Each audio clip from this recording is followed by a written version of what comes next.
Let me start sending out the invites.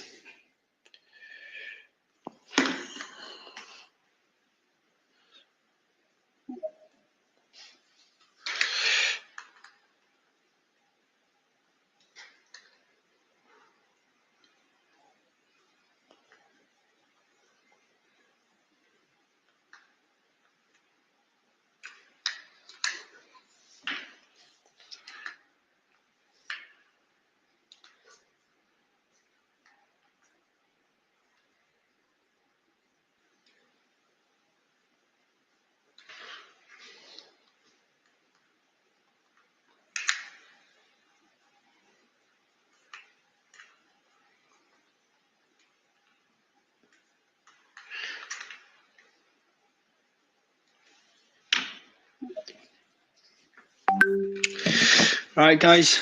Some people missing.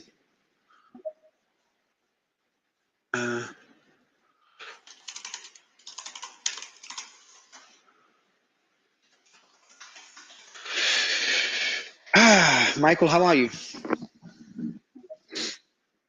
I'm well. Thank you for having me. Pleasure is ours. This is a double header for me. We get Trash co-hosted. Jay, it's been a while. How are you? Hey, pretty good. How are you? Good, good. Is this one of your I told you so moments? The banking crisis seems to be, the contagion seems to be non-existent. Would you agree? Yeah, I think things will get a little bit weaker. Barclays and Goldman tend to think that you'll have another trillion and a half of 17.5 trillion, just people chasing interest rates. And then you have earnings in April, right? You could see some banks report lower NIM, but you just saw like WAL, people were worried about it today. They lost 10% of deposits, right? That's not the end of the world. You will probably have some banks that have issues, but all that report that was essentially saying that you're going to see, hundreds of banks default. I think, that was a little bit sensationalist, like we talked about.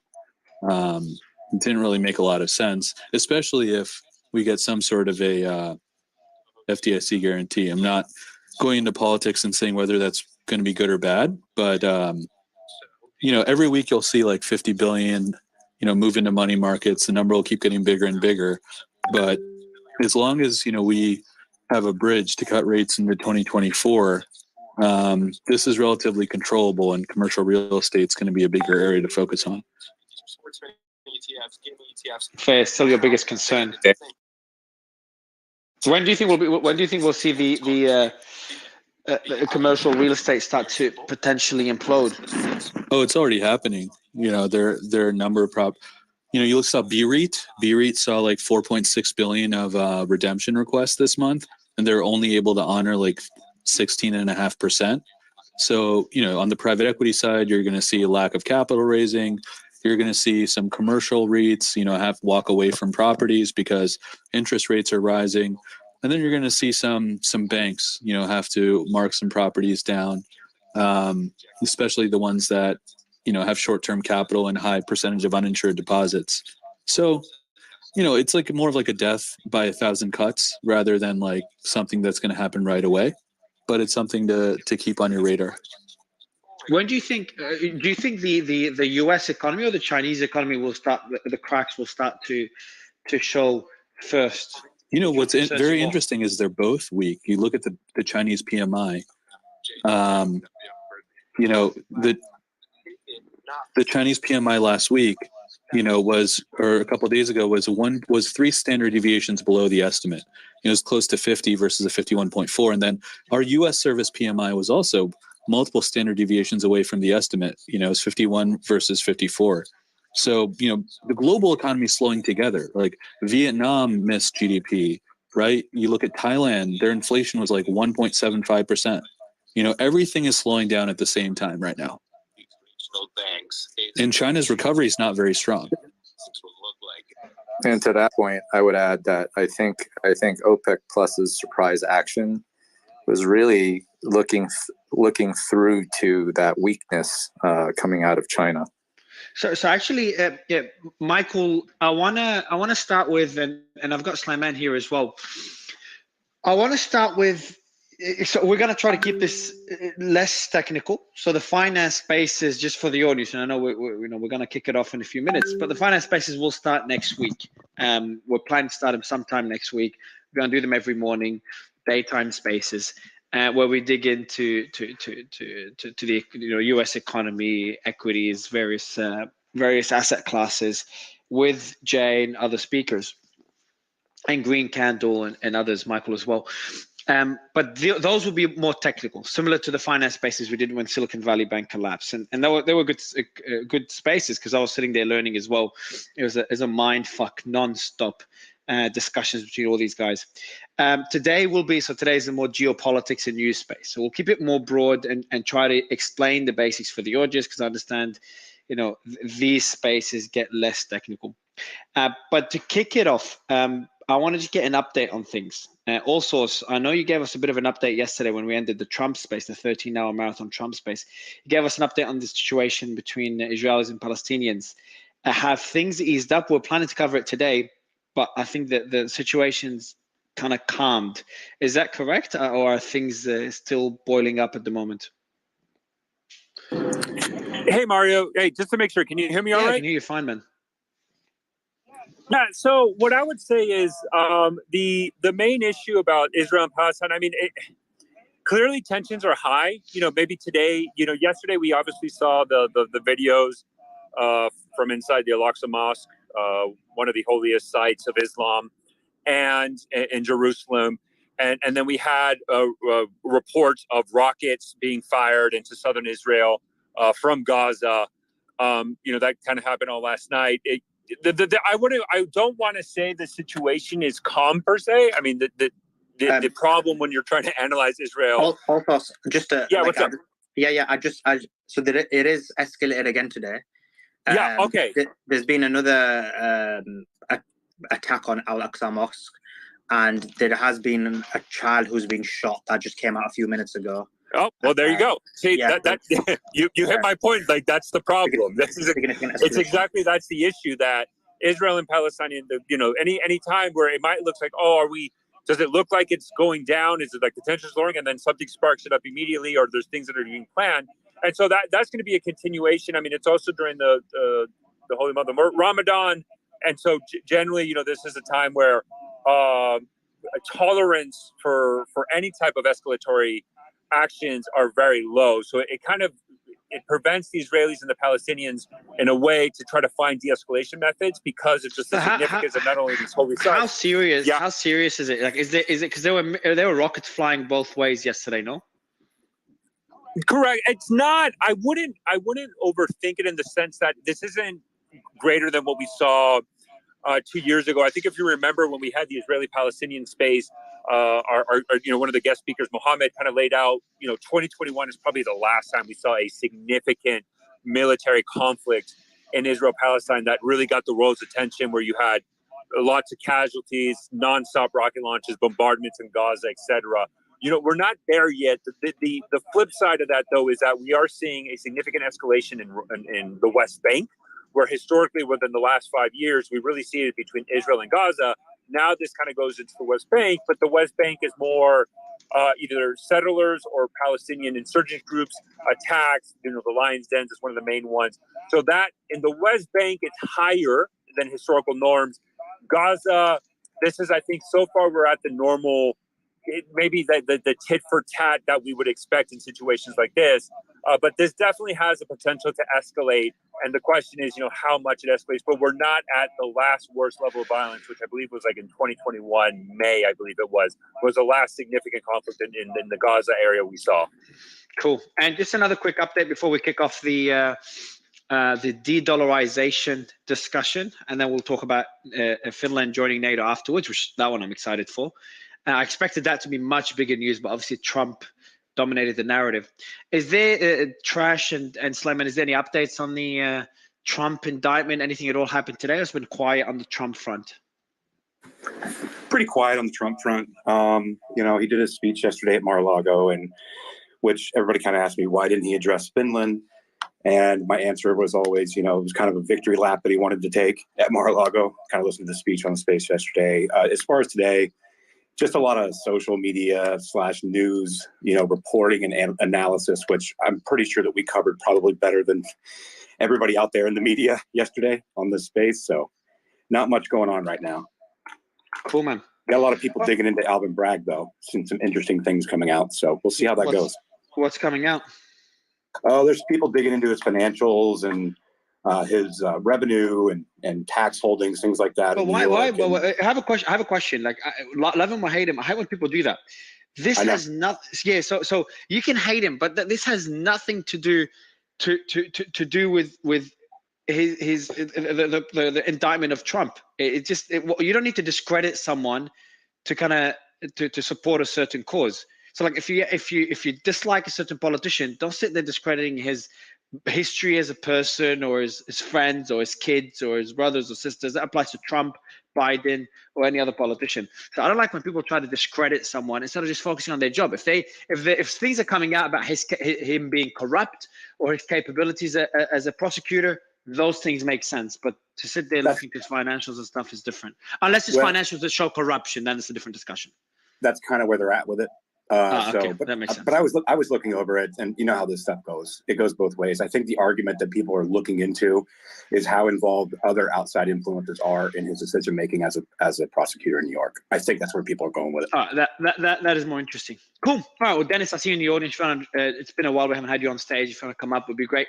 So let's kick off the de-dollarization discussion. So I think the narrative has been, has existed for a really long time. It's been a discussion ongoing. Can anyone tell me when the concept of de-dollarization started coming up and being part of the narrative and it started being a concern to some? Was it recently? Was it triggered by the Russian war? Was it triggered by China's growth? Or has it existed even prior to China being a massive economy? Can anyone give me clarity on just the concept of de-dollarization? Not whether it exists or not, whether it's concerning, just when did it become part of the narrative? Yeah, I'll take a shot at that. I mean, how about during Bretton Woods conference itself? So this whole idea of a supranational currency is not new. If you read, there's a book I would highly recommend called The Battle for Bretton Woods by Ben Stile. It talks about how in 1944, John Maynard Keynes, representing the UK, supported this notion of the Bancor. Harry Dexter White on the US's side supported the notion of a unitas. Both of them were constructs for having a supranational currency that was not the US dollar. And if you guys recall, this notion, this SDR basket was tried and went nowhere. So I think it's very, very interesting. I co-wrote and presented a paper that I presented at West Point in February about the U.S. dollar's role in economic warfare, so to speak. But during the first part of the paper, we focus on this notion. I think it's a mistaken notion, a mistaken narrative that Bretton Woods was this Trojan horse, if you will, that foisted the U.S. dollar on the world. And then the U.S. somehow, through the Nixon shock of 1971, rug pulled the entire world. That's just not the case. If you actually study the history and you take a look at the rise of the Eurodollar banking system in the 1950s, a good decade and a half before the Nixon shock, you saw that the world was looking for a liquid reserve alternative to pound sterling when pound sterling instituted capital controls and the world started flocking to the US dollar organically, way over and above its gold backing.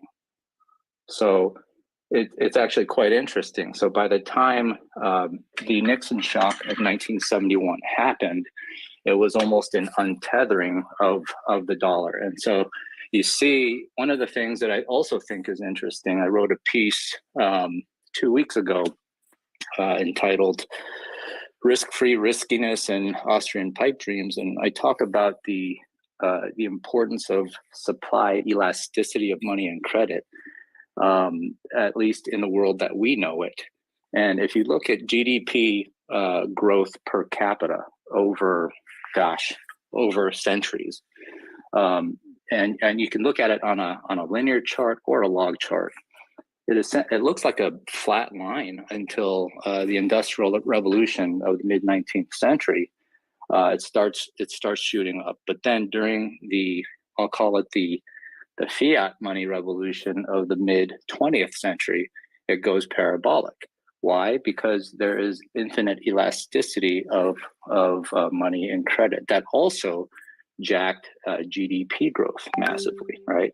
So here's the construct. Here, this is the way I would kind of couch this idea of a BRICS hard money alternative to the US dollar. Unless we live in a sort of Star Trek utopia where we are global citizens and there are no more nation states with their own self-interests, it's hard for me to envisage a great reset, as some folks that espouse Austrian economics would call it, that reimposes an inelastic money standard, because it would basically slam the brakes onto economic growth. That's the elasticity part of the argument. There's a whole bunch of other things to talk about. Let's dig into BRICS a bit further. Joe, I know that you've been part of a few discussions where BRICS kept coming up, and that led to a lot of debate. Some people think that it's inevitable. The US is losing its influence, and BRICS, I think they're combined. So the BRICS countries combined, the GDP is higher than the G7. Is that a correct statement, Joe? Does anyone know? I'm not sure about the GDP. I know population-wise. No, GDP. I think. Hold on. BRICS economies GDP versus G7. I could be wrong, but I remember seeing the headline. By 2019, the contribution of the two groupings had become nearly equal, but with the G7 contributing 31.5% to global GDP, with the BRICS accounting for 30.7%. So that's by 2019. I'm assuming it's, I wouldn't be surprised if, yeah, there we go. 27th of March, 2023. It's on Silk Road briefing. The BRICS has overtaken the G7 in global GDP. So the BRICS currently includes, for anyone who doesn't know, BRICS include Brazil, Russia, India, China, and South Africa. I think South Africa was the latest to join. And the G7 includes Canada, Germany, France, Italy, Japan, the UK, and of course, the US, and as well as the EU. Holy shit. So you've got pretty much the entire Western world, and then you've got Brazil, Russia, India, China, South Africa. Those 7 countries, their GDP outpaces the entire G7. And the BRICS is also expanding. So you got Bangladesh, Egypt, and the UAE have all just joined the BRICS New Development Bank, with numerous other countries poised to do the same. So I'm actually genuinely curious, how can we still say that the BRICS is being overblown and it doesn't really matter? So let me see who the new, and let me tell you who the new candidates are. I want to see who the new candidates are. So the ones looking at proposed BRICS members, I'll tell you the proposed BRICS members. I want to list them for you. You've got Argentina, you've got Senegal, Nigeria. I know some of these don't matter, like Nicaragua and Senegal, who cares? But Argentina is not a bad economy. I know it's destroyed, but Nigeria, I think the second biggest or the biggest economy in Africa. Egypt, Algeria, Saudi Arabia is being considered for BRICS. Iran, Afghanistan, Kazakhstan, and Indonesia. And we still have the argument, and I know, Jay, you were part of those debates a few weeks ago regarding the importance of BRICS. Can we still say that it's not important? I know it's not. The alliance is not the same as G7, not the same as NATO, but it's an alliance. It's not an alliance, but it's a what can you call it? It's like a JV between those countries.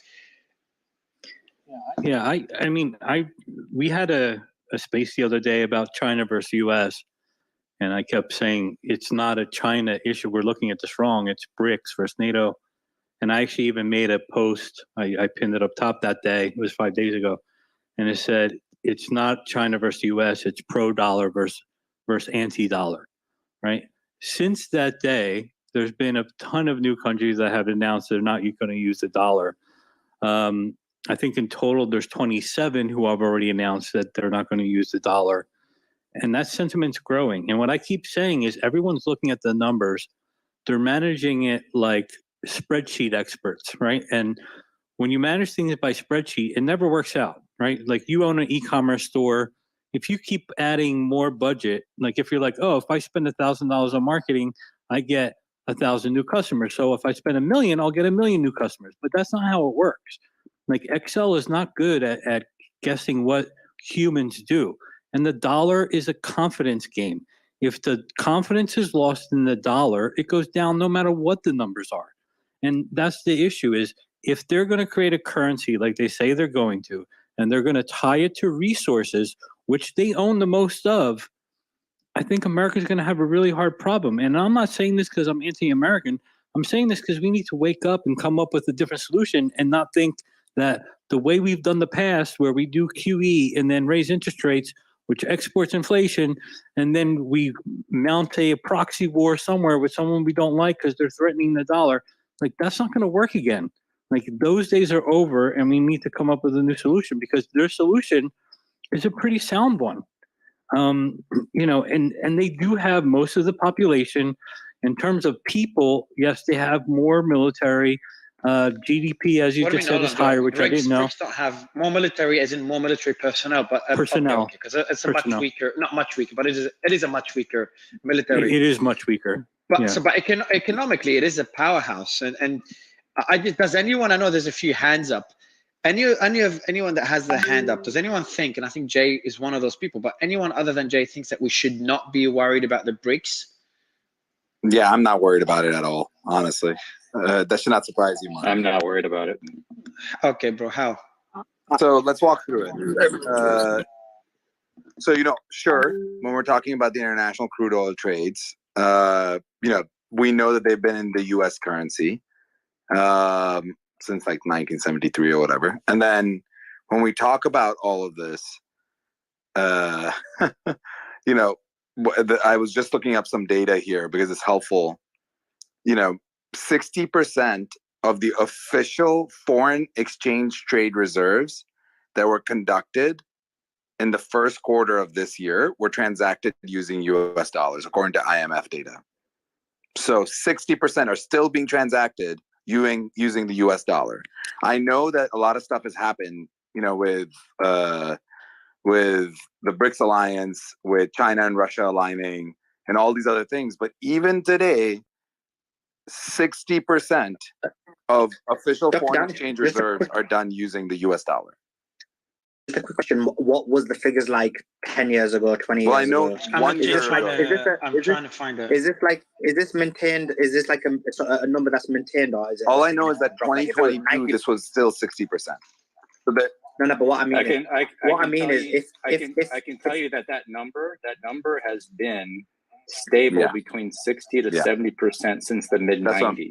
It doesn't change much, and that. So this is just another example of, you know, how the data is not following the narrative. But this is the data. But I understand the data is a lagging indicator, though.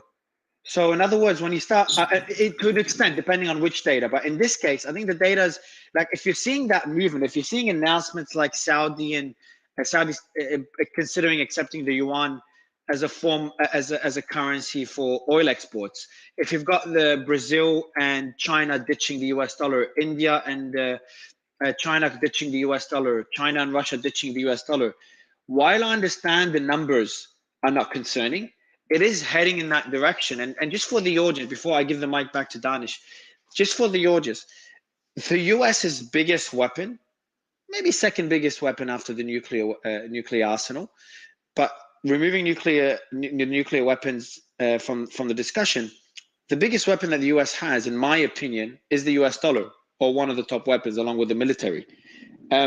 So considering this, losing that dominance, even a hint of losing that dominance, is concerning. And if you look back at history, every time a global reserve currency was replaced, it involved geopolitical turmoil, or at least geopolitical uncertainty. So Danish, don't you think, I know the numbers don't show it, and the 60 to 70%, by the way, between 60 and 70% is a relatively big gap. It's a 10% gap, 10 percentage points.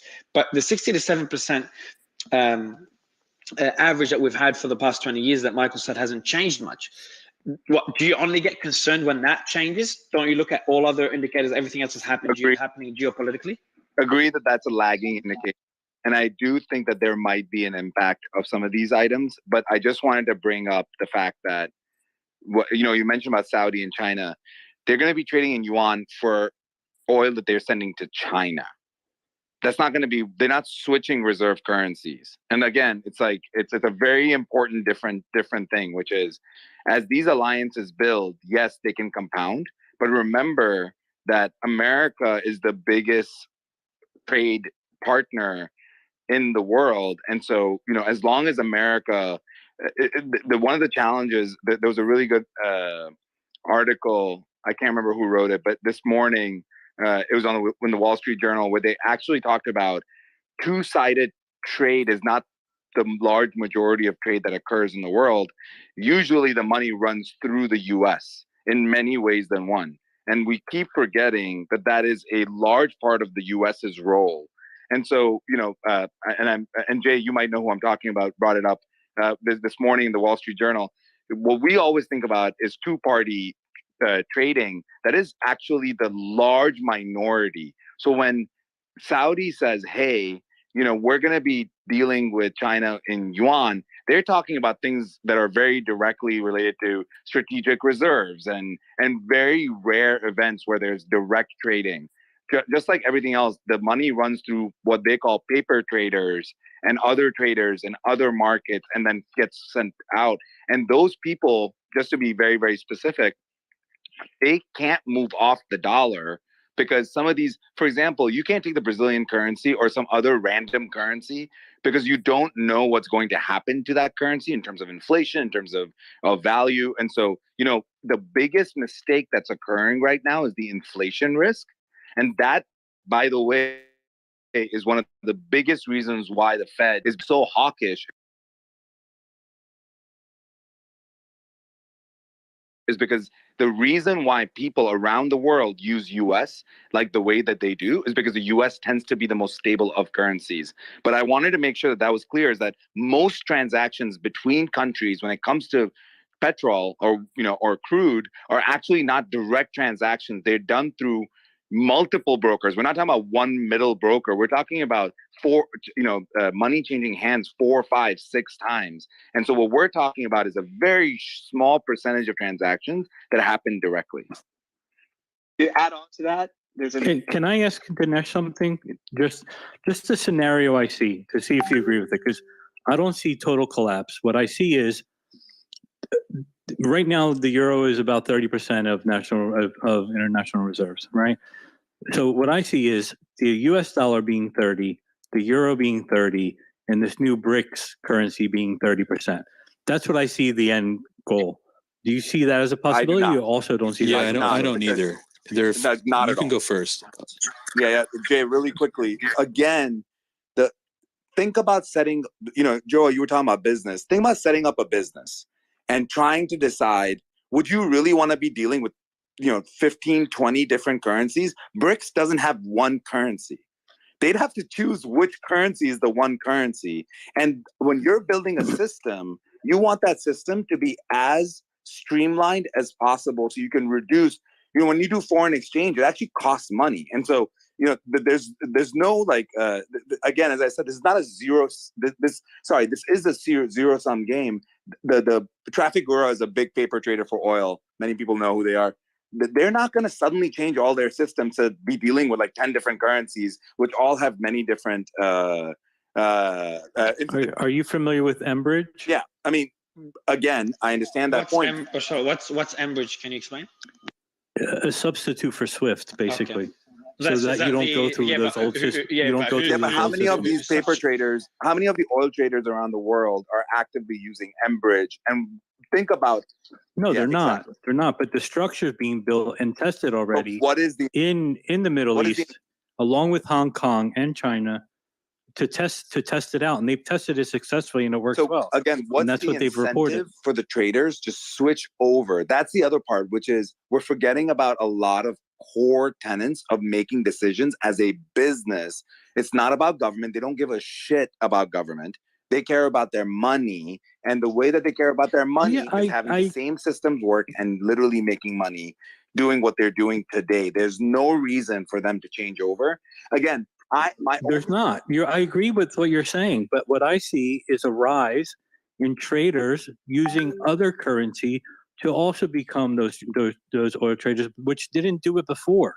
Like I see a new breed coming up that will use the yuan or the new BRICS. Who's the breed though? Like you got to name some actual players, you know, because it's something that I think is a risk that we should talk about. When you actually realize like the actual transaction volume, not trade, the transaction volume in that currency is like 2.8%, and that's up 30%, but it's really 2.3%. And when you put in perspective, right, you look at the $50,000 cap that the Chinese have on 1 billion people that can't take money out of their economy. That's called a capital control. And when you have Chinese that are so desperate that they go and gamble in Macau to launder money, regular citizens, not criminals, or you go and you sell fentanyl and pay the Mexicans 7% to wash your money, or, and this is a real story, you take diamonds and you put them up your bumhole to escape the country and convert into dollars, or you send your kid, if you're lucky enough, to a school in Canada so you can buy a property in Vancouver. Like, these are all examples of capital controls and why the Chinese yuan can never be a reserve currency, because they can't open it up. But Jay, do you know who one of the biggest fintechs is in the world? You can share it with the me. Biggest Nubank, right? Brazil has a very, very, very good and modern financial system.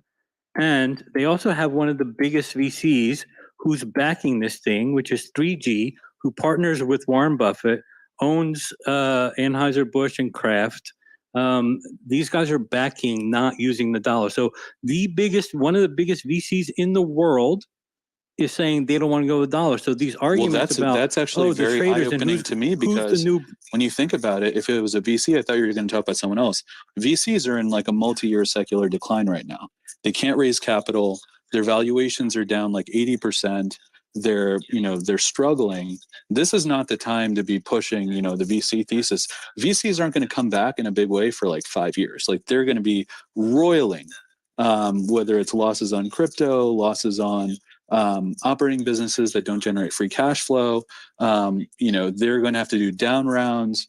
If the thesis is it's a VC, then I don't think that this Brazilian neobank is going to accelerate this in a big way. I think that China is going to coerce commodities players, because China buys 60% of the world's commodities. I think they have the leverage to push people into using the yuan more. But if you are a business person in Brazil, what the hell are you going to do with that yuan? Like, once you have it in your account, like, what are you going to do? Convert it into dollars, right? Convert it into euro. None of these countries wants yuan. No, they're getting land though. They're buying land. Like, even this whole land thing's not going to work out, right? Because the entire Chinese banking system is a land Ponzi. They have 20% NPLs. I'm not talking about that land. I'm talking about the other ones that are in developing countries. If I could just zoom away for a minute, because admittedly there's many people here and you're talking now much more knowledgeable, but if I could just kind of go up to 35,000 feet and just point out that a country's currency is kind of its stock, right? Like stock at a company. And so whether it's strong or weak is in part, is the country strong or weak? Our country is not looking that great lately. Oh, and it's had its problems, so maybe that's contributing to this. There are Bitcoin enthusiasts who want to argue that someday the U.S. dollar collapses and you'll need Bitcoin. There's the bank crisis happening. That's why this is coming up a lot now.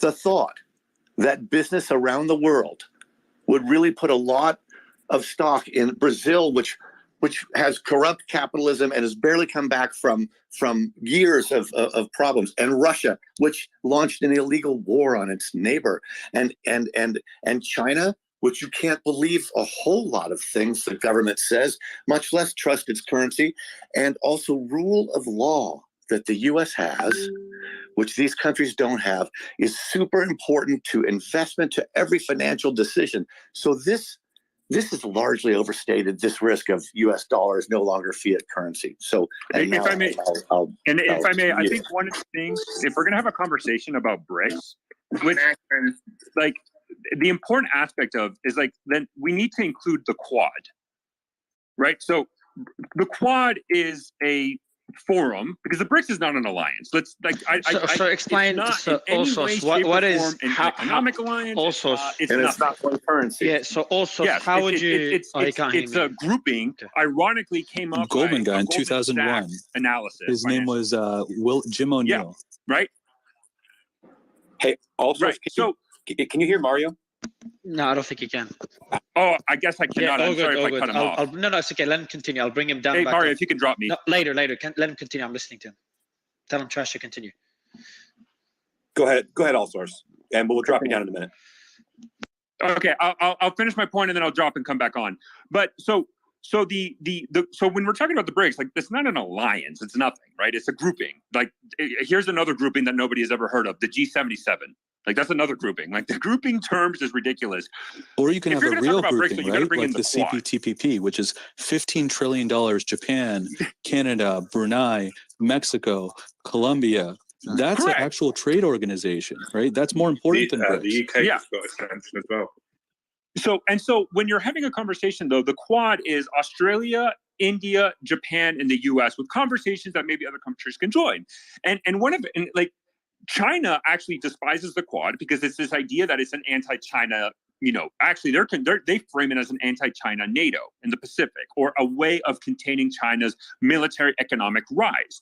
And ironically, because of that, and these groupings, the Quad does have military drills and they do exercises, but because of some of the members' concerns of being so perceived as anti-China, one of the areas where we actually see growth in the Quad is an economic, humanitarian, and political, cultural gatherings to try to strengthen the Quad and everything else rather than the military. So people, they can have this counter argument, we're not directed against China. And again, like if you're going to talk about BRICS, like you look at China, India. I'm sorry, this idea that China and India are going to have any form of an alliance in any way, shape, or form is not true. I mean, okay, hold on. I've removed. I've got a question. Also, so I've removed you. I'm bringing you back up because I have a question for you. I can't keep listening because when you say China and India can't form an alliance, also, so I know you can hear me, and I'm sending you a request to come back up. But when you say, he's back up. China and India cannot be allies. Well, you could have said a few decades ago. I'm sure you could have said the same thing about Germany and the UK, or Vietnam, or South Korea and or South Korea, different, but Vietnam and the US. And the examples continue. Things can change between China and India. Yeah, but a little bit different. So Mario, they do, but after the conflict, right? So Germany lost the war and then went into Cold War containment and then reunified, and then it joined the European Union. India and China are still in direct disputes. But can't they? But what happens? What happens if they resolve? Yeah, they're competitors and they share borders, so geopolitically they're a risk. But also, can't they settle that border dispute? And then but the problem, Mario, is that they've been trying to do that for a long time, and they haven't. And what we actually see is that India, right, has a significant geopolitical concern about China encroaching on the Indian Ocean. China has concerns around India, considering India is one of the fastest growing economies right now, isn't it? Or one, at least. And I think in the border, so it's not the border dispute. That's the flashpoint. The border dispute is the flashpoint. But if you look around it, you see China and India posturing against each other, even some subtly, some not so much. because there is this acknowledgement that China and India do not share the same interests. And I think the BRICS, although it is a good grouping and they can shake hands, underlining all that, there is significant concerns in India from the leadership and down. Oh, by the way, you want to see anti-Chinese vitriol? Check Indian Twitter. 65% of Indian millennials don't trust the Chinese government at all. At all. You don't see those type of and don't want to do any direct business with them. That was the other stat. It was like of that, it was like 55% don't want to do any direct business with China at all. Yeah, and this is the fundamental thing. To Mario's point a minute ago, Germany's relationship with the UK massively improved when Germany returned to normalized democratic states. The fundamental difference between India and China is they're direct geopolitical threats, they're direct competitors economically, and they fundamentally share completely different political ideologies in leadership. Not by handshake. And India's only way of let me give you some, Rob. Let me add some numbers to what was said earlier about the sentiment in India to the US and towards US and China. So Pew Research conducted a survey in 2020 that showed 49% of Indian respondents had a favorable view of the US, while 40% had an unfavorable view. As for China, Pew Research again, only 26% of Indian respondents had favorable view of China, while 62% had an unfavorable view. So it's a pretty wide margin. I'll let you continue, Rob.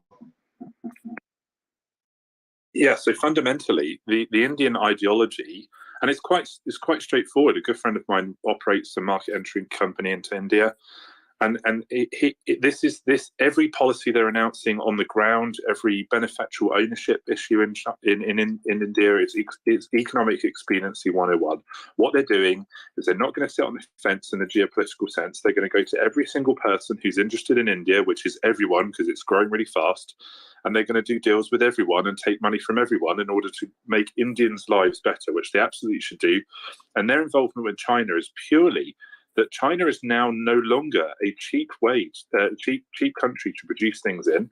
India can be more competitive, and therefore people will move manufacturing, service delivery that they already have been for the last 30 years at a faster and faster rate. And so why wouldn't you join this as a part of an expediency? There's no way that the Indian government's ever going to sign up to a yuan-based global currency and adopt that domestically. And that's the big thing here. The BRICS nations are not going to adopt a single currency as a domestic currency to trade in. And there's no way China's going to let that go, at which point this becomes an international trade currency if it's ever adopted. And the US dollar remains the standard, of which most of the currencies inside that group are pegged to the dollar.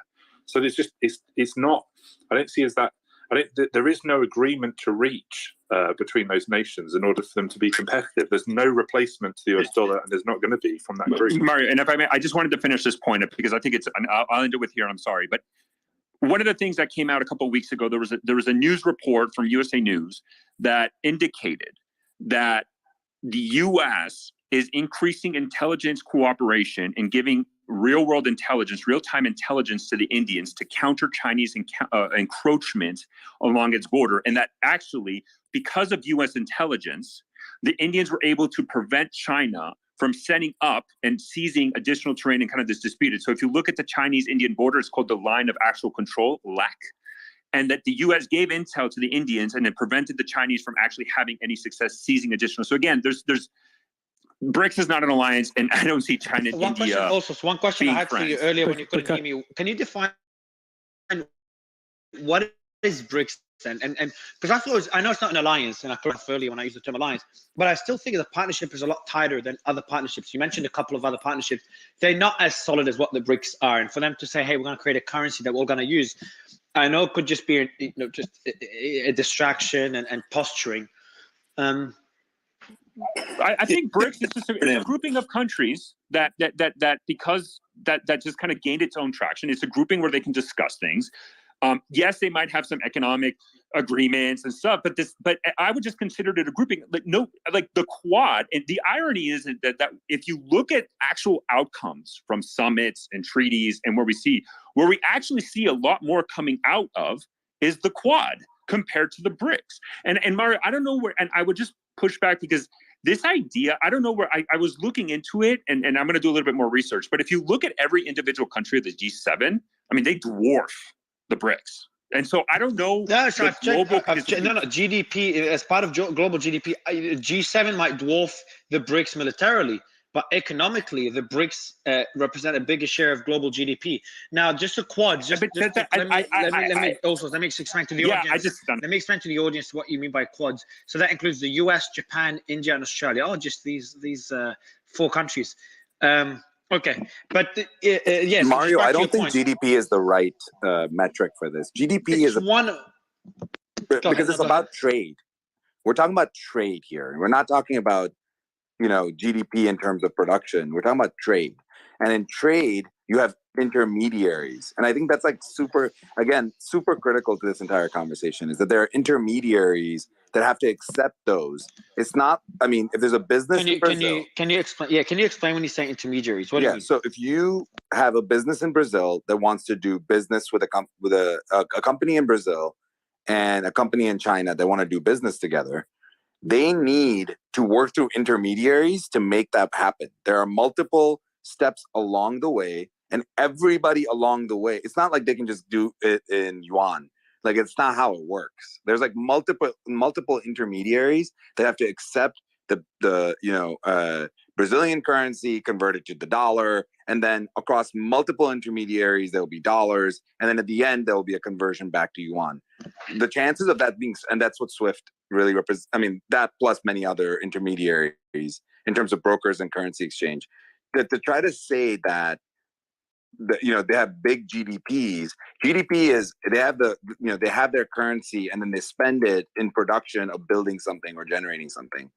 We're talking about trade here, and I wanted to be. So I had one of our regular speakers reply, and if anyone can push back on what Danish said, they said Michael's had his I hand strongly up. disagree. Where's Michael? Yeah, Michael and Green. I see both of your hands. Just jump in, but if you can jump in on this point, one of our regular speakers sent me a message saying Brazil is trading directly with China, with no intermediaries. And Joe, I see put a 100% emoji. Can anyone offer more clarity? Green, Michael, anyone else on this particular point? Just jump in, guys. Can I make a couple of points, and can I also just make a suggestion that maybe you guys call on people, because the free for all makes it very, very tough. But let me just make a couple of different points.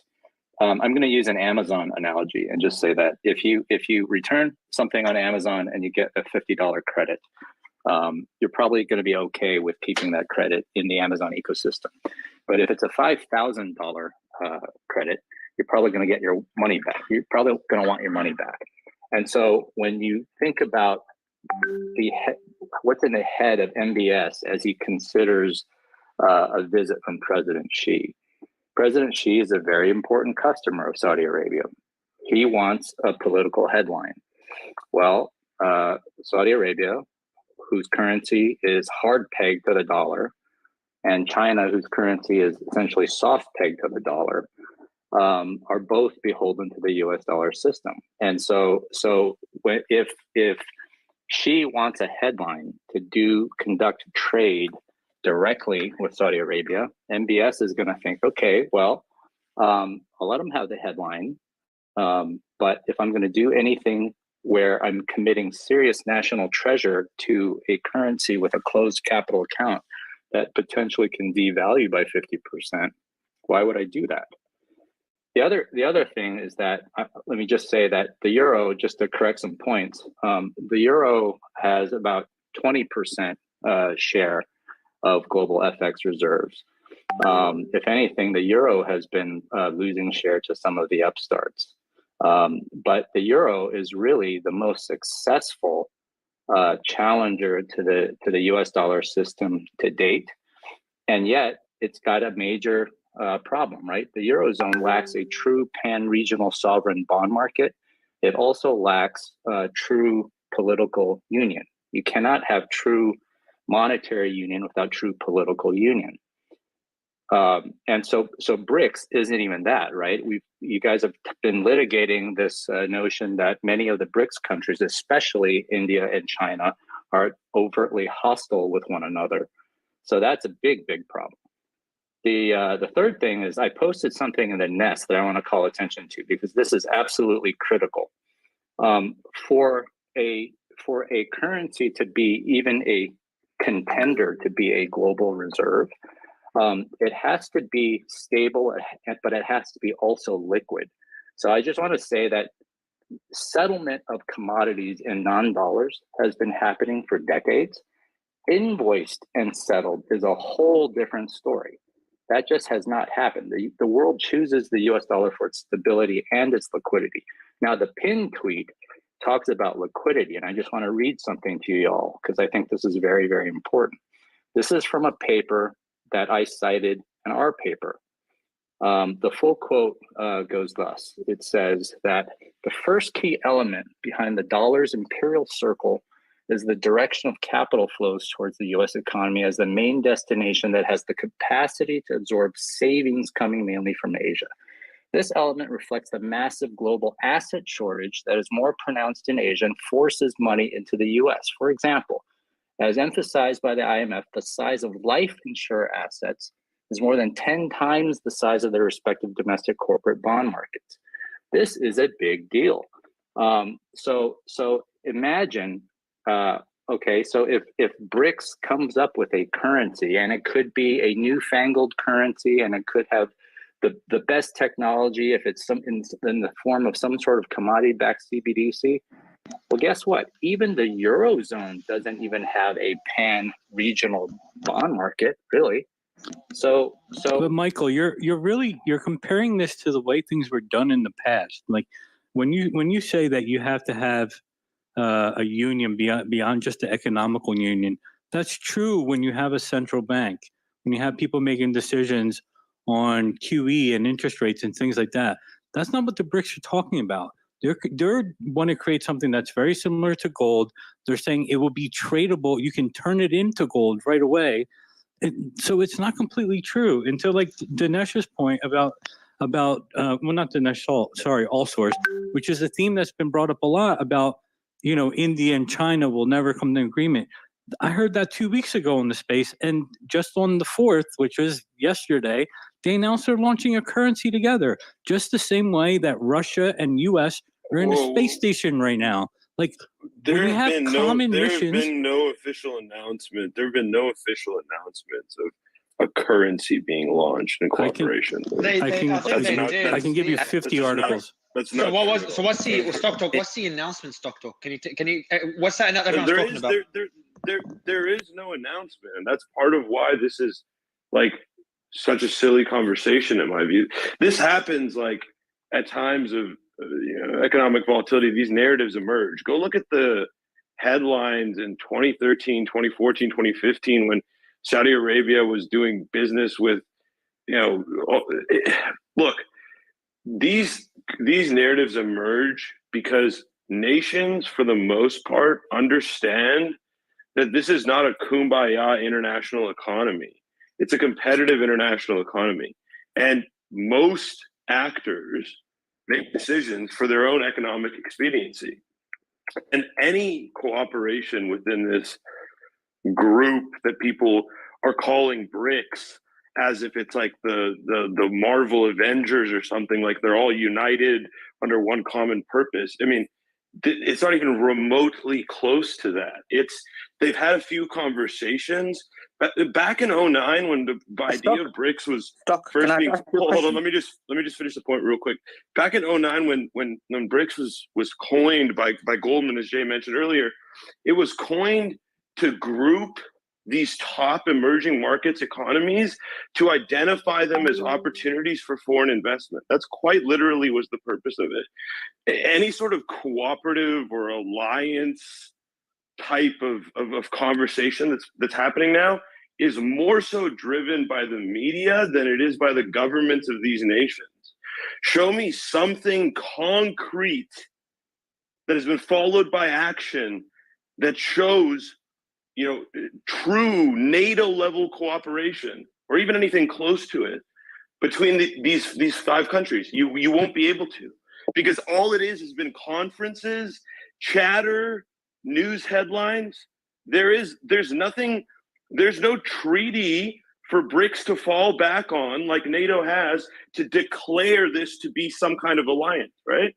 NATO's a military alliance that has become a de facto economic alliance over the course of the last 15 years. BRICS is neither. Okay? BRICS is a bunch of people that have had dozens of conversations. Stock talk. Did the world trade in gold before? Didn't the world trade in gold before?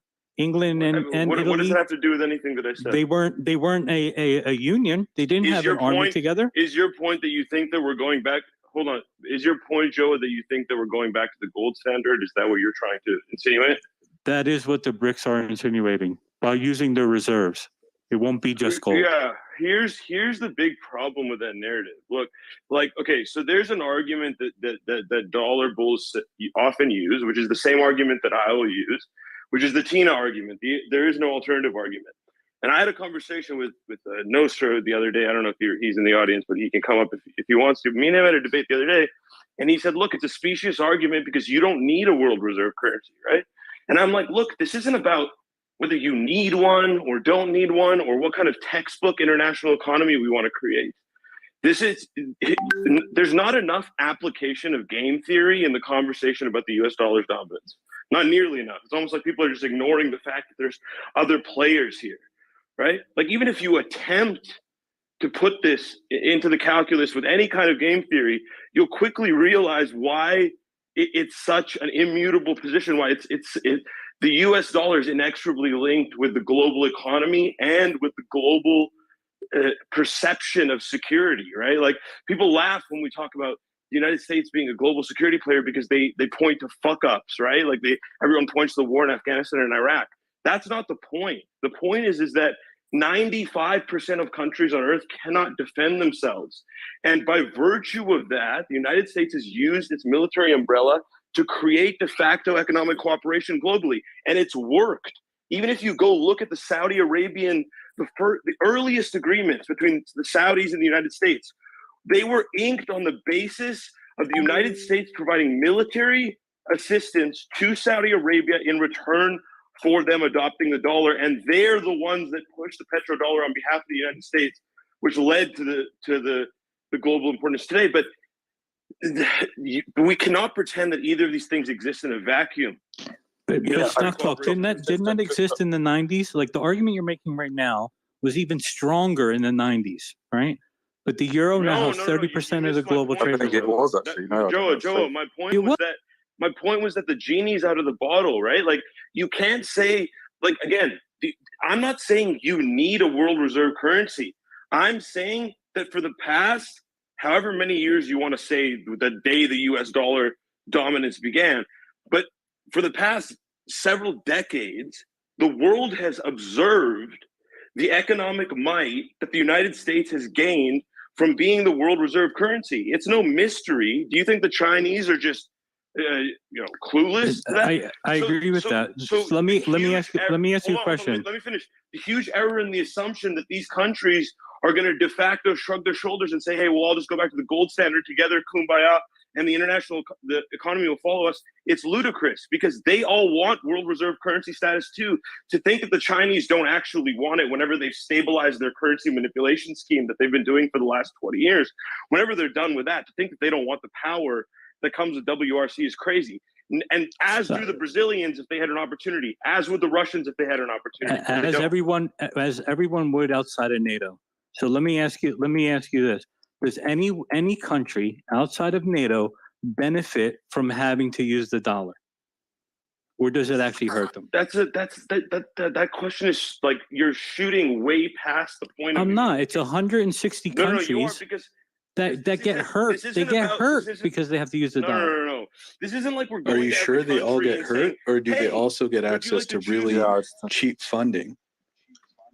And how do they get hurt? I don't understand how they can get. How do they get hurt? They don't get cheap funding. That's why they all have VAT taxes, because the U.S. taxes them out crazy, and they can't get out of the VAT system is not because of. Have you looked at the VAT taxes in Africa because of American lending? The VAT system in certain countries is not set up because they have access to U.S. cheap funding.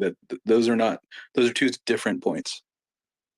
Talking about Africa, which is the most developed country, all of them are because of the U.S. loans to African countries is the IMF. I mean, the same would apply to Chinese lending. Unlike none of these African what countries China has done, pay back Chinese loans and the Chinese are taking over infrastructure. I mean, they control all the rail cars in Angola, and they can't collect on that loan.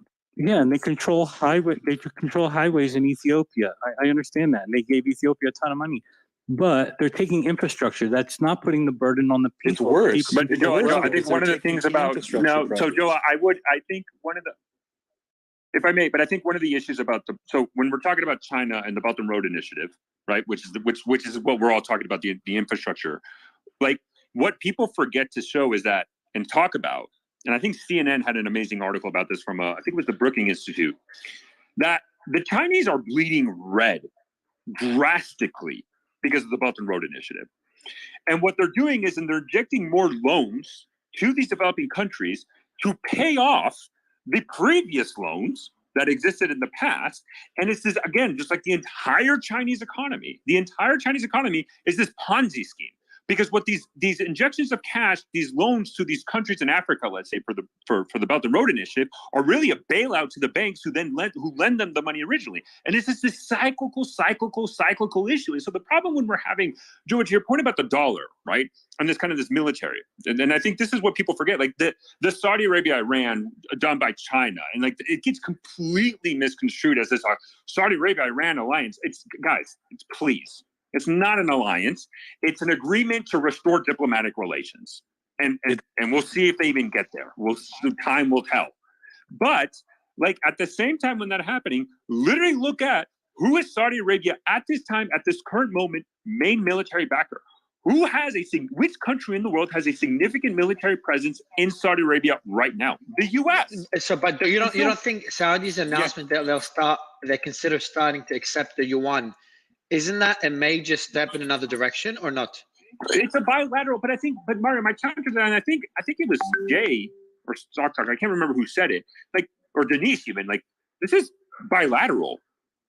Okay, like countries do bilateral agreements all the time, and then they do it, and then they go back, or they go, like, this is where the focus on the bilateral undermines it's like the tree, but this is how we have to focus on the forest, guys. Like, okay, two countries having a bilateral agreement to do trade in one way or another is fine. It's like when people were messaging me because Mexico considered joining the BRICS, like, okay, Mexico, like, all right, you want to join the BRICS, have at it, boss. Like, you're not going to, but anybody who knows anything about Mexico will always understand NAFTA 2.0 now is the primary economic relations that Mexico needs. And so don't focus so much on the bilaterals, focus on the global. And if you look at the global, like the dollar's the same.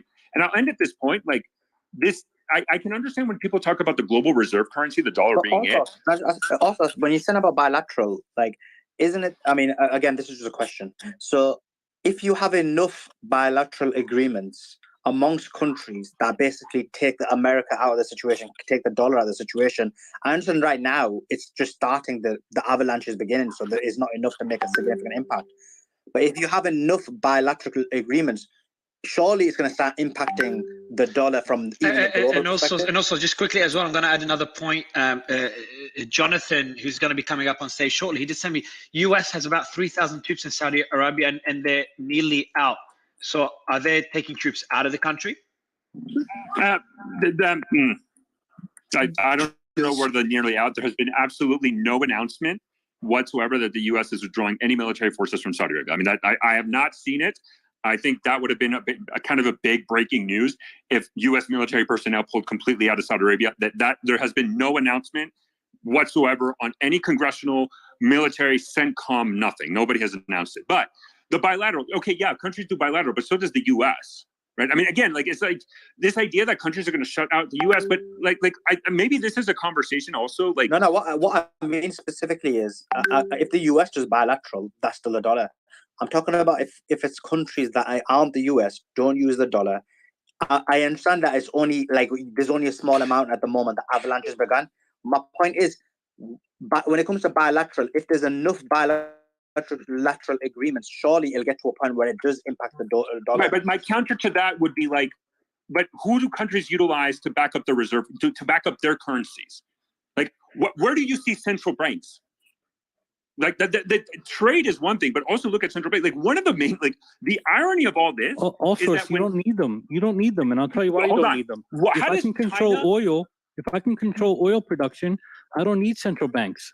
Okay, I would heavily Yeah, I disagree wouldn't with agree that. with that. What? There's no necessity with central banks. I just have. But hold on. But the 2 points. Let me make just 2 points. Right, like just 2 points that I promise, and that's it. So one, with this, like the first thing that I think when we're having these conversations about bilats and all that, I got it. But you know, the dollar will always be the primary currency that countries utilize to back up their own. And I think one of the people what we forget about is that when Trump was blasting China for deliberately weakening the yuan compared to the dollar, how would China do that? They would buy dollars, right? And they would utilize an extensive amount of dollars to purposely weaken the yuan, right? So this is the issue of China's the yuan. Is like nobody can trust it. It's not an open finance. So the moment China actually wants to become a reserve currency, what are they going to have to do? They're going to have to open their capital flow.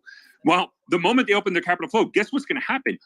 Billions, if not billions and billions of dollars are going to outflow from China. Like that. I mean, we all know this is a fact. There's a reason why China has extremely strict capital control. The second piece, right? This idea that somehow the dollar ceases to become the reserve currency, like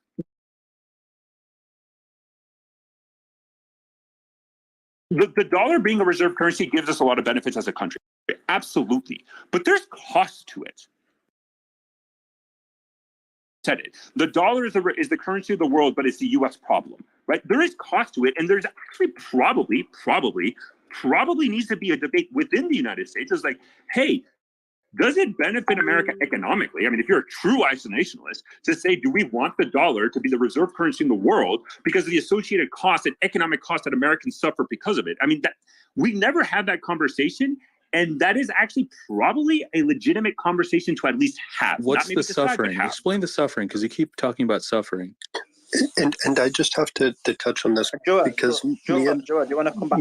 Dia will come to you in a second. Let me just let Joa come back on it because I think Ozas made about a significant number of points. No, I agree with this point. The only issue I see is it's thinking of the way things have always been done and not thinking of a new model. Which is what I think of when I look at what they're building and how they're setting it up. And I know I got a lot of pushback when I said you don't need central banks if you control the oil. You can adjust the price of your currency by increasing or reducing the production of your oil. And it kind of puts a checkmate on U.S. because every time they do QE, oil prices go up. So, you know, we in 75, we were at $7. And now we're at 75 as of January.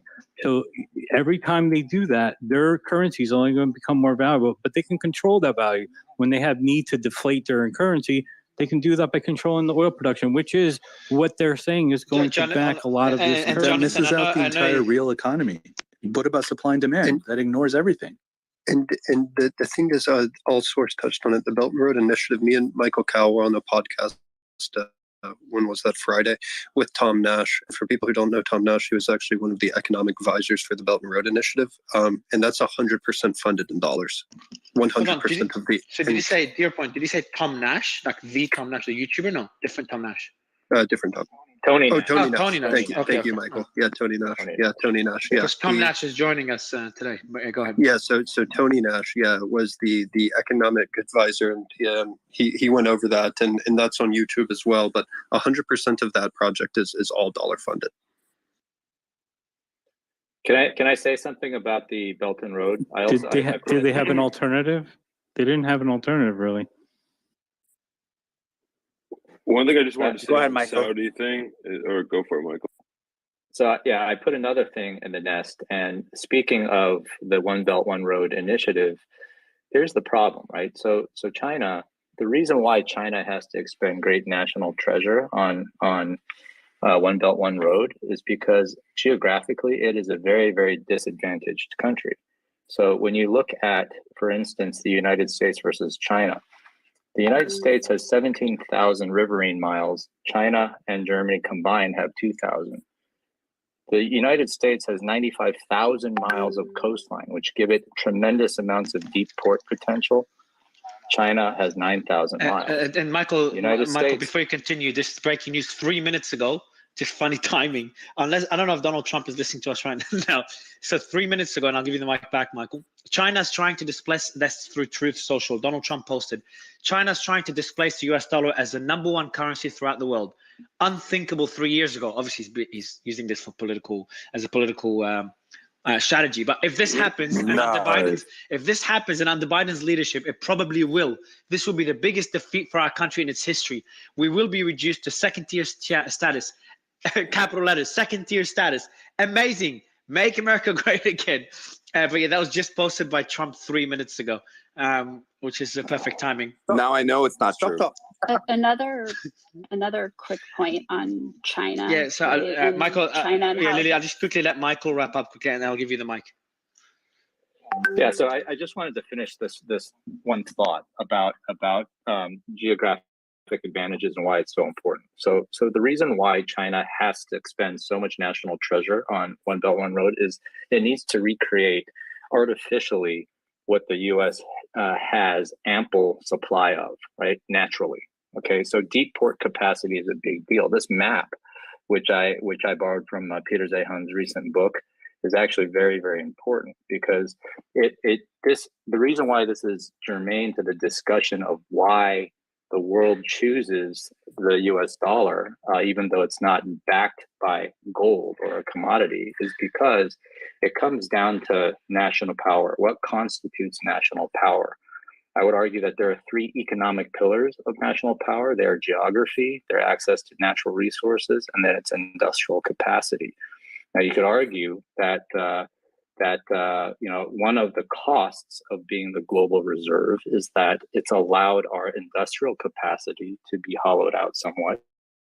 But that's where we have to be cognizant of some of the weaknesses of being the global reserve and have to focus on active reshoring efforts. But when you look at this map, right, you realize that China really could never be that global reserve. They have a serious dependency here, right? China imports 80 to 90% of its oil, almost all of which passes through the Strait of Malacca, that little choke point there. So because of that critical path and that vulnerability, China has, through its One Belt, One Road, has tried to hedge itself by basically pursuing this project called the CPEC. It's the China-Pakistan Economic Corridor. Well, if China does that with Pakistan, it pisses off India, doesn't it?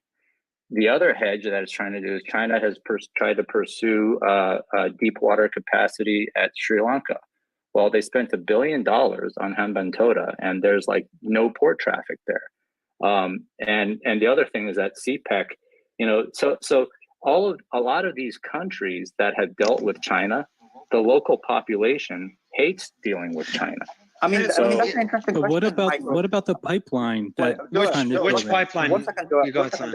I mean, Stock. So I've got a question for Stock, and again, basically, it might sound quite basic, but I mean, one of the points, Stock, you made was that this narrative that all these countries are making alliances, almost there's no substance behind it. But then it brings us to the question from a geopolitical perspective, and for all of us, we know whenever there's been a scenario, in the scenario, there's been situations in the past when certain countries have even considered moving away from the dollar. There's been an invasion. So how do you marry that up with there not being substance and then the invasions how is it different? Yeah, what's that narrative? So you're saying that whenever a country wanted to move off the US dollar, there's been an invasion? Yeah, the classical example is Libya, isn't it? But there's significant number. But hold on. So Saudi, so all these countries now moving away from the dollar. So we have India, Russia, slightly. So, but the US, US now is gonna invade Russia because based on that narrative. No, but it is worth commenting. It is worth commenting. Yeah, sorry, but not. My point was, in the past, what it was is that the US did everything in its power to ensure people didn't move away from the dollar, including and invasions. So what's different now? Jonathan, you've got. Can I just comment on this? All right, so Stock Talk, I'll let you answer, but quickly, Jonathan, you have a lot of echo when you're unmuted. Just a heads up, I muted you, but you had a lot of echo. So I'm not sure if you can fix it before you take the mic, because I know you have a lot to say. Sorry, Stock Talk, and then Rob. Go ahead, guys. This gun to the head narrative with the United States policy, I think it is incorrect. I think it lacks a little bit of perspective. So let me explain it this way. You have an international community. Okay? You have all these different countries that have their own interests in mind. Okay, there's always going to be a handful of those countries that are bigger economically, militarily than the others. The reason I keep emphasizing that military and economic cooperation are inextricably linked is because in this modern economy, in the way that we have the international economy set up, when a country allies with the United States, signs an agreement with the United States, any sort of cooperation with the United States for military protection, they indirectly become a military partner with the United States. Now, why is that relevant to this whole narrative of what we're talking about? Because the biggest powers in the world in this scenario, just logically, you don't need to be a foreign policy expert to make this conclusion. The biggest powers in the world will always be economically competitive with each other to a degree. Are there synergies? Yeah, the US and Chinese economy have a ton of synergies, right?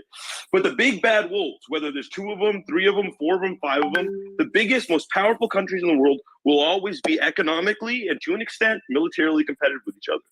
So when a country expands its sphere of military influence, that sphere of military influence becomes a sphere of economic influence de facto, because those countries now have to choose between being military partners of the United States or being economic partners of the United States. So this gun to the head mentality is crazy. And also, I think the NATO alliance, if you want to talk about the NATO alliance specifically, most of those countries very willingly joined. The United States didn't force anyone to join. They weren't like, you must join NATO. And even today, the new countries that are joining, right? Russia's plan, in effect, to stop the limitation of NATO backfired because now more countries want to join. Because what everyone realizes in the calculus, right? In the international calculus, when you apply a little bit of game theory, right? That's all it takes. Once you apply that, you realize, wow, the 5 or 6 big bad wolves, or maybe 2 or 3 big bad wolves, the biggest, most powerful countries in the world, have complete dominion over smaller nations. No matter how much they invest in the military, a country of 4 million people, no matter how much they invest, will never, ever, ever be able to be competitive with the United States and China militarily, right? And as a consequence, these smaller players must defer to people for protection. There's no solution. There will always be bad actors. I know everyone wants this rosy daisy scenario where there's no world reserve currency. There's yeah, no I mean, just dominant power. look at the El Salvador no experiment. Like, it's been going on for so it's long. naivety. Go ahead, stop.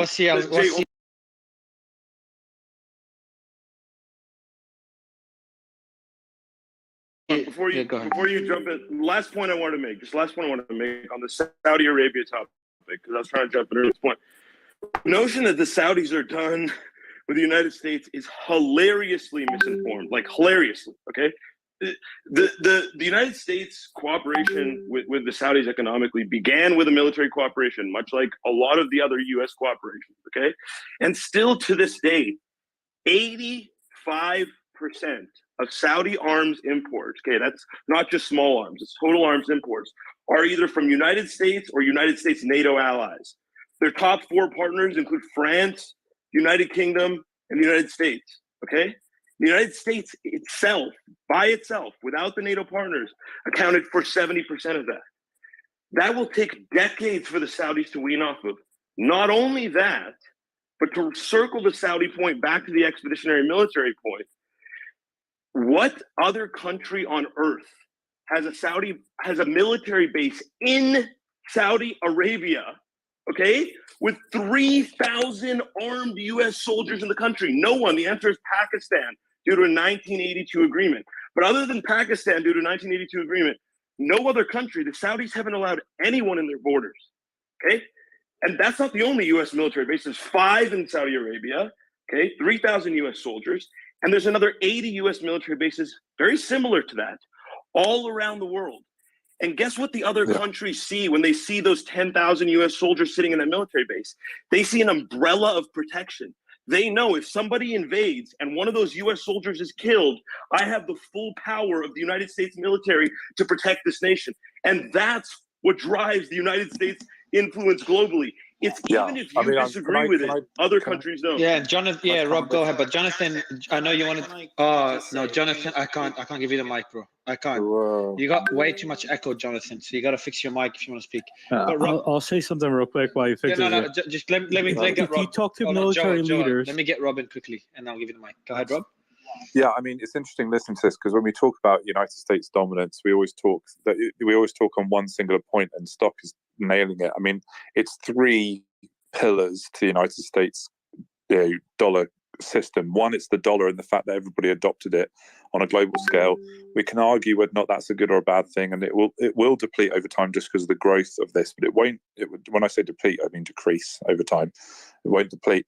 The second and third part, though, often missed by these arguments, is the power of the US consumer, which if everybody, to Stock Talk's point and previously I think on other spaces, if these consumers stop spending tomorrow, the global economy crashes, and that's there's no incentive not to trade in the dollar in that sense. And the second is this military power. Now, it's worth noting the United States military budget is the same amount in spending terms as the United Kingdom's GDP per annum. This is the largest spending of any military power in the world ever. It is the largest of the top 10. In fact, if you added up the rest of the top 10 highest spenders of military spending, you would not even get close to half of the budget. It's literally double the amount that the next 9 spend, 8 of which are allies, most of which an economic union. So the idea that the United States dollar is not going to be held in prominence. Now, I'm not saying that they're going to point guns at people's heads and demand that they use it, but Stock Talk has absolutely nailed it. When you go to Saudi Arabia, and it's worth noting here, Saudi Arabia is not going to break from the United States for several reasons. One is the amount of oil and etc. they supply to their allies and directly to the United States.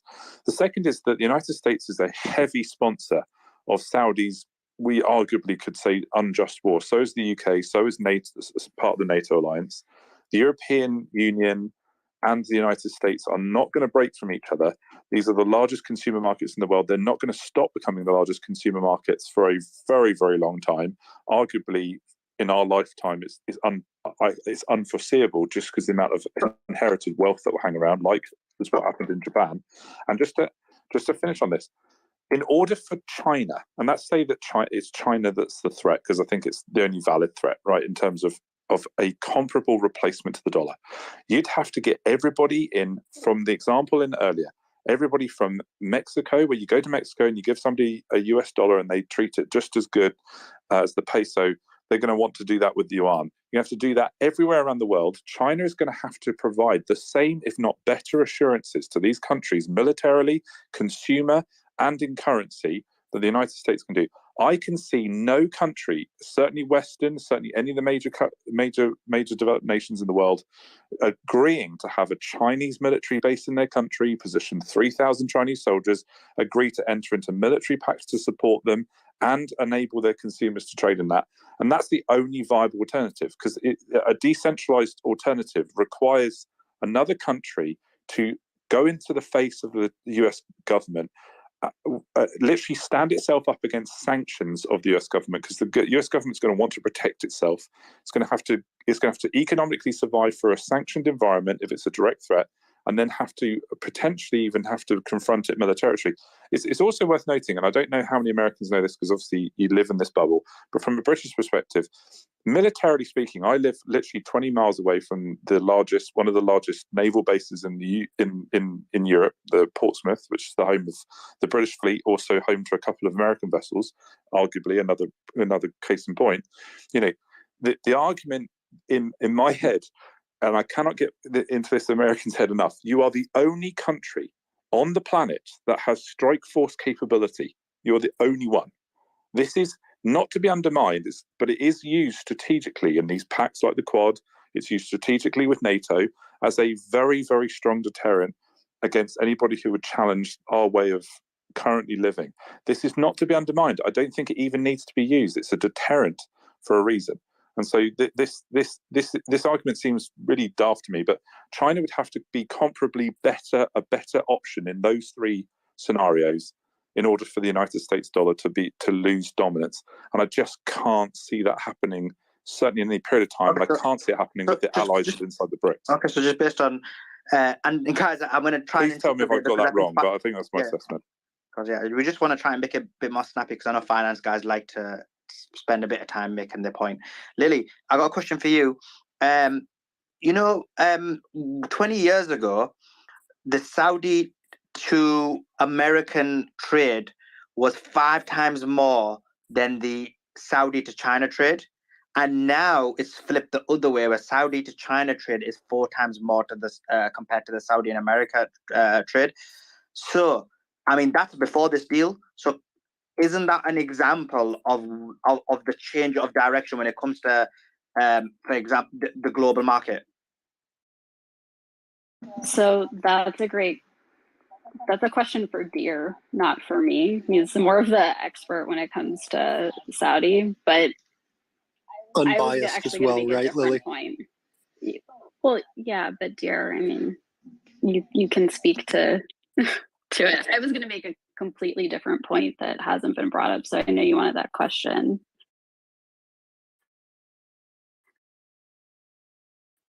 Answer. No, go ahead. Deer can answer afterwards. Just something I wanted to add, in addition to a lot of the really good points that have been made by Stock Talk, right, is at the beginning of Russia and Ukraine, I actually had the privilege of somebody who's been invited to be in the room, when the BRICS countries get together and discuss these things. And some of this is like largely comes down to what's going to happen next, comes down to what's going on with like political dynamics. But really the point that I was going to make goes to agriculture, right? Like a lot of times we discuss this in terms of oil and military, but food is so necessary for a population, right? Like China is heavily dependent on agricultural imports, including from the US, like a large amount. China is also trying to grow certain things. They have a plan to develop out different specialty foods, to grow things that are specific to China, right? And they've needed partners like Starbucks and Nestle, just thinking about the Arabica hybrid they have, right, to come in and help add expertise around that.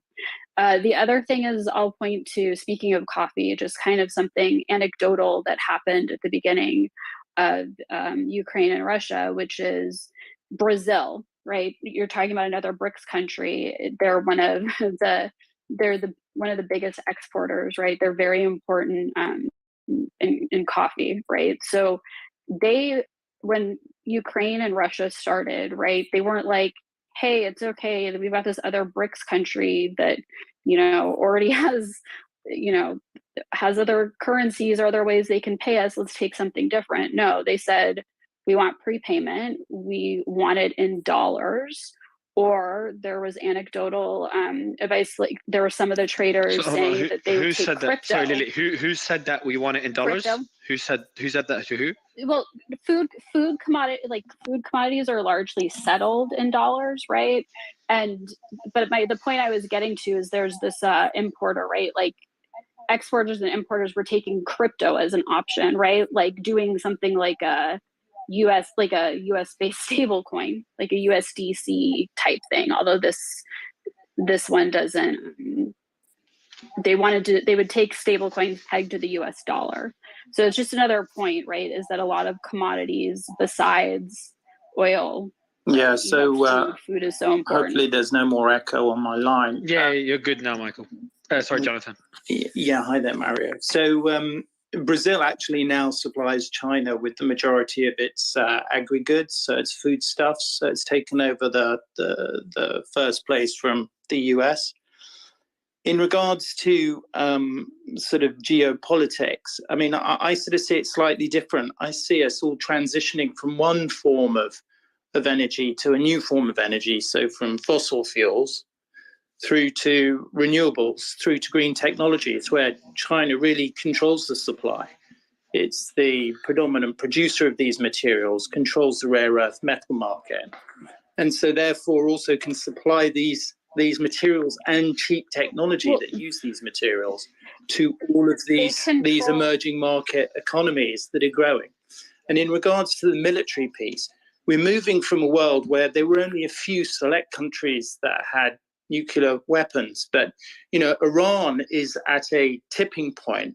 I mean, some believe Iran already has nuclear capability. That would go a long way to explain why Saudi Arabia is now breaking bread. There's a rapprochement between Saudi and Iran. There's even a conversation potentially going on between Israel and Iran now. So, what does that suggest? That suggests. I'm sorry. Yeah. Israel and Iran? No way. So there was on, I think it was. And by the way, South Africa has nuclear weapons, and nobody threes them. Hold on, Rob. The rare earths, Australia is important, right? China does the processing. So I forget the name of getting set up in Malaysia by Linus, and Exactly. DoD has been giving money to the U.S. to different companies to set up things here since 2018, 2020. So there was the previous head of Mossad in an interview with Kapoor on CNN, who basically hinted at a dialogue between the Israeli government and Iran at some point in the future. To me, that suggests that the whole dynamic in the Middle East is changing. And in regards to the US's position, the US can impose its authority on states that don't have nuclear weapons. They can't where they do. So that would change. It's all about a bluff. No one's going to use those weapons, right? We're funding a war against Russia. Exactly. Russia has nuclear weapons. Exactly. Right? Well, and also there are tons of non-directly economic aligned countries, including South Africa to the United States dollar, who has nuclear weapons, and there's no way South Africa is going to even threaten to use the weapons. But South Africa is not supporting the US. So if you look at the rhetoric coming out of South Africa at the moment, it's very anti-US. What I'm trying to say is that from a political perspective, countries will, over the course of the next 5 to 10 years, be able to make their own decisions. And that will be led by future energy technologies and the supply of those. And you had the dollar, which was built off of the strength of oil, global oil demand. And now what you're going to see is a sort of a growing Chinese economy based on these new renewable and green technologies. And where they don't control raw materials themselves through the relationships they have, they control between 70 to 80% of the process. Guys. All right, so there's a lot of points being made. And I don't want to. I try to fact check everything. So in terms and Lily, that goes to you, Jonathan. You mentioned China has the most rare earth metals in terms of reserves. So I've just checked it out. China has 44 million metric tons as number one. Vietnam is number two with 22 million metric tons. Brazil is number three, 21 million. India is number four with 6.9 million, and then Australia is number five with 3.4 million. And I'm originally from Australia. And the US is number 6 with 2.3 million metric tons. So I know the importance of rare earth metals, and we can talk about this a bit later if and the processing. So but processing, it goes up even higher, and the processing just doesn't stop at rare earths. The processing is the most important. The processing. My point wasn't that it was that they're the most important with processing, right? Other countries have rare earths and they're able to mine them, but they still have to send them over to China to be processed. Or in the case of the Australian company Linus, right? They do processing in Malaysia and they're helping set up some in other places. If I may, Mario, I think the problem is like so like utilizing South African example that no hold on before sorry also the above list I just mentioned include unprocessed rare earth metal reserves found in each country, not processed. So hold on also just to say that Australia has more than China when it has less than 10%, about 8% of what China has. It's just an important distinction there. That's unprocessed rare earth metals. And then obviously China's apparently even more important when it comes to processing. Is that correct? 97% of powerful magnets. So neodymium. Okay, so that's one point being made. The second, so that's one point.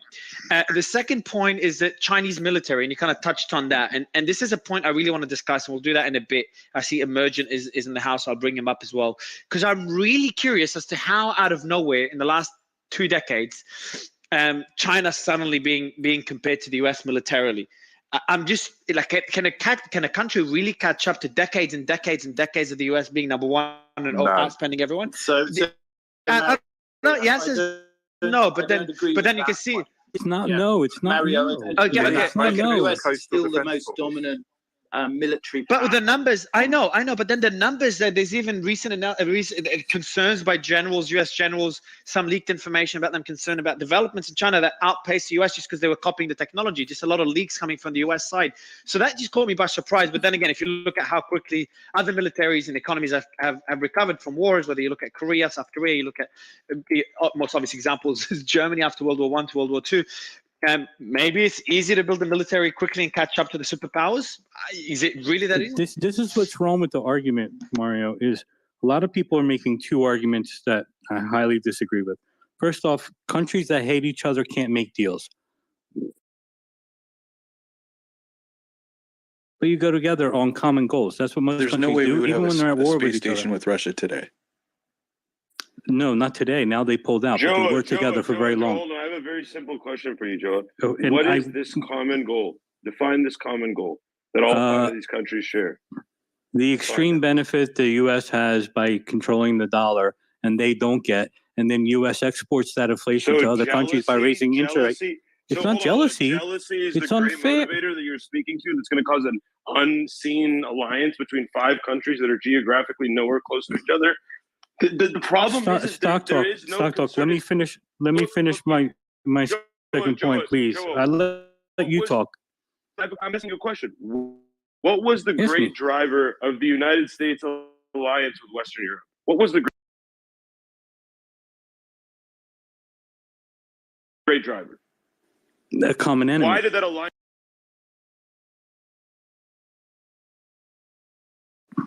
What's going to be the driver here? All of the things that will all of the world is in a paddle boat race against someone with a motorboat. Explain what you mean. The U.S. can borrow unlimitedly, giving them an extreme amount of power. The U.S. can borrow unlimitedly, giving them an extreme amount of power, which other countries cannot, and they're tired of doing it. And they want to have some of the advantages as well. Mickey, just jump in. Go ahead. Japan, China, and Europe borrow more than the U.S. as a percentage of GDP. Explain that. Joe, China's much more indebted than the United States. Yeah, much more. If you look at China, China's almost like a startup, just started with a new economic system. And when you have high growth, you're going to have problems. Just like if you're running a startup, you're going to run into financial problems along the way. Joe, they require $2.50 of debt to generate $1 of GDP. $2.50 of debt to generate $1 of GDP. That is atrocious. What do startups do? That is atrocious. Typically, yeah, but even if you're talking about startups, no, the United States is $1.40 to generate $1 of GDP.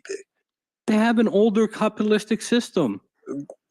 No, but they're utilizing debt to build ghost cities. Yeah, that gives you a one-time boost to I within. And America didn't do the same thing. Isn't that why we got to? Let me jump in here because let me finish my 2 points. Yeah, and then I'll give you the mic, Mickey, right after. Okay. Go ahead, Joe. All right. One thing, countries that could be feuding with each other still cooperate with each other in other things. You can't just outright say they hate each other. They'll never work together, right? And then secondly, we keep looking at this as the war and the military might of America. We've had generals on here, and there's plenty of them in the media saying that China's military is designed to beat U.S., not designed to do what the U.S. did. China does not expand by setting up bases and expanding their empire. They expand by making business deals with other countries. So that's not military. Right? And you can argue which one. Hold on. What? Then that's not military, right? No, it's not military. It's not military. You keep saying that this is military. America doesn't attack countries that aren't going to war or have dictators. How are you going to attack Mexico if they go to the BRICS? You won't. They're not going to. We have a NAFTA agreement, which is what I don't understand. They're going to. Let's get to Mickey. Let's get to Mickey. Hold on. But what I'm saying is there'll be three currencies. If there's three currencies, NAFTA doesn't stop them from using the yuan for some stuff and the dollar for another. I keep saying they're going to be a third, a third, a third. This is the exact problem, as Michael Cal has touched on, and after Mickey, I want to touch on. People who have this conversation can't differentiate between dollar settlement and dollar invoicing. Those two things are significantly different, right? And people use them like interchangeably. So explain. Can you explain? Brazil's not settling in dollars. All right. So and that's an argument, D point. If you can answer, when Brazil deals with China, how do they settle? Do they still go through the US dollar? No, they're settling that in yuan, but that's not the issue. Invoicing is much more of a significant thing, as Michael Cal touched on. Even if you're to look at Saudi Arabia, for a long time, like 80% of dollar of settlement of oil, 80% was roughly dollar settled. The other 20% was settled in different currencies. But if you're to look at like what is dollar invoicing, that is kind of a way of looking at the usage as a medium of exchange. And I put this up in the nest. And so that's really the dollar's dominance internationally. And so it's if you look at, the composite or the composition of global trade and international finance transactions, the US dollar is the most frequently used in global trade. So the actual invoicing settlement is not as much of a problem because commodities have been settled in multiple different currencies for a very long period of time. So even if China and Brazil are settling in renminbi, this isn't a problem. The problem would be if we heard settlement plus invoicing. That then would be a matter of concern. But just settlement, that doesn't worry me. And even if you actually look at Asia Pacific. Can you expand on invoicing? Can you explain to people invoicing? Yeah, so I mean that's pretty much in the most simplistic terms. It's using the dollar as essentially as the medium of exchange, and so all global transactions or global trade transactions are essentially being done with dollar invoices. So the U.S. it's the invoice. So to your point, let's look at two companies, one in Brazil, one in China. So when you say dollar invoicing, so let's say the Brazilian company is buying rare earth metals from China. When you say that they invoice in the dollar, so that means the Chinese company will send an invoice to the Brazilian company in US dollars, and then the Brazilian company, if they settle in yuan, so the invoice comes in US dollars, but then the settlement is in yuan, or am I getting it wrong? It's in the sense that it's the invoice of the overall dollar, not necessarily the settlement. I mean, we can have like a bit of a more like deep discussion on this because like dollar invoicing and settlement, it can get kind of different. It's transmission more than the traditional words of dot. So that's kind of what I was trying to explain earlier, which is that the way that the dollar gets the money gets transmitted is by different intermediaries who are invoicing it in the dollar. That's what Deere is referring to, correct? I just want to make sure that we're speaking. It's about the transmission of that money through intermediaries. Yeah, so yeah, exactly. It's just like an invoice, but that invoice is all dollars, right? Exactly. And that's way more significant than the settlement itself. If people started to invoice, it's not though. Why It's is not. it though? That don't make It's sense. not Why because would- what's important is the reserve. What's being held in reserve, not what's simply being. Well, held but in Joe, trade. that's a worse argument against the yuan. Exactly. The yuan's like 3% of global reserve currencies. But that being said, But that's what's growing. No, but that's actually, what's growing. And that's what we're talking about. It's not here, growing. just to the point on invoicing. China, the invoicing being done in RMB right now is growing. It just surpassed the euro, I think, late last year. And so I think to Joe's point, the risk isn't that something is going to replace the dollar, right? It's the dollar right now is 59% of global reserve currencies. That's down from say 70% 20 years ago or 72% or something like that. The risk is that we see all this de-dollarization happening. We see a lot more invoicing happening in yuan, and so the risks I think for Americans to think about are right now it's 59%, but what happens as global invoicing does start to increase in yuan? What happens as these countries continue to The thing is, it's de-dollarize? not. Joe's completely wrong. China's global share was 671 billion of global FX reserves. This is up in the nest, by the way. As of today, it's 571 billion. So you've actually seen a decrease in nations' holdings of the renminbi as FX reserves. On a quarter-over-quarter basis now, actually, the holding of U.S. dollars, if you go back 3 charts, there on the quarter-over-quarter basis, the holding of U.S. dollars as a share of globally disclosed FX reserves is up 47 basis points. So the renminbi is decreasing, actually down almost $100 billion from, I think its height of 671 to, I think it's 571 or it's in the 570s. But why do you fallen think by almost 100 billion. This flight to dollars right now. Hold on. But hold on. I'm just looking at. What's that have to do with it? But I'm just. So. The point. If it dropped a bit recently, if you look since 2017, I'm just looking at a graph. Just quickly Google the graph. It was based on this graph from Kaixin Global. It was 1.1% in Q1 2017. By Q1 2018, is about 1.4%. So that's your one share in global foreign exchange reserves. Q1 2019, from 1.4% to just under 2%. 2020 was still under, even dropped by a tiny bit, but still like at about 2%, 2.1%. Q1 2021, that's where it stops. I don't have after that. It's at 2.45%. So what it is now. So since 2017 till 2020, it's still very small. And it's very, very important point, like a tiny.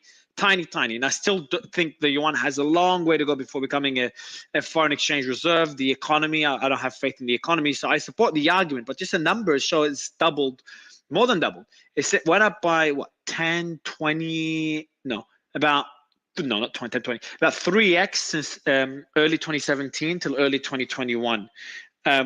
So the pattern is what concerns me. I'm not sure, Mickey, if you agree. And I want to kind of start digging into I brought you, Zeke, because I want to start digging into you also, to dig into the Chinese military. Because that's like if the argument that if the military starts to catch up more and more to the US, doesn't that give the Chinese yuan more potential to become a global reserve currency because it's backed now by the all-powerful Chinese military? Go ahead, Mickey. Well, there's the capital controls. This is something I have some good experience in and working. I speak Chinese, worked in China. I think maybe it was Jonathan talking about how China's making these deals. Let me and we did some stuff with rare earths, which is one thing we can talk about as well. But let me break down how the deals work, because whenever I hear people talking about one belt, one road, I always fucking start laughing. I'm going to explain you how the deal works, one belt, one road, and why it's a very good sort of primer on how it's how far away China is from sort of this global leader stage. Here's how one belt, one road work. It was somewhere between, I think, $5 and $8 trillion of capital expenditure. And here's how it works. Like Xi Jinping gets on a plane and he goes to, let's say, Mongolia, right? He goes to Mongolia and he talks to you. Let's say you're the prime minister of Mongolia, and goes, hey, look, I want to give you a bunch of money I'll loan you a bunch of money to Mongolia to build some highways, build some infrastructure. And you as a PM Mongolia, it sounds pretty good. Okay, what are the terms? You agree on the terms. Then you take the money. What do you do with the money? Guess who gets the contracts to build the roads and the railways and the factories? It's your friends and your buddies. Right? So you start pocketing all this money that goes into your friends' pockets. And guess what happens? You don't build the shit you were going to build. And the stuff that is a threat to your national security, you never finish. For example, in Mongolia, there was supposed to be a railway from the south of Mongolia to the north of Mongolia to connect the coal mines in the north and the south. They built a northern railway and a southern railway, but they never connected the two because they see China as an existential threat. So in order to go from north to south, I really have to traverse the entire country, right? So what's happening now in One Belt, One Road is around, I believe, last time I checked, a 65% default rate or risk of default rate for all the loans China went out. That is to the tune of, let's say, $3 or $4 trillion of write-off from China as a result of this initiative. There's all this sort of press, but what's happening on the ground is, of course, rampant corruption and a lack of governance for this money. It wasn't done with any governance whatsoever, right? There's just case after case after case of these projects being ways to get guanxi with the leaders in these countries to build relationships. But at the end of the day, if you're citizen of this country and it's 10 years later and you're looking at the giant lotus blossom tower that was built in your country in Sri Lanka, it was never really finished. That was a grift for the president and all his buddies. You're not going to want to pay it back, and that's what's happening over and over and over again. And to talk about rare earths, I posted an article in the Nest about rare earths, but first of all, it's a misnomer. and rare earths. But the reason why rare earths are rare is not because they're rare on the planet. It's because they're very, very, very dirty and expensive to process. So people dig a hole in the ground that they know there's a bunch of minerals in, let's say uranium, a bunch of other things. They dump a bunch of acid into it, and they pull out all this ore, and then they send the dirty ore to China, which filters it out and tries to get the minerals. Yeah, China has, I think, 20% of the world's rare earths. They do most of the processing, but they are completely reliant on the rest of the world for, pieces of this supply chain. So I think, like, just to say but when that, you say, sorry, China has 20, sorry, I want you to continue. Don't stop the flow. But when you say they have 20%, that they have the biggest reserves, correct? Yeah, I think they do as single.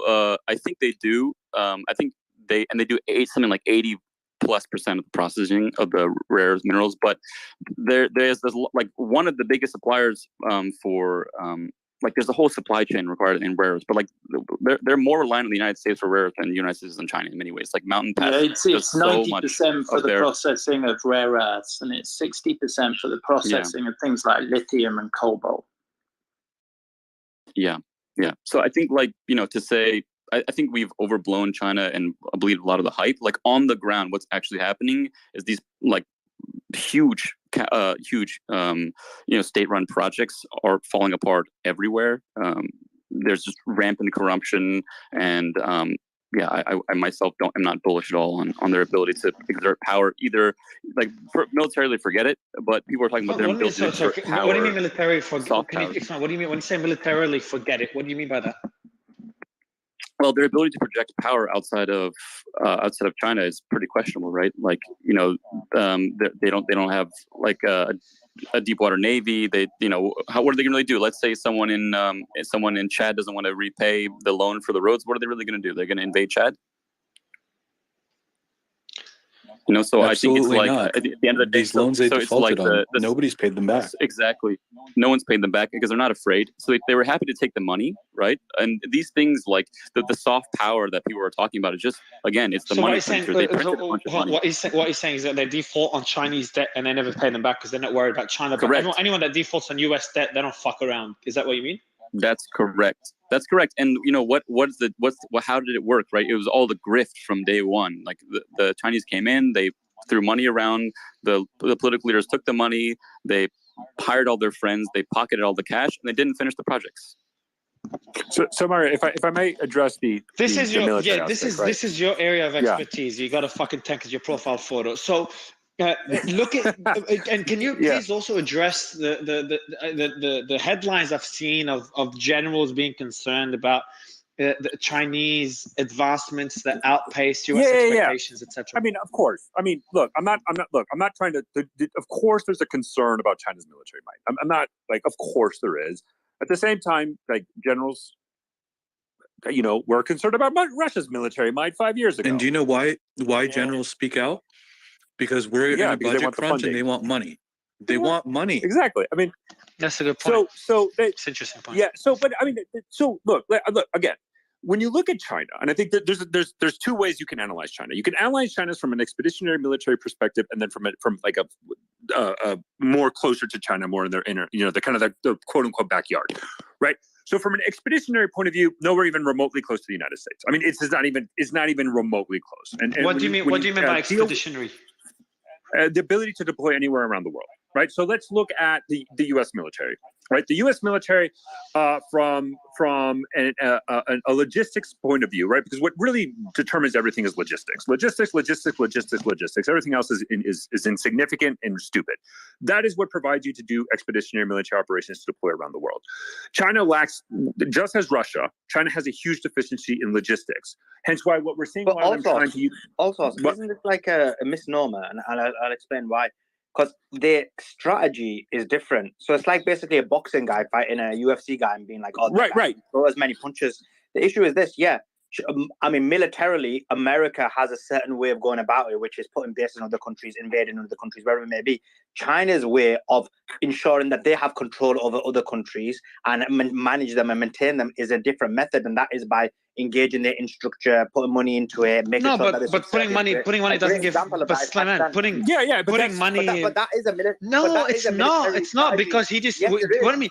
Putting money. Okay, let me ask. Putting money, they could just default. What do you gotta fucking do? But the example was just given by, I can't remember who, but I think it's special by Jay and Mikey.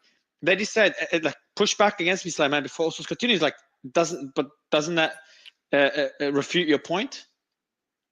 Not really, because then you're seeing what happens is when you default, what happens then China takes even more control of your country. So all of the ammunition. They can't though, right? China tried to take over Sri Lankan ports. What are they going to do? Like kill all of the people? No, they're going to just take over their own infrastructure. No. So what happens is, as an example, in Africa, what they've done is when many countries default, they take over their raw minerals production. They take control of their infrastructure. In Pakistan, they've got significant control over that country. Like that's how they do it. I accept that there will be some countries where they'll default and they may not do something about it. And then, but at the same time, there's some countries who won't listen to America. Yeah, but so man, you need compliance. You need compliance and enforcement. Yeah, and enforcement. Okay, but like let's say Africa. Okay, they took control of their minerals. What if the hold on, Jonathan? Oh, I'm not sure who that is. Well, let's say they okay. So Africa's like, all right, take out our mines, okay, because we didn't pay you back. Then they changed their minds. A year later, like, well, why do we have to give it to them? Look what Sri Lanka did. They took back their ports. Hey, we want to take back our mine. Fuck you. What is China going to do next? The US will just send troops there. Yeah, hold on, Mario. Mario, who pays the US back for setting up bases? One more example. Who pays the US for setting up bases in their country? Let me give you another We're talking about giving loans where they get money back, and the US gets no money back. Go ahead, Jonathan. Push back and then go to also. So when you've got Pakistan, okay, they're a nuclear power. Don't see the US going into Pakistan to try and sort of, get their money back. But the US could use another. But the US could use trade sanctions. Way overplayed. Exactly, trade sanctions and using. Hold on. The military is it, guys? That's literally our. Hold on. And so it's economic. Has China sanctioned any country? Can anyone give me any clarity on that one? No. So wait, Mario. Let me just go to this point because I think because I understand the argument. I get the argument. Okay. So I think one of the things is sanctions. China has sanctioned countries, especially but it's related to Taiwan. Look, the whole seizing ports, all that, great, kumbaya, got it. Understand there's a concern when China tries to seize foreign ports or foreign infrastructure, et cetera. But to the extent of like actual dominance, like Pakistan, I think is a perfect example of the limitations of Chinese ability to really get much out of it because Pakistan continues to receive money. China continues to waste money. And yeah, they do this like all friendship alliance, but it's like, at the end of the day, Pakistan's working with them because they're continuing to get money from them. Yeah. And then when you look, but let's look at like if you actually analyze like Pakistan, at least from a domestic point of view, right? The Pakistani Taliban, right? I mean, China is not the persons the Pakistanis are going to go to if they need assistance in counterterrorism military operations. Like that just doesn't happen. But to the point of the Chinese military, well, they're probably not going to go to America as well. Like, look, well, the Americans have done a lot against the Pakistani Taliban. But I mean, Imran Khan is no longer there because of America. So there's. Supposedly. No, but hold on. But hold on. But let me just put this point. And also just about the sanctions, just to kind of fact check something. I'm just trying to figure out like which countries China has sanctioned. I know someone has a list, but I'm actually struggling to find out. They're like, oh, they sanctioned a bunch of individuals from here and there, but I'm struggling to find any countries fully sanctioned by China. In the US, there's a whole bunch of them. And it's because again. But the issue is this. Look, this is the flaw in the argument, and I'll explain the sanctions point as well. That flaw in the argument is this. Guess what? America's got the best military. We invade. Other countries are scared of us. But actually, when they don't listen to us, we can't invade everybody. We actually do economic sanctions. And China is, I'm saying, providing economic support and using that to control people. And they do have the option, even if they don't do it significantly at the moment, use economic sanctions. But hold on, let me answer that. Let me finish, because I know you'll take about quite a while to make a point. And so the point is this. In the end, it all comes down to economics. And so sanctions are irrelevant. Because China isn't is not basically bullying other countries, and hence why people are moving to them, doesn't mean that they're failing in what they're doing. And China can get control through the technology anyway, because China supplies these countries with the majority of their technology because it's cheap. They can't afford technology made in the West, in Europe or in the US. So they're buying all of this technology from China, which is a quid pro pro quo for maybe sort of, making up for shortfall on debt repayments. So the trade to China sort of, increases again and again. And in time, China will own the majority of the mission critical systems in those countries, as they do the ports and the infrastructure, the trains and the airports. So at that point,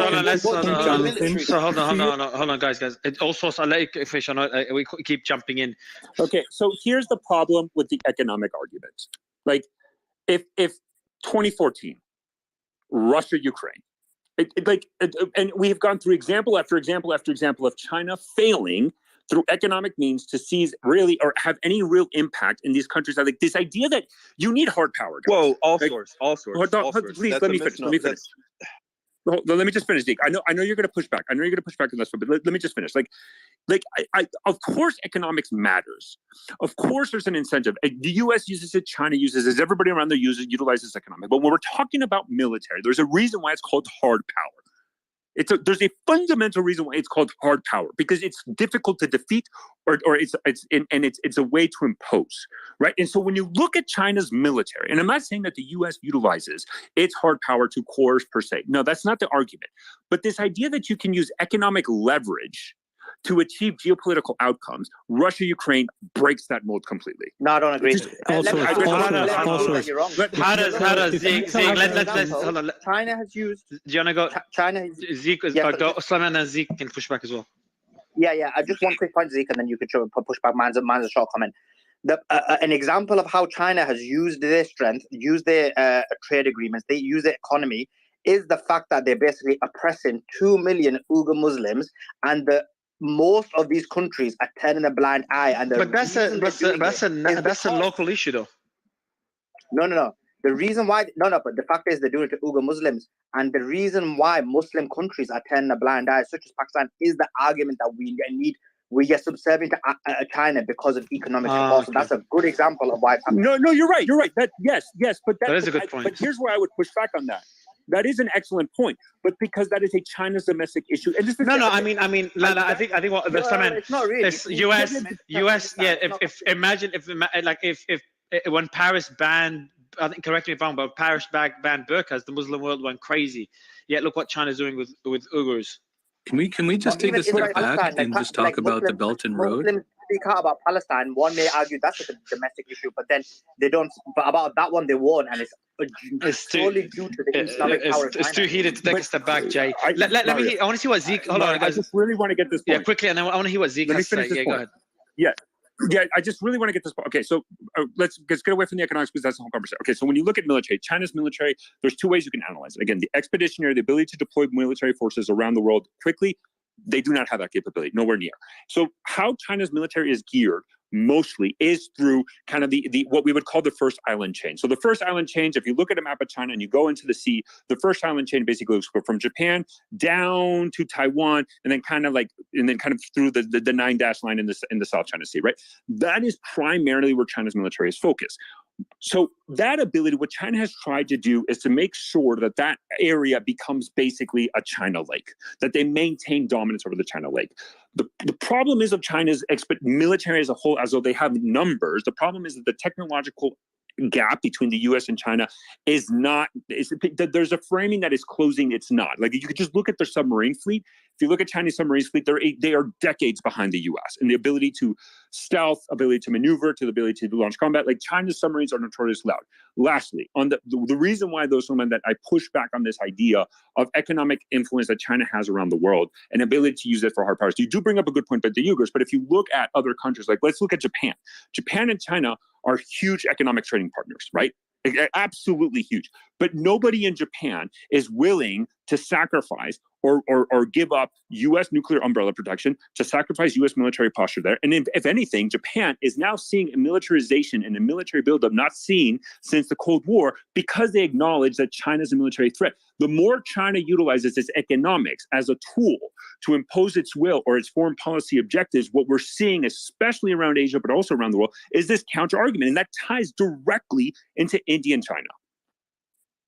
I mean, just quickly going back. Can I make a point real quick? Belt and Road. All source. If you tell Americans, hey, no more smartphones, How quickly would America pay it back? Yeah, alone but you to can't China? you can't say that. China, you like this can't will destroy the actually, Chinese economy. The Chinese economy will get destroyed as well. Like I don't get it. Like, hey, we're gonna shoot ourselves in the It's head and cheaper shoot you than- in the head with us as well.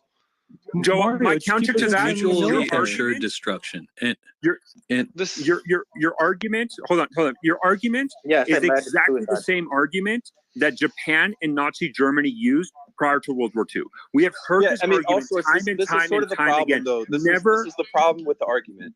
The problem with the argument is you're sort of looking at this as, you know, this is a World War II sort of Vietnam era, you know, narrative where the problem with this is that over the last 20 years, like, we're in an era where the United States is more and more and more hesitant by the day to engage abroad because of these complete failures in the Middle East, because of what's happening in Ukraine, because of what countries have seen us do across the world over the last 40 years. So there's this perception out there. And I think the rest of the world understands that there's this perception, even in the American public, that, you know, the powers that be do not have the ability to manufacture consent, you know, for this sort of, you know, fuckery abroad like they used to. And so I agree with you. You know, we still have the #1 expeditionary military force. We still have bases in 80 plus countries across the world. That still absolutely enforces, you know, our will economically, you know, from a you know, hard power perspective, our ability to sort of move anytime we need to. We obviously have a big role in sort of securing trade routes and shipping routes and all these sort of things. And so, you know, the United States is inextricable from the global economy. But what has happened, especially over the last 13 months, is that China and, you know, Russia and the, you know, BRICS countries to a degree have provided, let's bring up the countries in Africa as an example. If, you know, if something goes south there with their relationship with the United States, it is no longer a scenario where the United States can sort of just enforce their will. These countries have relationships with China. These countries have relationships with Russia. In other words, there's an there's an alternative to the West. But how is that but alternative played not, out? And so I'm looking Let's at just talk Hold on, about guys, hold Belt on, and Jay, Road. go ahead. So let's just talk about Belt and Road, because I think Mickey started a topic and then everyone ignored it, and it was probably the most relevant topic to what we're talking about. So this initiative, that's the U.S.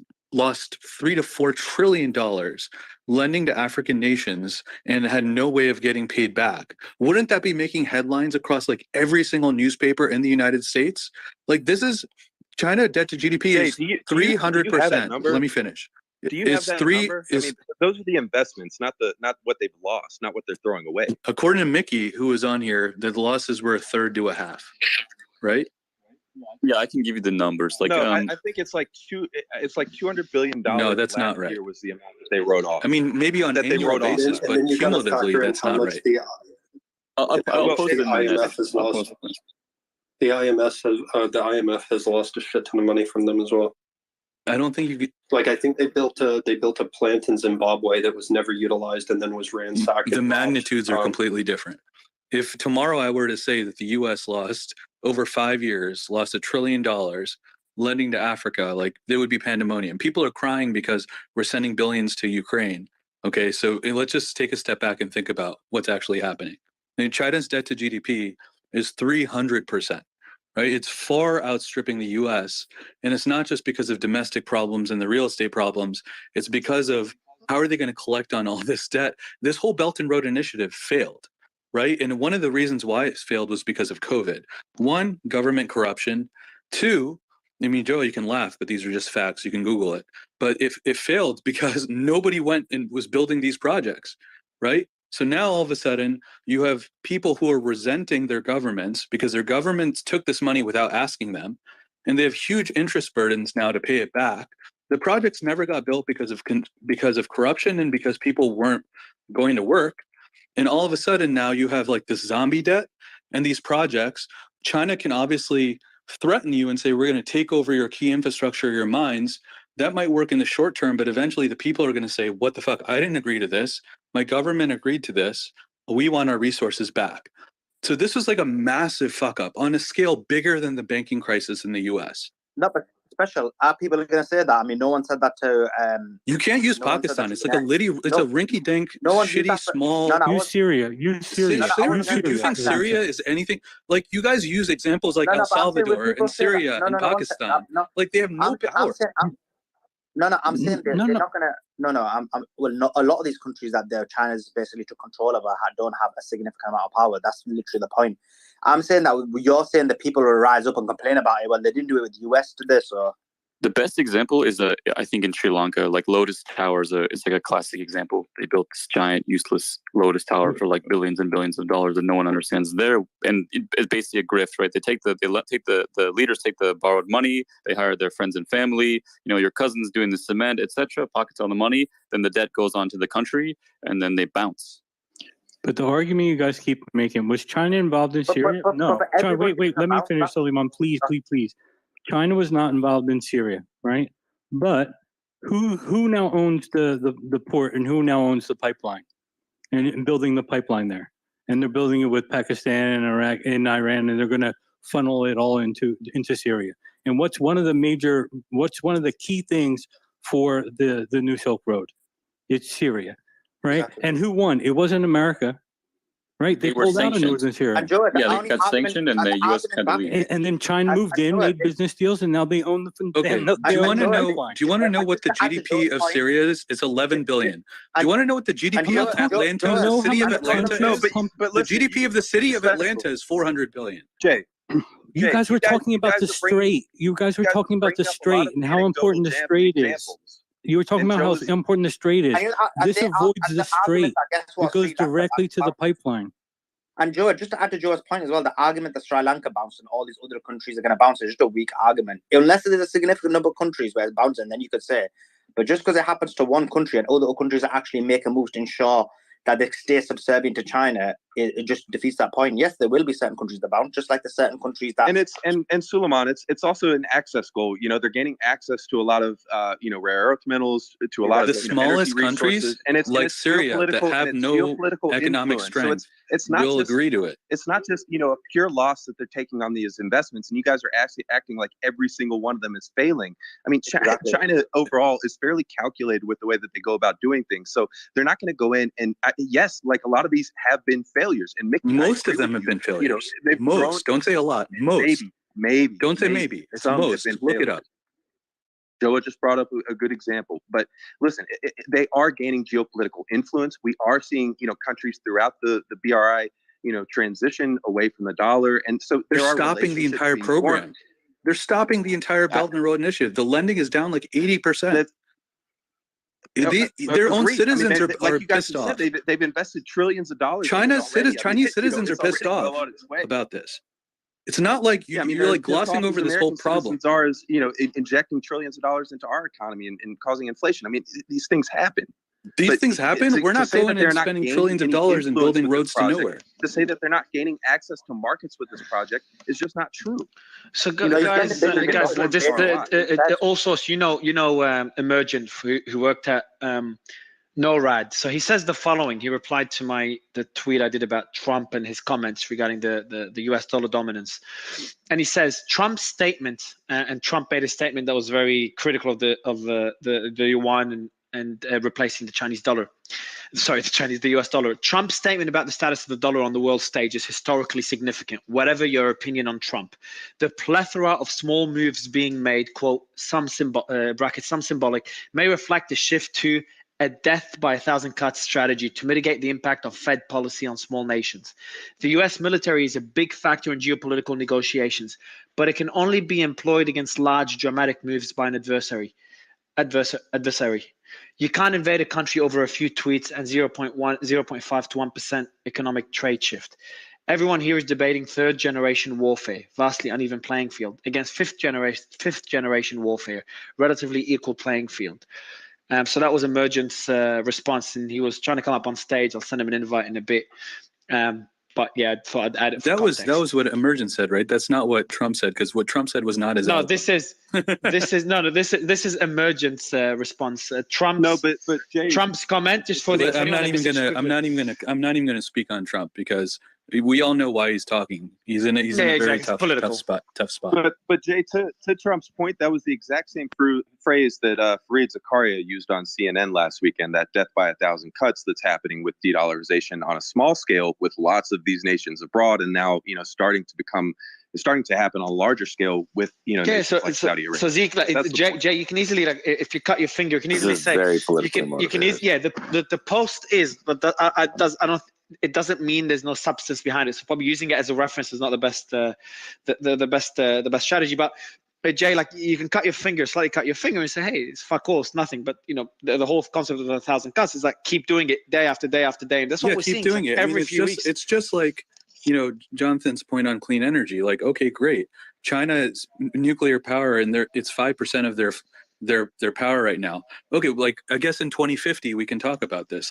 You guys are talking about it like it's happening imminently, and I think the entire point of this space should be, let's talk about this in 2050. Maybe China will be 10% of global payments.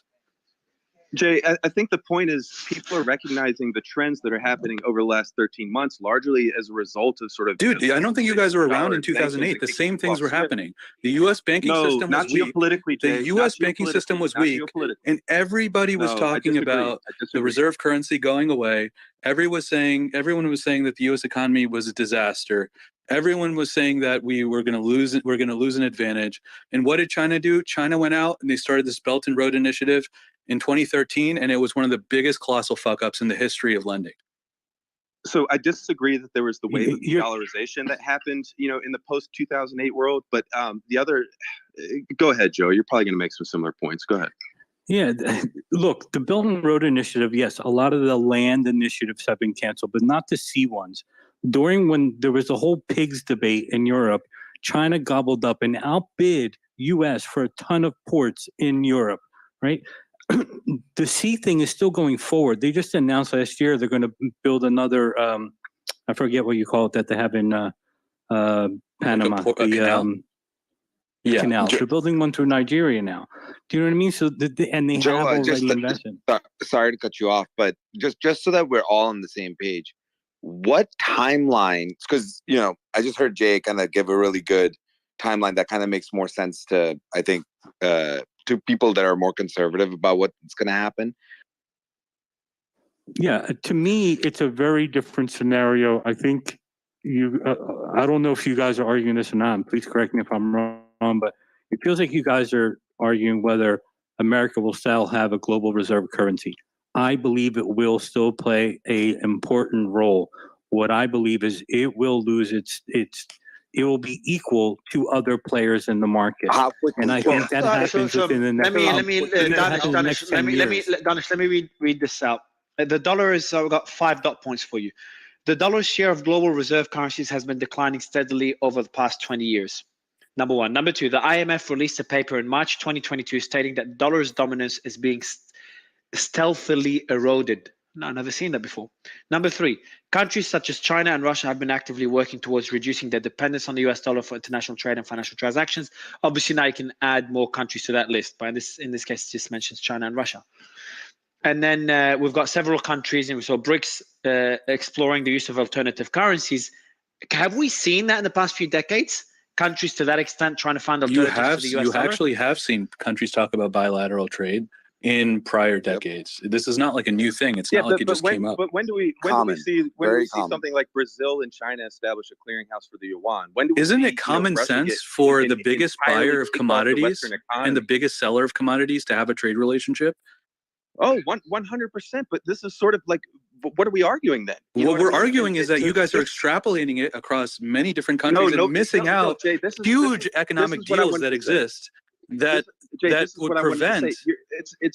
It's a straw man that people keep building on this stage, and that's why I feel like I have to keep reiterating that. Like, I don't think the dollar is going anywhere, even though it seems like I'm sort of counting these points. What I'm saying is right now, and this is going to answer Danish's question.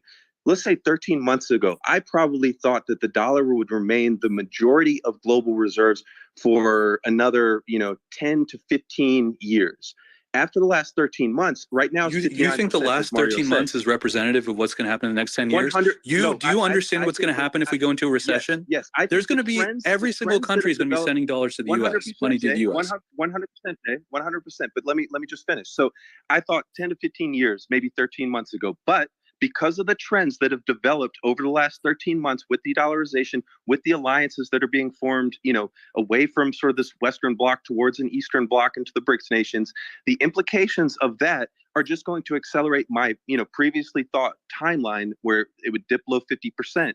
I'm now thinking that's more, on the 5 to 8 year timeline. So I'm not, this is not a conversation that's saying the yuan's going to replace the dollar in the next 50 years. This is a conversation about the implications about our ability to do things like finance our debt when the dollar does start to take these dents as the global reserve currency. That's the only place I'm coming from. I'm not being, Okay, so I agree with some of the idea, but now let's talk about capital controls and who actually wants to own Chinese yuan.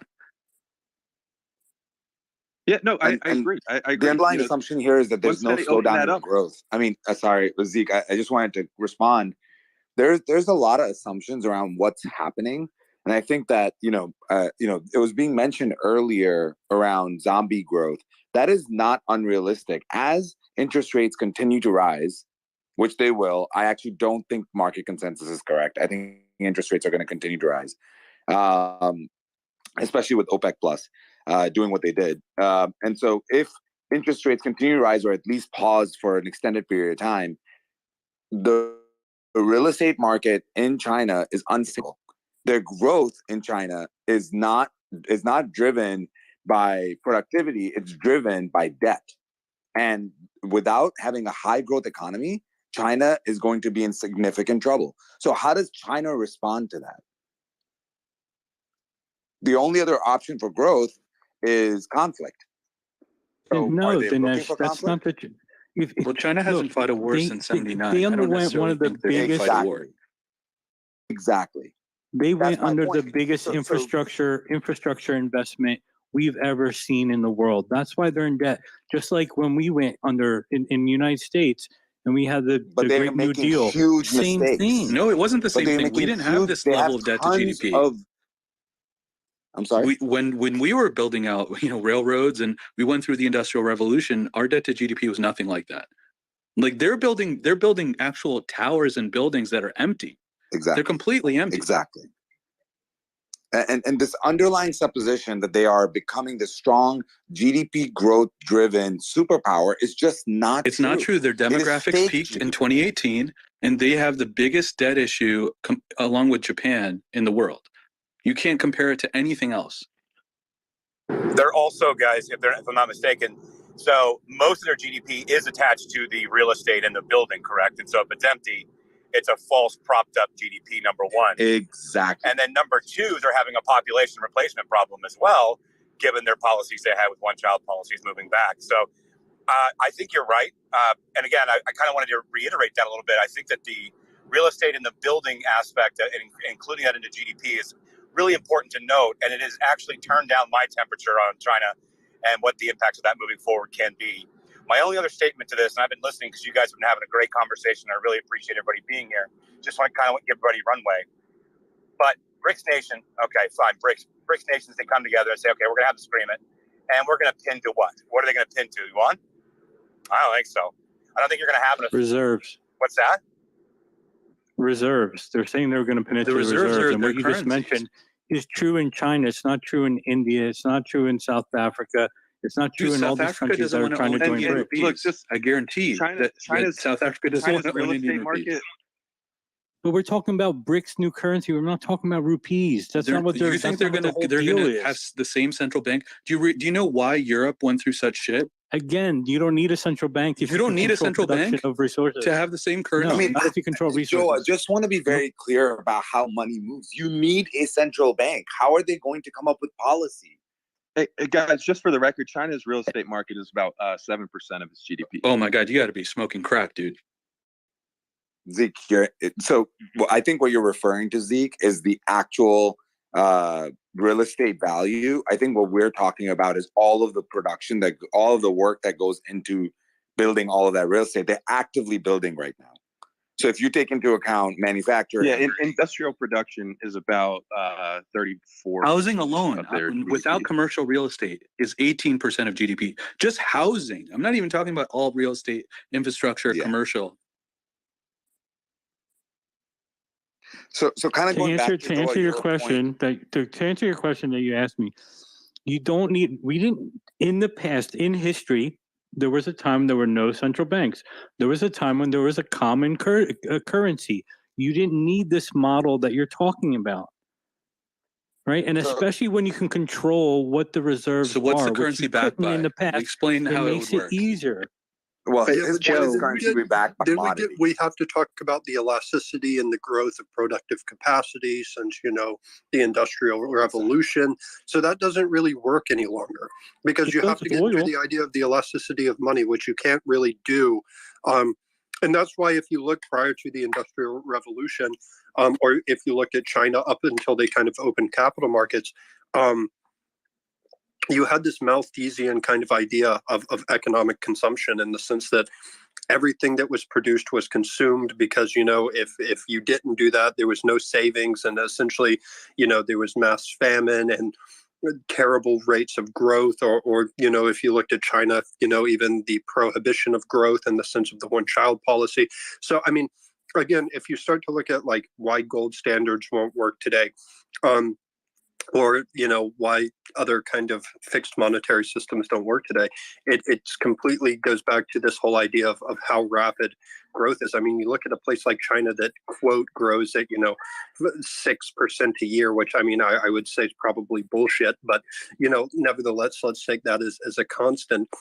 You can't fix your currency to, like, let's say gold, which I don't know how often new gold reserves are found, let's say at 2% a year, because then you have this disequilibrium between, the current demand for the money and the supply for money. And that's the whole problem when you don't have elasticity in the money supply. But dear, what they're saying is it won't be just gold. It'll be all the resources. And if you can control, you're talking about the elasticity of money, but if you can easily control the production of oil, you have elasticity. Yeah, but that ignores supply and demand for oil.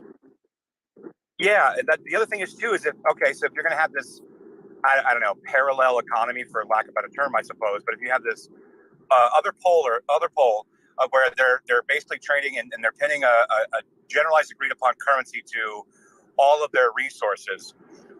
Okay, the value of those are going to go down substantially because you're only trading within yourselves as well. So the supply and demand question comes up, does it not?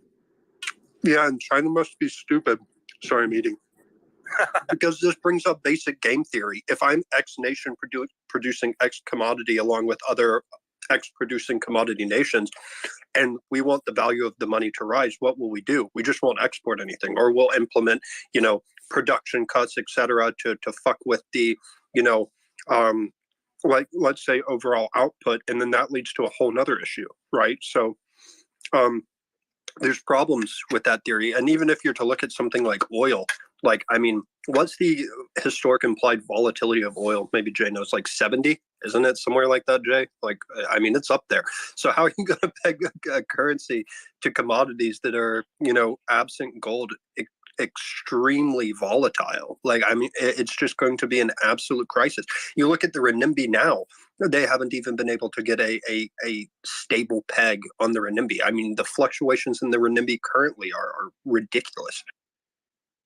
The reason why the gold standard was even implemented so are they in place Bitcoin, and it's performed better than the dollar.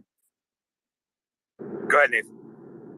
But the reason why the gold standard was even implemented in the first place is because you needed, I mean, it comes down to basic currency theory, monetary theory. You needed a medium of exchange that was easy to transport, and that was, highly liquid and, and held its value, because an ounce of gold is an ounce of gold. And so there was a certain level of harmonization with precious metals amongst all the countries.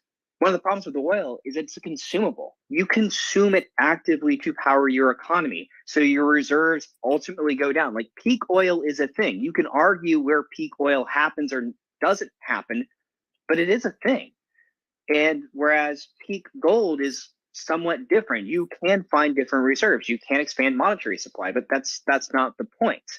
The point is, at the end of the gold standard is a very complicated situation. I mean, it goes back to the end of the Cold War. Sorry, not the end of the Cold War, but the end of World War II. I mean, you had this massive need for deficit spending to fuel war economies, and that kind of broke the system and created the need for fiat currency. The U.S. with Bretton Woods tried to recreate it, put it back together. but to establish this order to challenge the Soviet Union, the United States did two things. One, it had this alliance system that it primarily subsidized through NATO for defense, and then it bribed the rest of the world through like the Marshall Plan and other trade agreements to come on their side. But to do that, the United States is running trade deficit and government deficits. At that point, you run into a balance of payment crisis. You cannot run trade deficits and government deficits indefinitely. That's what happened to Greece in 2012. That's what happened to Greece in 2015. It was a balance of payment crisis that threatened the continuation of the Eurozone. And that's what happened in 1972, is the US is staring down a balance of payment crisis because mostly France, but all these other countries, but mostly France is wanting to say, hey, you guarantee that, a dollar is worth X amount of gold, or an ounce of gold is worth X amount of dollars. I'm going to redeem for all this gold. And suddenly the US is about to run out of gold. And Nixon sat everybody down around the table and pretty much said, look, we're going to go off the gold standard. Otherwise, you're going to break the system. You're on your own. You're going to have a global financial crisis. And what are you going to, and the only way you're going to avoid that is the US is going to go off the gold standard, and you're going to put all those excess dollars back into the US economy in the form of buying up government bonds. And that's essentially the system that we have today. In the US remains this massive defense spending, this massive government deficit engine, this massive trade deficit engine that continues to import all of this stuff around the world. And so the US dollar has this massive liquidity. And so, there's two elements to this. Number one, you crash the US dollar, you crash the global economy, because who is going to start importing and take up this slack with this excess goods? Because again, the US, what's more likely? Is the US more likely to start cutting all this entitlement spending that's driving deficits, or is it more likely to start getting serious about the trade deficit and take on a more mercantilist policy? Nathan, can I give you a scenario? Because I agree with everything you just said, right? But war was a major cause of us getting off the gold, right? Yes. What if China doesn't go to war? What if they build a fort where they can control all the resources that America cannot beat, right? And I don't think you'll find a general that will say that the U.S. can go to China and beat China. I don't think you'll find any, right? If you don't agree have a with me. change in currency orders, the only time you have a change in currency orders like that is under two conditions.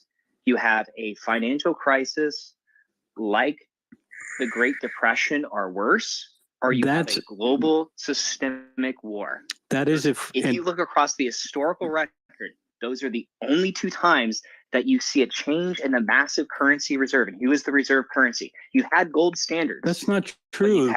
There's been global reserves that change without any war whatsoever, historically. Give me an example.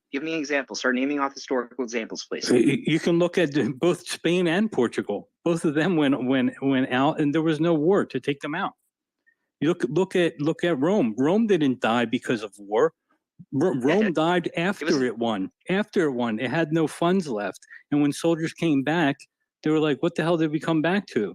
They didn't die because of the war. They didn't lose a war, and then it changed. Yeah, That's not what happened. No, they didn't. Romans was unable to defend its borders. It was invaded by the Goths and the Visigoths and the Burgundians and the Franks and the Huns. That's way after they fell as a global reserve. The reserve fell first. But I think, Joe, I would just push. I think one of the history of the world has drastically changed post World War II. Right? We cannot post World War II has seen a fundamental shift in economics, politics, et cetera. So I think it was Jay or Stock Talks was mentioning about how generally when you see economic power, you see military competition, right? But let's look at the post-World War II history in the Cold War. What were the two countries that had the most economic threat to the U.S. post-World War II? Japan and Germany. And although there was this scare, never, ever did any one of those countries ever tried to supplant the U.S. as a permanent military power, let alone in the world, let alone in the region that they were at. Japan in the Pacific and Germany in Europe. If anything, they were a net benefactor of U.S. military presence in those countries, allowing them to focus on their economic developments, which in the end, although there was criticism, benefited the United States. Right? It benefits us. It benefits us that we have a strong economic powerhouse in Japan. And now look at what we see now as Japan picking up its weight to try to counter China in the Indo-Pacific, right? Again, the Quad is a perfect example of that. And so the reason why I think people put, and this is kind of the earlier conversation with someone that we were having about economics. Yes, economics is an important metric, but I think we all criticize, the general criticism that we have of U.S. economic power is that sanctions don't work. And I tend to agree on a lot with that. Sanctions have a lot of limitations. So that argument that U.S. sanctions do not work as intended or as we wish, maybe not as intended, but as we wish, as a behavioral change in foreign policy, the same can be said about China and trying to utilize soft power and economic coercion or economic power to change the national security interests or the national policies of countries. There's always going to be limitations in utilizing economic power. Hence why, in the end, the hard power works. But in the post-Cold War world, we've seen also that there is limitations in military power. Right. And so it has to be a coupling. The way the world has worked post-World War II is nothing like we've seen in world history. And so that's why I think we have to be very careful if we go too back in time, because it's just not the same. We haven't, maybe now we might be going back to something. Don't have to go. Who do you attack? Who do you attack, all source? Who do you attack? If there's a BRICS currency, which country do you attack? Which of the Saudi 30 Arabia that are signing up? No, but Saudi Arabia has we talked about this. Like, there's 3,000 American troops in Saudi Arabia. Like, again, like, let's say there's a BRICS currency. Let's just pretend. All right, when was the last time we saw a similar situation that had a group of countries getting together, coming up with a currency that might supplant the dollar? The euro. Are we going to invade the European Union? No. Of course not. That's exactly what I'm saying. We're not going to invade. But I mean, but let's talk about the rise and fall of these things, right? What really took down the Soviet Union wasn't necessarily the military power. The number one thing that took down the Soviet Union and socialist governments in general is the accounting, because the central committee would make insistence on people to make a certain amount of widgets here, a certain amount of cars. And everyone just started lying because they couldn't meet the expectations of the central committee. So what happened eventually is everything came to roost. The accountings didn't add up, and the economy fell. The same is happening in China, right? You have just a god awful accounting. You have all these debts are not accounted for. Eventually, these things all come to roost, and that is going to be the end. There's no need. Like, imagine building a currency with a bunch of countries who have accounting you can't trust. Can you imagine like the amount of fuck ups and blow ups that you would expect to happen? So yeah, right. So.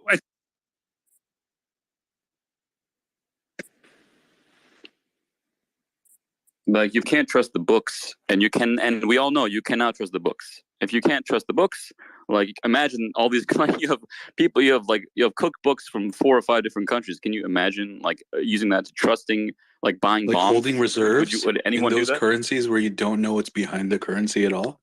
But why we keep talking about country reserves? We're talking about BRICS, new currency. It's all going to be backed by those countries, whatever you call it. BRICS, elephants, no, but they've all toffee, said ice cream currency. It's all going to be backed by the underlying governments. They all said we are starting with local currency and switching to a common currency. So which one? Are they all cooking the books? Is every country that wants to join the BRICS cooking the books? Have you read about what's going on in Brazil? Have you read about what's going on in Russia? No, hold on, Jay, hold on. But it's about what they have in natural reserves. Joe, hold on. You keep making this point over and over again. I've heard you say it like 6 times that they've all agreed to make a currency. Since when? You've said that like 40 different times, Joe. You're like, well, assuming that they've made where's that agreement? I'll post it in this. No, but Joe, that's it came from an announcement last week. No, there is no announcement. Not only. This is a myth. There is no announcement. No, this is Stockhawk. This is what happened in India last week. One of the Russian Duma members was down there, and he made a joint announcement, I think, with Modi, Russian that they were going to did not make an announcement. It's not an announcement. The announcement was that they are exploring a currency block, and they're going to then they've been saying that since 2013, August, at the BRICS meeting in South Africa. Okay. The announcement. It is very different for a Russian State Duma member to say that he believes that the BRICS countries are going to explore. I mean, there's so many qualifications. Listen, I'm here. just explaining where people are getting this. No, from, that makes Stock Talk. sense. I'm not Me saying and that. Stock Talk are starting a company to rival Zeke, SpaceX, right? I'm not. Stock Talk. I'm not shooting you down. Me and you. Jay, hold on. Give me a second. Jay, give me a second. My point is that it's not about these guys. It's not about. We're having an argument that doesn't even exist. Like BRICS does not have the level of economic cooperation that is being suggested in the popular media. That's like the lens of the argument is flawed because we're having a conversation as if this is a full-blown economic alliance. Not only is it not an economic alliance, it's clearly not a military alliance of any kind. So I mean, well, I mean, you know, this is a conversation about war nothing. games exercises with South Africa. I mean, you know, they're turning into more and more of a military alliance. You've got Iran joining this bloc, and they're sending warships into Brazil. You're seeing, you know, Russia and Saudi Arabia start talking about a potential military alliance. Obviously, Russia and India have a military alliance, and Russia sells them most of their Okay, Zeke, they're not military alliance. Yeah, but Zeke, those are like you and I both huge know. stretches. No. This is another Hold on, argument. This is a Russia and fundamental India have a lack. military alliance? I would say Russia and India, they don't have a military alliance, but Russia certainly sells them the majority of their military equipment. Got it. So let's buy burgers from Wendy's. So now I'm a JV with Wendy's. Like, what is it? No, all I'm saying is Stock Talk saying that these countries don't cooperate and they can't work together. I mean, why? What China the and hell? Brazil, That's a huge oversimplification of what I'm saying. I never said they can't work together. Okay, I said all of the cooperation, and this in my view is just an objective fact. All of the cooperation that's happened between those five nations was out of virtue of economic expediency. Here's one point I'll make. Anyone with even limited geopolitical knowledge can name dozens of nations, okay, dozens, over the course of the last 20 years that have made decisions politically that were directly misaligned with their own interests in return for standing with the United States. Whether you think that's right or wrong, that's a fact. You cannot name a single country that has cooperated with any of the BRICS nations for any reason other than economic expediency. That's why these aren't real alliances. There's a conflation being made between trade agreements. So you don't think an alliance made out of economic expediency can then evolve into a firmer alliance? No, I don't think it carries the same weight. That's the point I've been trying to make, is this starts the United States' ability to protect world reserve currency status is hugely, in my view, part to the expeditionary military. This is not purely an economic equation.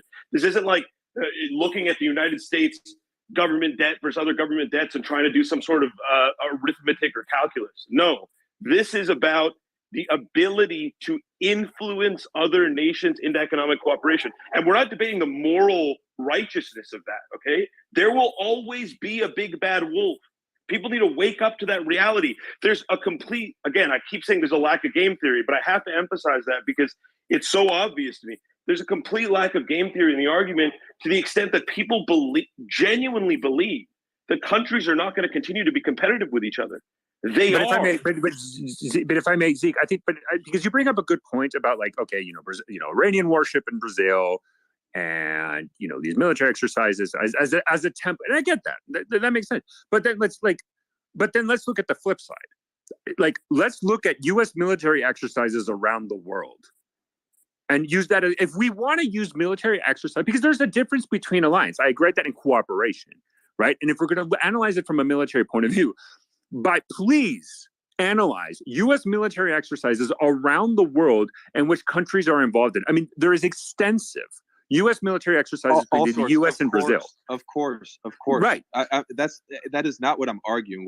All I'm saying is Stock Talk saying that these countries have zero like military alliance, they can't work together, blah blah blah. But I think just today a Russian military ship with hypersonic missiles docked in Saudi Arabia, right? And so there are a lot of things like that Iranian warship, the 2 Iranian warships that docked in Brazil. The U.S. gave them stern warnings not to do that. And so this is where I will sort of counter Stock Talk is I agree with you. We carry the big stick. We have for 80 years, and we've used it to enforce our might, or enforce our will, enforce our economic status.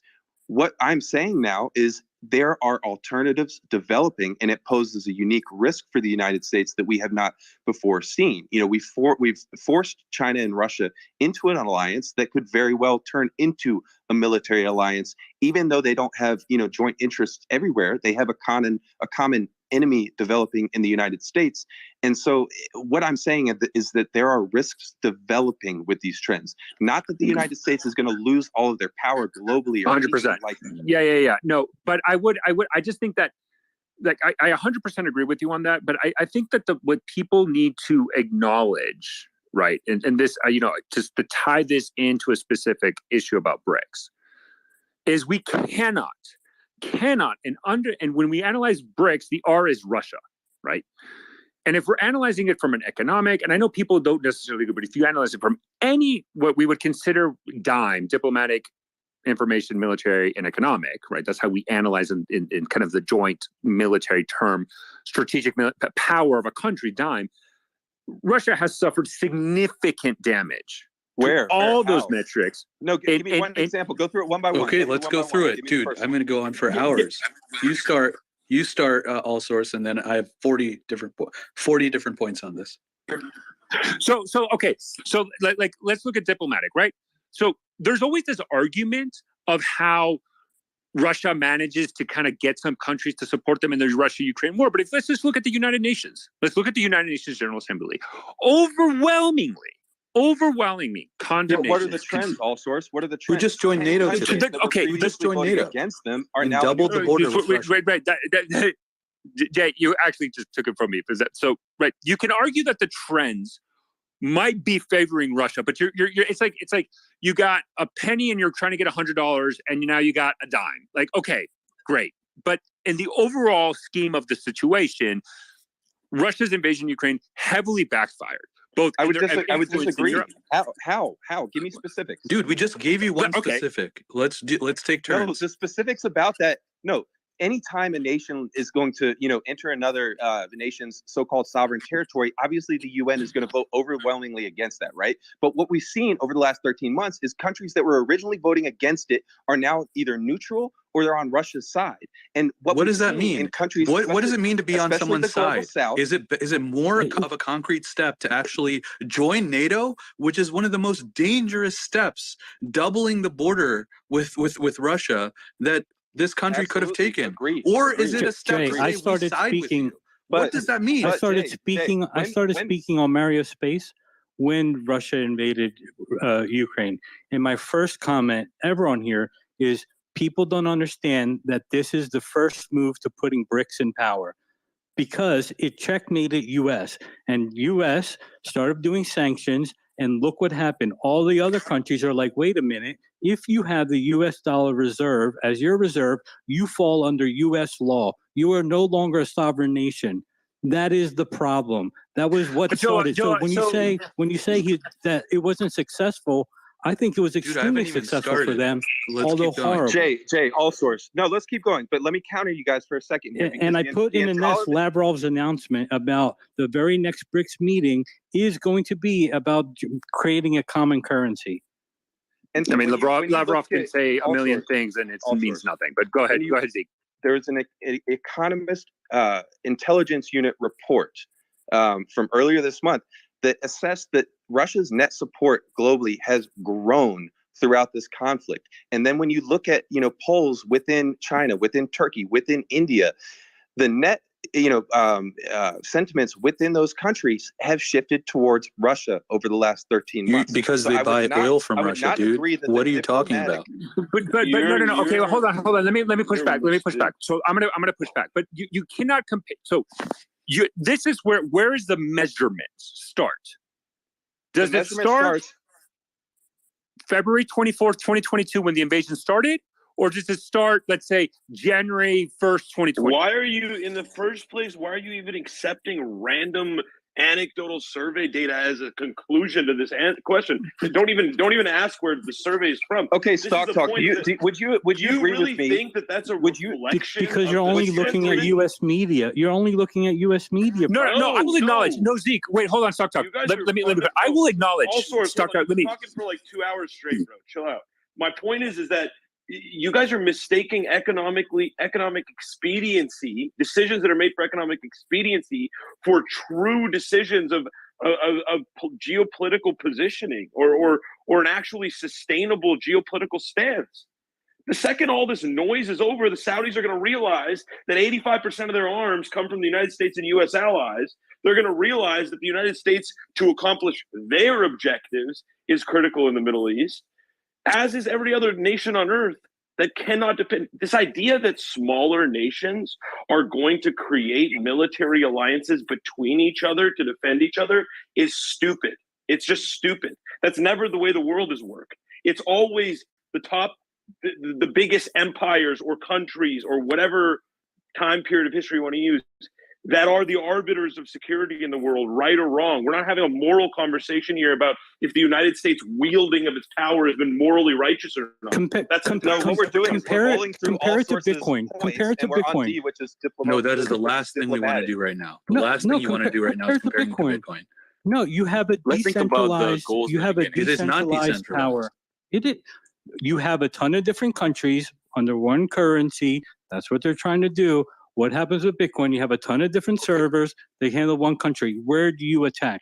You can't attack all 30. Let's do a Bitcoin analogy. We'll do a Bitcoin analogy, right? Because this is how it works, right? Let's say like I'm China and you're Brazil and I want your oil. I say we have a basket of goods as our currency, right? So I have a bunch of like soybeans and a bunch of like corn, and I say, hey, don't worry, I have the soybeans and corn. They're right here. Give me some oil. And you're like, the fuck you have oil? Like, I don't believe you. You're like, well, you come and check it. And then they have to start auditing things. And all of a sudden, like, people disagree on whether or not the underlying is there. How are you going to actually trade between countries using that currency? How would it actually functionally work to have a basket of currencies that are hidden? Like, this is not like on a public ledger. It's like hidden in some like salt cave in like, in Wuhan, that were like, and like, how are these countries supposed to build a currency out of these like underlying assets? Mickey, you have silver and I have gold. Let's say prove it, right? No. I have physical silver that I want to trade you. I have physical silver. You have physical gold. Me and you want to make a trade. Yeah. What do we do? Well, we have a third party basically. You're my next. No. You're my next door neighbor. I just want to make a trade with you. We have a relationship. Am I a good guy or am I a bad guy? Like, am I going to get rocks from China or am I going to actually get gold? Yeah, because people are investigating like these gold stores and they find rocks. Well, it's better than getting paper. There's not that kind of Christ, don't even start. You'd rather get a bag of rocks? You kidding me? I can prove dollars immediately. Ultimately, the immutability and the inability to trust a middleman is actually the misgiving of this entire argument. But you give up your sovereignty to do it, Dinesh. You give up your sovereignty to do it. What me and Mickey would do today. It's a worthwhile trade-off to be able to know. You're not giving up your sovereignty. Yes, they are. It's the opposite. Yes, they are. It's the opposite. If me and Mickey trade in dollars, right? If we're like, hey, just give me the value in dollars for my gold, and I'll give you the value in dollars for your silver, right? Now we fall under U.S. regulation, regardless of where we live, right? Because they can sanction us, right? If I'm Brazil and China, do I want to be under U.S. regulation for anything? Yeah, but you have to trust. The thing is, the game theory, you have to trust that I actually have the gold in my basement, and I have to trust that you have the oil in your basement. So what's going to happen after a few years is someone's going to say, like, I don't fucking believe you have the gold. And you're going to say, go fuck yourself. I have it. That might Give happen. me the oil. You're right. That is something that could happen. They could be dishonest actors, not act honestly, and not create a system where that gets fixed. There's a reason why we use currencies. I mean, like, it's just like if my grandmother had wheels, she'd be a bike. You know what I mean? Like, I just think like this whole idea of checkmating is such a joke. Like Vladimir Putin's outspoken goals before the invasion of Ukraine was to demilitarize Ukraine and push NATO back. Checkmate. He has doubled the border of NATO on his border, and he has militarized Ukraine to be one of the best armed and equipped militaries in the world. Not only that, it made 30 countries want to join. At the same time, 30,000 Russian troops died in Bakhmut itself. 30,000. There are 300,000 Russian troops that have been maimed or killed out of an standing army of 1.15 million people. And now, like when NATO, adds adds a new country and doubles its border with Russia, like what is Putin going to say? Putin's going to say, well, we're now going to be aggressive towards you. And fucking a third of your army is dead. Your Ukraine is now like the most heavily armed nation in the world. Yeah, that's just made up. That's just American propaganda. A third of the army is dead.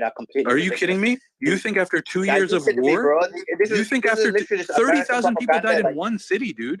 This is not there's very different numbers. 2 years. Jay, Dude, go to listen. Go to India Times. The numbers in go America to India Times are and read it.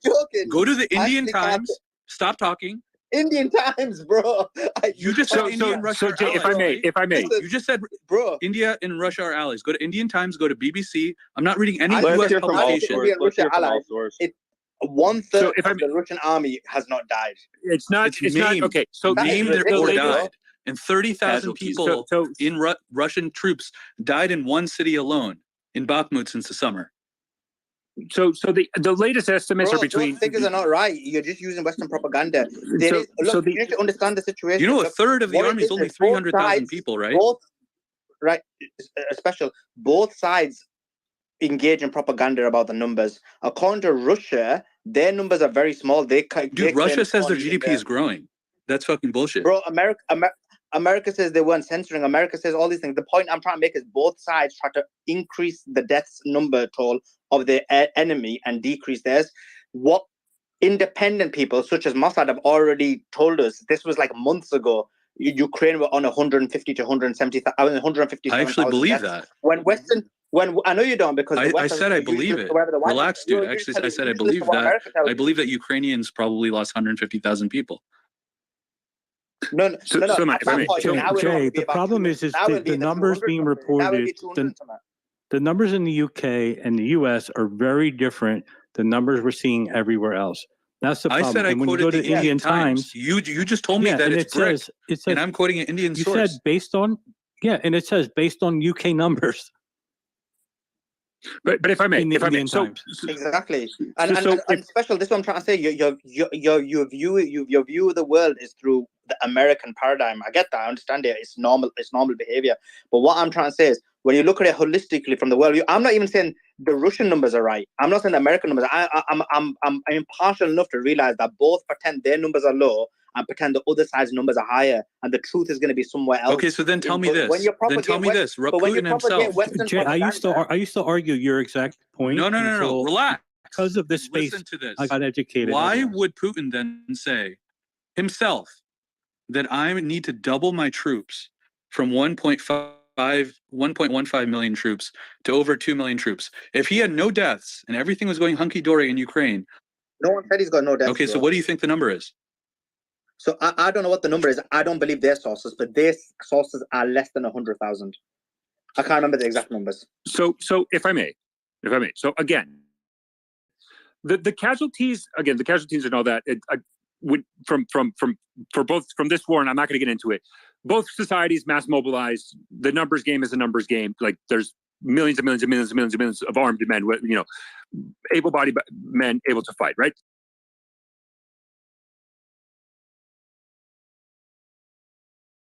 That's not how we're going to measure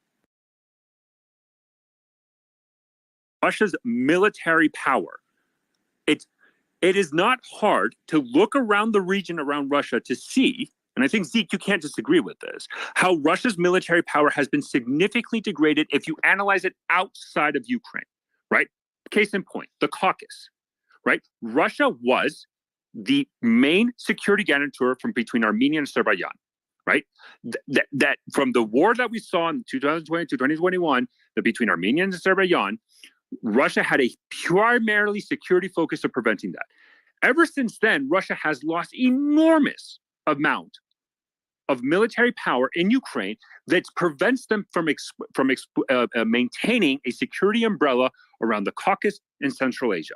It's clear, right? You can look at specific examples of Russian military units, the VDV, their airborne forces, so essential. All source. Here's what I'll say to that. I mean, if we do end up sort of reaching a final peace agreement where Russia has, established this, warm water port. They've got a land bridge to it. They've got, eastern Ukraine under their control. They sort of are, their citizens or their, Russian speakers and those territories are sort of safe from, being shelled for another 8 years. If they do make these territory gains and, are able to keep that territory, and then, as countries continue to sort of turn away from this U.S.-led alliance and look for, military partners, Russia may have an opportunity to sort of build up that sector of their economy by, shipping planes to Ukraine as they've, or sorry, to Iran as they recently just signed a deal for. And so, yes, I agree that obviously their military is taking a short-term massive hit. They're, wasting a lot of ammunition, a lot of equipment, a lot of resources, a lot of men. Right. They need to ask China for hunting rifles, right? Well, and shovels too, I think they need, right? But, I think it's not as, I don't think this conflict has been the big negative for their military that I think, people might think it is. Yes, Finland joining NATO is important, but I think we sort of knew the deal there already, right?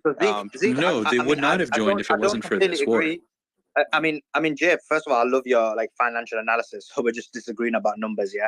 But in Zeke, in terms of, the thing, I do think it has had a negative impact on the military because your military is only good as what the world views it. The fact that, and I do think Putin made errors. Well, what about 20 years in Afghanistan when we couldn't accomplish anything there? Yeah, good point. How do people view the U.S. I agree with that. I agree. But what I meant by that was because Putin should have went in a lot harder, a lot quicker. I think he made some mistakes, and I do think part of it was he said the Slavic people, and so he was seeing them as his own people, and so he was very watchful in the way he went about it, and I think that was negative because it's your enemy. You have to go all in. You have to destroy the infrastructure. There's a lot of moves he made that I think he was quite apprehensive, and over time he's obviously changed that around. So I do think, and that's not had a good look on the. Well, I think it's tough to fault him for not going in with shock and awe. You know what I mean?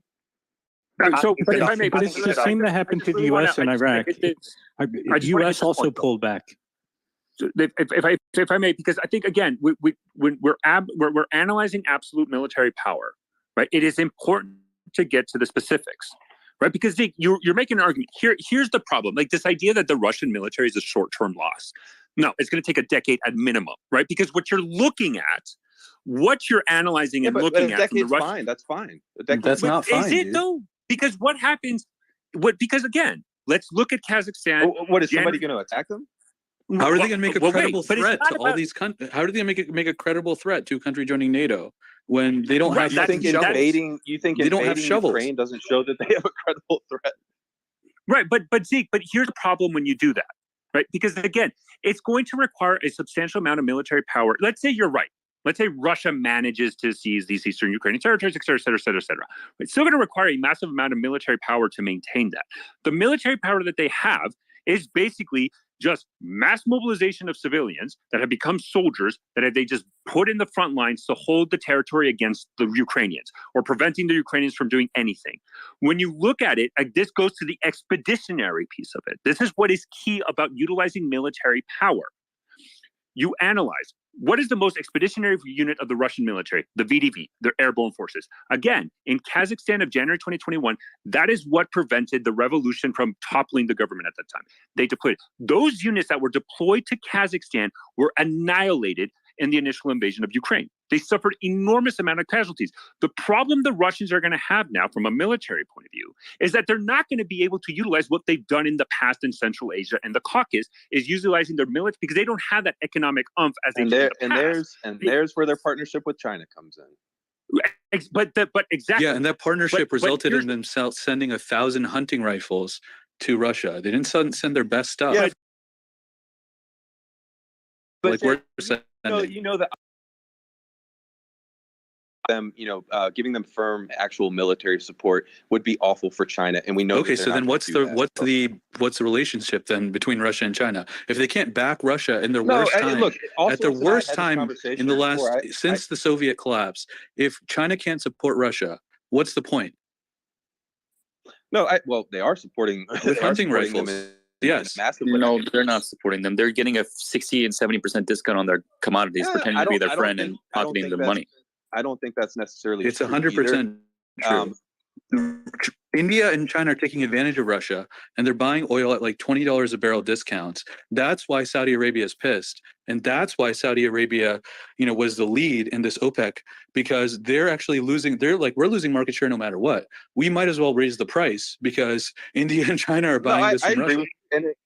And it's part of why China could be forced into, paying in yuan, or Saudi Arabia could be forced into accepting yuan. Sorry about that, but all sorts. I agree with you though about your points about Russia focusing too many resources on Ukraine, and they're going to have to continue to pour resources in there if they do keep the eastern oblasts, and their ability to sort of maintain influence in Georgia and Kazakhstan, in the Baltic states, even though they sort of lost that, is going to be diminished. I agree with you. That's a point that is well taken.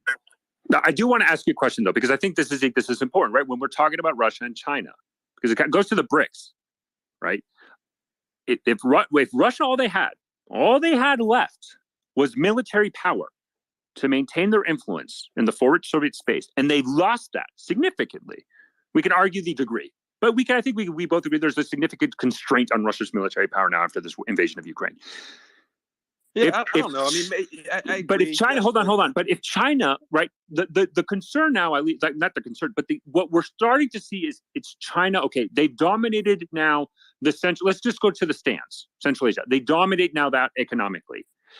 If the stands do not have a military guarantor from Russia, and then we can debate. Let's just assume they want it. We can all. That's a long debate. Let's just assume they want it, and Russia cannot give it to them, and the Chinese then offer it.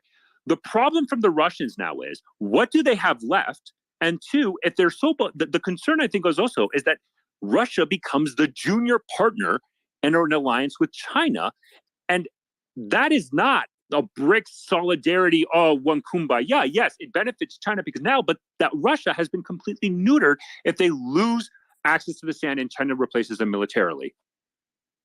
No, I agree with you. There's a lot of risks there. And, if you look at sort of investment into their military as a percentage of their GDP, obviously China's been increasing. Obviously Russia is too now because of this conflict. But, China's military might long term is certainly going to be an issue in the capacity that you mentioned with regards to Russia. I mean, Russia's bet right now is that they still have the ability to supply a lot of these countries that you're talking about, with military equipment, and still be a presence there. And again, your point is well taken about the resources that they're pouring into Ukraine. Now, that being said, they still do have a wide range of operations in Africa, and in other places, in Syria, obviously. And so, we're seeing them be able to operate this sort of disparate military that they have to a degree. Now, how long is that going to be sustainable as things continue to sort of progress in Ukraine, and they have to continue spending resources there? That's the question. And I'm with you. And I think from their perspective, things coming to an end more quickly would be advantageous. And perhaps that is part of the strategy behind the United States pouring hundreds of billions of dollars in there to send Ukrainian soldiers in as proxies to help weaken Russia. So I would agree with a lot of points. So Zeke, what would you say if Pakistan now started threatening India, and Pakistan's allied with China, and Pakistan saw how much China helped Russia, right? Is Pakistan going to think that they really have any backing from China? Or are they going to be afraid that the U.S. is going to come to India's rescue, right? China has basically done nothing in supporting Russia throughout all this. No, I mean, there's relationships all around there. I mean, the United States has a relationship with Pakistan. China has a relationship with Pakistan. Russia has a relationship with India. The United States has a relationship with India. It's complex. I mean, I guess we'd have to find out when it came down to it if Pakistan started threatening India. But I don't see that turning into a hot conflict anytime soon. Although it's been a conflict in Kashmir for years, right? It could brew up really quickly. Listen. Yeah, I agree. There's historically, like I said, been a lot of tension there. That being said, unless it's something that's sort of instigated by outside forces, I don't see those two countries entering in a direct conflict that's going to require, the Chinese to step in, or the United States to step in, or Russia, or whoever. Yeah, I agree. I think both sides have got this idea that they don't want to escalate. I mean, the good example was when the recent incident in Kashmir where was it Section 370 that could have resulted in a major conflict, and it didn't. So I think that probably would have been an instigator in the past. So I think that demonstrates that there is this kind of idea that, look, it's better not to get in conflict because both sides essentially can't really afford to do it at the moment. And that reminds me of a point I wanted to make earlier, what Zeke was just mentioning. It was long ago in the conversation, but they were saying if the dollar falls, then the whole global economy falls. That's true if you believe that Americans control the wealth, which they do.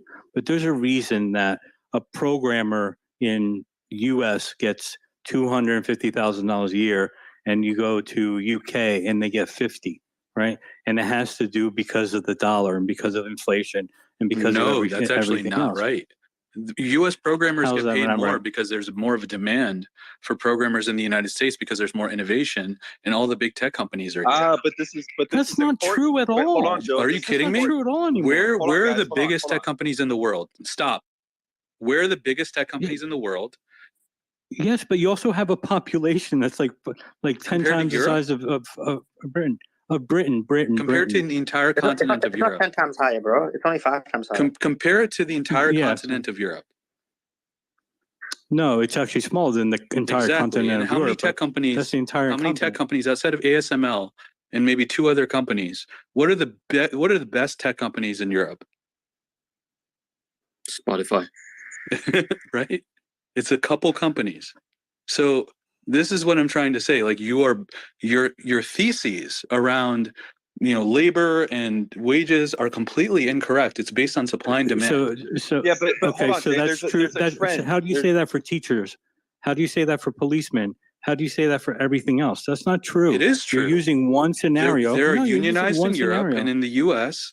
we have weaker unions, and people view those jobs as commoditized. And as a result, it's unfortunate, but as a result, those wages tend to be very low.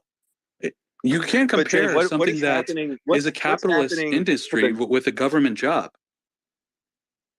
Jay, what's happening to the net flow of scientists and people in these innovation sectors, though, as it relates to the United States and China? So we have had bad immigration policies, but I guarantee you, if we opened up our immigration policies again, there would be a continued brain drain to the U.S. because you get paid the most here. I honestly don't know you would have a brain drain. I think you would have. You think if I was going to pay someone $300K versus $50K, they wouldn't rather work in the U.S.? Will you think people want to play in the NBA or they want to play in the EuroLeague? Yeah, look at the thing is, the numbers are already changing. But those numbers are changing because of remote work already, and people are choosing not to stay in the U.S. But the H-1B. Give me a number. Give me the number of people who work in the U.S. tech industry. Okay, that are not taxed. By the way, you still taxed. You're still taxed by the U.S. Look at the STEM educated workforces. Look at the STEM educated workforces in these countries and the trends in that manner. I mean, look at the net flow of scientists. I mean, in 2015, we still had the biggest net inflow of scientists. Now it's China by a wide margin, and we actually have a net outflow of scientists. Okay, where are they going? Largely China. U.S. scientists are going to China? Flows. No, Jay. No. In terms of global flows, there's a very small net outflow from the United States. I don't know where they're going. Probably Europe. But in terms of global trends, who produces the most intellectual property? They are largely going to China. Intellectual property isn't even enforceable in these countries. Like I don't even know what the conversation is. That's why these companies can't grow. The U.S. produces the most, and China steals the most, Mickey.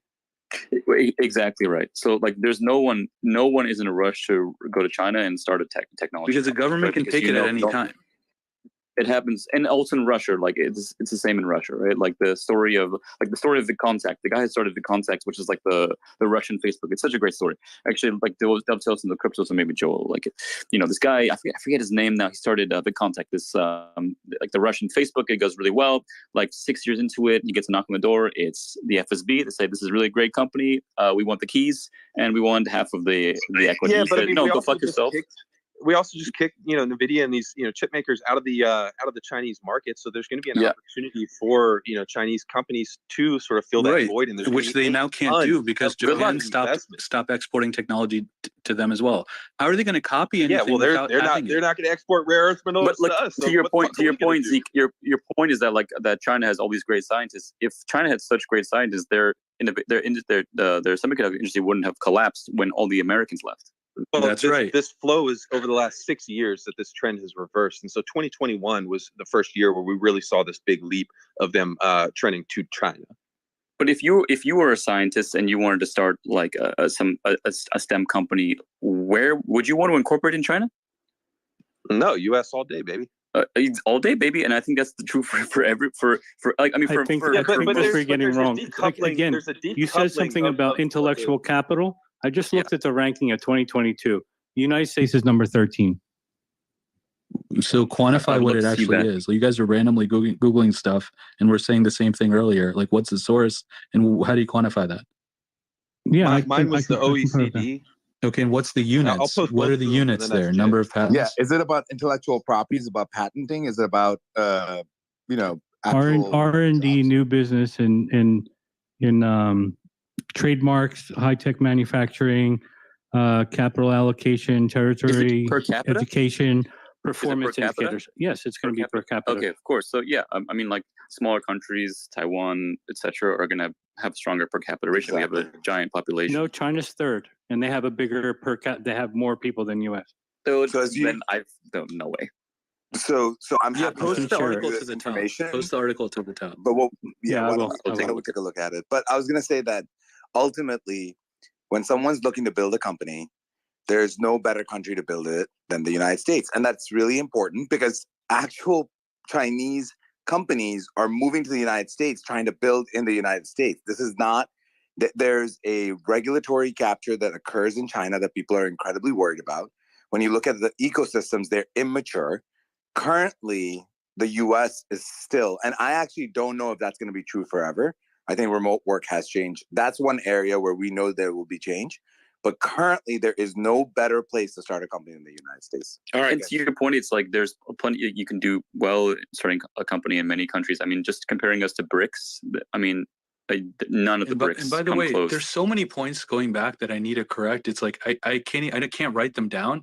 But Joa's point about the U.S. currency collapsing, not affecting the rest of the world, and only focusing on wealth. It's not just wealth. The yuan is pegged to the dollar.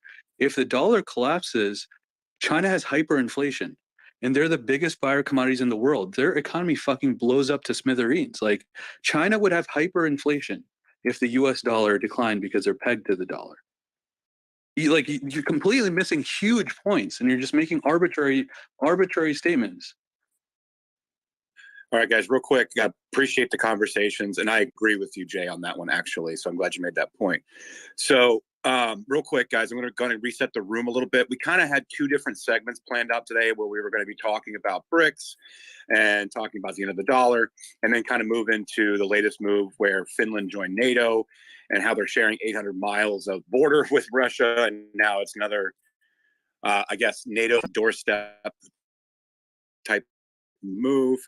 Prime Minister came out and people were saying, like, listen, this is a defensive move. This is not an offensive move. I'm under the impression that the U.S. is not going to start putting weapon systems on the border of Russia there. But yeah, all sorts. I kind of wanted to shift the topic a bit so y'all can get you going. Yeah, so I just I don't think people realize how crazy Finland joining NATO is from a historical point of view from Finland. I mean, this is the country where the term Finlandization was coined. In other words, in foreign policy, it basically means a smaller country is basically, and I'm going to just very briefly summarize it, foreign policy and security policy is subservient to its larger neighbor, right? Finland prided itself, and Sweden for that matter, prided itself on being neutral. I mean, it was ingrained in their national identity as much as it was in Switzerland and as much as it was in Ireland. Now, no doubt, Finland has had a very, very bad history with Russia in the Soviet Union. Nobody's going to dispute the winter war in the 40s.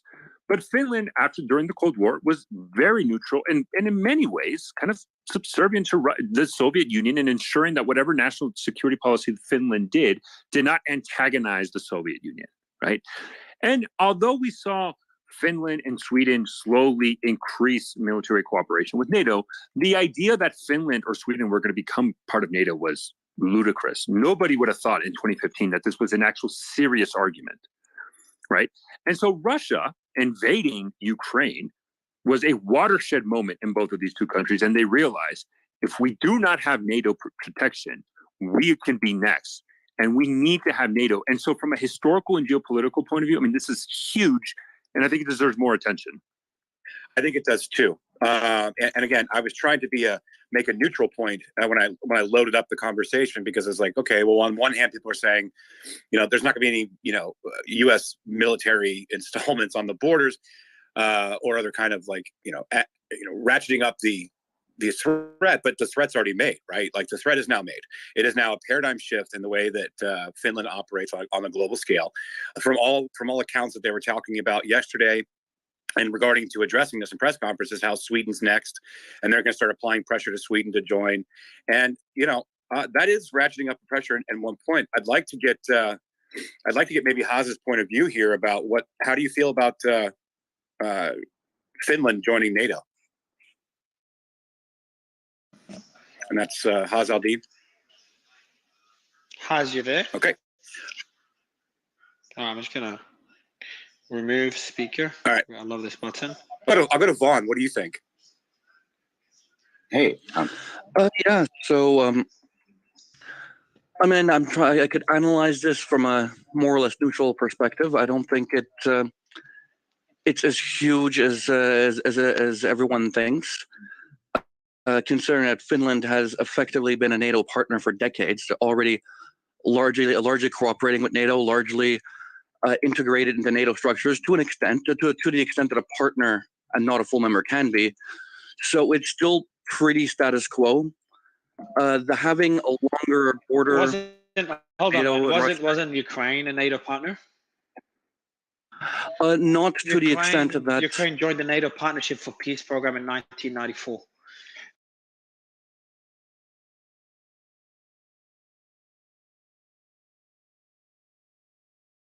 Concerned Russia enough to possibly be one of the reasons that Russia invaded Ukraine?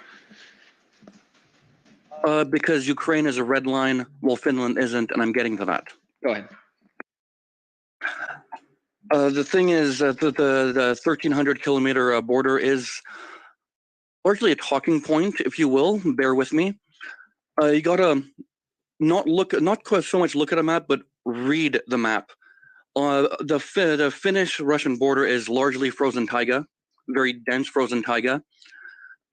Any land incursion from Finland is funneled into either a geographic bottleneck between Lake Ladoga and Lake Onega. You either go east northeast into hundreds of kilometers of dense frozen taiga, or you go between the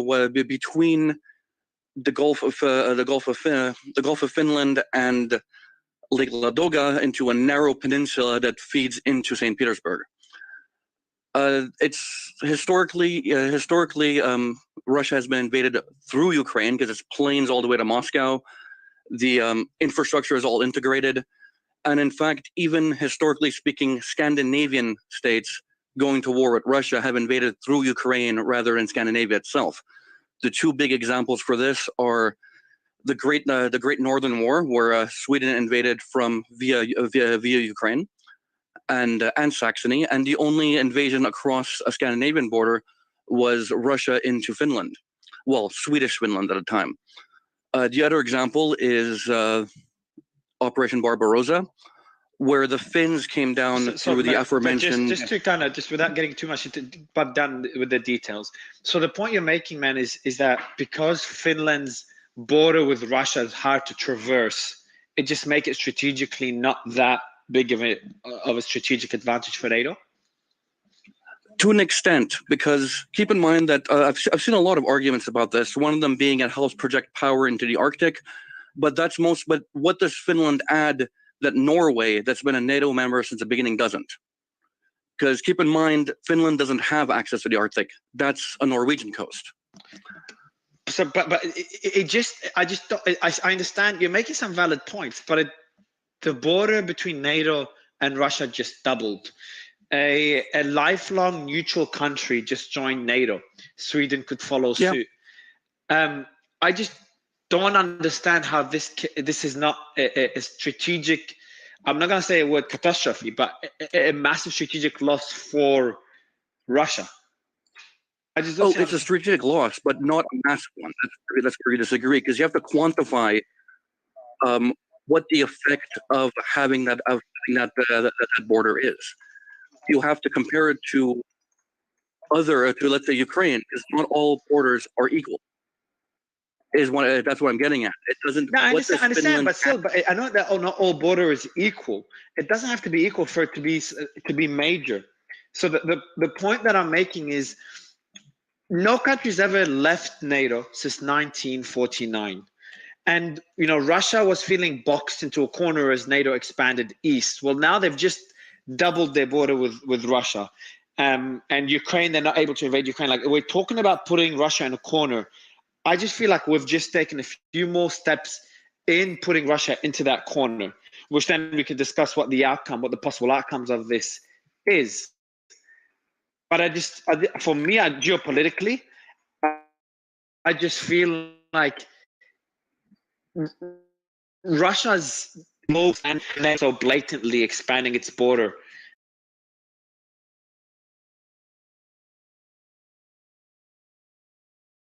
Maybe I don't know. I don't disagree.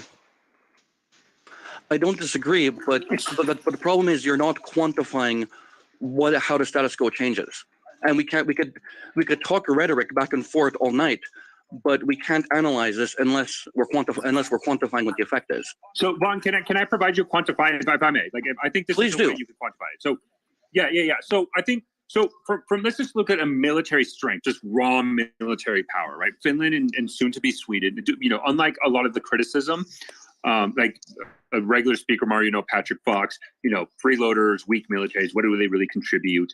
Like, let's say the Montenegro example, right? Like, these guys are very weak militaries. You can't. But Finland and Sweden, from a raw military power, are actually very, very competent, very capable, very powerful. Like So now, from a geographical point of view, right? I agree with Vaughn in the notion of the border. I mean, it's kind of a misconception because it's hard. It's not an easily traversed. That's why we generally see invasion of Russia from Ukraine. But if you look at it in other areas, where is the key weakness that Russia has by losing this? And it's the Baltic Sea. Right. So one of the prime naval forces that Russia has is the Baltic Sea Fleet. Right. That is a very important naval power that Russia utilizes to project power through the Atlantic and through the Arctic. Right. Through St. Petersburg. With Finland joining, the Baltic Sea is effectively, and soon Sweden will become what will be termed a NATO lake. I mean, the constraints that Russia would have in its ability to project combat power along the northern Atlantic, even to the Arctic, has been severely constrained in a moment of military conflict where St. Petersburg, for example, would be completely isolated, at least from a maritime point of view, just in the maritime domain.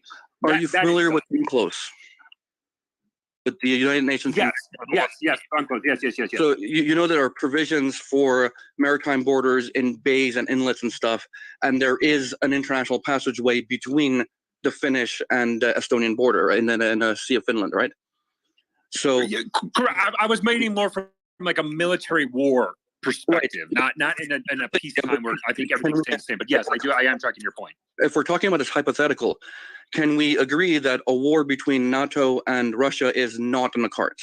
It's not something that's likely to happen. So we're purely speaking hypothetically here. Yes, this is a purely hypothetical conversation, of course. When you say not likely to happen, in what time frame? Not likely to happen next 5 years, 10 years, 100 years, or ever? A prediction going as far as 100 years is a useless prediction. So not speaking of that, but in the, let's say, living future, if that makes sense. Like, I'm not going to live to see, I'm not particularly old, but I don't think I'm going to live to see a war between the two, just because of the way how Europeans fight war, where it essentially inevitably devolves into a total war where we're hitting each other's infrastructure and dual use infrastructure. Eventually attack nukes inevitably come out.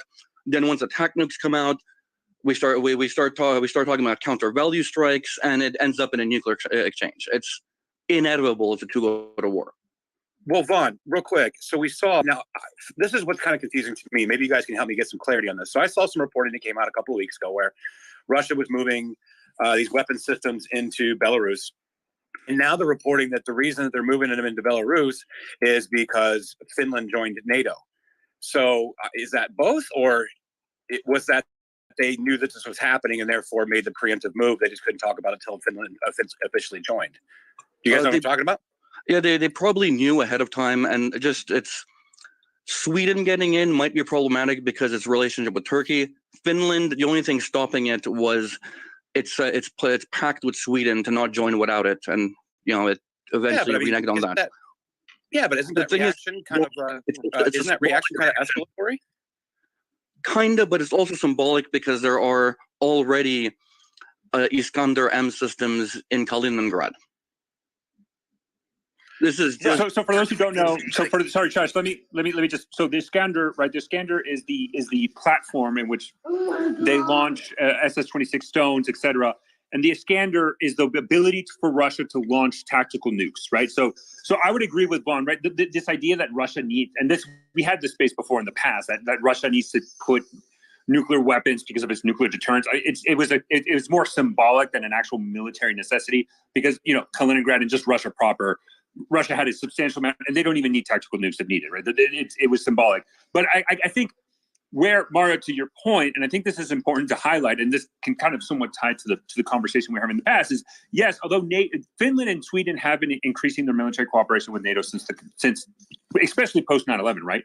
But we cannot undermine or underestimate the value that these countries had and their identity of neutrality.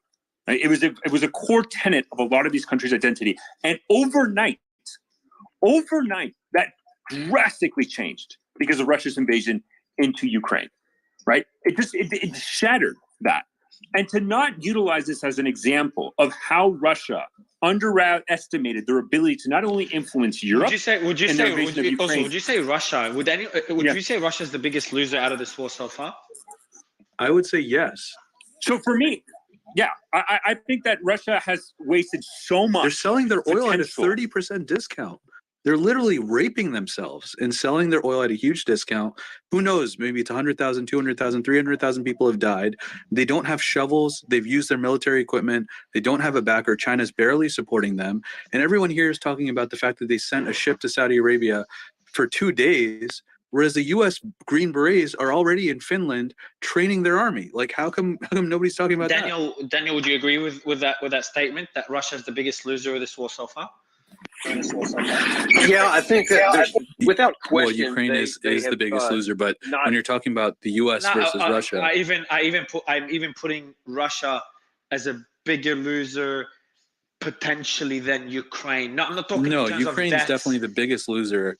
But in terms of the big blocks of countries we're talking about with respect to BRICS, U.S., Europe, right? Russia is the biggest loser outside of Ukraine.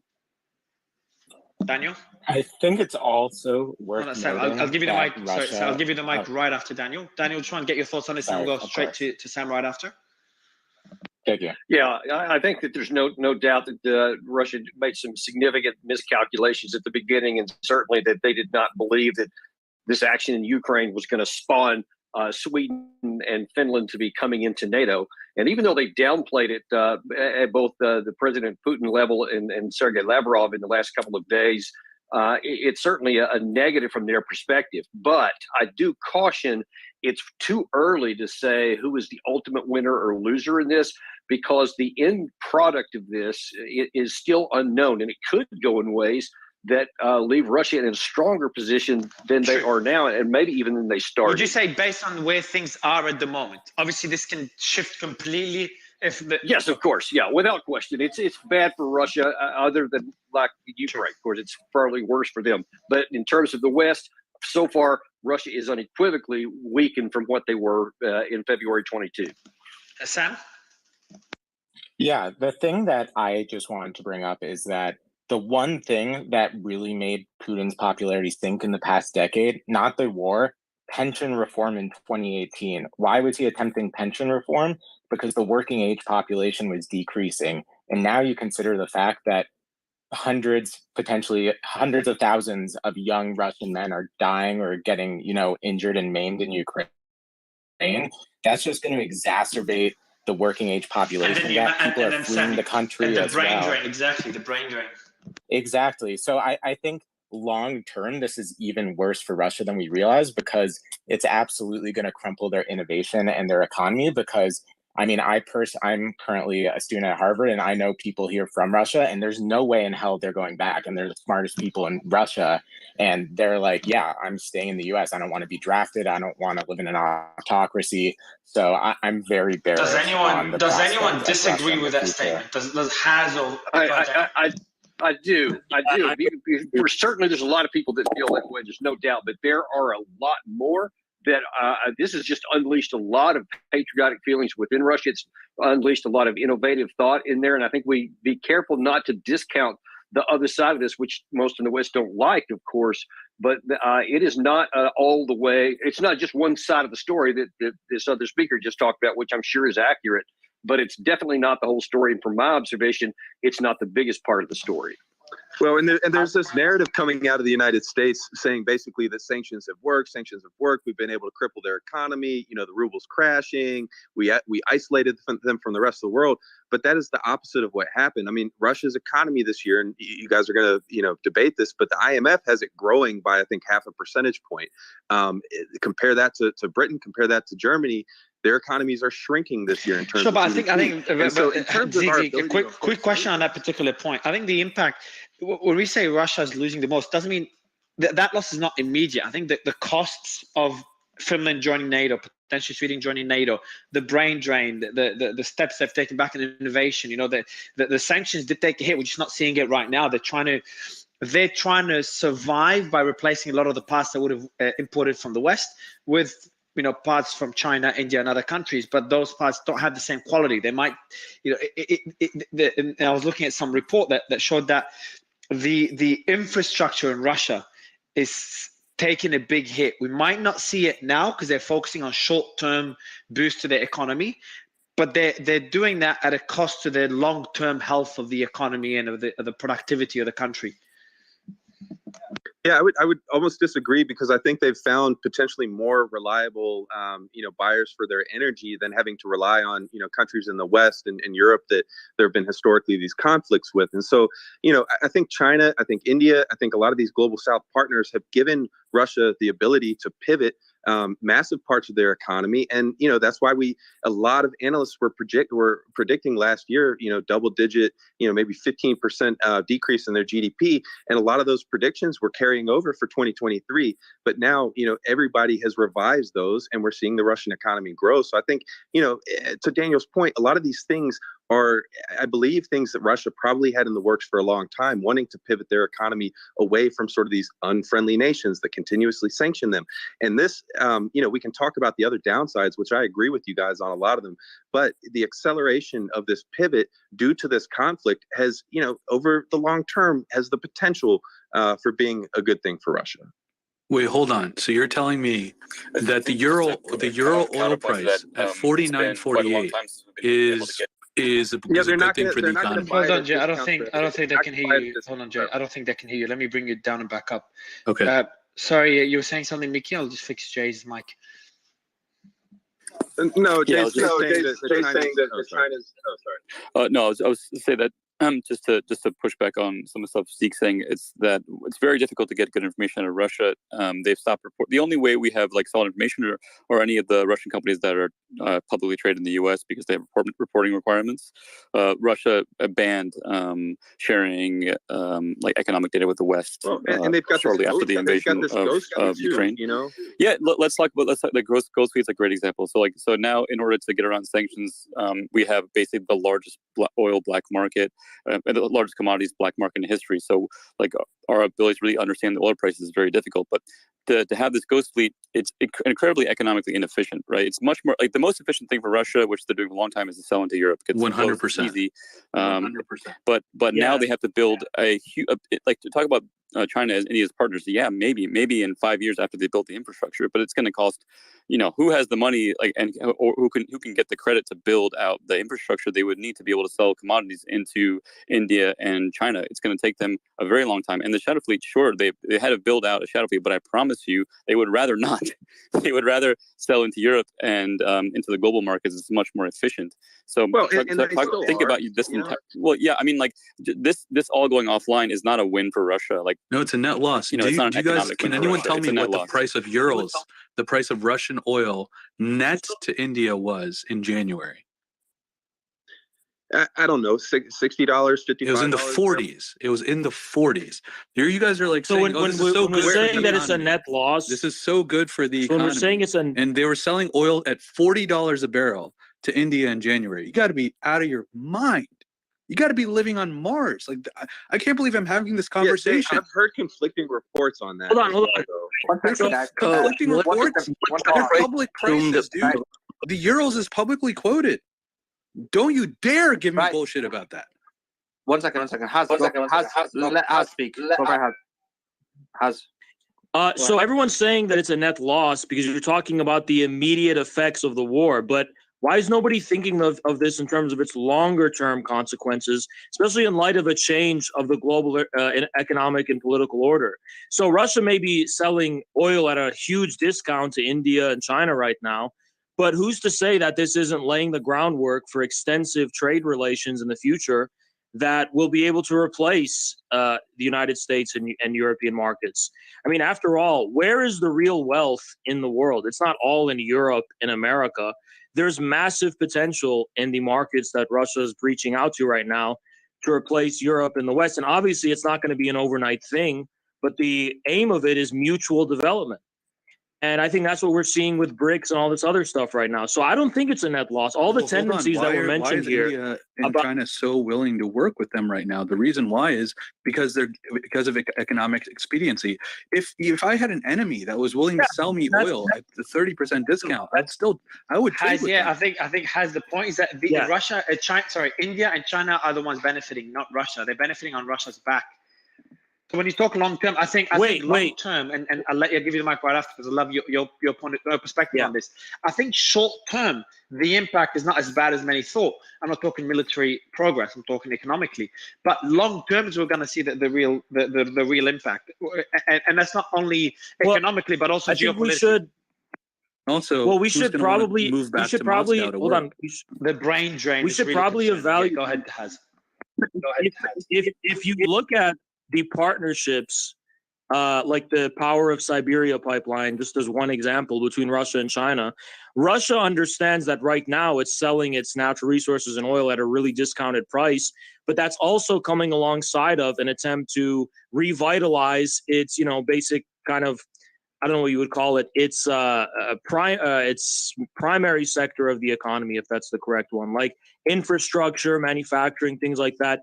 Reindustrialization and revitalization of its economy that it will be able to accomplish in a partnership with China, of course, on the condition that China has privileged access to Russia's natural resources over other countries. But I think Russia's making a trade-off, which in the long term will benefit. I don't think it's just going to be doubling down on fossil fuels rather than building out technology and suffering a brain drain is a net negative for the next 30 years. Hold on, but the brain drain you're talking about has been happening not only in Russia, but in almost every Eastern European country since the dissolution of the Eastern Bloc and the Soviet Union. So that's not a new development. It's happening. It accelerated. Exactly. So anyone in Eastern Europe, it's accelerated. It's accelerating that process in Russia, but at what point will Russia actually be able to create its own, let's say, native or sovereign path of economic development that's not within this paradigm of the West is the source of all the technology and we're more primitive? Looking towards China opens up more opportunities for the Russian youth that are committed to Russia for patriotic. So you think China's going to give technology to Russia? Yeah, so has this technology? I don't think so. So technologically, I think they're going to take a hit. This is going to hurt productivity in the long run. So I'll read out a section from another report. I wish I had the first report I read. There are plenty of articles describing multiple difficulties across the board, from lack of servers and other hardware for digital infrastructure, to lack of agricultural machinery and seed bank for harvesting, to lack of spare parts for transport vehicles and communication equipment, to disruptions of pharmaceutical production due to lack of import supplies. The severe disruptive effects are affecting dozens of vital sectors of the economy and will have macroeconomic consequences in the coming months and years. It will take a lengthy report to list them. So what the other report, and I wish I had it, is what Russia's doing now is they're replacing a lot of those parts from other countries, Iran, China, India, etc. But the quality is not the same as the West. And that might, might make those machines just work now, but in the long term, those machines will not be able to survive. Wait, hold on. But we're also speaking, especially in regards to China. I can't really speak that much on India right now. In the long run, we're looking at China entering into a technology race with the West and with the United States. It's a national security concern if you read what the leaders of the United States are saying. So they acknowledge it at the very least. And obviously, Russia is going to be part of that competition. China is going to try and replace the West as the global leader of technology. And yeah, right now, it's not as good quality as what you're seeing in Europe and America. But we're talking about a timeline that's not just 1 year. It's How not long just 5 does it years. take a student in Russia to get a PhD and get to that same level with the number of years of work experience to provide any economic value to the Russian economy? How long do you think it will take to replace these people? We are talking about a timeline of global economic catching up. We're talking about 10 to 20 years. That's kind of the advantage. That's how long it will take for Russia to get an advantage. I agree. Hey guys, thank you so much. I really appreciate it. I just want to say thank you so much for your time. It's been excellent. Thank you so much. It's been a really great talk. I hope you guys are doing well. Yep. Thanks. Yeah, go ahead, Haz. No, I think it's very possible you could be talking about decades right now. I'm not talking about a timeline that is in any way immediate. I think if you look at the sentiment, I mean, there's a kind of preparation for war right now. Russia doesn't have the mentality that it's gonna have some quick, miraculous recovery from all of this. It's gonna take time, but Russia's willing to do that for the sake of its own sovereignty. So China hasn't fought a war since '79, and Russia's going to be out of business for like the next 10 years. So where's all this like military strength? I don't think it's going to be out of business, but I don't think Russia's going. It may be possible that Russia's not going to really be able to start replacing that old Soviet infrastructure and that whole paradigm. Yeah, that could be 10 years, but think about something. Russia, since the dissolution of the USSR, has been in a pretty poor state. Now, there's been revenues coming from the sale of oil distributed to its economy very unevenly, by the way, but that has not actually contributed to any kind of overhauling of this old Soviet I mean, it's basically a zombie, technologically speaking, and in terms of the real economic factors of production, Russia has not recovered from the dissolution of the USSR, even to this day. So, yeah, it is going to be probably not an overnight process. But Russia, in the view of the leaders of Russia right now, political sovereignty and geopolitical sovereignty comes first. You need that before you could ever think about pursuing an alternative economic path or for innovating technology and so on. I actually agree with you, but then I reiterate the point that this is like 10 to 20 years in the future that this is going to play out. If it does, right? Because I think that's fair. I think that's fair. In the meantime, China could just say, we would rather buy oil from Saudi because it's higher quality, shorter shipping time. And once this war goes away, who's to say that India and China continue to buy the same amount of oil from Russia? Well, here's the factor I think a lot of people are overlooking is that China wants to be able to have some access to the Arctic. And obviously, Russia lays claim to a huge portion of those Arctic precious minerals and resources. And I think it could be possible that part of the economic partnership between Russia and China will not just be limited to oil, but also allowing China to have access to the Arctic minerals. Can I ask a question? And I know Eugene, I'll let Eugene add on to this. But then, Eugene, if you can shift to that question as well. How are China and Russia such close allies, considering the history they have? So, Eugene, I'll let you add on to the discussion, and I'd love some context on this. Yeah. No, I think it's a really interesting question. I mean, Russia is a classic rentier state, right? Just like Venezuela and many of the Gulf countries. And we talk about like the glory days of the Soviet republics, but I mean, Russia has the same GDP as like Canada and Italy right now. And how many people in the world are scared of Canada and Italy, right? I'm sure they have a military and they have nukes, but why are Russia and China so close? I mean, of course, we're in the classic Thucydides trap between China, which is the Athens in the equation, the rising economic power, and we, the U.S., are Sparta, right? And half the time the Spartans win, and half the time the Athenians win, right, throughout history. So obviously, China sees, an opportunity. China sees an opportunity to have an ally, an economic ally, and have this kind of almost failed state, not even almost a failed state, that doesn't have the kind of leader that Dubai does, right? To a visionary leader that can take a rentier state and make it productive. And I did mention, I think China and Russia are clearly trying to create a separate economic order to the dollar. I mean, I think it's just an obvious point. That's when, Xi shook Putin's hand and said, change that hasn't happened in 100 years is happening now. As Ray Dalio says, the end of the long-term debt cycle, the de-dollarization of America. But I'd say for the US's credit, I was just talking to Larry Summers, which I was very fortunate to, and he had a very pithy way of analyzing the situation. He said, everyone talks about, the loss of the global reserve currency, but Europe is a museum, Japan's a nursing home, China is a jail, and Bitcoin is an experiment. And I thought that was a great... And we're the best of the worst. Been saying that for 4 months. Mm-hmm. Agreed. Much agreed. So, there's a lot of details in there, but I'll leave it at that. But, there's a lot to unpack there. Bond, you can jump in. You don't have to wait for someone to give you the mic, bro. Just jump in. Already. Well, China and Russia have the relationship they do because, I don't disagree with anything that was said just now, but they have common interests, and that's usually enough to form a relationship. But sorry to interrupt you, Von. I usually interrupt you with questions, something you said. So when you say common interest, is it just competing with the US? Oh, that's one of them. It's competing with the US, shifting to a multipolar order is also a big one. They have common adversaries. They have common borders. They resolve their territorial disputes that everyone's obsessed about through treaties in the 90s, ratified by both the PRC and in Moscow.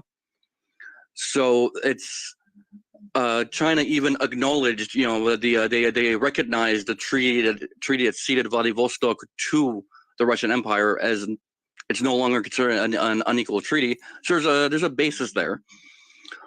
Somebody had mentioned before, asked before if China would continue buying as much oil from Russia. I wanted to address that. I think they probably will because the pipeline infrastructure, namely the Power of Siberia, allows them to bypass their single point of failure at Malacca, where most of the other energy comes in through. And the whole purpose of the BRI initiative is to bypass that single point of failure where most of their trade comes through. And that's another reason they have the relationship they do, because the BRI passes through Russia almost by necessity, and it's more stable than trying to pass through Central Asia.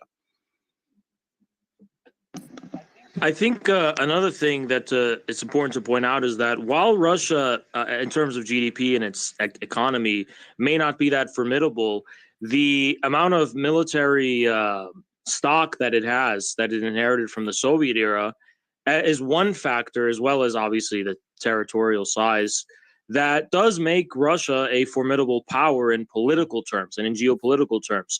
You see this with the sway it holds over the CSTO alliance, many of the members. I think probably, I could be wrong on this, all the members who are part of China's Belt and Road Initiative as well. Russia has considerable... Go ahead. Now finish your point. And then I want to ask another question as well, Haz, but I'll let you finish your point. Another one, and I think Russia holds considerable geopolitical sway and influence, and China considers that, given all the things people already mentioned about the common interests. What geopolitical sway and influence? I don't think so at all. I don't think so. Well, just take the CSTO alliance or Russia's extensive ties. to, for example, in the Middle East with Syria, right? It intervened in Syria during the Syrian civil war and is playing a huge mediator in that conflict. And the U.S. was pretty much left out of the table in that. And then if you look in Eastern Europe, obviously. So that's one example, Syria, which is it's not that big of a geopolitical chess move. Is there others? I do think it is, because it seemed like the United States and all of its allies made a huge wager in Syria that on the side of regime change, and they thought it was important enough, and it was a complete failure. And I think that does show Russia still has considerable. Is there any others? Another thing. Yeah. I think also if you look just in Eastern Europe itself, there's the Belarus factor. Belarus and Russia are obviously extremely closely allied, and part of the whole Ukraine conflict, not to detract from the main point, was the fact that Russia is trying to kind of bring Belarus and Ukraine into probably some kind of future political union. So you have the Eurasian Economic Union, you have CSTO. I think these all attest to the fact that all of the obviously Soviet era power is gone. Russia still is a game player, I think. So if I may, I think so. Haas brings up an example, right, that I think is just that, if anything, I think is contrary, that shows Russia's failure. And I think the CSTO is a perfect example. But we cannot ignore, again, I'm going to go back to the Caucasus, Armenia, Azerbaijan. Armenia, so the CSTO was the response to NATO. And the CSTO, though, one of the interesting facts of the CSTO is they have kind of like this internal security mission to maintain the regimes of the people that were in the CSTO. And then external, just as NATO is the equivalent of their Article 5, right? So where did we see the height of CSTO power? Where did we see it? It was the response to the Kazakhstan protest /revolution/color revolution, clue, whatever you want to call it, in January of 2022, where again we saw Russian VDV forces respond, quell the protest, maintain power of the current Kazakhstan president. Hoorah, success, great. Russia invades Ukraine. Russia suffers enormous amount of military power. Azerbaijan sees the weakness that Russia has in the Caucasus, initiates and continues to push against Armenia in a massive military conflict in the Caucasus and invades Armenian territory. Armenia then calls for the collective self-defense of the CSTO treaty. Not a single country responded to it, and Russia did not. And to suggest are you that saying Armenia is not, hold on, let me finish. Okay. Armenia took that as a betrayal, as an absolute betrayal. And we saw it in one of the CSTO meetings where before they signed the declaration that was held in Armenia, the last CSTO heads of states reunion, they were supposed to close the meeting and have a signing that, whatever declaration, as we all see the diplomatic circles where they all proclaim something. The president of Armenia ended the meeting before any declaration was signed to show his displeasure of the weakness of CSTO. CSTO is inherently weak now because of Russia's invasions of Ukraine. Yeah, and just for the audience to understand, the CSTO is the alliance between Belarus, Kazakhstan, Tajikistan, Armenia, and Russia. This doesn't seem that big of an alliance, just looking at it, excluding the weakness that you're referring to. And how is Belarus rewarded for their diplomacy? I'm just going to say, I disagree with all source only because he's being too nice. The CSTO exists only on paper. It was dissolved. It basically ceased to function as an alliance last year. Just want to correct that in 2020, Pashinyan never invoked the CSTO Article 4, but he did last year. And nobody can. And Russia decided we're going to send a fact-finding mission. But why? Why is that? So all I meant to the only reason I brought up to the CSTO is to just show that Russia still has influence. Yeah, but this is what I mean. But has barely. So, but this. So for example, Kazakhstan, Tajikistan. I mean, it may not be an effective ally when it comes to its obligations, if that's the argument being made, but it's still influential. It's not like the supreme power like in the Soviet days, but it still does wield geopolitical influence. It's a factor that these countries have to take into consideration. So, my counter. Let me push back a little bit if you guys don't mind. So go ahead, Josh. I've actually been thinking about this a lot, and I'm an American, right? So I have my politics, and there's been a ratcheting up of rhetoric for both China and Russia and the United States for a long time here now. And, early on, I would kind of look into it like, that's interesting.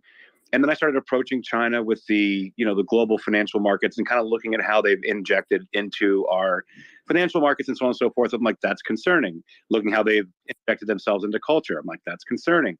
But what I'm starting to figure out really quickly, number one, I saw the entire West unite against Russia, right? And they used them to ratchet up rhetoric to escalate tensions, thus, launder more money through our defense contractors, raising up our defense contractors, getting them the money through the spending bills of our government, sending all the equipment to Ukraine. I see all this ratcheting up, right? And I'm like, okay, so is Russia a foe? And then I kind of look at it, I'm like, but they're not. And here's the other thing that's not so concerning to me about China and Russia is because, to the point that was made earlier, India and China are getting energy at a fraction of what it should be costing.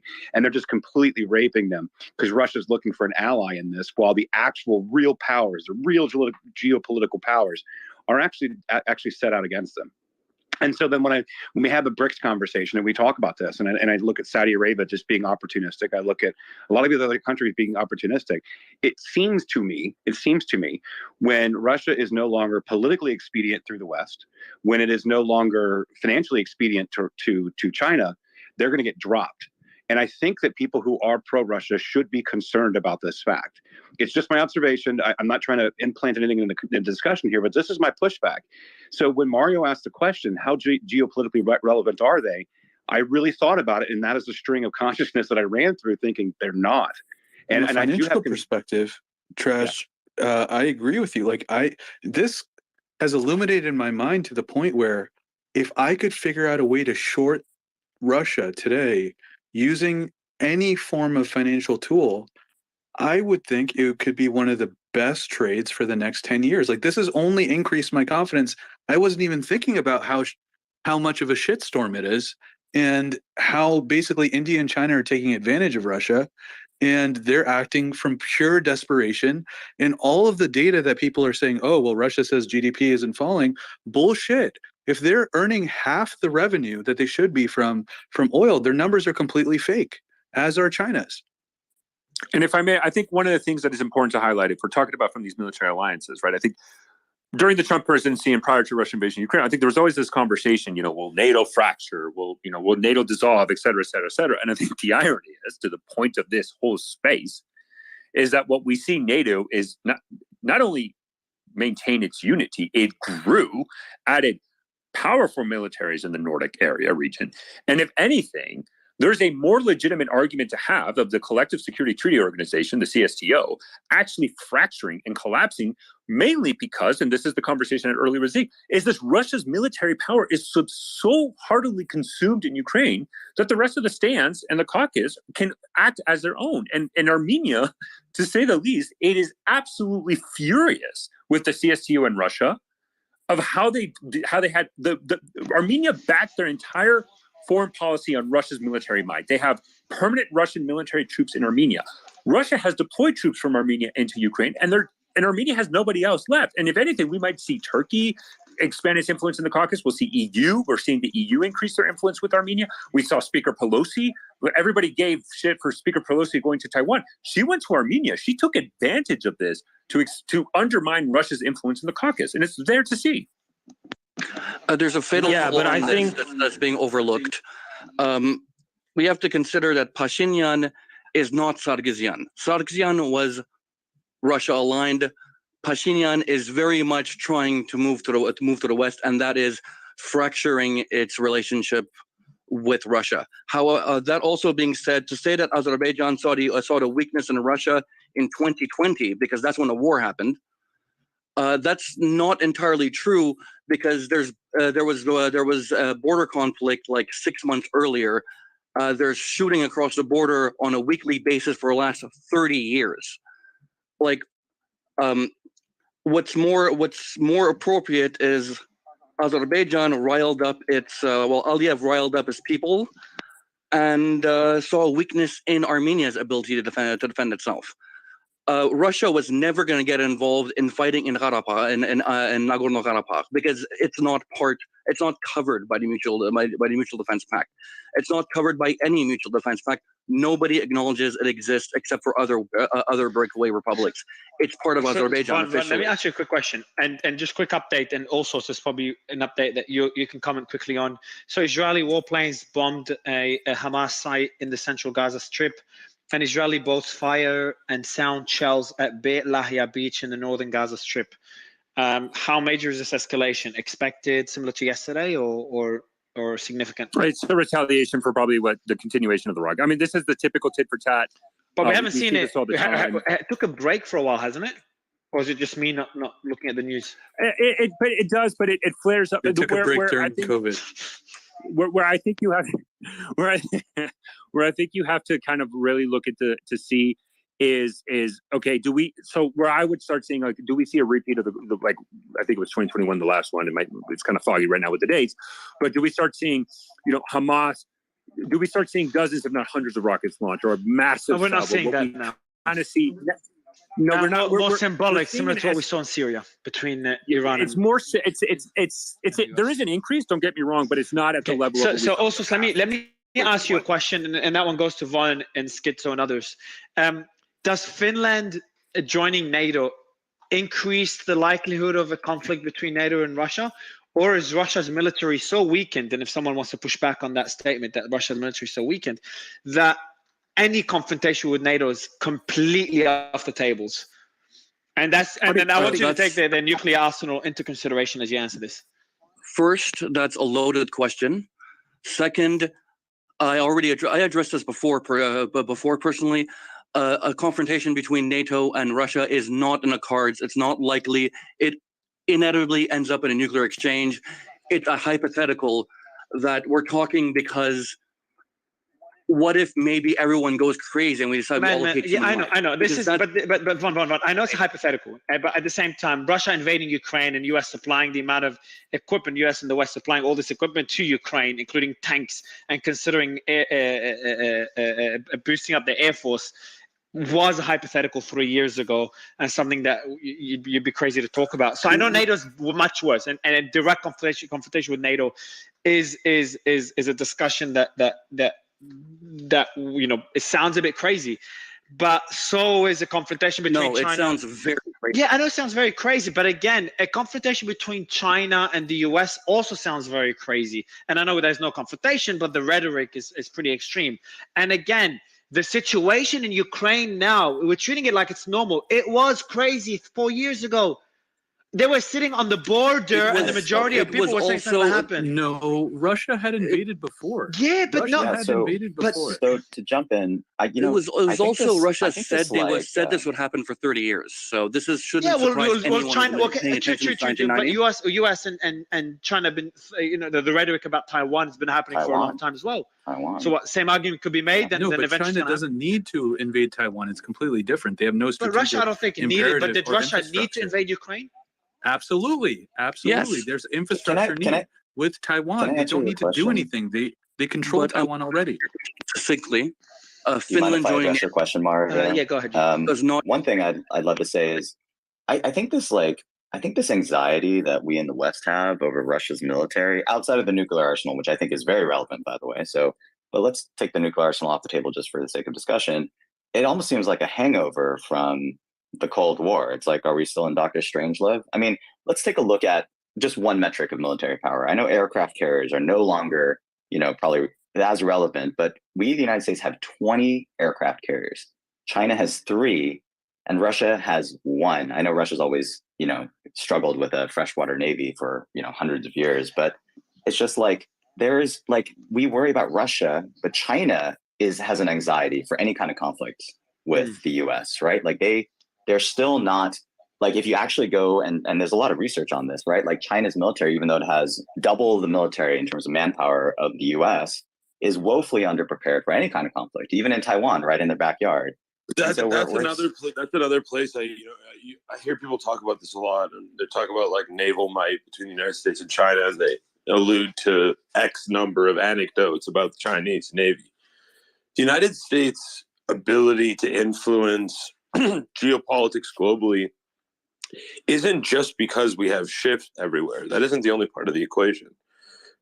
We have 85 military bases all around the world in other countries. And China and Russia not only don't have that, they literally cannot get that, right?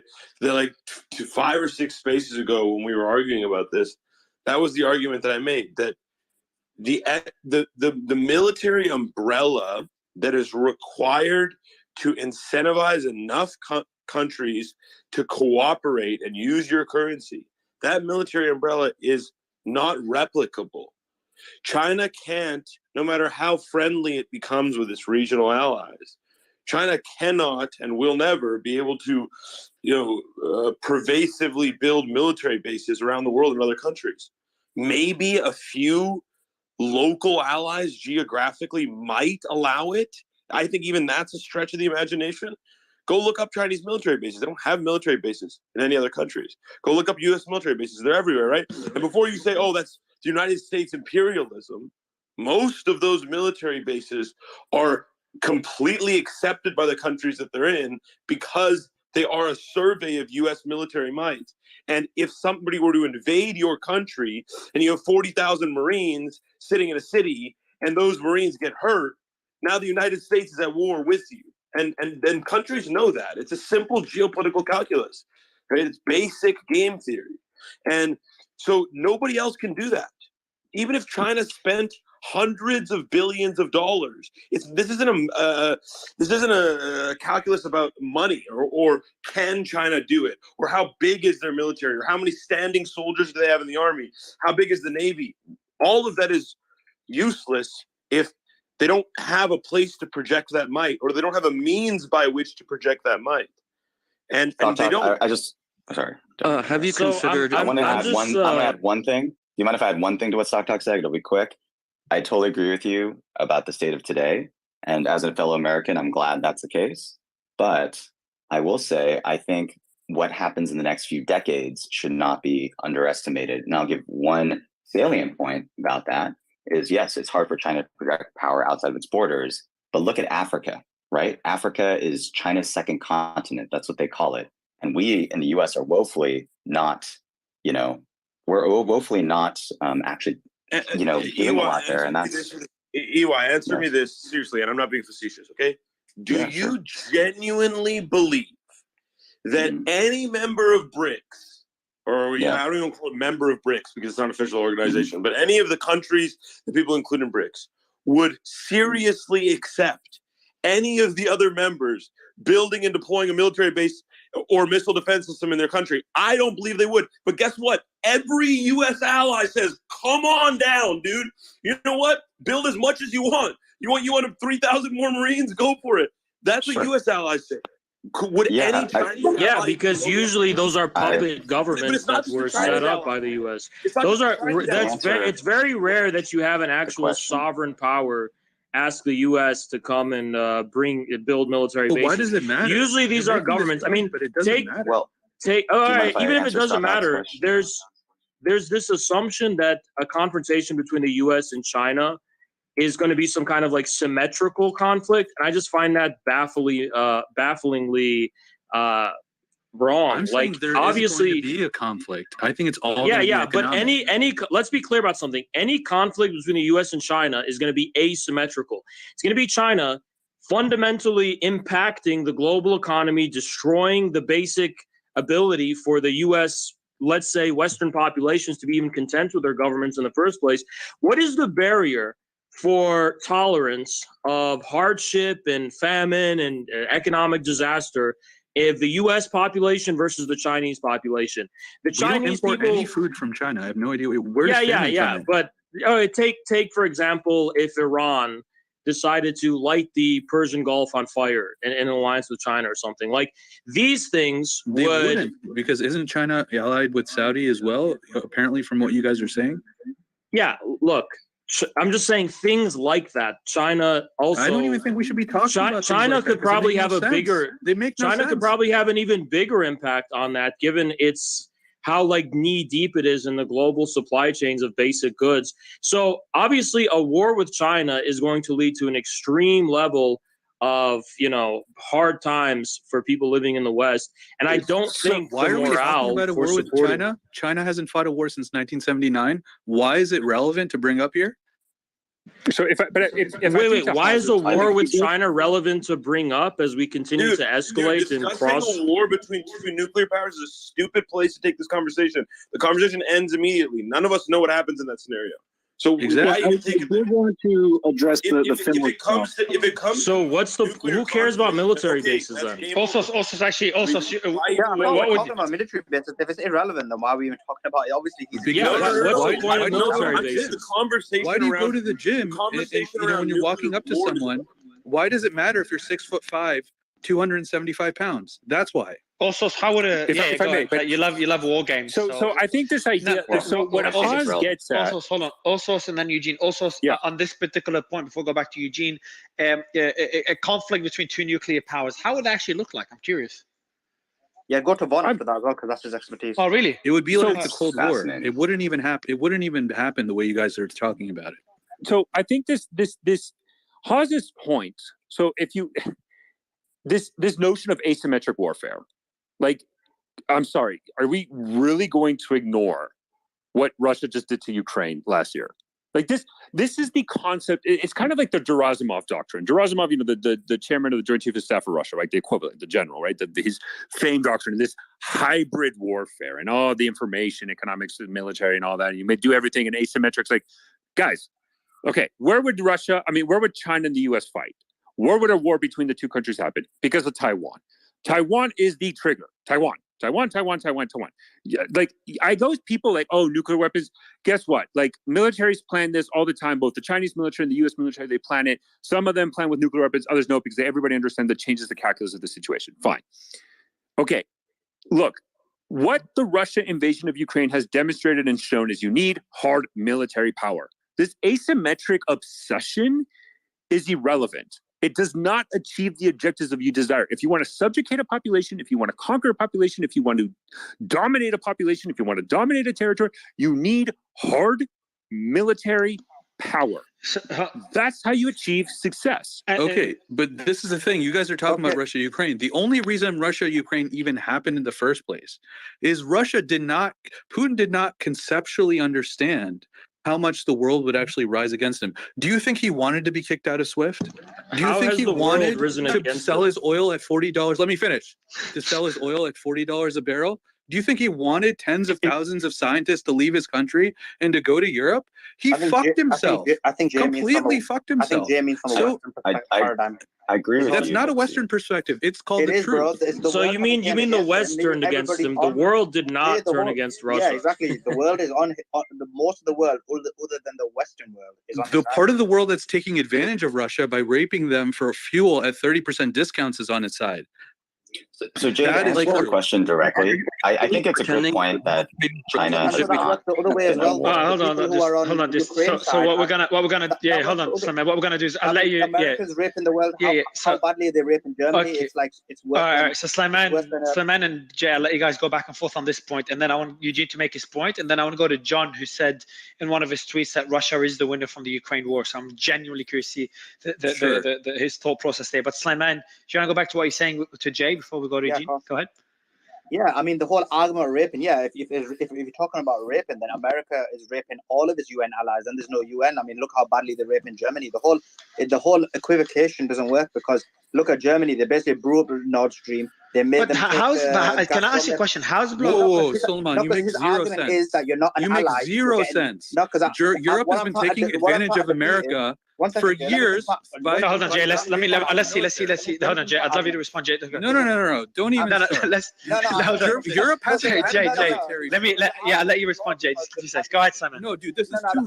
I know. Oh, you'll get. Okay, guys. Yeah. So Jay, you'll get the chance to correct him. So Slimane, go ahead. You're saying about US raping Germany and use Nord Stream. His argument is that basically, if somebody supports you, but then they're getting raped, then it's not real support. But then that works the other way as well. America, vis-a-vis the proxy war, isn't real support, because they're raping all their allies. They're raping Europe. Europe is basically on its knees. If that's not a rape, and people can't even have, can't even put the light on, then I don't know what rape is. So I'm saying his argument is flawed. Jay, your argument is completely ridiculous. For the last since World War II, right, we have been subsidizing Europe's military. Europe has not paid us for the soldiers that we have over there. Europe has not had to pay their Not budget. relevant. Their budget has not been. Let me finish.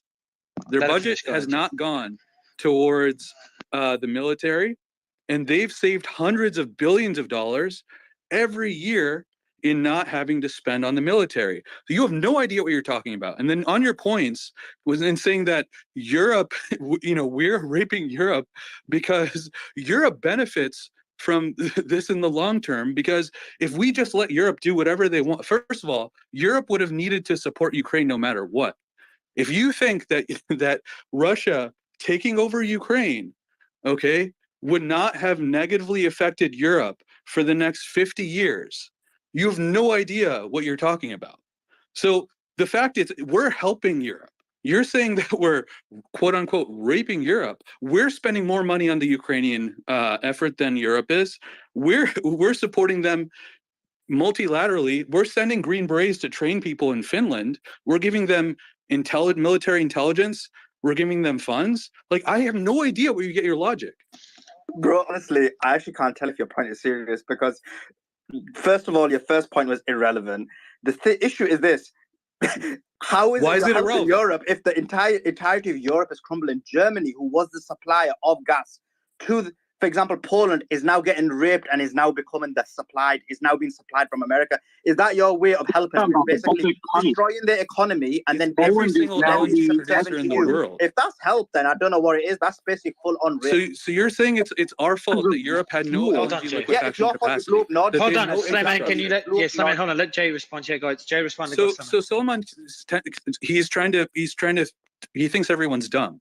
So you're saying that it's America's fault that Europe had no liquefaction ability. You're saying it's America's fault that Germany's entire power grid 2 summers ago was powered by wind, and not understanding that when there isn't a breeze, you're not going to have power. You think that it's our fault that France decommissioned multiple nuclear plants. You think that's America's fault?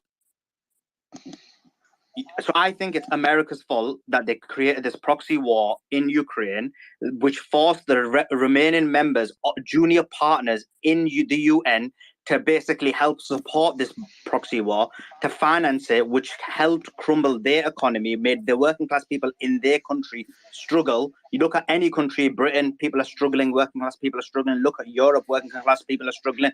But yeah, America's benefited, and even it's not even working class America. So you think Europe would be okay with Russia taking over Ukraine? Wait, Germany and France are the ones that signed the Minsk agreements. Why the fuck would it be in their interest to have escalated the conflict with Russia to such a point where it got to this? Okay, so let's play the game theory. Okay, so Russia takes over Ukraine. How does Europe react? Can we bring in some? I think this is okay. I'm going to take a slightly non sequitur to this. A non sequitur argument for this. So why does Germany have to give a shit about Ukraine? Like, what? Why does Germany have to give a shit about Ukraine?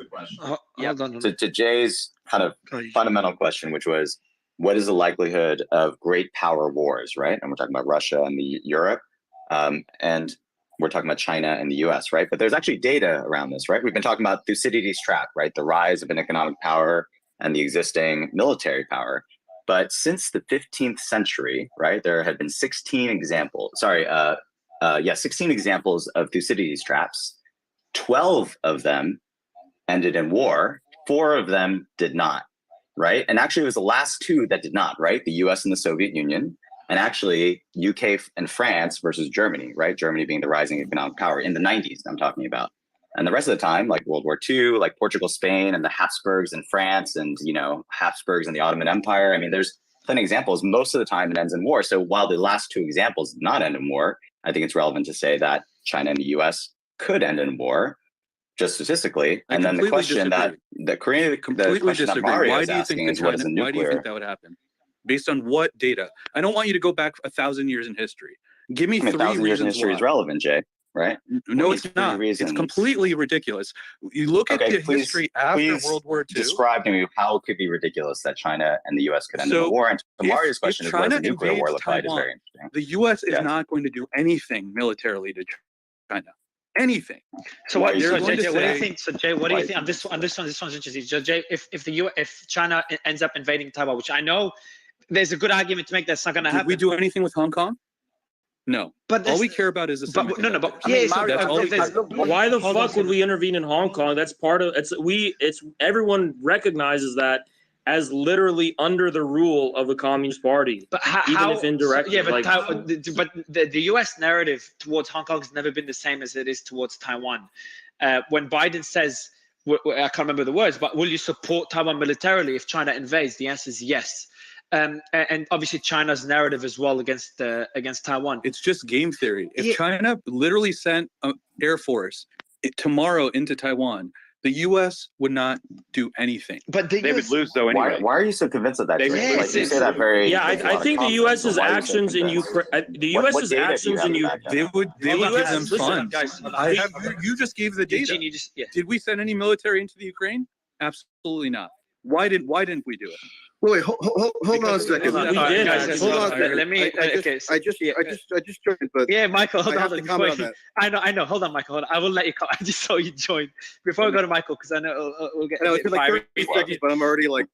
Yeah, I know. Jumping out of my There's a lot of points being made. I want to just take a few steps back because there was a comment made. There was a tweet by John that said, and then we'll get back to the current discussion because it is an important one. John, you did have a tweet that says Russia is doing it out of the Ukraine war. Can you please elaborate on that point, John? And thanks for joining us. Oh, thank you, Mario. Sorry, what was the tweet that you were referring to? I was looking up at your profile, and there was a tweet you had. I think this is it. Russia has already emerged as the winner. So you're referring to the Ukraine war. Yeah, that was on 20th of March. Oh wow, that was last month. So a couple of weeks ago. Yeah. Well, I've just put it at family- I've just pinned it above, John. But you can comment on other points as well. But I was just curious. No, on of that course, particular- no. Basically, our family have been significant investors, and we have businesses all over the CIS. And at the time that I made that communication, I was in Switzerland, and I'd been meeting with people at the very top of the Swiss banking industry and the European banking industry. And these are very, very conservative people that operate at the very, very top of the global financial systems. And at the very beginning of the Ukraine-Russia conflict, at the point at which, very early on, almost uniformly, they were in support of the Ukraine. And I went back to Switzerland this year, almost a year later from when it started. And one for one, the principal bankers in Switzerland privately were telling me that they no longer support the West in their actions. Now, these were private conversations that I had, but they were at the very, very top of the financial structures of the world. And so the point is that a war really depends upon ultimately financial confidence. And the real principal financiers of the planet have simply lost confidence in what the West is doing. That's interesting. Yeah, that's interesting, John. Von, That's interesting. Yeah. That's why Credit Suisse and UBS are listening to American concerns about tax fraud, because all the wealth in Swiss banks is coming from Russians. There's nothing coming from Americans, is there? Yeah, good point, Jess. Good point. I wasn't agreeing when I said it. I wanted to go to Von. What it is as far as I know, your expertise is game theory, or war theory, or whatever it is. So, I mean, what is your thought on Marius' previous question about about how a war between China and US would look like? It's tough to say because we're talking about a nuclear power here. Any war is likely to be economic and political mostly. Assuming China takes a run at Taiwan, that's going to depend on if the carrier groups can get there on time. But I don't imagine seeing any more than a limited engagement, and even that is unlikely. But on the flip side, because there's the issue of deterrence to keep in mind, right? I don't think China will very easily decide to adopt military means on Taiwan because of the risk for the same reason that the U.S. would be reticent to fight China, because neither actually wants to fight each other. So can I expand on that a little bit? So here's what I think happens. I think you have a blockade because you have one of the most major shipping lanes in the South Pacific, major shipping lanes that go through around Taiwan. So all you need to do is blockade. You don't actually have to have a war. Number two, there's a reason that the story came out that they were retrofitting these old MiGs that they had and turning them into like these suicide drones, was because of Taiwan's insane amount of defense spending and what the defensive they actually have within that country. If you look at their population and GDP versus their military spending, I think they're like 23rd in the world. Like, it's insane. To think that China could just come in, especially with a subpar navy at best, and actually take Taiwan, in my opinion, is kind of laughable. But I think that the real threat here, that you don't have to have any kind of kinetic warfare, would be setting up a blockade on the shipping lanes, which I believe is actually far more valuable than the chips that are coming out of Taiwan. Wait, why don't you think China can take Taiwan? Like, that's right on its... I don't think right they on need its... to. I think the point is they don't need to. Wait, you're saying China's military can't take over Taiwan, which is how far away from... Yeah, so the reason why China wouldn't be able, like, if you take Taiwan, the main island, like, there's a couple islands that are like a couple 100 feet, like those ones would fall because they're literally right there on China's coast. But the main island, right, there's only a couple beaches that are suitable for landing. You only have 2 months out of the year where it's suitable to do a trans-strait crossing for amphibious operations.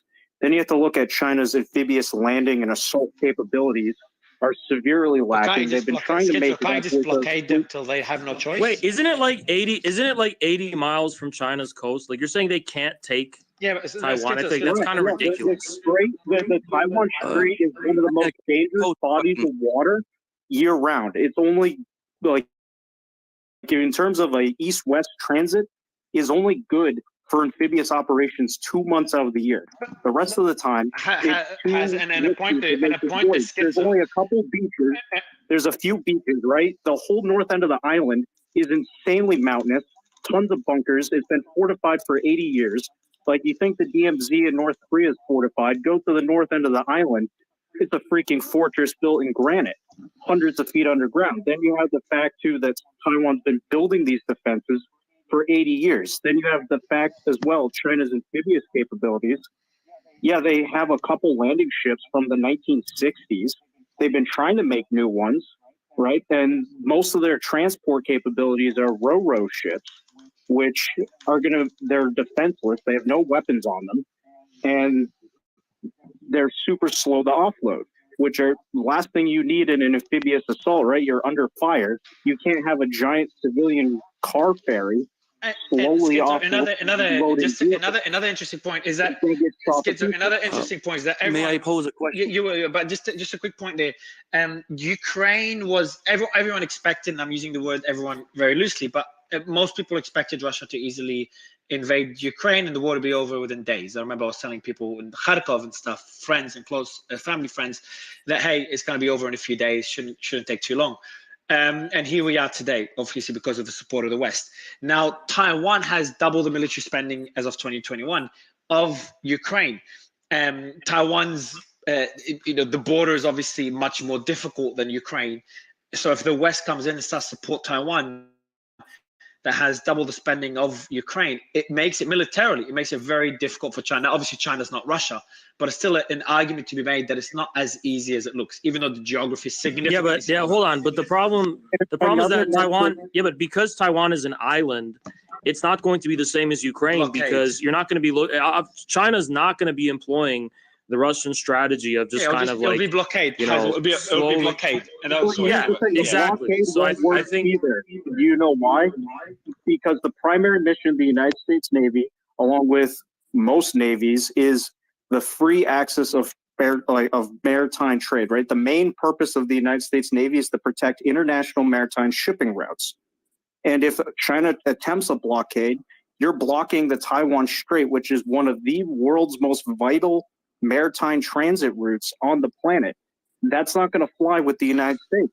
And you look at the deployment of the U.S. Navy in the Pacific, over half of U.S. naval resources are forward deployed throughout the Pacific for the sole purpose of making sure that the Straits of Malacca and the Taiwan Strait stay open to international shipping, and those deals are not harassing. Can I address something? Michael, I'll give you the mic right after. You'll be next. I just want to mention one thing, Jay, on the point of why they would invade. While I think it's unlikely and it's shocking, Ukraine kind of changed my perspective on it made me question all my beliefs. So I'll read out a few dot points there, and that excludes the narrative over the last 2 years, which escalated heavily. China views Taiwan as a renegade province and part of its territory, and has refused to rule out the use of force to bring it under its control. China considers the issue of Taiwan to be a matter of national sovereignty and sees any move towards Taiwan independence as a red line that must not be crossed. Taiwan's strategic location in the Western Pacific is one of great importance to China's military and economic interests, particularly as it seeks to extend its influence in the region. Control of Taiwan will also give China a strategic advantage in the Taiwan Strait and potentially provide a base for its Navy and Air Force in the West Pacific. 3 more points. Taiwan is seen as a symbol of China's historical and cultural identity, and Xi Jinping has made this point very clear. And the reunification of Taiwan with the mainland is viewed as a matter of national pride and honor. Last 2 points, China's military modernization program has greatly enhanced its military capabilities, and it may now seem an opportune time to, that's not a valid point. And then last one is some analysts also suggest that Chinese leaders may see a conflict with Taiwan as a way to boost domestic support and a distraction for internal issues, which is the point I wanted to make. If China's Communist Party, the economy collapses, as many people have said in the past, if the economy collapses and there's protests and the Chinese Communist Party, the CCP, feels threatened to rally support, Taiwan could be one way of doing that. So I just don't think the likelihood. This is why I think that argument doesn't hold. Go ahead. This is and why then we'll go to Michael. Michael. I'll let Jay respond on that point, and then we'll give you the mic right after. Okay. Go ahead, Jay. Okay, so I just posted to the top. Xi's launching a charm offensive to repair China's tattered image. So globally, right? How do people view China? Well, you guys obviously think Syria and Kazakhstan are like the most important countries in the Russian arsenal. But how does the rest of the world view China? The rest of the world is still pissed off about COVID. Okay, the rest of the world has been moving factories out of Guangdong province in China since 2020. You look at the number of new factories that have opened up in Vietnam, Malaysia, Indonesia, Philippines, India, including Apple factories through Foxconn. And also you look at what's happening in Sri Lanka. Let me finish, please. I'm curious. It's all on this point. China is suffering economically. Now, that's externally. Internally, what has happened? Don't do a thumbs down because it's the truth. Internally, what's happening? Keep doing it. Keep doing it. You're going to be more wrong as we go through this. Internally, what's been happening is that China has basically imprisoned his own citizens. Hundreds of people died within China. They were starving. They were literally locked up. They closed the gates. They weren't allowed to leave their apartment buildings. And that's why when you think about how pissed off the Chinese can't do anything, because if you say anything against the CCP in WeChat, they track you down and throw you in jail. So all these people they can't complain. And people are wondering, well, why hasn't the Chinese economy, why was Chinese PMI 50, which effectively meant no growth after 2 years of lockdowns in February? It's because the people are morally depressed. The real estate market is under severe duress. You literally had to bail out the biggest home builders last year. You literally had like 6 billion yuan of losses at their fourth. Literally, Americans had to bail out their fifth biggest home builder. Okay, this was like 2 weeks ago. They went through restructuring. So now you're telling me that most of the world outside of countries that China buys commodities from, which are Brazil and Russia, Iran, most of the world is pissed off at China because of what China just put the rest of the world through. And internally, Chinese citizens are angry. And when you think about the top 10% of Chinese wealth, it's 62% of the liquid assets in China. The top 10% of citizens in China control 62% of the wealth. These citizens are doing everything. They're going to Vancouver with their wealth. They're sending their kids there. They're gambling in Macau so they can wash their money. They're selling fentanyl and doing drug partnerships with Mexico so they can pay Mexicans, 7% and get their money at 93 cents on the dollar. They're shoving raw diamonds up their asses and when they go on trips to convert into US dollars. Now you're telling me that most of the world's pissed off at China. Its own citizens are pissed off at China. And to increase its morale, China's going to now go after seeing what had just happened in Ukraine.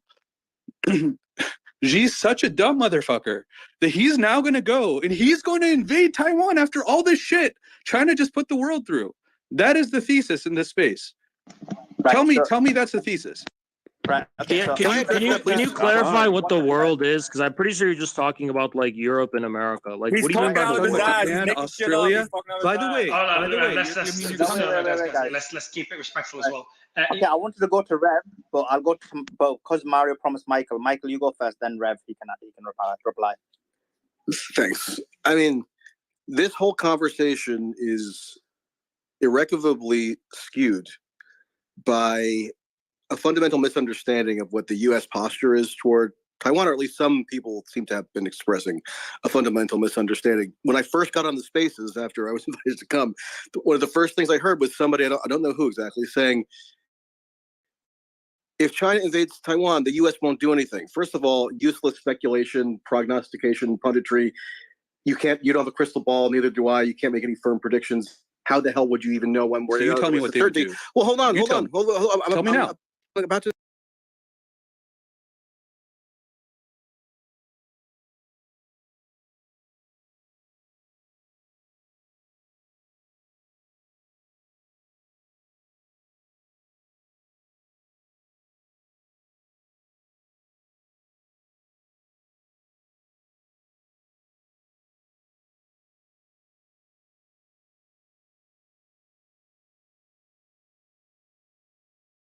At a press conference with the Japanese Prime Minister that the U.S. will initiate military hostilities against China in the event that there's an incursion into Taiwan. Biden is not explicit about much because a lot of what he says is garbled, and he's, of course, not the most mentally sound president at almost 81 years old. But he was unequivocal in that statement and other statements that he's made, including when he was asked expressly in a follow-up interview about that comment on 60 Minutes last September. And again, unequivocal that he said, yes, the U.S. will initiate a war against China. No, he did not. In the event, he said he would defend. What does that mean? Economically? Does it mean sending weapons? You have no idea what that means. Militarily. It was militarily. He said he would defend. Go look up the quote. Taiwan. Go look up the quote. And here's where... I don't have time to look at it. On this point, Jay, he did... Okay, well, make some time because otherwise you're fundamentally misinformed.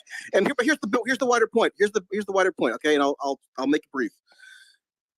You have to look at the legislative activity that's been undertaken just within the past year or two by the U.S. Congress in the appropriations committees, in the Senate and House foreign relations committees. Let me give you one example that ended up culminating in the National Defense Authorization Bill that was passed last December, which is by far the most ambitious bill that's ever been passed by the U.S. Congress in terms of arming Ukraine, military exercises with Ukraine, integrating U.S. and Taiwanese military command structures, etc.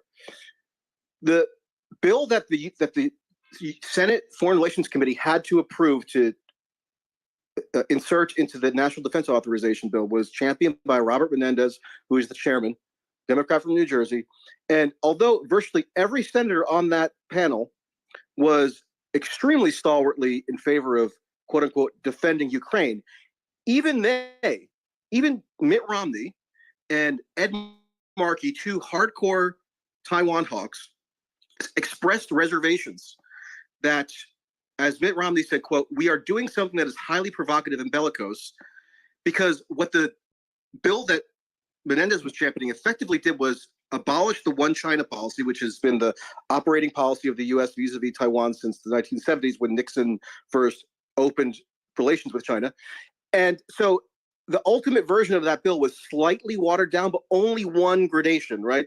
So it didn't formally abolish the one China policy, but it did everything up to that point without crossing that final threshold. And the Republicans are even more aggressive on Taiwan, and they in general, although there's pretty much parity now between the parties, but Republicans are going to initiate step beyond that in the House, where they have the majority. Republicans or prospective candidates like Mike Pompeo are campaigning on an expansion policy.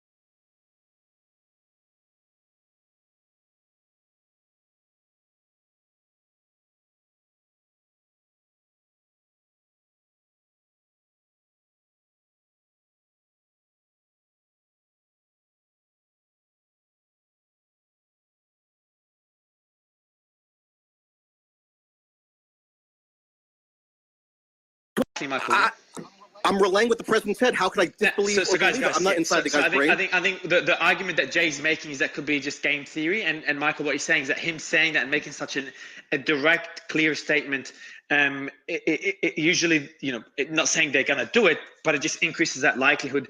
Also, what was Biden going to say? No, we're not going to do it. He could have just gone around it.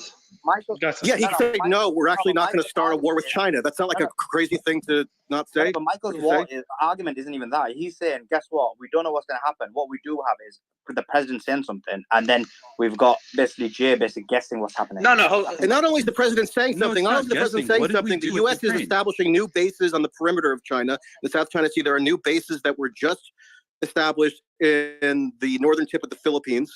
The U.S. is demanding that Japan ramp up its own military spending, which Japan is acceding to, fortifying military installations in Guam, and in other U.S. holdings in the South Pacific. So let me tell you. Hugely investing in the naval capacity of the U.S. in the South Pacific. So what more evidence do you need? Michael, can you answer me with a number? Hold on. Just answer me with a number. And Intel, I want to go to all source and Rev. With a number, how likely, out of 10, how likely do you think the U.S. is to, if China invades Taiwan, how likely do you think, and obviously speculation, do you think the U.S. is to support Taiwan militarily? Now, I know militarily is a vague term, but take it as you wish. Just a number, bro. I'm sorry. I'm not trying to. I really can't distill it into a number. I can only look at what the policy I'd say about 6-ish. I'm guessing you'd be about 7-ish from what I heard. Is that? Can I? All I can say is if they didn't do it, it would be in direct contravention of all the momentum. So would you at least say it's more? Everything that Biden would you say it's at least more likely? It would be about. Would you say it's about 5 more likely than not? Would you say that? Again, all I can go is on the public statements of what the people in charge say. Okay, so I'm gonna take that, and the reason I'm asking that question, Michael, and special Jay, I don't. Is lying when he's making. And Jay, you'd say 8 easy, and easily 8. When's the presidential election? And JJ, what I'd say to you is you'd say it's below 5, obviously, much below 5 out of 10. You'd probably be like 1 or 2. I think it's like probably 1 to 2. So and we have an election coming. The reason I asked you guys is, I think this is the difference of opinion between Michael and Jay. Just the likelihood of a war, and not one speculating, one pretends to know. But I want to go to all source. I know you probably disagree with Mike. No, it is speculation when you, because we're all speculating, bro. We're all speculating. You're also speculating on the timing. Biden might not even be You don't have to speculate about what Joe Biden said. Yeah, I know. I think we're not speculating on that. I think we're speculating what that means and how much he means it. But let me. Yeah, we're speculating on what that means. Yeah, let's right? Listen. The relevant facts. The relevant facts. All right, guys. Let me just go to all source.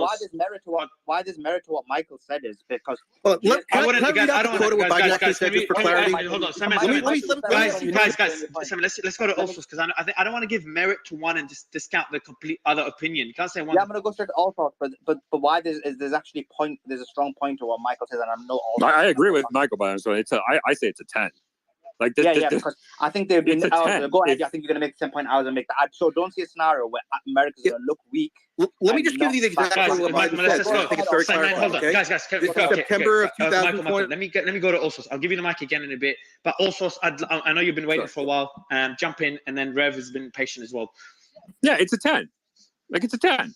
If China invades Taiwan, it's a 10. Like, I mean, the guys. So what do you think the U.S. is going to do? We will respond with military force into Taiwan, just how we respond to military force anywhere around the world, because that's what we're trained to do. Like, this so why isn't didn't we do it with Ukraine? Why did we do absolutely? Because Ukraine is a fundamentally different issue. It's a fundamentally different. Ukraine and Taiwan are not the same. Military force in Ukraine. The Taiwan, there has always been, it was an unwritten rule, right? It was unspoken, unwritten for decades. But there was always this notion that our policy was the maintenance of status quo across the Taiwan Strait. With the rise of China's military and economic political power and their willingness, and now more capability to try to seize Taiwan, which I don't think is easy. It would, by the way, a China invasion of Taiwan has, and this is to your direct point, the largest amphibious invasion we've ever seen in history was D-Day. A China invasion of Taiwan would make D-Day look like a child's play. It would be the most expansive military operation we've seen, period. The U.S. will respond. Like, and I know, Mari, you're trying to go like, oh, and I get it. Like, oh, we're speculating because we have a crystal ball. Like, guys, it's like clear as day, the writing goes. The Chinese get it. The U.S. get it. The U.S. military posture is responding to that. China's military posture is responding to that. You're saying, but also you're saying a new president can't. What would you say if I said can I just give you there's a very low chance? It's very clarifying. I promise. I'll be very brief. Let me just give you the quote really quick. I'll be very brief. Okay, this is what Joe Biden said on 60 Minutes. It's September 18th, 2022. Scott Pelley, the interviewer, asked him, would U.S. forces defend the island? Biden says yes, if in fact there was an unprecedented attack. Pelley says, so unlike Ukraine, to be clear, sir, U.S. forces, U.S. men and women would defend Taiwan in the event of a Chinese invasion. Biden said, quote, yes. I don't know how much more unequivocal you could be. And Avril Haines, the director of national intelligence, within the past 2 months or so, testifying before Congress, was asked about that statement from Biden and whether it reflects "quote unquote" U.S. policy, whatever that means exactly. And what she did was say everybody understands, including China and Taiwan, what the president said, and she affirmed that was the MO. So I mean, unless you want to do all kinds of like interpretive jujitsu, we have in plain English what the policy commitment is. Oh, by the way, and if Trump becomes president, it's even more resounding yes. Yes. I mean, it's yeah. Come on. So Jay, I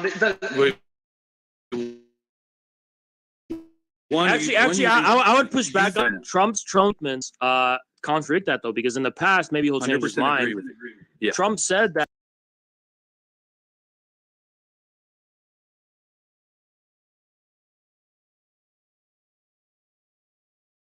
He said, why the hell we can't take Taiwan? It's 80 miles off China's shore. Like, he said that directly. So I don't think so. I don't think Trump would. Just very quick question before going to Rev. When there's centralization of power, like with Putin, like with the CCP, doesn't the argument that is highly improbable, because there's a lot of is dependent not on a system, not on the democratic system, but it's dependent on people that could be making decisions based on factors we might not take into consideration. Exactly. If they feel like, for example, like Putin might use, there's some analysts that said the only time Putin might use nuclear weapons if he personally feels threatened for his own life. So these are arguments that would not be taken into consideration when it comes to Western countries that have more democratic systems. I'm not sure if that argument makes sense, but I just think when power is centralized, it becomes a lot more unpredictable. Does that make sense before we go to Rev? But also, Mario, I mean, the other point is, because Special said, Jay said it's about Biden being president. It's not Biden. It's anyone being president other than Trump. That's the argument. We don't know that. We don't know who the other candidates are. Like, Biden's gone much further than Trump has in making pledges to militarily defend Taiwan.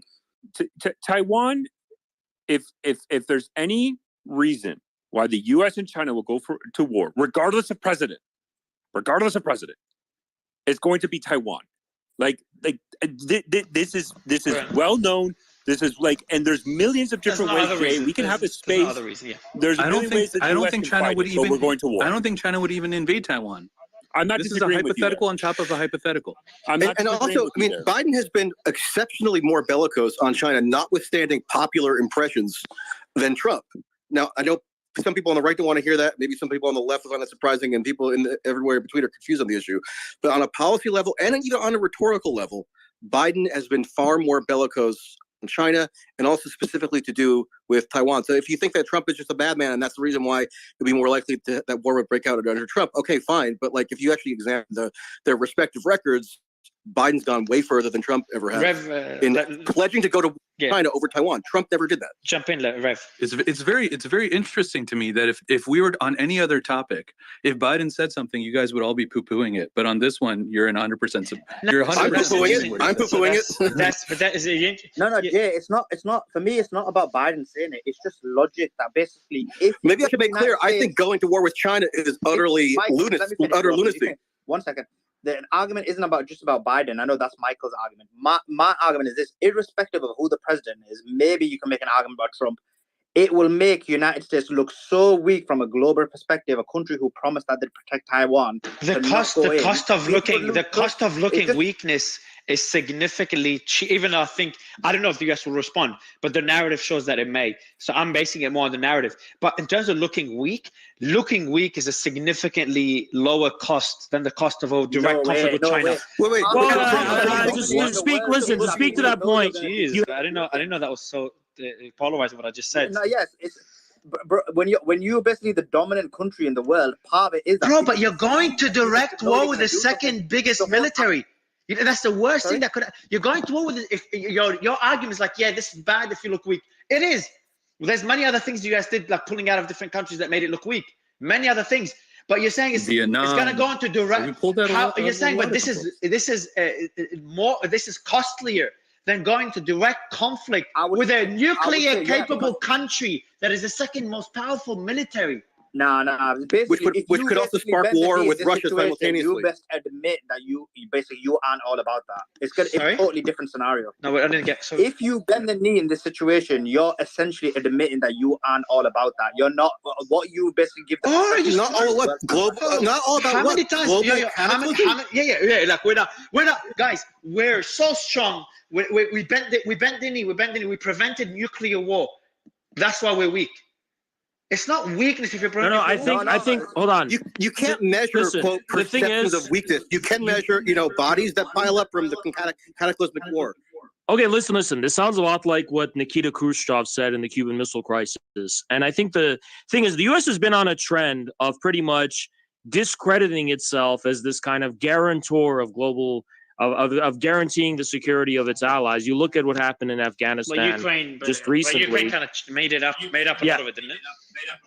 Well, I think a lot of the Ukraine factor has a lot to do with NATO, and that those privileges probably are not going to be reserved for countries outside of Europe in a direct confrontation with Russia.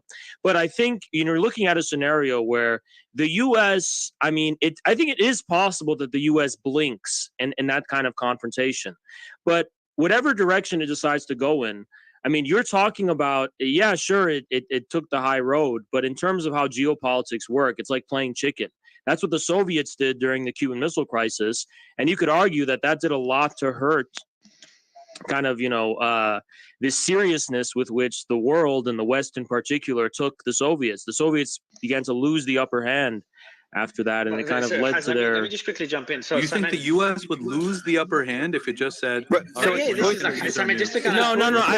saying signing the world to disrupt. Sorry.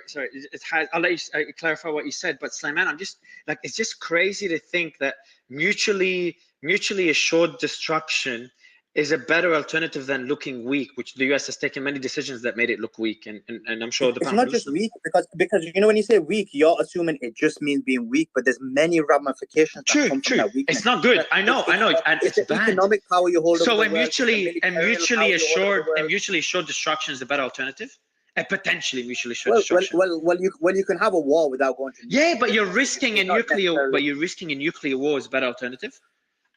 They've risked a nuclear war in Ukraine and Russia. No. That's different. That's different than directly attacking Russia. You have to admit. It doesn't matter. Why is it weak as opposed to refrain from starting? What is it? Yeah, what if they gain the respect? Like, hey, we're not that warmongers, and we're like, hey, we said we're going to go to war with China, but we consider it. We're like, that's all U.S. is all about. You say people will perceive it as weak. I'm not binary. Go to war with China. Maybe others might find it actually refreshing that World War III is not being instigated. That could also be. Look, I think as opposed to people saying, weakness. Every nation in the world would be. I don't want to. I don't know what your point. I don't think any of us. Let's get Rev. Schizo, hold on. Schizo, brother. Your mic is bad, Schizo. But Rev, I know that we can all keep jumping in. I think it's your first time or second time on the panel, so jump in, man. Yeah, earlier Jay made some shit up, and he basically said that since China is offshoring labor, that basically means they're losing. No, what that means is Chinese technology is winning, and that's why the West needs a war. Chinese technology is winning. Give me an example. Dude, when they offshore labor, that includes factories, that includes machinery, dude. What are you talking about? Yeah, so Jay, on that point, didn't the US do the same as the economy? Apple. That's why they did a war in Taiwan. They needed a great reset. Outsourced company from a U.S. company, bro. Apple owns the Foxconn IP. You're telling me that because we outsource to one company that outsources to another country, that all of a sudden China has some advantage, dude? Are you kidding me? Dude, who owns all these lithium mines and shit, dude? Even Elon agrees on this, dude. America owns the IP for the Apple iPhone. That's why Elon likes Foxconn's China, biggest dude. customer. That's why Elon likes China. No, you are wrong. So hold on, guys. Hold on. I want to get Von's thoughts on this, and then go to Eugene and Schizo. Von, you heard the discussion about China-U.S. conflict risk. I'm curious about your stance. Yeah, we're making a lot of weird assumptions here. For one, that the president always says there's never been a case where the president says something and then doesn't do it. Like posturing and signaling isn't a thing that happens. We're pretending that the Cold War didn't stay cold for some reason. And there's what's really breaking my brain is the concept that looking weak is worse than nuclear war. Did the U.S. look weak when it withdrew from Vietnam? Yes. Was it apocalyptic? No. Did the U.S. look weak when it withdrew from Afghanistan? Absolutely. Did that change anything major? Probably not. No. The U.S. response to initial conflict. Looked weak to who? Look weak to who? The world, man. Why is ending failed invasion? You're making the assumption that U.S. leadership. You're making the assumption U.S. leadership is rational. And I think the actions in Ukraine speak to the contrary. So that's assuming. I think why he's saying that there's been many decisions that the U.S. has taken that made it look weak. Including the and correct me if I'm wrong, guys. But when Russia to the world, Georgia's invasion, the beginning of the Ukraine war, and much other. No. So like Mario, I think it's totally different. When they left Afghanistan, they had an excuse. Look, the job was over. You have excuses. In this one, they've sworn to protect Taiwan. If you don't step up, it's not just looking weak. I'm not saying they should, but we're talking about the United States, and we're doing it based on their paradigm. But it's not.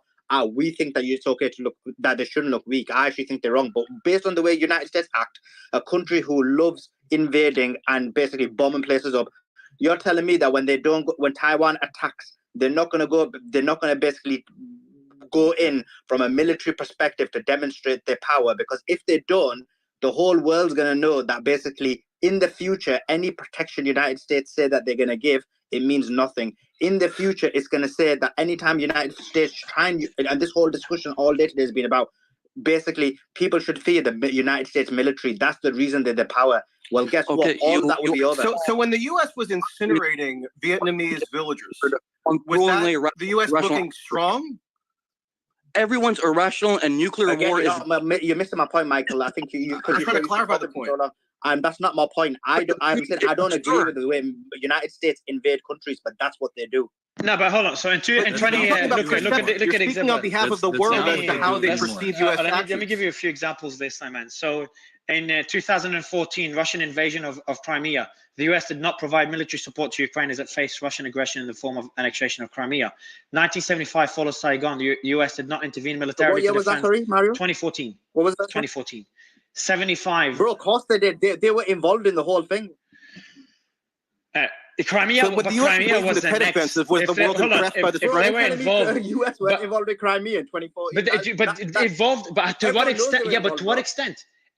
Were they involved militarily? Were they sending tanks and military equipment to an extent where Russia struggled? Well, they won't, because that would have been a huge escalation. They had the Minsk agreement soon after. I got to ask you this to clarify the point. When the U.S. dropping napalm on villages, when the U.S. was dropping napalm on villages in the Vietnamese countryside, was that being perceived by your telling as reflective of U.S. quote strength? I missed your point, Michael. So say again. Sorry. So here's my point, because it's important to clarify this question of perceptions, because you're saying that the U.S. gives the perception of weakness when it ends or curtails failed military interventions. That's not what I said. I didn't say that. Okay. I didn't say that, Michael. The U.S. looked weak during the fall of Saigon, I right? literally said, I said the opposite. I said when they left Afghanistan, I would argue that it wasn't demonstrating weakness because they had a good explanation. Hold on, I'll give you, Michael. Let me give. Hold on, guys. Let me just two more examples. Someone let me know what you think. So, 1979 Iranian Revolution, the U.S. has long supported the rule of the Shah of Iran and had promised to provide military aid and support to his government. However, as popular protests against the Shah intensified and the Iranian Revolution unfolded, obviously they didn't provide military support to the regime which was overthrown, but they did promise to offer support. 1991 Gulf War, the US and its allies promised to support Iraqi opposition groups in their bid to overthrow Saddam Hussein's regime after the war. However, the US ultimately did not follow through on this promise, and the opposition groups were left to fend for themselves. And some argument could be said that in Syria, the same thing could happen in Syria. And then they followed through and destroyed can I the whole push of Iraq. back against the bad argument because I was cut off mid-sentence? Yeah, go ahead. Okay, saying that Afghanistan didn't make anyone look weak because there was a good reason. Do you think averting a nuclear war isn't a good reason? Because that's an even better reason than leaving Afghanistan. And the entire argument is premised on throwing rational actor theory, where states are rational actors, out the window for what? To win an internet argument? Because that's what it sounds like. And this whole weakness versus strength binary is completely juvenile. Michael, can you hold on? Because what would be guys, after can image? You just let's one finish, Michael. I think we've all had. I'll answer your point, Von. Yeah, and again, this is not my. Von, do you want to finish? I'll let him finish his point because he gets angry when he gets interrupted. So Von, I'll let you finish off your point so Slaman can respond, and then you can respond back. No, it's not so much when I get interrupted. Normally that's fine, but this is just people screaming over each other. It's a cacophony. I can't keep. It's hard to keep up. Make the point. Go ahead, bro. Yeah. And all of this is also premised on China invading Taiwan, which isn't very likely to begin with, at least not militarily. I think they'll aim to integrate it economically over time. If we're talking militarily, this is maybe right now, no, 0.03% chance. In 20, 30 years, maybe 40 years, when they're done building up their navy, it becomes much more likely. But right now, it's purely. Slayman, I know you want to respond. Just quickly, Von, I want to respond to your second point. Just quickly. Hold on. I also have a quick question. Before that, I know Slayman wants to respond. I want to also comment on your second point. On your second point, I agree with it. I think China now, the cost of invading Taiwan is significant, and the CCP does not want to lose its grip. And if its economy gets hit, which it will get hit if they invade Taiwan, that's a big no-no for the CCP. But Slayman, you wanted to respond to Von's first point because I was responding to you. Yeah, I just want to make sure he's finished because he got emotional before. Because he did give a moment of silence, so I assumed he'd finished. But he finished one, yeah? Yes and no. I mean, I had a quick question for everyone who was trying to play. Hold on, Slayman, respond to his first point, and then give Von will kind of respond back. So I'll respond to both of his points. Again, my point is this: when the US left Afghanistan, it wasn't that they were okay to seem weak. Their argument was that, guess what? From their perspective, even though we don't agree with it, that we left Afghanistan because the job was done. So in their head, they weren't weak. And so they tried to project that to others. And in terms of being willing to go to nuclear war, the fact that they basically essentially fighting a proxy war against Putin, and the only thing that stopped nuclear war is that Putin is a rational actor. But if he wasn't, that quite easily could have been a nuclear war. And the final point, of course, we all agree the chances of there being a military invention to China is very low. We all agreed that from the beginning, but the question was from a speculative point of view, that if it happened, would America step up? And hence why we made that argument. So again, when someone makes that argument after that's been clarified at the beginning, it's just a weak, illogical point. Suleiman, are you really going to tell me, I'm sorry, I cut in, but I have to. You're really going to tell me Putin is a rational actor after invading Ukraine? I mean, we're really going to have this argument, this conversation, that in any way, shape, or form, like, let's not forget who's the party here, who's constantly beating the drum about nuclear weapons. It's Russia. I'll have it. Well, that's not true. All sources. I'll come back on I'll that. have it. Hold on, let's go back to Von quickly, guys, before you have that argument with all sources. Go ahead, Von. One, that's how the deterrence works. Deterrence doesn't work unless the threat is clearly articulated and received, for starters. My question, though, was for the people talking about what a hypothetical Chinese invasion of Taiwan would look like and whether it had, China has a capability of it or not. Is this all theoretical, or have any of you actually wargamed it out? I think Allsource loves war games, so you're probably the only guy that I know probably war gamed it out. And we've got Jay. Fuck yeah, Jay can join. Jay, I'd love you to give your background. Jay Mack. Sorry, Jay Mack. Just on this point. Oh, sorry, Jay Mack. Yeah, Go ahead, Jay Mack. Jay Mack. Can you hear us, Mr. Mack? Return. Mr. Mack, can you hear me? You got a left corner. Mr. Mack, your mic is really bad, and I really want you to speak. And the reason I want you to speak, just for the audience, so Jay has his experience. He's got 23-year Navy veteran, operated in littoral waters in Pacific side, along coast in 11 deployments. So he's got a lot of background to be able to comment on this. Mr. Mack, can you hear me? I can. Which wars? Is my mic working okay now?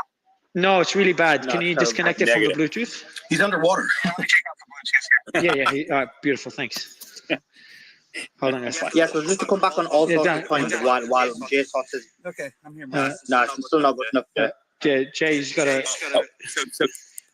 Can I answer Rev's question? Oh, Mac, just hold on. Mr. Mack, can you try to speak? Can you try to speak, Mr. Mack? One second. It's a Bluetooth headset, Mr. Mack. Take the Bluetooth headset off. I promise you. That's what it is. Yeah, I took my Bluetooth off. All right, go ahead. I'm just going to speak towards the China. Can you get your JJ? Your mic is still echoing. So you're using no headset now. It's very far from your mouth, and we can hear echo. All right, how's that? Get it closer to your mouth. Better. No, it's just terrible. Yeah, it's really bad, Jay. Anything else you could do? I'm just getting out of class right now, so let me disconnect and reconnect. Yeah, cool. I will give you. Turn the Bluetooth. Yeah, turn off. Do you have Bluetooth completely off? Yes, I do. Weird. All right, let's. I would exit out and then rejoin. Yeah. Try to do that. Yeah. Cool. All right.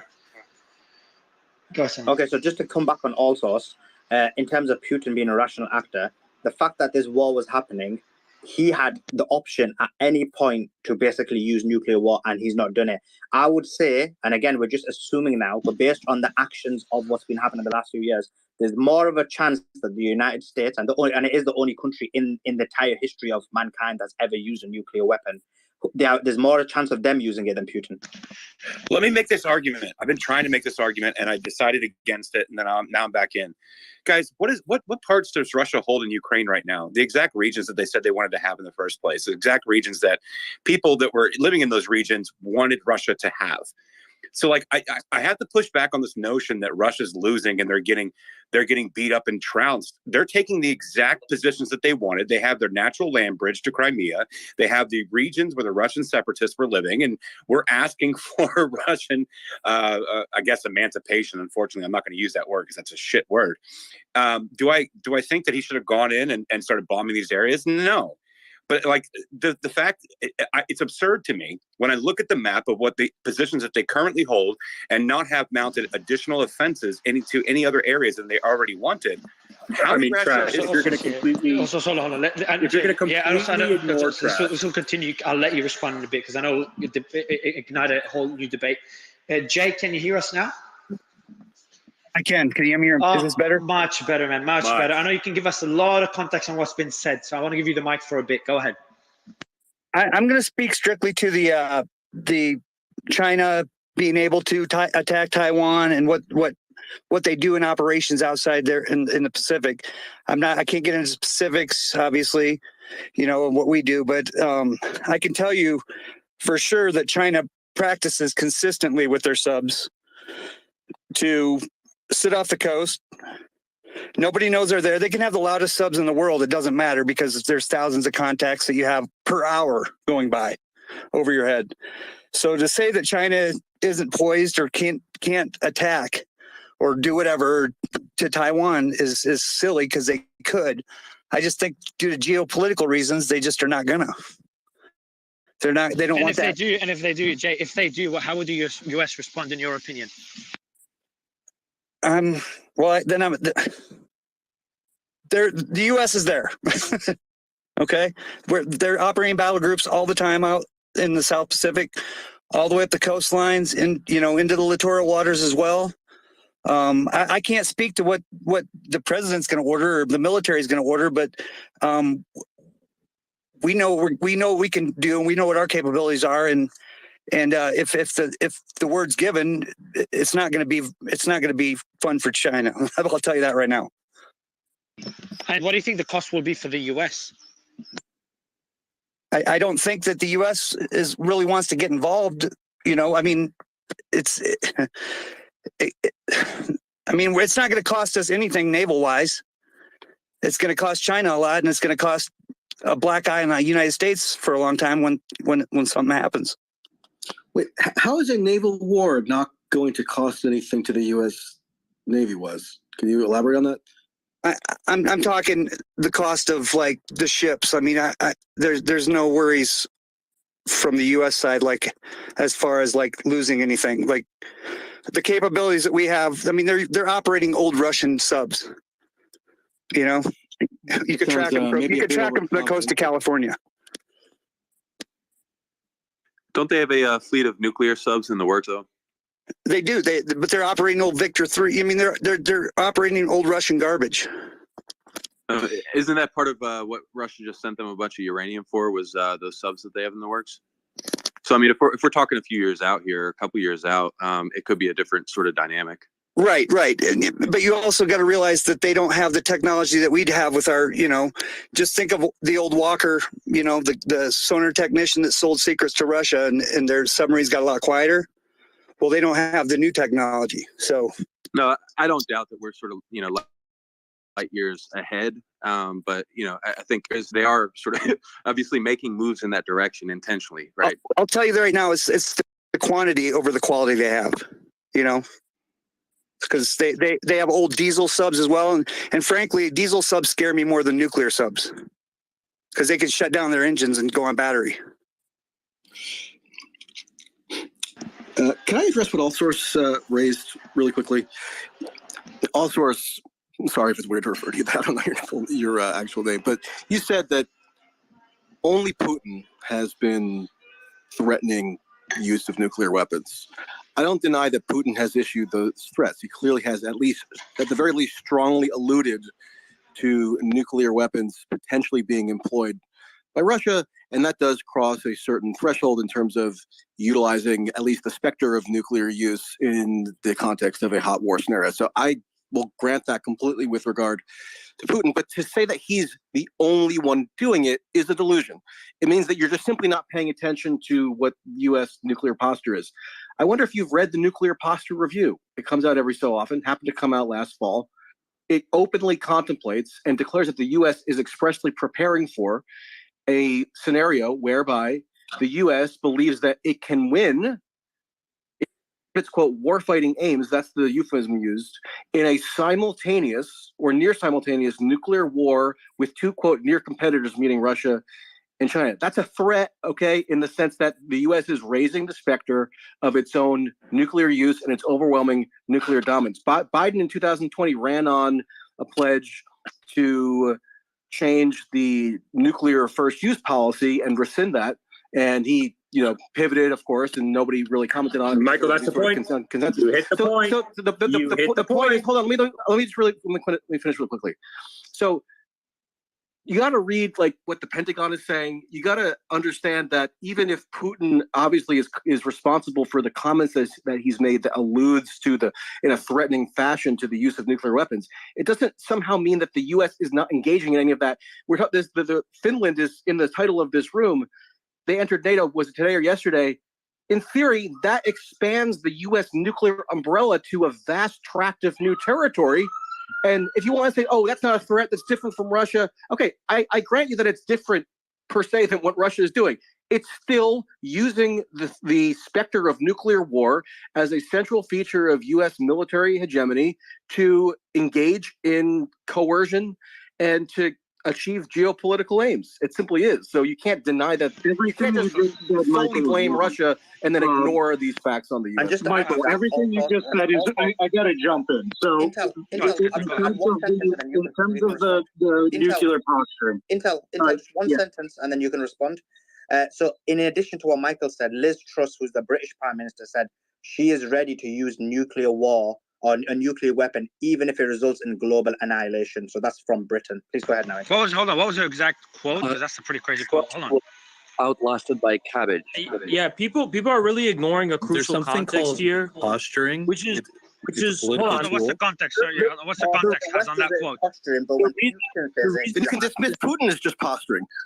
Yeah, no. The reason Putin is also posturing nuclear weapons is because the way NATO is escalating the Ukraine war, such as the use of long-range weapons, which would demand Russia to also use long-range weapons to take those ones out, increases the chances those weapons landing on the other side of into Poland on the other side of the border, which would trigger Article 5 and lead to a nuclear war. And then you also have uranium. I'm sorry. Yeah, go ahead. Let's give Skid to the mic. I'm going to cut it. I'm sorry. No, sorry, I muted also sounded like, but like Schizo, I need to give Schizo. I know you want to butt in also, but Schizo, go ahead, then we'll give you also right after. Yeah, so the nuclear posture document that comes out every few years from the United States, right? That's not threatening Russia, right? You can read the yearly posturing of various branches, all these documents, right? Saying that we, the United States, specifically the Strategic Command and DoD, believe that if there was a simultaneous nuclear exchange, the United States could win. That's not a threat, right? That would be saying that because the DoD's posture in terms of its army is to be able to fight one major war and one geo-specific conflict is a threat to Iran. Like, that's just silly. Saying that the United States' view on our nuclear stockpile is that if there's an exchange that's somehow threatening, that's well, it's interpreted as a threat by Russia and China when the U.S. is saying it's preparing for war with those countries. So whether you think it's a threat personally is sort of immaterial. More relevant is whether they think it's a threat.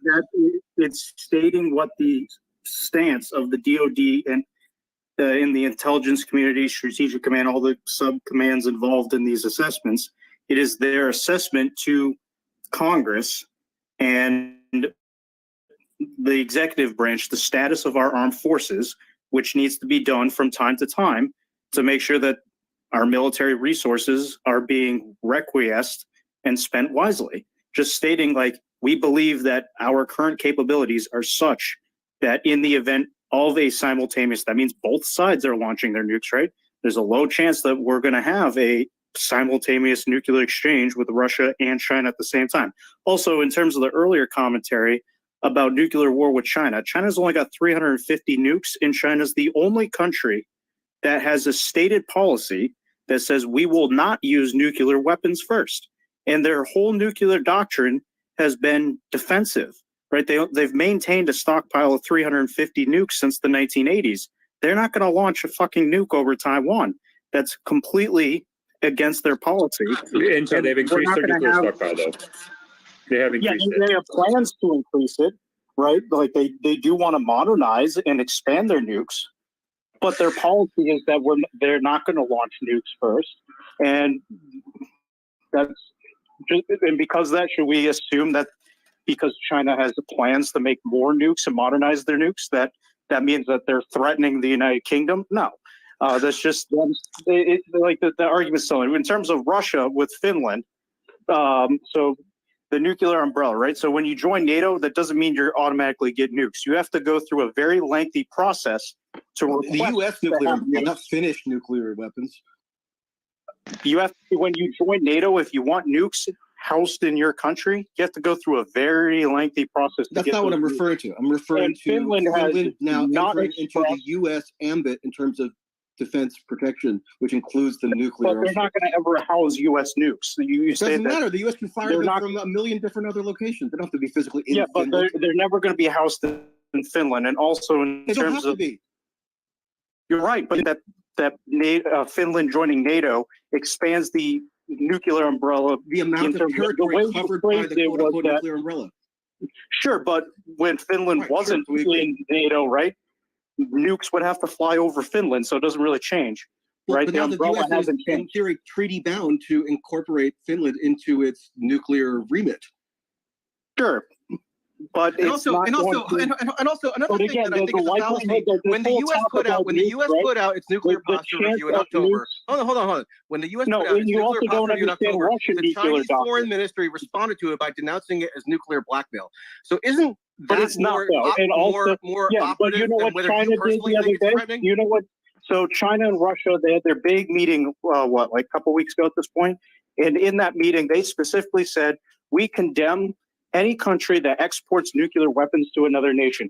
4 days later, Russia announces, "Hey, we're sending nukes to Belarus." Right? Like so, like when China says, like, "Oh, nuclear broadband," it's a load of shenanigans, right? And also in terms of Russian nuclear doctrine, so I touched upon what China's posture is. Russia's posture, it's a little vague, but they also have a fairly non-first use strike policy as well, which is As opposed to the U.S., which has to be. No, we have an ambiguous policy. That has retained the nuclear It's retained a ambiguous policy on whether or not we would use nukes first. In terms of Russia's policy, it is that the very existence of the Russian Federation has to be an existential threat, whether it's through the use of conventional arms or nuclear arms. The very existence of the Russian state must be in peril before the command can be authorized to launch nukes. And also the Russian policy of actually launching the nukes, right? So in the US, it's just the president orders it and then goes down the chain of command. The codes get verified and the nukes get launched in a pretty quick window. In Russia, if Vladimir Putin wanted to launch a nuke right now, he would give his codes to his defense minister. The defense minister has to verify that code, and then he has to submit another code to the next guy in line. And then that guy has to verify the other military two document codes. showing what the status of the nuclear process is in circa April 2023. Let me read you what the anti-nuclear organization They have said. They have a three-man verification. So that's so in Russia, three different people have to verify and approve the authorization to conduct the nuclear strike. in October of 2022. Yeah, Mike, I'll let you It's an respond. anti-nuclear We'll go to organization. Osos. Yeah, I'll After let you the nuclear respond to posture Osos. review was put out. Okay, here's what they said. Quote, despite Biden's guidance to reduce the role of nuclear weapons and campaign pledges to adopt either a no first use or sole purpose doctrine, the administration's nuclear posture review largely continues status quo policies of the previous administration, meaning the Trump administration, and maintains the option to initiate nuclear use in response to non-nuclear attacks by Russia or other nuclear armed states. This policy mirrors that of Russia. Okay, so when you're saying that only Russia is at all conceivably responsible for any threats of nuclear use, it's just a total. Not a threat, though. That policy is Okay, you know what? Let me just answer this. Michael, congratulations. Trump's policy, All right, guys, hold on. Go ahead, also. Trump's policy is the same policy that was used for 80 Let's move the mic. Let's move the mic around, Skitzer. So just let me put it this way. Michael, congratulations. You found one comment that the U.S. said that might be interpreted as a nuclear aggression. Great. It's a comment. It's an official policy document. Literally watch, because I do. Maybe I'm the only one. But holy shit, do I watch Russian state media. And man, it's like if every time I had to take a shot with Russian media, politician, elite, and presidential figures in Medvedev, a former president of Russia, says, we're going to nuke, I'd be dead. Dude, like, okay, you found one. Congratulations, Michael. Thank you. But so you can see the point. You can see the point that it's not exclusively Russia. The person I was speaking with is actually logged off. I just need to make a quick point that is not about this argument at all. It was about a point I believe a gentleman named Lev made earlier about Chinese outsourcing and what's going on, why the Chinese economy has gotten weaker over the last 3 years when it comes to international exports, and Foxconn specifically. Foxconn's not a Chinese company. Foxconn is actually a Taiwanese company. Foxconn pays royalties to Microsoft and Google and Apple to use their IP. So in fact, every time Foxconn builds a new factory or, manufactures phones for Huawei, Xiaomi, or Vivo, it's actually paying royalties back to the United States. And obviously, if the country or if Foxconn were to build a factory in Vietnam or India, it would be positive for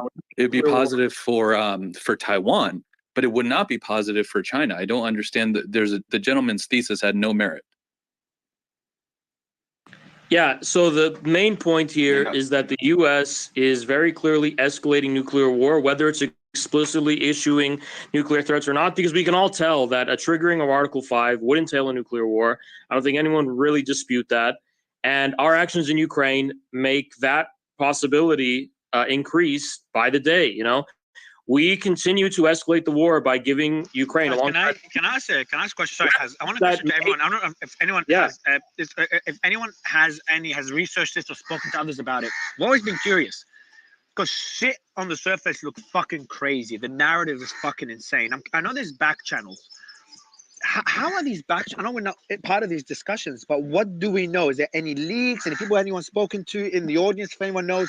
What do they say to each other? Like if Putin and Biden jump on a call, what do they say? Oh, Xi Jinping and Biden. It's like Xi Jinping says we will. Biden says we'll interfere militarily. If Xi Jinping picks up the phone, calls him, say connected to Biden, jump on a call.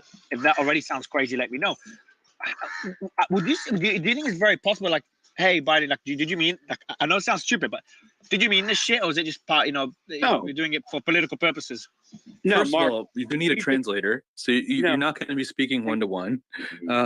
Number two, I think like 90% of the scenarios that we've been talking about in the space are not going to happen. They're all like corner cases. And then number three, I think that, there's diplomacy is kind of the first action, right? Everyone knows China's going to lose and the US is going to lose. They're still our biggest trade partner. If we do anything hostile and if they do anything hostile. So the base case is a stalemate. They can posture as much as they want because they're coming out of this lockdown, and the US can posture as much as they want. But in reality, the base case is a stalemate. So I think the frightening thing, though, is if you look at what the language that's being used is, it doesn't really seem like from the NATO side or the American side, you have any language that expresses concern about actual global security in a pragmatic way.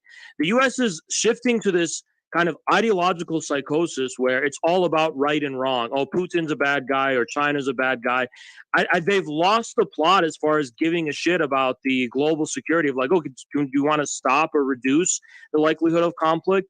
That requires a level of pragmatism that the U.S. has abandoned a long time ago. I mean, I hate to politicize it. You think? But I mean, foreign policy. And not sending troops is not. Yeah. In a sense, it's the most strategic thing that they can listen. We may not have sent American troops officially to Ukraine, but we have pretty much sent so much munitions and aid and arms to Ukraine. We have prolonged the war almost single-handedly. Every day that passes that this war isn't over is because of the aid we've given to Ukraine. Without that aid, Ukraine would not have been able to sustain any long-term conflict. But the larger point I want to get to here is that American foreign policy, I hate to make it political, has been in a sense wokeified. It's about morality. It's about an ideology. It's about this it's woke? Abstract. Yes, I do. A war is woke? Yes, because when you hear the language because when you hear the language they're using, nobody cares about nobody cares about All right. Has your mic is I'll let Jay respond right after, but has your mic is very loud, man. It's like it's in your throat. Oh, my bad. A bit further away, and then I'll let you finish, and then I'll go to Jay. Go ahead. Yeah. So all I want to say really quick is that U.S. foreign policy, in terms of how they're talking about it, forget about what they're saying in the back room. We can never know that, right? But just take it from the surface.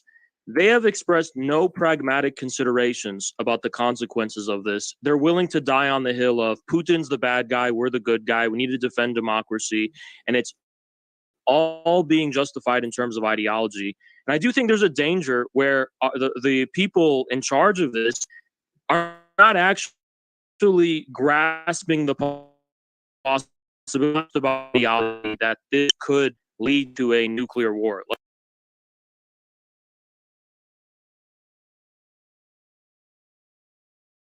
Like, this is not just good guys versus bad guys. You need to have a pragmatic angle where you're willing to make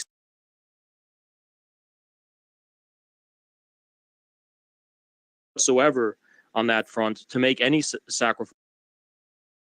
You could let me respond, and then all right, and then please Trash discourse, please go ahead right after.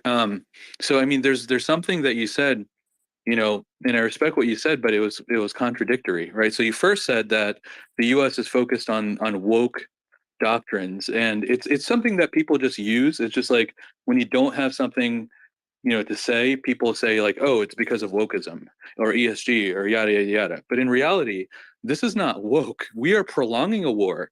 This is cutthroat. We are sending tens of billions of dollars strategically to weaken Russia.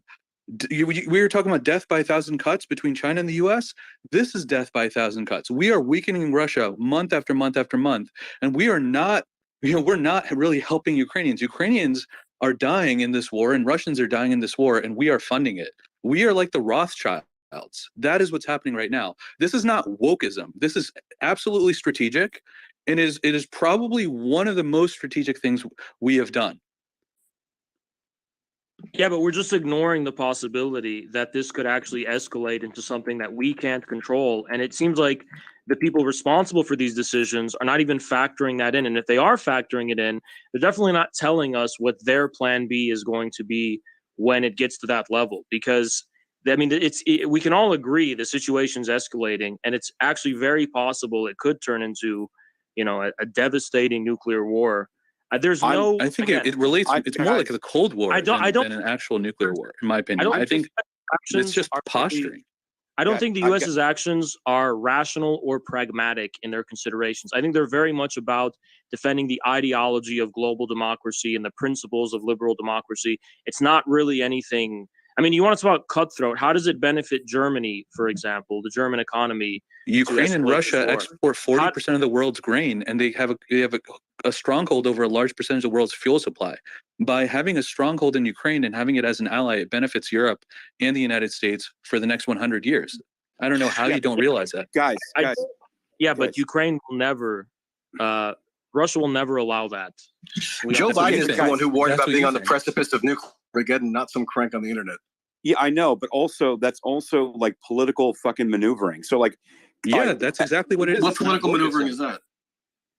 Saber rattling. So like, if you don't have a so the U.S. has done nuclear saber rattling. Okay. No, wait. Did you say Joe Biden said that we're on the precipice of nuclear war? Is that what you just said? In October, Joe Biden said, and then repeated that the U.S. is on the cusp of what he called nuclear Armageddon. On any other topic, you would have laughed at Biden, but on this topic, you give him 100. That's what I'm saying. Like, not when he has purview over. But his commander-in-chief authorities and he's running the military. I don't laugh at that. You think the Pentagon takes Biden like 100% seriously? Everything he says, they're like, oh my god. No, who are they taking orders from if not Biden? Is there a different president, like or a shadow president? Dude, he doesn't make decisions unilaterally. He has a committee. He has unilateral powers to make decisions afforded to him by the Constitution. Yeah, but who do you think writes his speeches? Do you think Biden writes his own speeches? No president writes their own speeches. Okay, exactly. You proved my point. All right, so guys, please let me What's get your in. point? I mean, General Milley was talking back channels behind Trump's back. You think that seriously? All right. I think Biden's a figurehead. All right, so okay. Based on what? What's your evidence? Biden's not you even need a evidence for that, bro? You need. All right. Yeah, if you say that the president is not in control of. Michael, let's Trash. Go ahead. Thank you.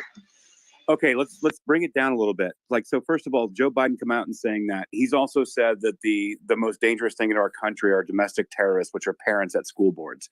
Like, I'm not taking anything he's saying very fucking seriously. Number one. Number two, he's welcome to say that. He's said a lot of things and he's lied and he's talked about, his stories as being a lifeguard at a pool. What Joe Biden says is irrelevant to me. I don't care about what Joe Biden has to say about it.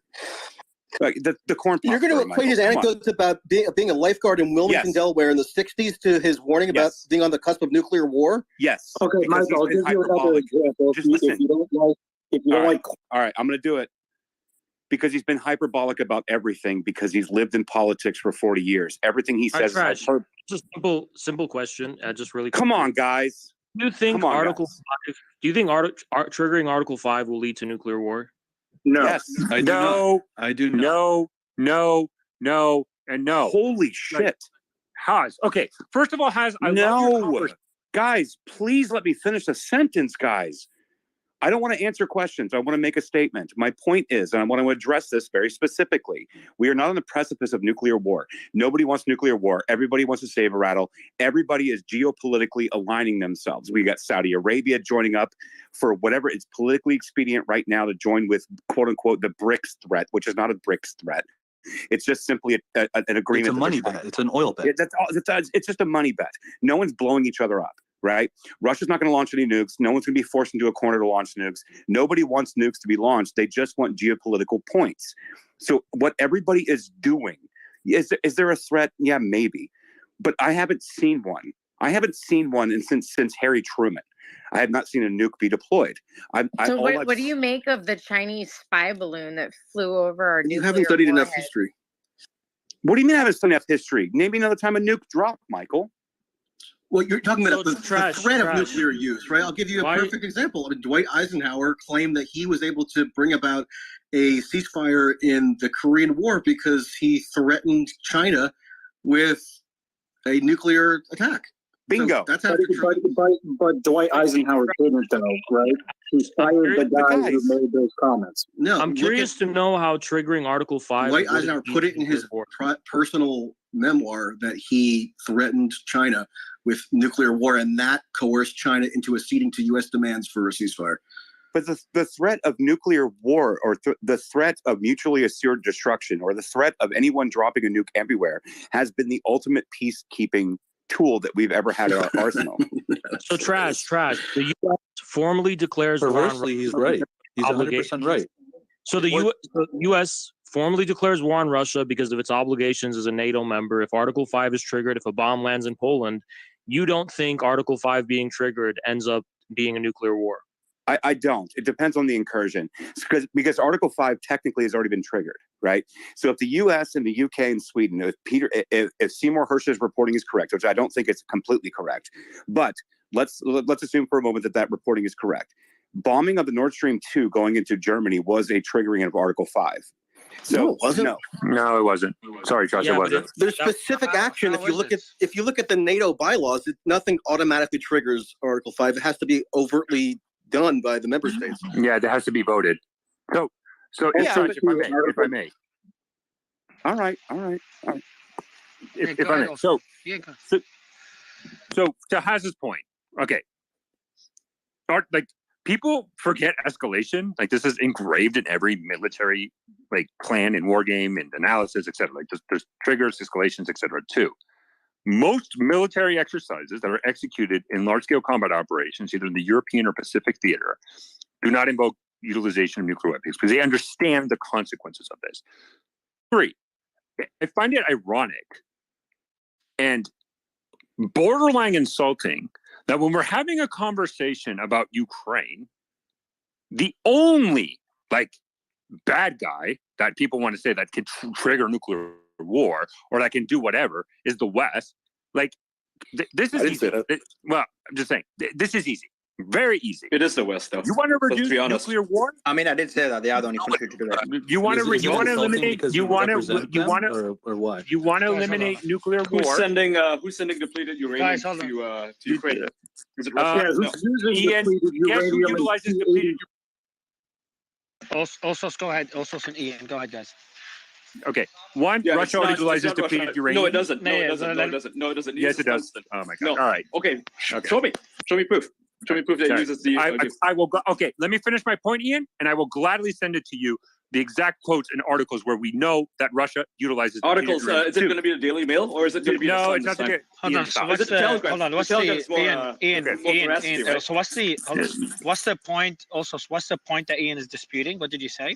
I don't. It's this idea that Russia, first of all, depleted uranium is it's a stupid argument. Like, it's somehow because it's uranium, quote unquote, it equals to nuclear weapons. It pollutes the land. There's a lot of studies on this. Gulf War veterans, cancer rates. Look at my profile picture and think for a second. What do you think I did in the army? It's just armor piercing. It's not radiated. So no, it's literally dust behind. That's not good. Okay. All right.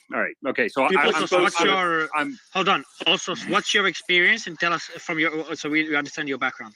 I was a tanker in the army. I literally was at Abrams. Yeah, not everybody's so, like I know, by like depleted uranium is not what you make it to be. So did you stick around to see all the skyrocketing cancer rates in Iraq? Okay, can I? So let's finish. Guys, it's it's gone too far. All right, so also, I want you to finish your point, and then I'll let Ian respond right after. Go ahead, also. Yes. So I'm going to end it like this. This is the situation we're talking about. Article 5, first of all, for it to be activated, would have to be consensus. A bomb landing in Poland does not equal Article 5. Like, just enough with that argument. That's not how this works. Okay? Article 5 has to be invoked by every single NATO treaty member, and it needs to be a significant attack. A bomb Turkey, by the way, during the Syrian civil war, Syrian ballistic missiles landed in Turkey. The most they ever did was activate Article 4, which was consultations with NATO allies, not Article 5. The most it doesn't have to be anything. It's totally at the discretion of the member states. Yeah. No, it's a discretion of the member and states also, furthermore, to an attack. Zelensky wants to cause it. He wants to trigger Article 5 by blaming the Russians on his own missiles landing in Poland. So your argument is Article 5. If people really think that a missile landing in Poland will trigger Article 5, I'm sorry to break it to you. That is not. He wants to trigger it. He wants to trigger it. That's the argument. Not that it would do it. Nobody's arguing that. I'm happy to concede that both Russia and the United States pose risks in terms of whether either country might take an action that could precipitate a nuclear exchange. Is that like sufficient for your purposes, or does it have to be more disproportionately focused on Russia with denunciations and flamboyant kind of condemnation? So I think nuclear war is bullshit. Like I think this whole argument of nuclear war is just a way to scare people to like not support one side or the other. Second, that's number one. Second, if we're going to really criticize rhetoric about nuclear war, I implore everybody to go and watch Russian state media, and I want you to literally annotate every single time a Russian politician, general, elite, or journalist in their radio talk show host, in their TV talk show host, and everything they say, how many times they mention nuking Great Britain, nuking Washington, nuking Ukraine, nuking Paris, nuke. Okay, instead of random media figures, how about the president of the United States? Was Joe Biden just trying to scare everyone when he warned that we were on the precipice of nuclear Armageddon?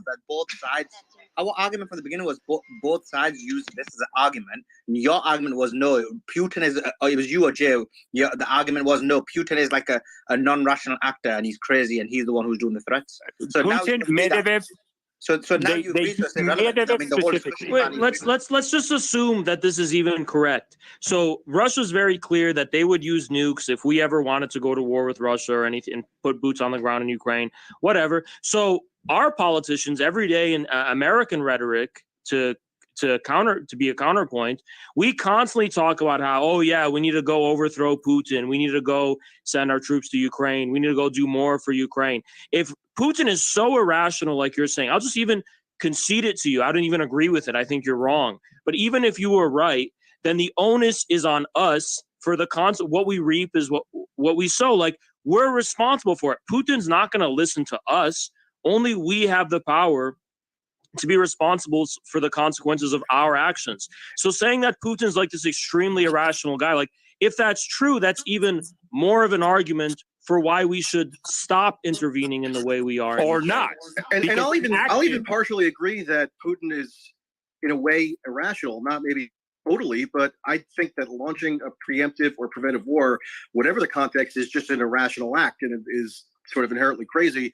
Doesn't mean that Putin is like literally delusional and cannot have a rational thought, but that act was not a rational one. This was a power play by Putin. So, but the point is, if the U.S. is pursuing a policy, which it is now clearly, that sees as its ultimate aspiration the dissolution of the Russian Federation, Russia says that that's one of the few instances where nuclear use per its doctrine, such as it exists, could be authorized. Then does the U.S. bear any responsibility for bringing that outcome closer and closer? I really want. Name me the specific U.S. or NATO policy, not a think tank, not a journalist. You just cited rhetoric on Russian TV shows earlier. Right, you just talked about Russian TV shows earlier. Good point. Yeah, hold on. That is backed up.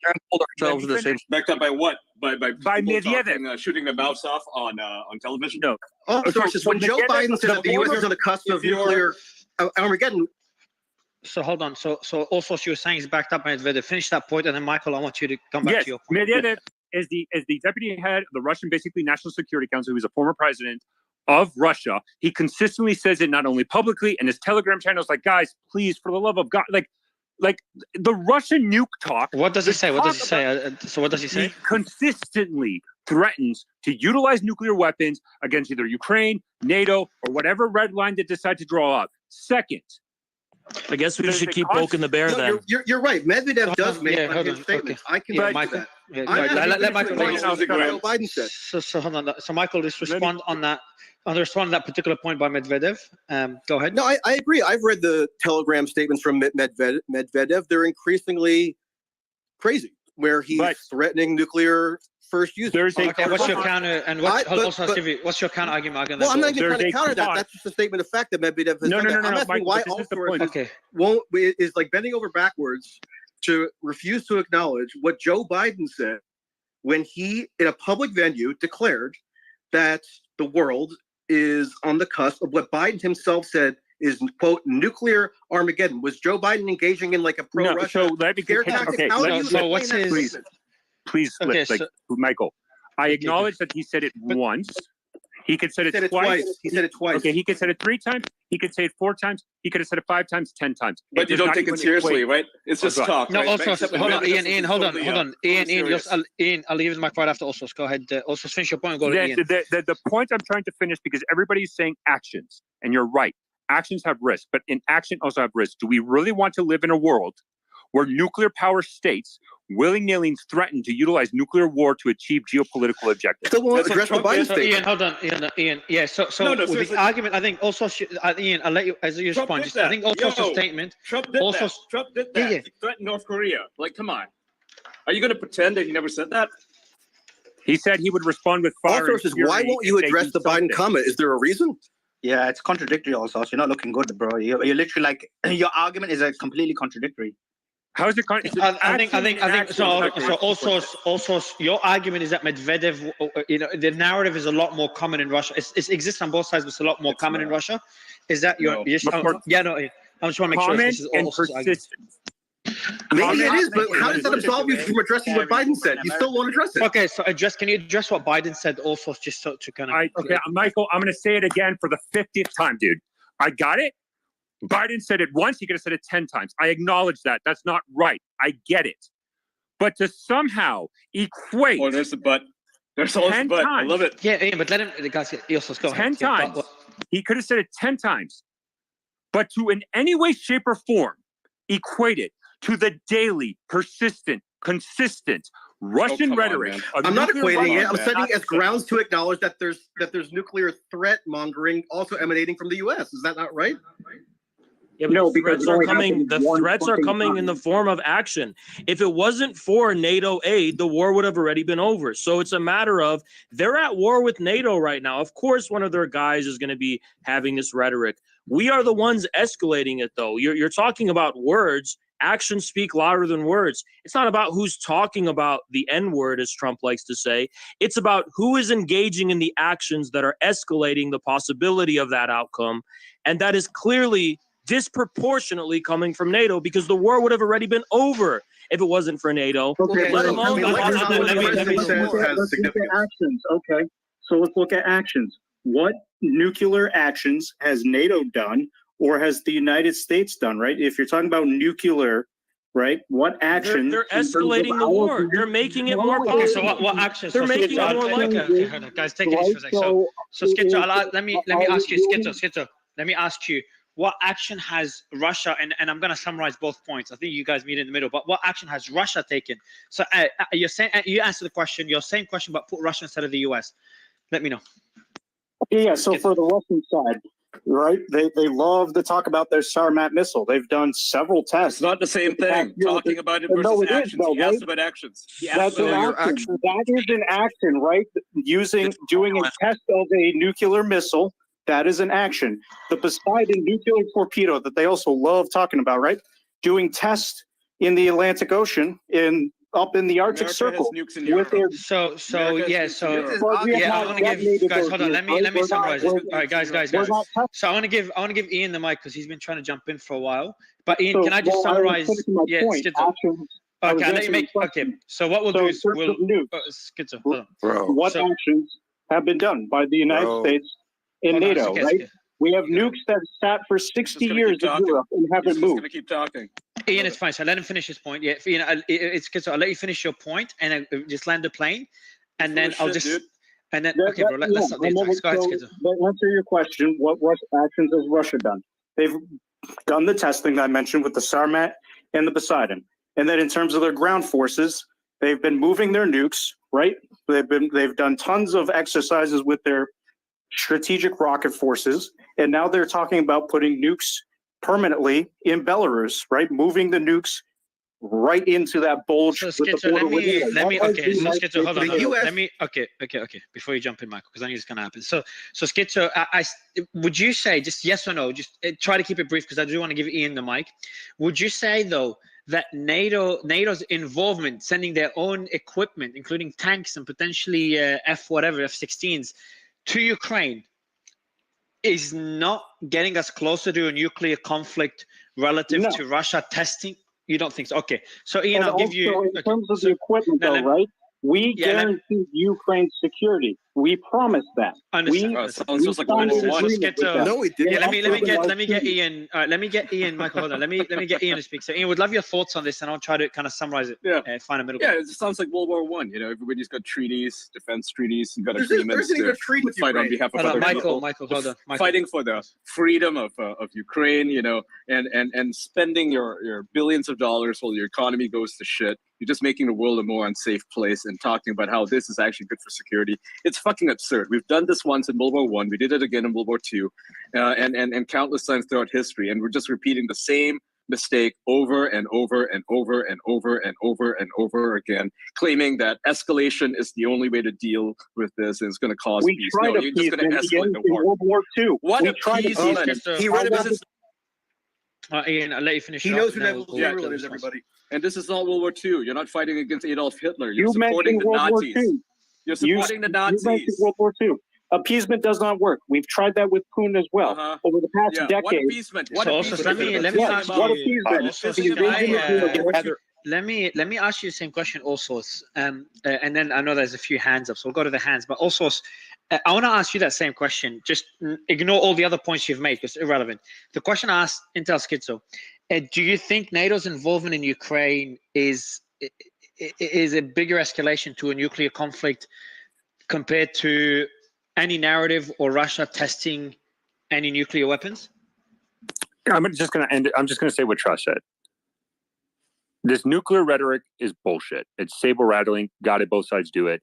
Russia's going to use it because unfortunately for Russia, their military power has been proven to be absolutely incompetent. And they're losing, and as right? Such, they're losing against they Ukraine. Require to utilize all sorts. They're losing big time. Come on, man. Be real. Be real, man. Ian, don't lie to the audience. You have 10,000 people listening to this. Don't fucking lie. No, Ian, no, hold on. That point that Alsos made has been made by many others. It's not like one lie that Alsos making. That's a very polarizing. It's a polarizing topic. I don't know the answer. It's data. Ian, okay, but you're gonna still lying on the map. Come on, okay. So hold on. Wait, you gotta let me. Guys. I didn't. Yeah. Also, I just want to say, if Ukraine is I just want to say, if Ukraine is winning, they won't need NATO's help. What is this? I didn't. Oh, sorry. I didn't mute Ian, but I just saw him by accident. All the others. Ian, these people don't know that NATO held a massive. Yeah, because everyone's okay. Now I'm gonna mute, guys. Alsos finish. Ian responds, and I'll go to the hands. Alsos. Okay. All sources doesn't know that NATO held a massive nuclear. Michael, I swear, I'm gonna start after removing people, bro. But I love having you on stage. So don't put me in such a position because I'm enjoying this conversation, please, bro. Also, I'll let you finish your point. I'll let Ian respond, and then we'll go to the hands, if you don't mind. Go ahead, also. Okay. To suggest that this nuclear saber rattling is nuclear saber rattling, right? The moment I'm trying to say is this. If you want to compare Russia's military to Ukraine, and that is actually bad for Russia. That is not how Russia designed their military and how they operate. The problem that Russia has currently is that, yes, you're absolutely right. NATO support subsequently, since the longer this war is going, the more support they got. Ukraine has been able to seize more and more territory from Russia because of NATO support. But even still, if you analyze it from the beginning of this war, Russia's primary military objective of seizing Kyiv was an absolute failure. And the NATO and US support to Ukraine at the beginning of this war was geared more to support an insurgency, and Russia was unable to do it. I do not disagree with Haas that the notion of NATO military support, this is the small difference I would make with Haas. NATO military support to Ukraine has been essential for Ukraine to maintain offensive operations and to take more and more territory back. And they need more support to enable Ukraine, if they have a desire, to seize the rest of the territory. We can argue if it's going to happen or not. That's fine. Time will tell. Can you, as you land the plane, also, can you also answer the question about whether you think the involvement in Ukraine is a bigger escalation to nuclear war than anything else? Where I would get this, and this is a concern, right? It's not necessarily NATO military equipment.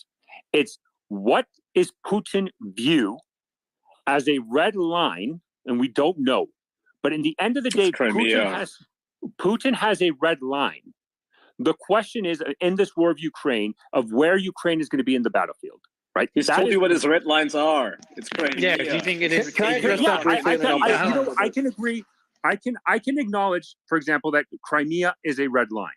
But in the end of the day, the question is, right, who would have to push the button to launch those nuclear weapons? And to suggest that a country fighting for its territorial integrity is somehow it's their fault, that is not where I believe this is the conversation. And I think the West has made it abundantly clear that a nuclear use in Ukraine is the quickest way we might see NATO get involved. And I think that is a deterrence message to try to force Russia not to go to that step.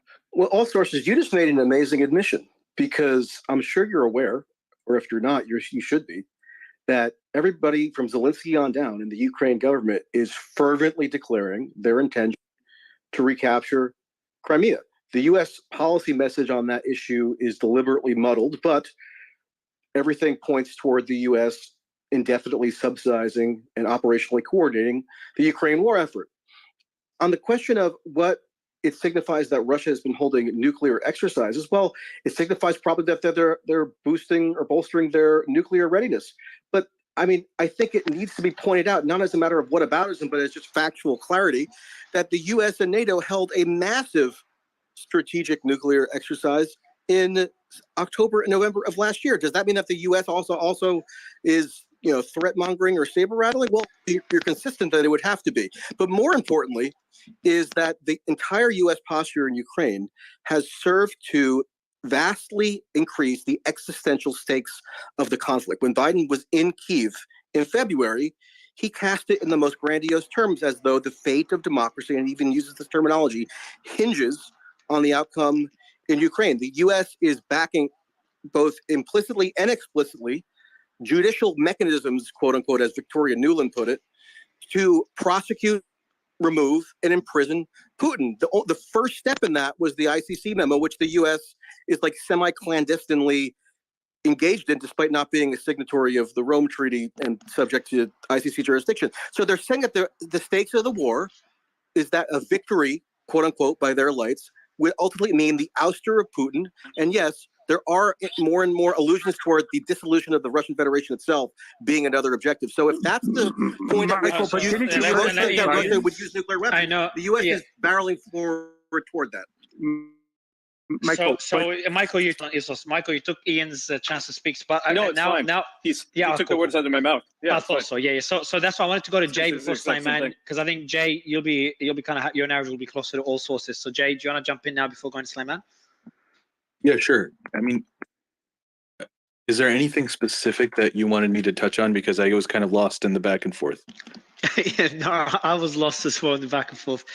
Whatever point you want to touch on, it's mainly on. I think the main argument is the escalation to a nuclear conflict. Also was talking a lot about the Russian narrative and made a lot of fair points there. And then Michael and Ian kind of made fair points on NATO's support for Ukraine and getting close to potentially crossing that red line. That even also admitted that we could accidentally cross the red line that Putin has in his mind. What do you think are the risks of a nuclear conflict, and who is more responsible in terms of escalation? I actually don't have a comment here because I actually think that that everyone loses, and I think the threat of nuclear war is actually a lot lower than it seems in this heated conversation. But I would like to say that, someone else brought up, this view, who is winning. I think that Ukraine and Russia are both losing. And it's gonna take 10, 20 years for them to regain everything they lost. Slayman? Yeah, both parties bear responsibility for any ultimate nuclear use. It's a reciprocal mutual. Michael, right. I know it's hard, bro, but just wait for your turn in it. Right. So, Michael touched on basically the point I was going to make, so I'm just going to reframe it. So, look, the issue is this: both sides engage in rhetoric about using nuclear weapons. I agree that the possibility is low. Both sides test nuclear weapons. I know they claim it's maintenance and whatever, but we know both sides conducting that. Michael gave one example of that, a recent example of that. And so, in addition to that, we've then got the US's essential war, proxy war against Ukraine. Against Russia. We know they're involved. We know Ukraine wouldn't be able to do it without them. And so, when you see escalation, the escalation is coming from the United States part, and hence why we have a problem where if there is a possibility of nuclear war, then the propagators of that essentially are the United States. Quick question. So that's the argument I was making, but the counter argument to that, since no one's making it, what about Russia's invasion of Ukraine? So no matter what NATO did, no matter what the US did, and a lot of valid points on how the US played a role or NATO played a role. And I know that argument. It's a very valid argument, but it's still not an excuse for actually crossing a border and declaring war. It's not an perfectly good reason. It's them annexed areas and the separatists. They want to be separate. They are Russian. At the end of the day, I'm talking about the full invasion, man, even towards Kiev. So what? What's the big deal? Like, at the end of the day, nothing to do with the United States. Yeah. So, but they would know. They would know. Concerned that Russia does something. No. But the argument. So, let me. I know. Let me expand just on the question. I'll let you answer because that question is for you. So, I know. So direct invades other people, right? But and it's not a. No, but that's not fair. You can't say if. Of course, it's not okay for. What did they do to Iraq? What did they? I didn't say. Hold on. It's not fair. I'm saying. It's Ian. It's not fair. Just Ian, be careful. I'm saying it's not fair to put words in my mouth. I never said it's okay. So just be clear on that one. Yeah. I thought you referred to. Never mind. Yeah. No. I know you said it's unfair to go to the US. No, it's not unfair to the US at all. Now back to this question to Slayman and Ian. You can add on to anything Slayman says that you didn't want to say as well. In terms of invading Ukraine, yes, Ukraine is not part of NATO. Yes. Ukraine is not part of doesn't have any alliances. I don't know what alliances it has with the West, but Russia knows that there's going to be a response, maybe not to the same level that we saw right now. So doesn't that mean that NATO wouldn't be in Ukraine if Russia didn't initially invade? Now, I know you could take a step back, said Russia. No, that's not true. true. NATO didn't expand. They were already involved in Ukraine years before. In the 2014, let you guys respond. And even before that. So look, Mario, the issue is this, and I think you already alluded to this. How far do you want to go back? The essential thing is Russia said, do not weaponize Ukraine. Russia said, do not put Ukraine in NATO. And it's quite clear that when this was ignored, but Russia, does Russia decide on behalf of Ukraine? I know Russia can say, don't do it. But Ukraine, at the end of the day, legally, Ukraine makes a decision, no? Not really, Mario. When their weapons are given to Ukrainians and then they go into these regions, these separate regions, and killing 15,000 people. Last year, 2019. When they're killing 15,000 people, Schizo. Let's stop the interruption. No, well, Solomon is making a bad point. Yeah, I know. I know. And NATO weapons. Hold on. Schizo. So anyway, what I was saying was, Schizo, just quickly, hold on, Simon. Schizo. Everyone is making a bad point according to someone else on the panel. So, Simon, go ahead, bro. Yeah. So when you're basically weaponizing them and you're financially supporting them, and they're using that to go into the annexed regions and separatist regions and kill people, yes, there is an escalation, and therefore you need to say that, look, this is the line, don't cross it. And so, yeah, there was an escalation, and it was from that side. And hence why what should have happened was, if Russia did threaten to do it, or even if they did do it, if NATO wasn't involved, that war would have ended early, much quicker. There would have been an agreement, and we wouldn't be where we are. So, yeah, all the escalation has been from the United States side. So, Ian, anything to add to, he's completely correct. I'll let you add on to it, and then I'll let also respond for balance and I think you should also go to Heather von Clownswitz and Zeke. I think they've had their hands up for a while, and Trash as well. I mean, he's the co-host. He doesn't speak. It's ridiculous to say that Russia has not mutually escalated. Hold on, Michael. Hold on, Michael. Hold on.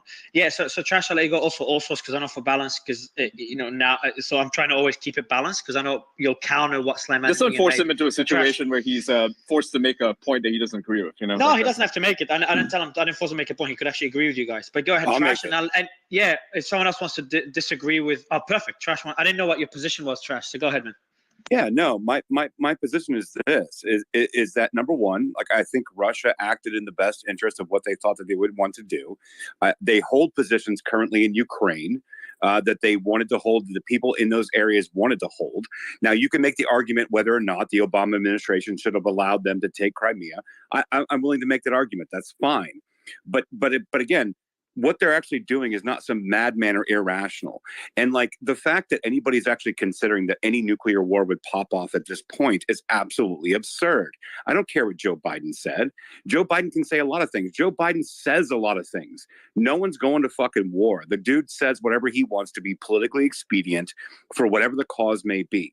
Is the United States behind a lot of this? Yeah, we kind of are. Famous last words, Trash. Famous last words. What's that? That Biden is, that it's not going to pop off. That Biden's just speaking, he's just speaking to his ass. It's not. There's no nuclear war. Ian, there's no nuclear. We got to take it seriously. Europe didn't think it was going to go to war in the 1940s, right? Europe didn't think that it was going to go to war in the 1940s, right? That was why there was so much. No, guys, come on. No, seriously. Well, they didn't have nukes in the 40s. I think it's a good parallel. I think generally. No, they didn't have nukes. It's not a good parallel. They didn't have nukes. Well, actually, the nuke thing, which Mark. All right, you know what? America did nuke Hiroshima. Let me make my point. My point is that nukes have not been used since Harry Truman, and it was used twice, and they have not been used since. And ever since then, everybody was trying to make bigger and better nuclear weapons and do testing and show how powerful they were. No one ever used them on another country because they understood what that actually meant should they use it on another country. America gets to be the only one that does gets to nuke other people, kill civilians. It's pretty fucked up. But we've come. That's not the point I'm making at all. That's not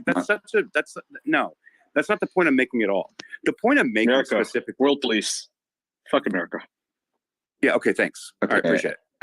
As an American, I object to that, but that's ridiculous. Yeah, but I think that's absurd. We have. I mean, no, it's not. Hold on, guys. It's 100% what America does. All right, guys. Is that Trash? Let me finish your point quickly and go to Eugene.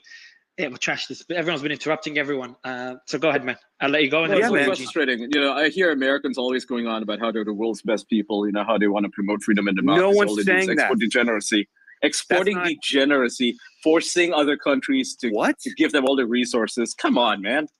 This is disgusting. Nothing excuses for America. What's China's entire Belt and Road Initiative? Dude, you're speaking out of your ass. It's fair. China's actually fair. It's fair. It's funny. It's like, oh my God, China's going to take over the world. Yeah, China's offering mutual trade agreements. Unlike America. You know what? Hold on. I'm going to make my point before you get put words in my mouth. I have no interest or nor do I care. I'm not neocons. What the fuck are you talking about? Hold on, Trash, I'll let you finish your point, and then we'll go to Ian's drunk. Hold on, Trash, I'll let you finish your point. No, I'm not drunk. I'm just tired of neocons. So I'm making excuses for them. I know. Let's let Trash finish his point, Ian, and then we'll go to the next speaker, if you don't mind. My argument in saying that no one's going to be launching nuclear weapons to anyone is a neocon argument. That's not what I'm saying at all. What I'm saying is that when it comes down to it, both sides are saber rattling, using nuclear war and threatening it, whether it's Medvedev or anybody else. Nobody here is actually saying that they're actually going to use a nuclear weapon because everybody understands the ramifications of it. So, Trash, we'll go to Eugene. Eugene, I'll let you speak. Yeah, thank you very much. I thought you finished, Trash. Hold on. You have more to say? Cool. Yes. Eugene. You have more. Okay, go ahead. Yes. Like, there's no war coming. There's no nuclear war coming. So what is actually happening? Number one, the U.S. has far too vested interest and has no business pushing a proxy war in Ukraine against Russia. They have saber rattles. Isn't it what it's already doing? Do you have a crystal ball? Ian, guys, Ian, Come on. I'll let you finish off, and then I'll let you finish off as well, because I know they all want to respond. America isn't at war. Ian, please. Trash. I'll let you finish the point as well, because I know they want to respond. So I'll let you finish it off, and then let's go back and forth as well, because I know you've. Yes. Okay. Fine. You know what? Fuck it. I don't want the U.S. involved in any proxy wars. I don't want us fighting any other proxy wars in the anywhere in the world. I don't want us pushing NATO to get additional countries to push pressure on Russia to force a response. But no one's having a nuclear war. That's all I'm fucking trying to say. Jesus Christ, you guys. Are you a fortune teller? A fortune teller. Wait, Trash, I agree with you. Trash, you don't know what's going to happen in the future. You're acting as though you have like an. Michael, hold on. 1 second. Can I just make a comment? Trash, I agree with you, and you're totally right. And by the way, I agree that America is actually one of the best places. When I'm making my arguments about America, it's because I'm concerned that they're going to lose their position in the world as the main power. In terms of in terms of your arguments, Trash, I agree. The reason we're having this discussion is we're looking at the possibilities, like, could these things, we're just speculating, and that's what this conversation is about. If it was just about factual, like, these are the words people said, this whole space would be like half an hour, but we're speculating on different scenarios, different situations. That's what makes it interesting and engaging, the whole conversation. So, I mean, I think that's what we're all doing. So I think we're all chilled out about what's happening. I don't hate America, just so you know. I just hate neocons. Just want to make that clear. When I say fuck America, I mean America's ideological agenda that is exporting overseas. The complex is what you mean. Fuck those guys. I love Americans. I love America. America being the world, America being the basically power in the world is the best scenario. I would never want a situation where absolutely. Russia, like, I don't want a situation where China controls the world. Right? I don't want a situation like that. World. Heather, but it's like the world. Let me go to Heather now. I mean, neocons were a tiny ideological clique that dominated the Bush administration. They're not in charge. So guys, Heather, I want Heather and Eugene to speak. Yeah, go ahead. Whoever would like to speak first, I'll let you. Let's go to Heather. Let's go to Heather first. Hey, thanks, guys. No, I appreciate it. So it's crazy hearing everybody. Can you guys hear me? Eugene, I'll tell you jump in. Oh, you can hear Heather? Yeah. Okay. I can hear you. I can hear you. Yeah. All right, cool. Heather, what I'm going to do, because I probably want to hear you, I'm actually curious to hear you too. So I'm going to just bring you down and bring you back up, and Eugene jump in, and then Heather will jump in right after so I can hear you too. So I've just sent you an invite to come up. Go ahead, Eugene. Okay, yeah. I mean, this is a fascinating discussion. I've been on several of these spaces, and I think one of the things that's so interesting is how much, how vested people are in this question of American hegemony versus, China or other upstarts. So I think it's great that we're discussing it. I think there's this argument being made that the nuclear problem is a tail risk. And I think that's a great point. I mean, it's clearly a tail risk. It's not likely in some scenarios, but I mean, as we have seen, in Black Swan, I mean, all these things that people talk about, the fact that it can be so terrible means we should talk about it, right? I mean, who could have guessed? I mean, I know many smart people here could have guessed Credit Suisse and SVB. Who could have guessed the global financial crisis in 2008? I think all of these things point to the fact that something so terrible is something we should talk about. And one of the things that Mara keeps asking is about the nuclear, like, what does a nuclear war look like, right? And we talk about nukes as if they're homogenous, but they're heterogeneous, right? I mean, we try to use tactical nukes in the Korean War against China. That actually almost happened, right? We talked about the Cuban Missile Crisis, where that also almost happened. And all of these things point to the fact that I think that all of these events are actually potentially more likely. I mean, even the Ukraine war, we keep pointing to the fact that, Ukraine, some people say, it's so predictable, but it really wasn't, right? If you go back several years. And so I actually would be curious to have a discussion about what does an actual nuclear war look like, right? Because a tactical nuke is very different from a hydrogen bomb that could destroy almost the entire UK, just one of them. And we have thousands of them, at least the US and Russia do. I mean, China only has 350 total nukes. So it's in a very different strategic position. But what does an actual nuclear war look like? I think is actually a really interesting question. Actually, the Crimean crisis was a precursor to this. So to say that it wasn't predictable, I don't think is fair at all. Jay? Sorry, Heather? Hey, can you hear me now, Mario? No, I can't hear you. I'm going to kick you. I'm joking. I can hear you. Go ahead. Well, thanks for having me back on. So I have a couple of things, like, just back and forth listening to everybody. It's interesting to me that, like, one thing that's not being brought up is the fact that, you have several different administrations over the last so many years, and under both Obama and Biden, Russia actually took the steps to invade Ukraine. And not only that, like the conflicts of interest between the Biden family and Ukraine. You know, if you don't know, Hunter Biden was on the board for that Burisma, the Ukrainian gas company, and Biden threatened to withhold $1 billion in funding to Ukraine if they didn't fire a prosecutor over there. So the U.S. was clearly meddling in Ukrainian politics under the Biden and Obama administrations. And under President Trump, one of his impeachments was actually for calling over there to try to dig into possible corruption on the part of the United States and what they were doing with Ukraine. So I think it's kind of important to touch on those, because if it wasn't for the United States and their involvement under both those, the Obama and Biden administration, Russia wouldn't have been getting involved in Ukraine in the first place. And so the other, I got to respond to Michael, that before you jump in, the only other point that I want to drive home here is that while everyone's talking about Russia, Ukraine, China is honestly the bigger threat to the United States. I mean, when you have the fact that they were just flying over our country, surveilling our nuclear warheads, which, by the way, under the Obama and Biden administration, our nuclear warheads were shrank.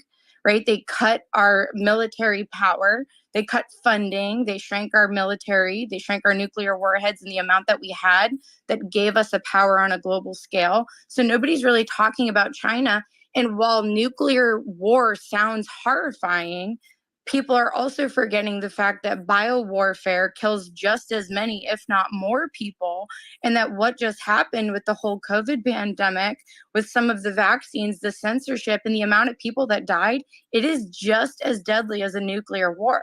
So it's almost sort of like a distraction, because people are dying because of biowarfare right now.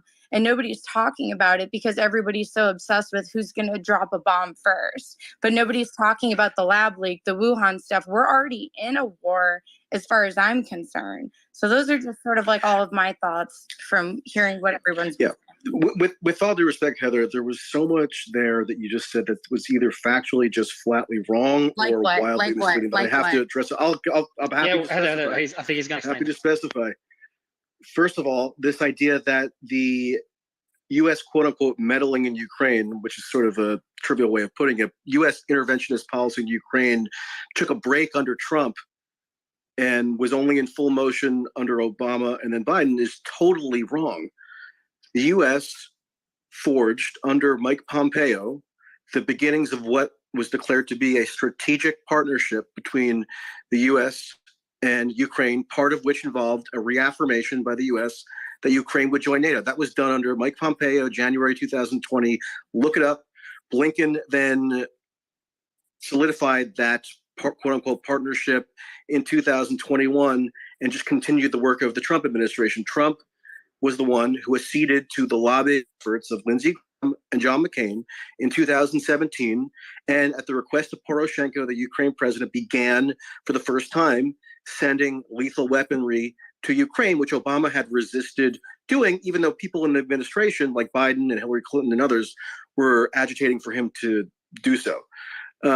So this idea that, Trump was this like glorious departure from this bipartisan, consensus toward greater and greater U.S. intervention in the war is 100% incorrect. In fact, if you read was Putin's Russia speech, invading if you read Ukraine Putin's under speech, President Trump? No, they didn't. Exactly. I mean, obviously the incursion into Crimea and then the incursion into Ukraine proper was in 2014 and 2022 respectively. But the idea that there wasn't continuity in U.S. interventionist policy doesn't somehow absolve the Trump administration or the Bush administration, by the way, of culpability. The Bush administration was the one that sought to and succeeded in getting NATO to endorse the ultimate admission of both Ukraine and Georgia in 2008. And that's been reaffirmed yearly ever since under both the Obama, Trump, and Biden administration. So it's a continuum. And if you try to divert attention and make it into like a partisan issue, it's a total deflection. And also one last point, and then I'll shut up, I promise. The idea that because nuclear war is a low probability event means that you could just blithely say, as Trash does, that, oh, it's not going to happen, as though he can see into the future and he just knows that it's not going to happen somehow, is incredibly reckless. There have been entire schools of thought in and outside the U.S. security state apparatus and in academia and so forth for decades devoted specifically to the question of preventing nuclear war, notwithstanding how relatively low probability of an event it is. And the president of the United States, Joe Biden, says that that risk is at its highest point since at least the Cuban Missile Crisis in 1962. So that ought to be taken seriously, whether or not you think Biden is mentally And fit. I just looked up the numbers of what you made, Michael. So yeah, under the Trump administration, the U.S. reversed course and agreed to provide Ukraine with $47 million worth of lethal weapons, which included 210 Javelin anti-tank missiles and 37 launchers, which was a significant increase in support compared to the previous years under the Obama administration. So this comment Trump expanded NATO. Well, so that's my whole point, is that under both Obama and Biden, Russia had more. And Trump. Well, no, what I'm saying is. You mean Trump? You mean no? I think she says it was less on the side of Ukraine. I think because the Biden administration and the Obama administration are more in bed with China. And China is partnering with Russia. And every time Biden or Obama are president, Russia has the balls to invade Ukraine. You have no idea what you're talking about. Sorry. I mean, it's just cheap. It's just a cheap partisan talking point, frankly. What is inaccurate about that, though? Under the Trump administration, Russia didn't invade Ukraine. No. You don't seem to get it. Under the Trump administration, Ukraine made a lot of moves to make incursions on, the autonomous territories. So you can't just make this claim that Russia backed off because Trump was in charge. That's just not how it works. And what's the point, that the Trump administration was a spectacular success with its Ukraine policy? Is that like what you're trying to argue? Ultimately? I think Trump was a much better negotiator for peace and solved conflicts a lot better than Obama and Biden administration did. Then why did Putin cite so many Trump administration actions in his speech announcing the war last February? Whether it was the abrogation of treaties or the sending of lethal weaponry or the intensification of U.S. and Ukraine bilateral military ties, all of which happened under Trump. Why did Putin cite so many Trump administration actions when he was justifying the initiation of the war? Have you read the speech? This is so interesting. I'm a American, born and raised of Asian descent, right? So, but in the times of COVID, I haven't been able to go over to across the Pacific. And what's been very interesting is, I longtime San Franciscan, now live in Park City, Utah, which is, very homogenous in its demographics. And what I've kind of gotten caught up in the whole idea of like China is our enemy and all that. And I do think in a strict sense, China is the US's greatest enemy, right? Like, I think that's definitely true. But one thing that has happened since COVID opened up and China has reduced its zero COVID policy, right? Things like Tim Cook going to China to meet with their partners. Stephen Schwartzman even went over there, and a lot of other business leaders. And I was lucky enough to, over the last week, sit next to two self-made Chinese billionaires of two of the biggest, Chinese startups. And, there were other Americans around our table, and we're in Boston and Cambridge for about a week. And I was just reminded about the fact that at the end of the day, I mean, I'm worried about the Thucydides trap like anyone else, but it was just like, we just haven't been able to be face to face because of COVID for a long time. And I was reminded that people are just people and they're just struggling to, not only get their companies off the ground, they have the same issues that we have in San Francisco, right? Like, how do we get our AI company, to succeed? And, I think that's actually a positive thing, right? If we worry about war between US and China being definitely our greatest threat, I just think it's a positive development that, Schwartzman and Tim Cook and others have made their way over. And it won't matter. There's stupid people that number us, and they're just going to call for war against the Chinese. It'll be like, put all those slants in the camps, just like they did. But I think the the people in power are reconnecting, right? Like, I think that's a positive thing. So I'm a little bit more. Industry leaders are, but I don't think politicians are. Politicians just want votes. They only care about fear mongering, and they bank on it, right? So they're just going to talk about how China's a danger. China's a threat. TikTok's going to destroy us. We need to ban China. We need to ban all Chinese people from America. I mean, this is the kind of shit that I see being bandied about on both left and right circles, right? Prior to that making its ugly foray into the world, the TikTok thing was interesting, right? I mean, I actually overlapped with the TikTok CEO at Harvard Business School for a year. He was a year ahead of me, but I didn't know him then. But I actually thought he did a decent job at the congressional hearing. All things considered, right? I mean, being in the congressional hearing, whether you're Mark Zuckerberg or TikTok CEO is not great, but I thought he did a decent job. He tried to answer questions, right? I watched the thing too. He tried to answer questions, and these people were asking him if TikTok can access their home Wi-Fi. I mean, they were not serious people. They had no idea what the hell they're talking about. Well, I mean, that's definitely true, right?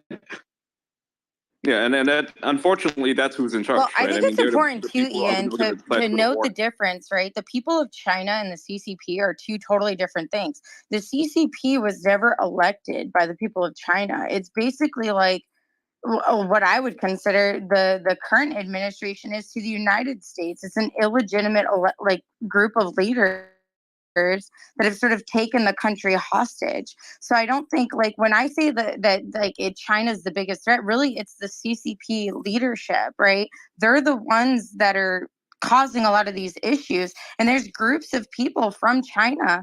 God, I forget what it's called, but there's an organization here now that they're looking to liberate the people of China from the CCP control. Falun Gong. No, it's like the new something Republic of China or something NR something. I forget the acronym. Oh, the democracy So guys. they're Yeah, I don't at know. all the I think conservative events. They got a little booth set up, but they're looking at like shedding light on what the CCP is doing and how it's not the legitimate government of China. Like, they came in and they hijacked China.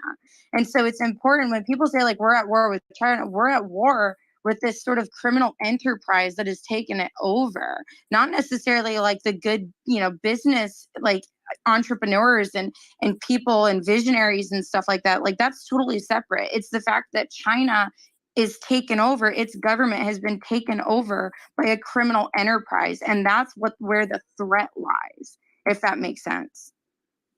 Zeke, do you want to jump in? You had your hand up for about a significant period of time. Zeke? Well, yeah, sorry. And if Vaughn still wanted to go, I think he was actually before me. His microphone's off. Yeah, Vaughn he's had technical issue. Go ahead, Zeke. Oh, okay. All right. Yeah. No. So I do want to give a little bit of credence to something Heather mentioned, which is that as soon as Yanukovych was ousted in 2014, Ukraine certainly became a hotbed of corrupt U.S. interests. I mean, you can look at Burisma, you can look at the Privat Bank scandal, the sovereign debt scandal, the biolabs, you name it. But I want to address something Intel mentioned a little earlier about all these appeasements that we apparently made towards Putin and Russia over the last decade. And I'd like for you to reply, but let me just say that when I look at the last 10 years, I look at a U.S.-sponsored color revolution in 2014 that installed a pro-West government. I look at training of Ukrainian troops at CIA facilities. I look at us sending Ukraine lethal aid. I look at the rhetoric about Ukraine joining NATO. I look at the U.S. putting defense-funded biolab facilities in eastern Ukraine. I look at NATO putting troops in the Balkans. And then, Biden and Blinken refused to come to the table to negotiate in December of 2021. So trying to understand where the appeasement was, because, we had plenty of U.S. military analysts saying that if we didn't listen to Russia's security concerns, that Russia was going to invade Ukraine. And guess what? They did. So it almost leads me to believe that these provocations were intentional. Okay, yeah. So aid, troops in the Balkans have nothing to do with Ukraine. Second, in terms of that was in the peace proposal that Russia put forth in December. Yeah, then they also said it wasn't a peace proposal, though, because Russia also said that they wanted to dictate how NATO positioned its troops and wanted us as a NATO to tell Russia anytime that NATO wants to do anything. That's not going to happen. Just like we're not going to dictate the CSTO. So there's no point in negotiating that to avoid. That's not a valid negotiation point. That's not. Also, in terms of appeasement, right? We let Georgia walk into Georgia. Nothing was done. We let Russia walk into Ukraine in 2014. Nothing was done, right? And sure, there may have been CIA training, not in sufficient numbers. And the Obama administration made it very clear that the aid that the Ukrainian government needed to retake their territory, the Obama administration did not give it. They refused, right?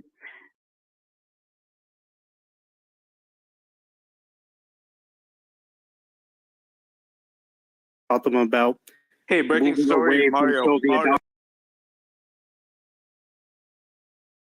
But that's not Mario. That has nothing to do with Russia. What is it? Hold on. We let Russia. Skiddo, I'll let you finish. Hold on. He needs to shut the fuck up and let me.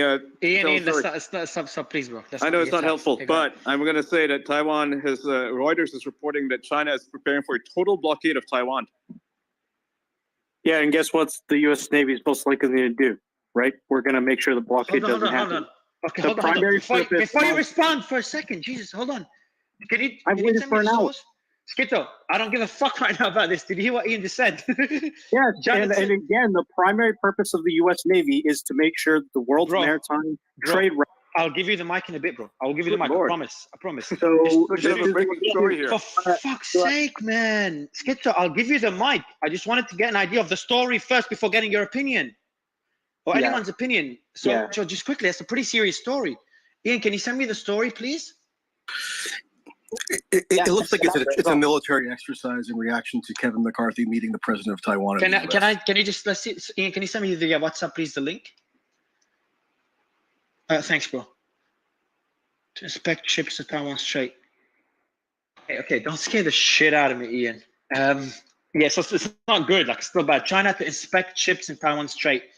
Taiwan says it won't cooperate. It's not a blockade, but it is an escalation by inspections. So I'll just read it out. China's Fujian Maritime Safety Administration launched a 3-day special joint patrol and inspection operation in the central and northern parts of the Taiwan Straits that includes moves to board ships, it said on its WeChat account. Oh shit, they said that on WeChat.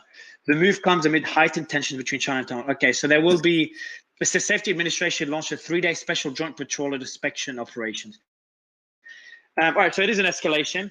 Ian gave me a heart attack. Yeah, Skitzo, go ahead, bro. Yeah, but Yeah, but Skitzo, I think that's good. Yeah, Skitzo. Because Yeah, but I worried. Skitzo, I worried. all the time, right? Also, too, you could say that China was reacting, right? This is one of the few times where I could say, like, maybe the U.S. was being a little escalatory, right? If I remember correctly today, earlier, Speaker McCarthy announced that they're going to be sending another delegation of a bunch of congressmen to Taiwan, right? We saw the same exact thing when Nancy Pelosi went down. So this is no different than China's previous reactions. Anytime a U.S. politician goes to Taiwan, and they do these drills all the time. This isn't real.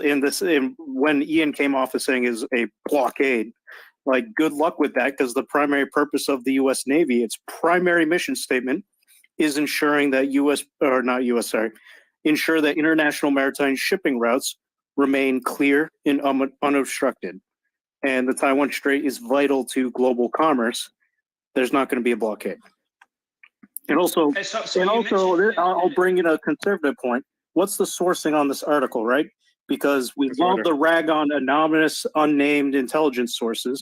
So how? No, that was an official. I think that was an official one. I don't have the official. It's Yeah, official name.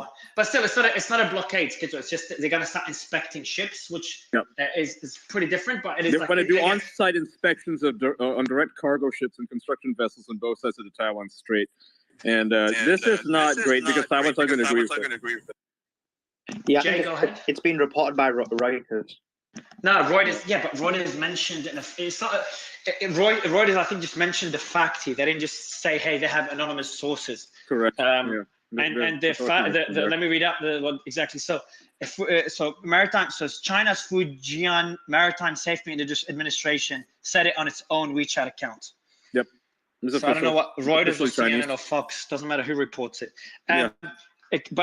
So where's Jay? Jay, I think you were about to say something on this particular point. Has that happened before? And Taiwan has released a statement as well. Taiwan said that they will not. Yes. Go ahead, Jay. Bro, Jay. You're from the military, but you don't have Bluetooth. No, you need to fix your Bluetooth, bro. Please stop unmuting. You got to fix it, Jay, because when you unmute, it echoes like crazy. So if you can fix it, because I really want. I'm driving, bro. I'm sorry. No, I'm sorry, bro, because I can't give you the mic. So, because it's really, really bad. It's not like just a bit bad. It's genuinely very bad. He hasn't had a chance to speak. He's been wanting. Yeah, I just brought him up. Yeah, I agree. I just brought him up. He dropped out. Vaughn? Yeah, hi. Sorry about that. My client crashed. I had to bail and come back. I had a few things to say about the nuclear question. Everybody acts like it's never going to happen because it hasn't happened. But everyone forgets that it didn't happen in a Cold War because we never forgot that it could happen. And it's something to avoid. I also want to speak to the argument that Russia is a sole instigator because it invaded Ukraine. But it comes back down to how far back do we want to go on this? Because if some might recall, in 1990, certain promises were made about NATO not expanding 1 inch east, quote Dusty Baker. In before somebody tells me that never happened, it's on nsarchive.org. The transcripts were declassified in 2017. Let's stop pretending it never happened. So, and that boils down back to the argument of appeasement. If NATO's breaking its promises and encroaching eastwards, knowing full well for 30 years that Ukraine is a red line and will lead to war, who is appeasing who? Let's not make a dumb appeasement argument. And I lost track of what else I was going to say. Yeah, and I'll give you the mic to continue your points, because you made the first two interesting points that you made. One, I forgot what the first one was. Oh, the nuclear war.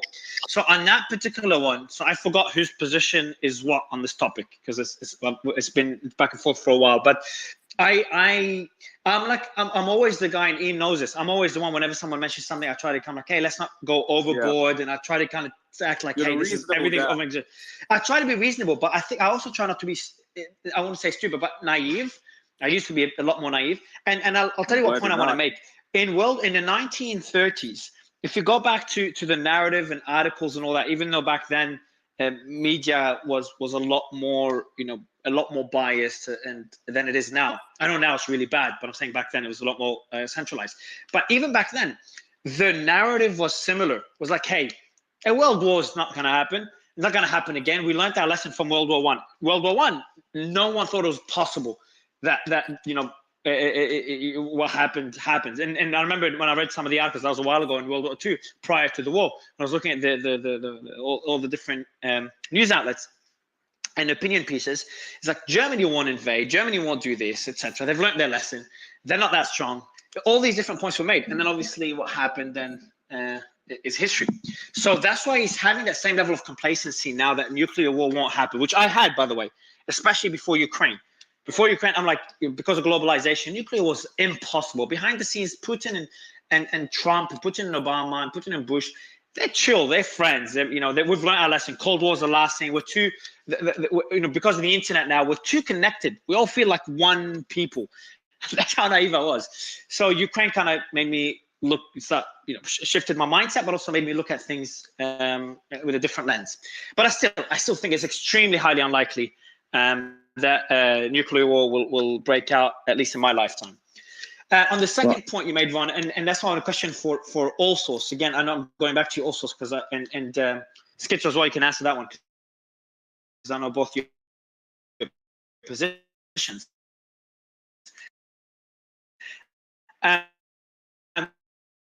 On escalation, but looking at what the amount of support is being sent to Ukraine, which is insane numbers, and what's happening now in Taiwan. That, like, US doesn't need to send delegations to Taiwan. I know it's posturing and all that, but like, wouldn't you see this is action, not narrative? Wouldn't you say this is escalation and this is being perpetrated by the US? Because these moves surprise me. So if I may, I think one of the areas where I'm going to answer your first point first about the Russia NATO, and then the second point about Taiwan.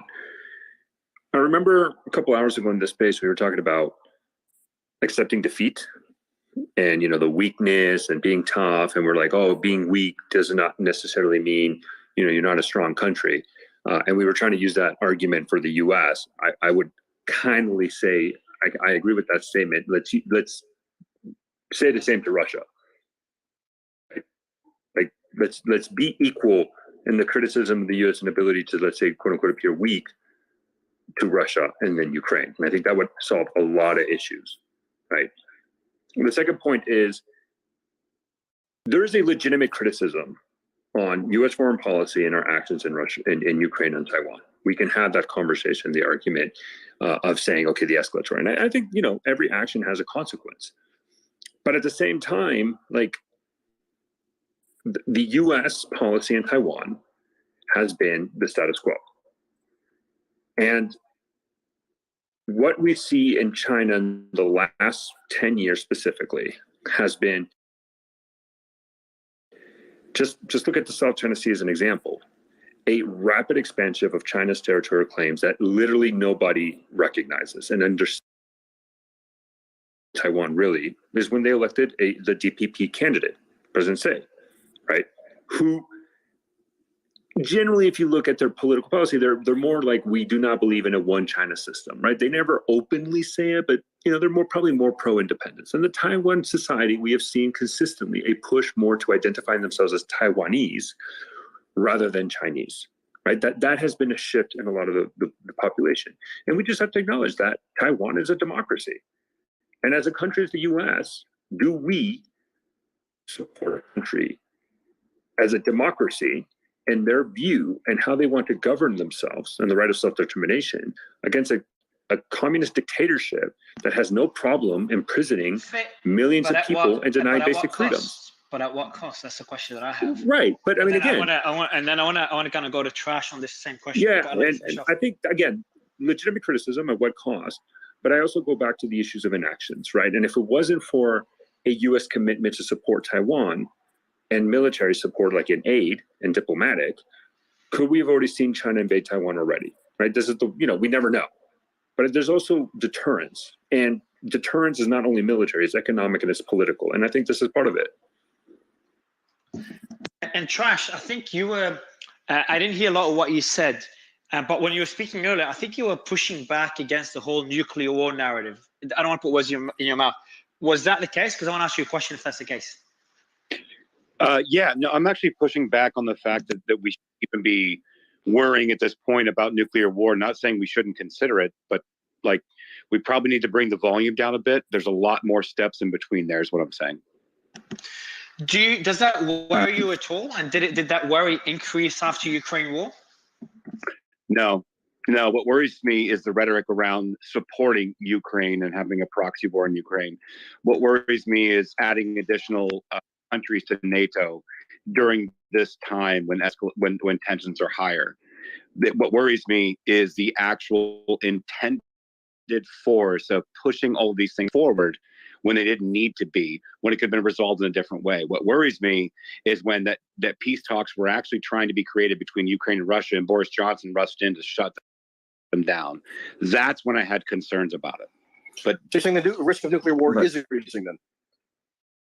I mean, incrementally, but I mean, objectively, well, yes. Yeah. So it's would not you going to go 0 to 100? Yeah, but go ahead. Yeah, but I'm saying also, I mean, I would say that we had a risk of a nuclear war a lot higher during the Cold War than we do now. Okay, so even if I kind of address, but if the risk was higher in 1965, if it's increasing incrementally now, why wouldn't that warrant concern if it would extinguish humanity?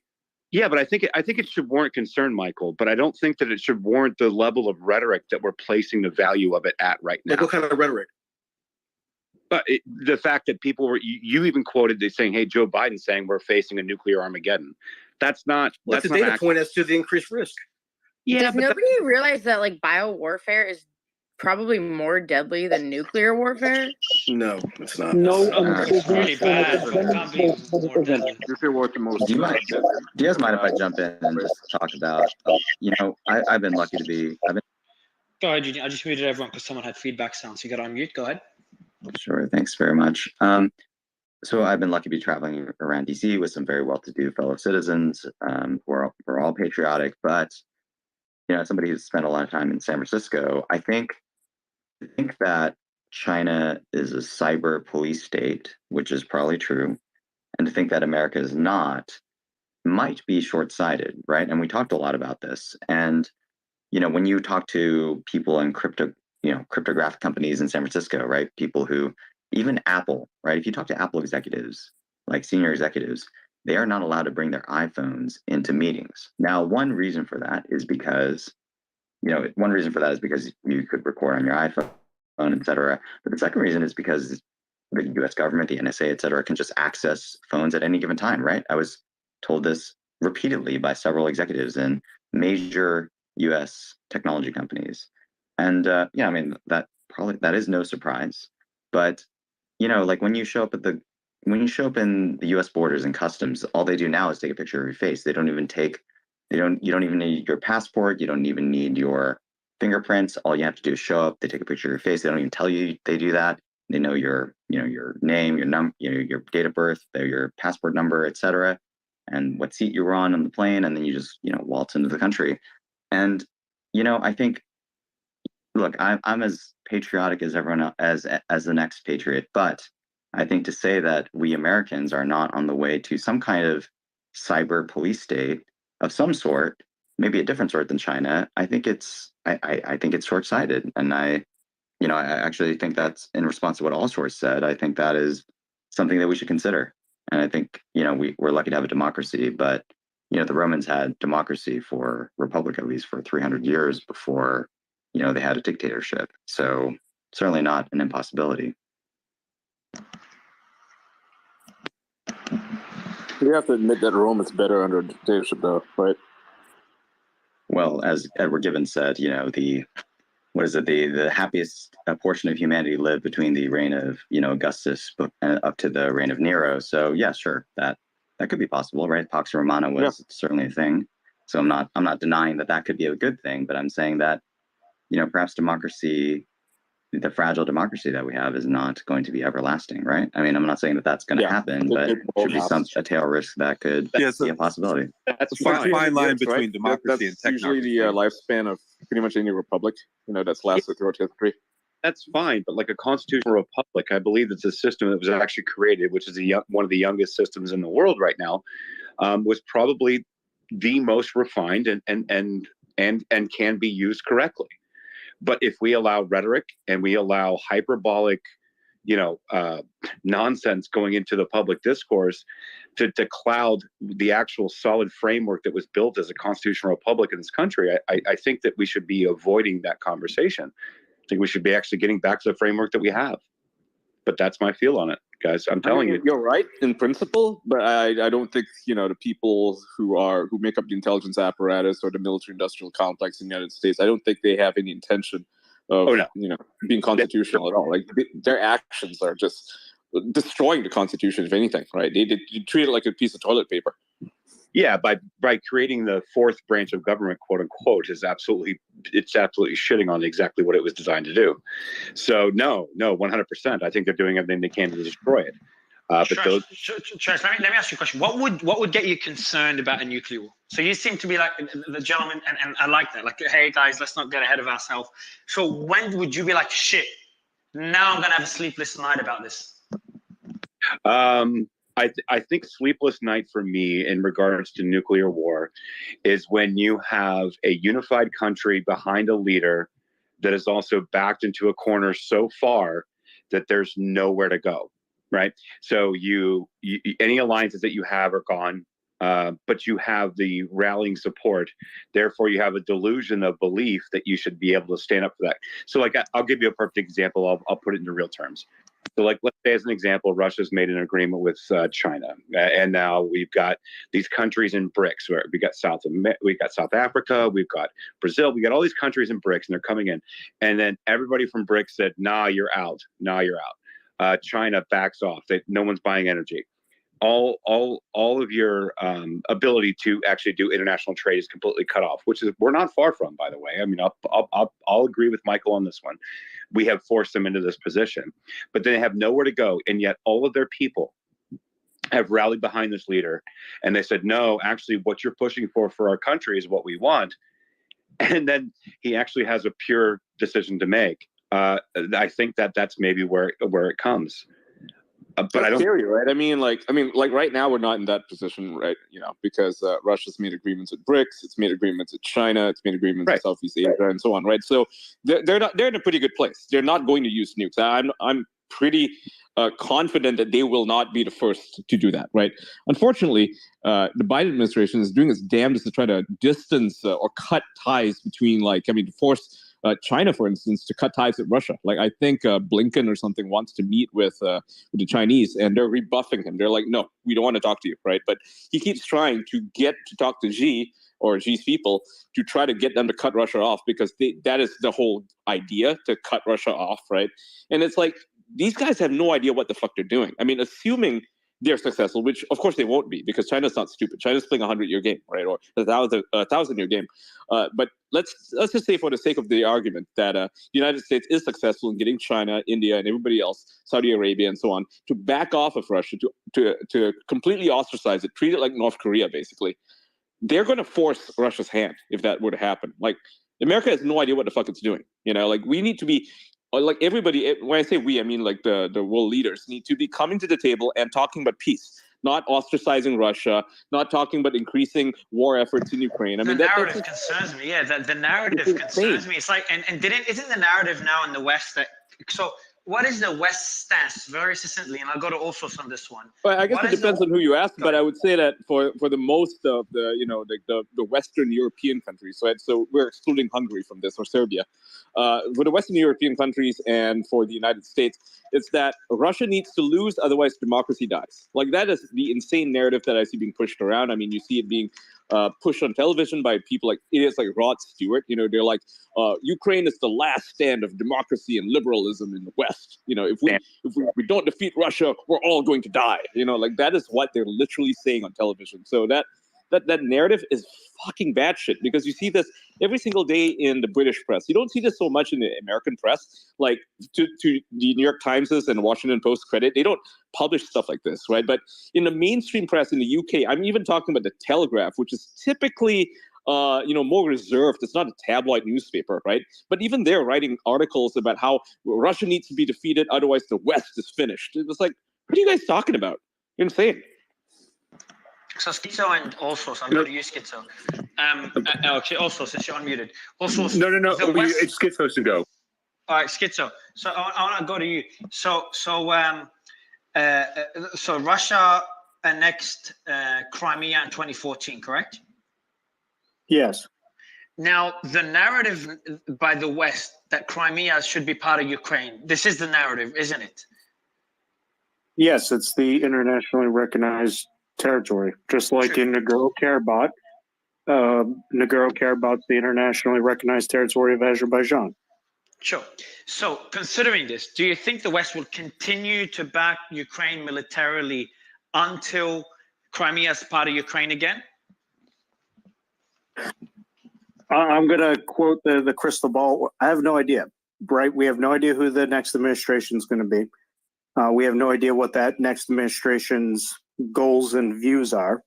I would say for at least the Biden administration, I believe that aid will continue to assist the Ukrainian war effort in their goals of achieving territorial integrity. Okay, now I want to go to trash. And by the way, it's going to... Before you do, can I add some context to the Crimea thing? So before Crimea was invaded, right, before 2014, Russia and Ukraine were on pretty decent terms, and Sevastopol, which is Russia's base in Crimea, was leased by the Ukrainians to the Russians, right? Then after 2014 happened, the Euromaidan happened, they were trying to kick them out, and that's the reason for the annexation. So their access, or Russia's access to Sevastopol, to the Black Sea, has been crucial to their military defense strategy, right, for decades, for even, well, longer than decades even, right? There's hundreds of years. So to cut them off like that, and this is something the Americans did, right? This is not something that was just done because Ukraine has just decided to do it, right? So we have to understand why Crimea is so important to Russia. It's not just Crimea, it's Sevastopol. That's the key issue. And like I said, Ukraine and Russia, when they were on decent terms, they were leasing the area to let them be there, right? To let Russia's military, its navy, actually operate in Sevastopol. Yeah, I agree with the Sevastopol part. I mean, like, we have the same agreements in Cuba, right? With Gitmo, we have the same thing with Japan and the Philippines, right? There's no issue with having a lease, right? But when Russia stepped out, wait. You think that the U.S. has a consensual lease for Guantanamo with Cuba? Yeah. Cuba could kick us out if they wanted to. Oh, they could. No. Interesting. They can't. I thought the U.S. conquered that territory in around 1901, but I could be wrong. Maybe I read the wrong history. And are we still there in occupying Cuba? No. and the only real base that's So, there, so you right? think Fidel Like, Castro welcomed the and the presence only of the base U.S. that's there, military right, in is Guantanamo Bay over the years? the infamous prison, right? Like Do you that's all think we Fidel have there. Castro welcomed the So let me, presence of the U.S. before military we go in down that Guantanamo? path, so before you go down that path, I just want to ask a question to Trash. And just for the audience, I know it's completely irrelevant, and I'm like, fuck, I'm gonna ask you anyway. So we've been debating internally for crazy on whether I should change my profile photo. I know it might sound stupid to everyone. Slayman Stanley Mario, don't fucking ask, you're an idiot. But I actually, like, I'm really genuinely concerned whether I should change my profile photo. I did not say that. I said You I like did the say crypto that. You punk. did. Cool. Yo, I said I would do it, but it's something you would actually. Yo, don't do that. No, you just made fun of me in the background while I'm hosting a show. But yes, I'm genuinely like, because my concern is that I just digress the whole conversation. We're waiting with the right time to ask, but there is no right time. But my concern is if I change it, people are not familiar with it, so they won't know this is the space. But at the same time, like, we're way past NFTs now with the show, so it's hard to welcome people. Also, in terms of Gitmo, we have an official treaty with the governor. Right? Schizo, you gotta stop doing this to me. God, he doesn't give a shit about me. But yeah, so that was just that one for the audience. I've pinned it and I've tweeted it. Give me your thoughts and be honest. Don't be nice. Genuinely honest. If I should keep the profile punk, crypto punk that I have, or change it to my actual face, and I just put the photo I usually put as a profile photo. But Trash, back to the serious conversation. You saw what happened there. So like Michael and Intel were basically having a deep discussion about U.S. invasion and Fidel Castro, and you were like, guys, what do you think about my photo? I know. But bro, I've been waiting for like 2 hours, and there's never a good time. I'm like, fuck it. But I try to do it naturally, but there's no natural way of doing this. Mark Mario. Yes. Okay, I'll chat to you in the group on WhatsApp. I don't know what that means, but so my question to you is Trash, and like, let's just get back to topic. My question to you is, if the West, yeah, of course you'll say this, Eugene, but the West, so if the West want are pressuring, at least the narrative is that Crimea belongs to Ukraine, and if they do support Ukraine militarily until Crimea is no longer part of Russia, my question to you is, when, because it goes back to your point you made, is like, you're worried about nuclear wars when a country has no other choice, we're kind of pushed into a corner. But the concern now, and it's not a concern among the small niche communities, it's actually, I was listening to an interview, Joe Rogan with a few analysts saying the same thing. BBC did a whole piece on this. If Russia is pushed into a corner, when does it get to a stage where Putin, and I don't know what the protocol is, I know that people spoke earlier in previous spaces that Putin alone doesn't have the authority to launch nuclear weapons. I don't know how true that is. I haven't researched it. But when do you think it gets to a point where, like, fuck, like Putin is going to cross that line? And then if he crosses that line, going back to Slayman's point, that the U.S. has to respond, or they will use their position militarily as the strongest force in the world, the strongest military in the world. The U.S. has to respond, and then how will Russia respond after that? Things escalate really quickly when it comes to a tick for tack scenario. When does that concern you? Yeah. So, all right. So first answer is I voted yes on the poll that you should change your picture, but I'm actually revoking my vote because like the actual, like the crypto, like hexagon that they've actually set up on this is actually a very smart thing, and it probably is good for branding. But I'm still a fucking raccoon on the internet, so brand. Yeah. Who am I? Why the fuck would I listen to a raccoon? No joking.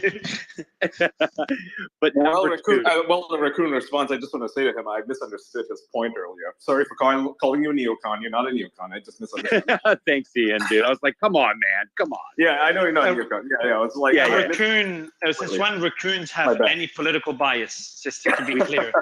Well, to be clear, I mean, we are heavily politically biased. We believe in trash cans. No. So, all right, number one, don't change the picture. That's actually my vote. I would like to pull back on the poll that we took. Don't change the picture.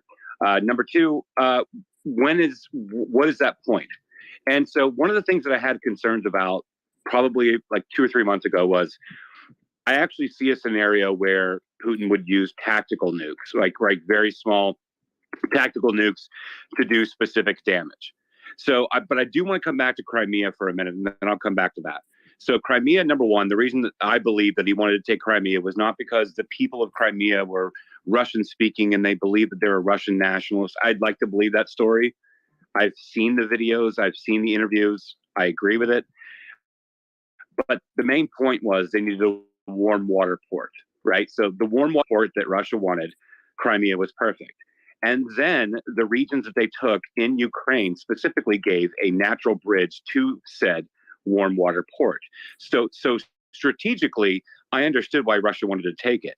Then they also pointed out that everybody in those regions were Russian speaking, not Ukrainian speaking, and blah, blah, blah, blah, blah. We can make that argument. But I think that ultimately, I think Russia's geopolitical move was, I need a warm water port. Now that I have the warm water port, I want a natural bridge. Well, then we're going to do this. I can make the excuse that NATO's on my doorstep, right? So I can make the excuse that NATO's on my doorstep. I can make the excuse that all the people there are Russian speaking. They want to be part of Russia again.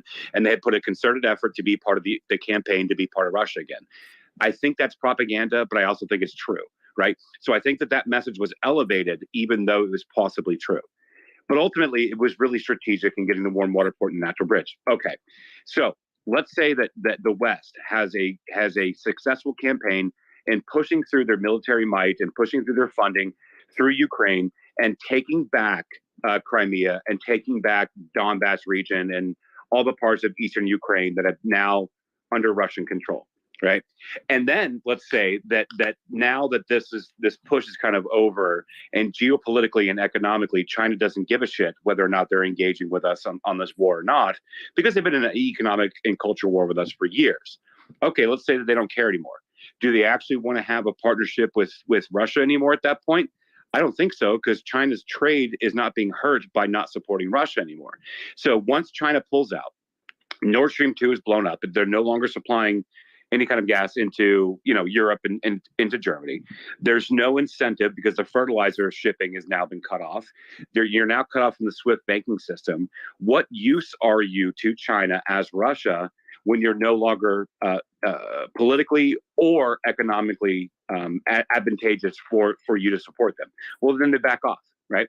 So does India do trade with them anymore because they're part of BRICS? No, I don't think they do. I think they go back with the West. It's the same reason that India has never really actually joined NATO, but also been like, hey, we're friends, we're cool, because they have their own self-interest. I think when everybody clears the table, when there's no more incentive for any of these countries to support Russia, Russia's left holding the bag.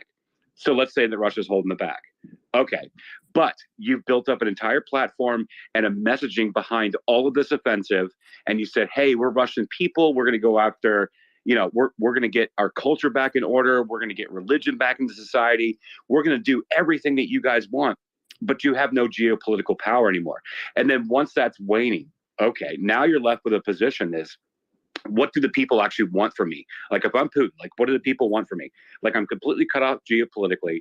I made an offensive that I thought I was doing the right thing, ultimately for the country, but looks bad, but I was able to message out of it. So all of that goes away. Does Putin even have the power or the will to actually drop a nuke at that point? China's definitely not going to do that. It would crumble their economy. They would never cut off the American consumer. The only person launching a nuke in this scenario is Russia. And what is their exact political strategic advantage by doing that? I'm not convinced of that.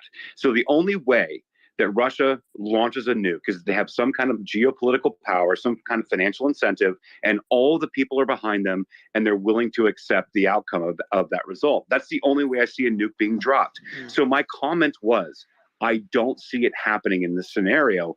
You'd be hard-pressed to convince me otherwise. I think that's a really interesting set of analyses. And actually, to build on what Trash Discourse was saying, Catherine the Great has been searching for a warm water port for Russia since 1783, and she succeeded by annexing Crimea for the first time for the Russian Empire. But there's another potential warm water port, and I think this is not talked about enough. But global warming, right? If we believe the projections of scientists, is going to make Murmansk, which is a population of 300,000 in the Arctic Sea, a potential warm water port, right? Interestingly, in 1935, General Billy Mitchell, U.S. general, said, I believe that in the future, whoever holds Alaska will hold the world. I think it is the most important strategic place in the world.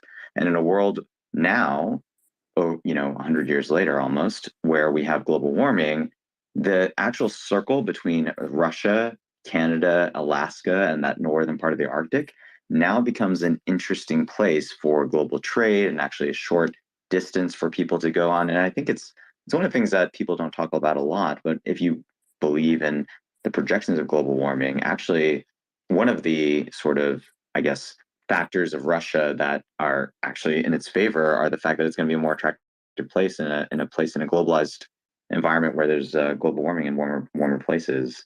So anyway, that's a bit of a thing, but I don't think a lot of people talk about that, and that's actually really interesting, right? Anchorage in the U.S. might actually be one of our most important cities over the next 100 years. Also. Yeah, so just to make sure, Marta, that first, your profile picture, I saw that in the group chat. No. Don't remove it. Don't change it. Don't change it. No, man. Why? Don't. I thought you'd say change it.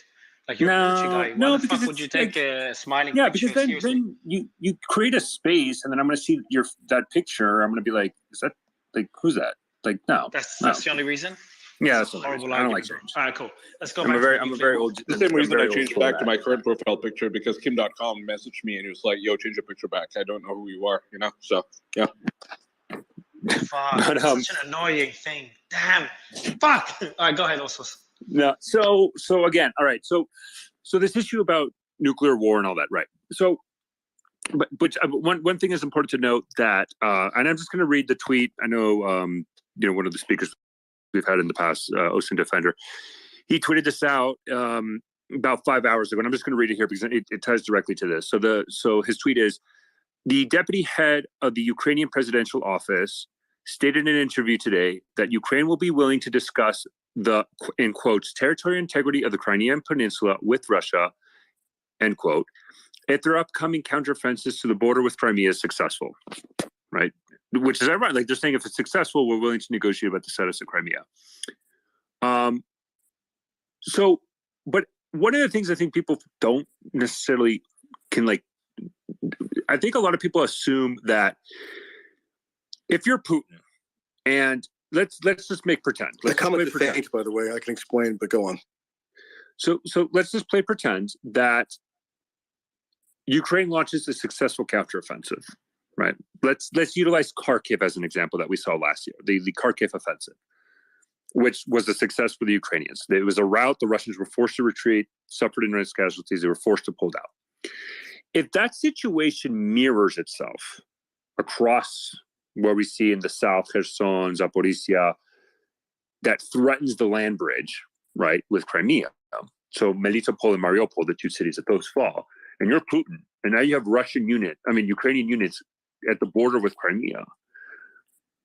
If you're Putin, I would be very, very concerned, more so of the people around you in the Russian Ministry of Defense and Wagner than necessarily Ukraine. Because at that point, the entire image you produced of a Russian, state that's going to win, that's going to outlast, whatever the rhetoric they use, the propaganda has been shattered, right? It's just shattered.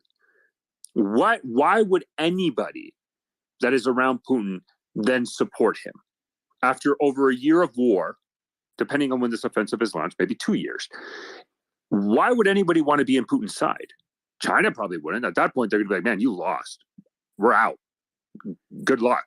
The Russian MOD, the Russian, specifically, the people who would probably be the most upset about it would be Russian nationalists. And less so than advocating for the use of nuclear weapons, but more so because they would blame Putin squarely on the failure of what they see. So I think that's a more likely scenario than risking nuclear war on, for Crimea. Food for thought. Let me hit. I want to hit Slayman just to kind of rile him up a bit. Slayman, you think that the U.S. would rather have war with China? I'm going to give you shit for this for so long. Does anyone agree with Slayman that the U.S. would like to have war with China over looking weak? Is there anyone else that agrees with Slayman? I agree. Getting you back for the shit. Yeah. Oh shit, you agree? Yeah. Oh, that didn't work. Why would you? Well, no, Mario. Do you jump in and then we'll go trash? Why do you agree, Ian? Well, I think that America, wants to retain its position as the number one, right, as the top dog, and China. But will risk nuclear war and war with the second biggest country that will destroy the U.S. Well, I don't destroy the think U.S. they're gonna economy. they're going to risk nuclear war, but I don't think they're going to go to nuclear war with China. I think But they would have war with the second biggest military, the second biggest economy, and risk the entire economy. Taiwan, right? Taiwan is going to be the crux of this. Taiwan is going to be a proxy for the United States. So if China invades Taiwan, you think the U.S. will hit China directly, militarily?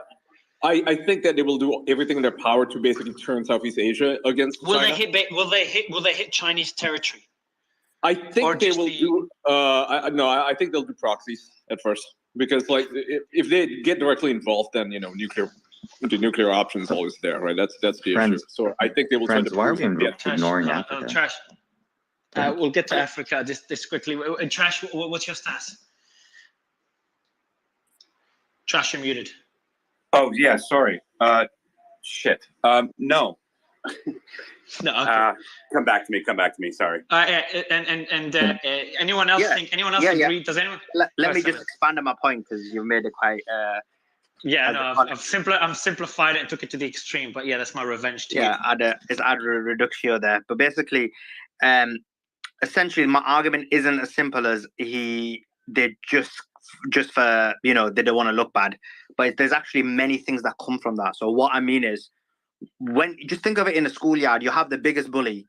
Now the biggest bully wants to give the aura that he can he is the bully. Now there could be a scenario where certain kids can take him out, but he always wants to make it look like he can bully all the other kids. As soon as that his veneer or the veneer of fear goes, then he'll never mind not being the top dog in the playground. He won't even be any dog in the playground. So now that's just an example. But now let's bring it to the point I'm trying to make. The point I'm trying to make is if you have a scenario, remember all of this is hypothetical unless people start complaining and saying, oh, we're talking about hypotheticals. But in the hypothetical scenario where China invades Taiwan, I believe that in that scenario, US will be forced to defend Taiwan based on the military strategy they have, but also because if they don't, they're going to have a scenario where they won't be considered or believed to be the superpower anymore. And when they don't, you lose your financial control, you lose your military control. They've got bases in every country. They're in so many countries. All of that. Xerxes and Patrick, do you guys agree? Because we had this discussion earlier, but never get your thoughts. Do you think if China invades Taiwan, the US will respond militarily with direct strikes on Chinese military and possibly direct strikes on Chinese territory? No. What do you think, Xerxes? Sorry. And by the way, Mario, if you could check your DMs on my account, it's like I'm having locks on my account. It's weird. But I don't. I'm not Twitter support, bro. But I'll see how I can do that. Of course. Yeah, you've got your other account. Yeah, okay. Yeah. That's it. Yeah, I got to come on. But so just to answer your question.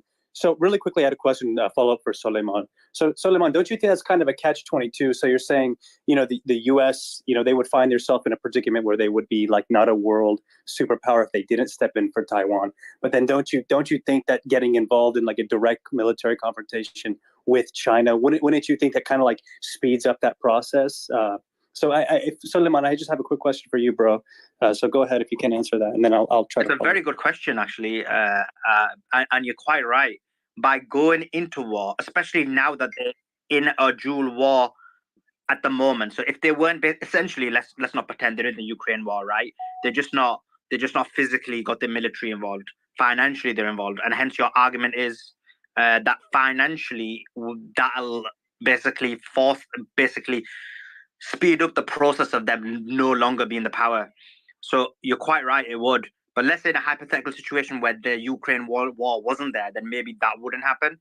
But then even then, I agree. I still hold the same point that if they don't go to war in that scenario, which obviously I don't think they would, but knowing the way the US are, they will go to war to defend their position as being the number one leader of the world. And so that's my thoughts behind it. Can I just respond to what all sources said about the comment that was reported from the Ukraine official about potential negotiations around Crimea? Yeah, I mean, it's a until evidence proves something to the contrary, it should be understood as a feint, meaning FEINT, meaning sort of a gesture, ultimately a deflection, because you might be aware that in September of last year, Zelensky issued a presidential decree had formalized that the Ukraine would not negotiate with the Russian Federation, and actually declared it a impossibility that Ukraine would ever negotiate with the Russian Federation, so long as Putin remains in power. At the Munich Security Conference in February, I had it confirmed to me personally by a Ukrainian official that that remained the policy on the books that was being adhered to, notwithstanding whatever stray comments might come out from this or that Ukrainian official. And the overwhelming thrust of the war-related sort of rallying cries that come out of Zelensky's mouth and pretty much every top official, except maybe this one slightly more modified comment that is now, being cited, is that the war cannot be won until Crimea is also retaken. Because if the idea behind why the Ukraine war is of such cosmic importance and the entire quote unquote rules-based international order hinges on it, then to make a concession around the quote unquote territorial of integrity of Crimea and cede it to Russia formally would be a violation of all that sort of highfalutin rhetoric that they've employed. Now, I wouldn't rule out that potentially something along those lines could feasibly happen, but at present, the entire sort of momentum of the policymaking apparatus in the U.S., even in the EU and in Ukraine itself, is geared toward a maximalist demand for the culmination of war, even including the ultimate dissolution of the Russian Federation, which would mean regime change. So I would view this more as a sort of anomalous sort of stray comment, unless it's actually tethered to some more tangible indication that there's been a shift in the actual policy calculus. Because as far as anyone can tell, as far as I can see, nothing has changed in that regard. Also, you want to come back on that? Yeah, I mean, I don't disagree with that. There's a problem, but I mean, like, my counter to that is like, politicians and leaders will say whatever they want, and they can have a rhetoric for a year, 2 years, 5 years, and if they decide to change the next day, they'll change, and that's it. Like that. I mean, that's just how diplomacy works, and it's not earth-shattering and that's crazy. There's a public messaging, there's private messaging. 99% of things that happen, especially in the diplomatic world, we will never know. And that's it. And then and the only time we know is when the parties decide, okay, this is now the policy, the world knows. And if people want to call the leaders hypocrite because it changes about that, I don't care. It's like, okay, well, we're the leaders. Like we make a decision and we'll make it whatever our interest is. And so if Ukraine one day decides to wake up and say, yep, we're willing to give Russia Crimea for whatever reasons, and that's it, then that's the decision and that's what it is. I mean, so this over focus, I think, on public statements and policy on leaders and whatever. You cited a although public it's good to have it frames it. It's not that important in the context of peace negotiations of war. You cited a public statement, though. Right, but I think that so were you overstating suggesting is that focusing on it? But no, because my argument is that there's always going to be public statements. There's always going to be a messaging, and then that messaging can change in 2 seconds, and it doesn't matter. Like there has to be some way in which to evaluate the public record to best ascertain what the current posture is of the various parties involved, including Ukraine, the U.S., and Russia. And the U.S. has given no indication that it's going to depart from what the Biden administration's longstanding policy has been, which is that it claims to be deferring to Ukraine on all major strategic matters, and is essentially giving quote a blank check in that regard. In that Biden and the administration officials claim that it's only for Ukraine to decide these issues. So unless the U.S. ever modifies that position, what they're doing is essentially enabling Ukraine to pursue maximalist goals. Yeah. The private and the public rhetoric, crazy. I appreciate their focus on that, and that's fine. All I'm saying is diplomacy works in the shadows. Public policy be damned. So that's what I have. And I think we can only make judgments based on evidence. And you're not. If you say that, just vaguely stuff happens in the background, of course that's true. It's called tradecraft. Have something more tangible to form our views. I think the Ukrainians have negotiated with the Russians before. This notion of Crimea being willing for them to willing to negotiate has happened in the past. Did they change it afterwards? Of course they did, and they're going to change. Well, you they want think to Ukrainian they want to attitudes change have it again. become much more radicalized and hardened and antagonistic toward the idea of negotiations? But there has been communications between the Russians and Ukrainians through the UN, through the Black Sea Initiative. Like, again, like very discrete issues, right? Which can be more or not, and we don't know. Like, again, that's just the nature of diplomacy, Tracy. Like, this isn't new. Like that. Like, I think anybody understands that when you look and analyze like any historical aspect of diplomatic negotiations, 99% of the public rrhetoric in the background. You know, there's a public rhetoric, but most of it could be bullshit because there's. But how are we supposed to negotiations evaluate what the current state of affairs is, unless, if not examining the public record? You can't just gesture toward the existence of like unknowable, behind-the-scenes activity if what you're trying to do is use actual verifiable evidence to make at least preliminary assessments. I mean, of course, stuff happens in the background, but we only know what we know. And I'm just saying that this is a case, although it is a public statement, it is a case that there's probably more to this. And that's why a lot of the public rhetoric and that's why like the whole nuclear saber rattling, I'll just go back to it. Like, yeah, if you were to complain about nuclear saber rattling, yeah, but one side screams it. And I don't even think it's true. I think it's just bullshit. They're just trying to scaremonger people. But I think, Trashy, for Suleiman, if I may, I think I'm going to defer to Patrick Fox on this because him and I have discussed this a lot and I'd like his input on this. Go for it, Patrick. Well, thanks. Hey, all sorts. You know, to your point about public-private, whenever this kind of stuff gets said publicly, the question I always ask is why? And it's got to be for some reason that wasn't happening in whatever behind-the-scenes negotiations they're having. My initial read on this sounds like they're doing two things. One, it makes the Ukrainians look reasonable. It puts the ball in Russia's court. And it preps the Ukrainian population for the notion that we may not get Crimea.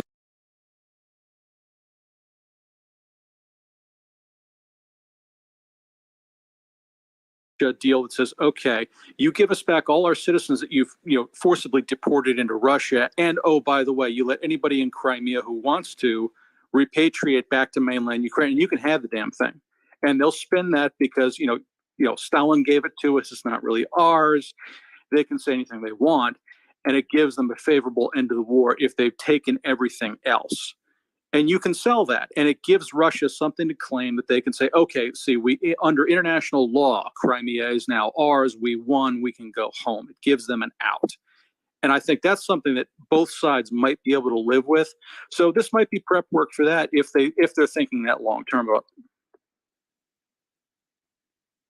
Well, I mean, if you read the Financial Times report where this quote was cited, everybody else that was sought for comment within the Ukraine government corroborated and actually declined to comment, or there's even suggestions that it's been denied. So, I mean, you have one piece of data here that suggests about at least a preliminary openness towards some negotiations, and you have this whole constellation of data suggesting the diametric opposite. Until there's like a bit more evidentiary weight behind that first position, I think this should maybe be understood as something anomalous. Oh yeah, there's always the one. And he also says that no negotiations could even commence until Ukraine achieves military victory, as it defines it. So it's not attempting to preempt a military action. It's saying that military triumph is a precondition to even initiate negotiations, which is again it's such a vague sort of intangible pledge that it pretty much should be rendered meaningless. Not really. It tracks with the notion that if we get everything else, we're willing to negotiate on Crimea. And you're right. You always got to send one guy out to take the first hit. And whenever you change policy like this, that may be what this is. But you're right.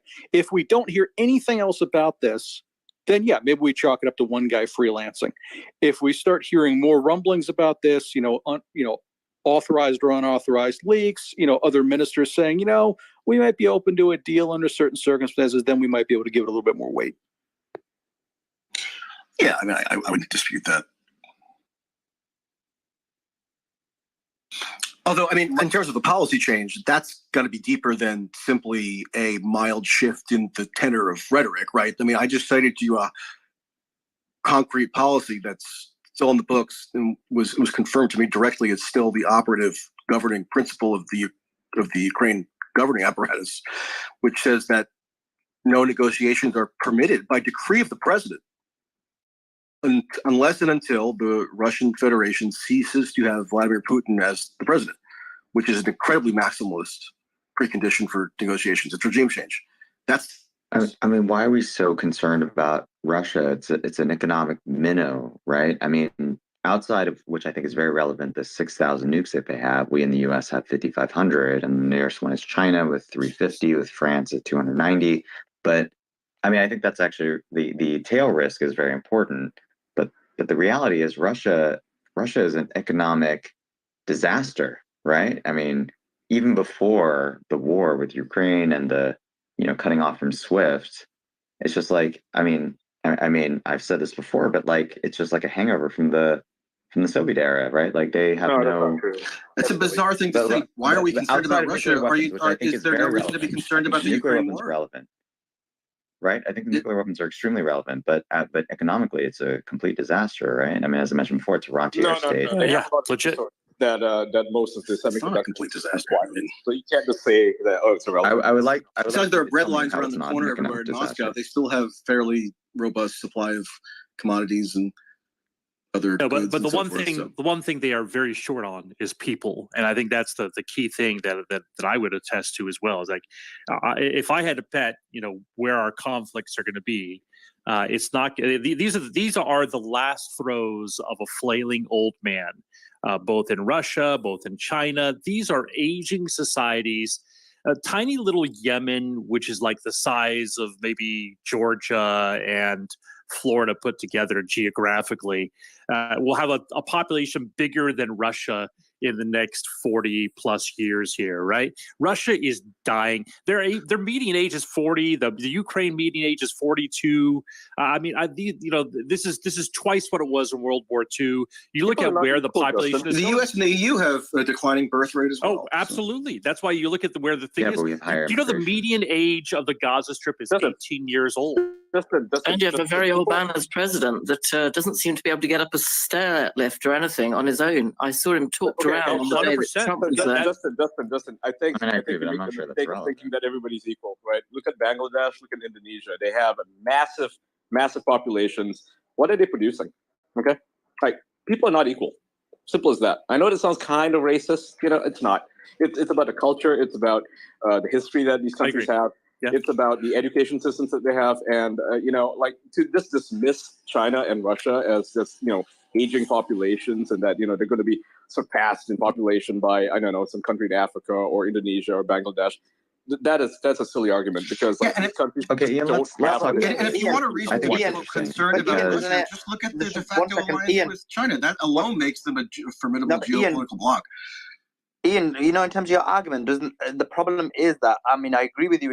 You're right. Obviously, societies are different in terms of the way they progress. But the issue is that specifically the problem with China is it's not just the aging population. It's the fact that they have it's not the median age, but it's the fact they have an aging population and youngsters are not able to maintain the entire infrastructure. So it's an infrastructure problem as opposed to the youngsters have given up. They're on this lie down and don't do anything apathy protest all over the place where they're just not even and the reason why going to work. There's an imbalance in the sexes. Not only did China have a one-child policy, they had a very select sex abortion policy going on as well within the families. And so you literally have like almost 9 figures of men in their 30s and 40s who have no chance for a family, no chance for a wife. If you are a female of marrying age in China, you can set your agenda from here to Kingdom Come. The same problem exists in the West. That's been corrected now. They will have that because you've got a 17.9% drop in fertility in Germany. You haven't got a drop in fertility in China.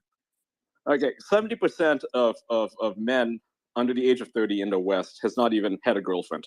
We have Western society is on the way out, and I think that's why I always say you skate to where the puck is. It's the same sort of thing. It's like if your high school football team is going up against a school that is 2 to 3 times your size, it doesn't mean that you're going to lose, but you probably will just by demographics, right? And so I always say, look. We're really distracted right now by Russia. We're really distracted by China, but that's not where the fight is going to be within the next 20 years. It's going to come back to the Middle East because That's where it is. Those are the whole thing is knock knock. Who's there? And we have no one here in the West. You look at up and down the coast in Mediterranean, you look in Europe, the birth rates are at 1.3. No society it's what demographers call the lowest low, meaning no society has ever come back from 1.3 births per female, right? And that's in with excess deaths as well. And I know, Justin, you and I have spoken about that. It's at both ends of the scale. It's not just not having births, it's having a lot of excess deaths. Yeah, absolutely. And that's why Russia has a lot of people dying of AIDS and other diseases on the back end there. And so I see what's happening in Russia as the last flailings of a very old man. And so I think our attention is really pulled there in such a wrong way. And I equally see in China is going to become a lot older that becomes more powerful in my mind. And I still think we're taking our eye off the ball as to where the real fight, where the real competition is going to be. So real quick. Just a quick one. I just picked up a news piece. This is about China. I don't know if other people were aware. I wasn't. But there was a meeting with the Malaysian Prime Minister just yesterday. And do stop me if you know all about this. But discussions took place about launching a new sort of Asian monetary fund. That is the terminology that's been used. And this is reporting that I'm taking from the governor of Chang'an Street in a Chinese online publication. On the 4th local time, Malaysian Prime Minister Anwar just concluded his visit to China, said that they discussed with China the idea of just establishing an Asian monetary fund. And there was a meeting of the Bao Forum. They went on to discuss other things. But yeah, basically it brings in Malaysia and other Asian countries that were all in this big meeting. They talked about the IMF, the need to get rid of the dollar, the rapid de-dollarization that is required in order for us to maintain our commercial strengths. There was discussion on using the ringgit, the renminbi, and generally coming up with a monetary fund from Asia, which would not include any of Europe and not a BRICS thing. It sounds as though it's much more Asian. Yeah, so that's correct. Although it does also include Russia because we are major traders with them. We get a lot of our food from them, as a matter of fact. Yeah, but isn't that kind of like a remnant of like the Asian tiger argument? Like no, it's a very new thing. This is the de-dollarization of the whole planet, and you see a lot of movements being made between Malaysia and India, for example, Indonesia and China, Indonesia and Russia.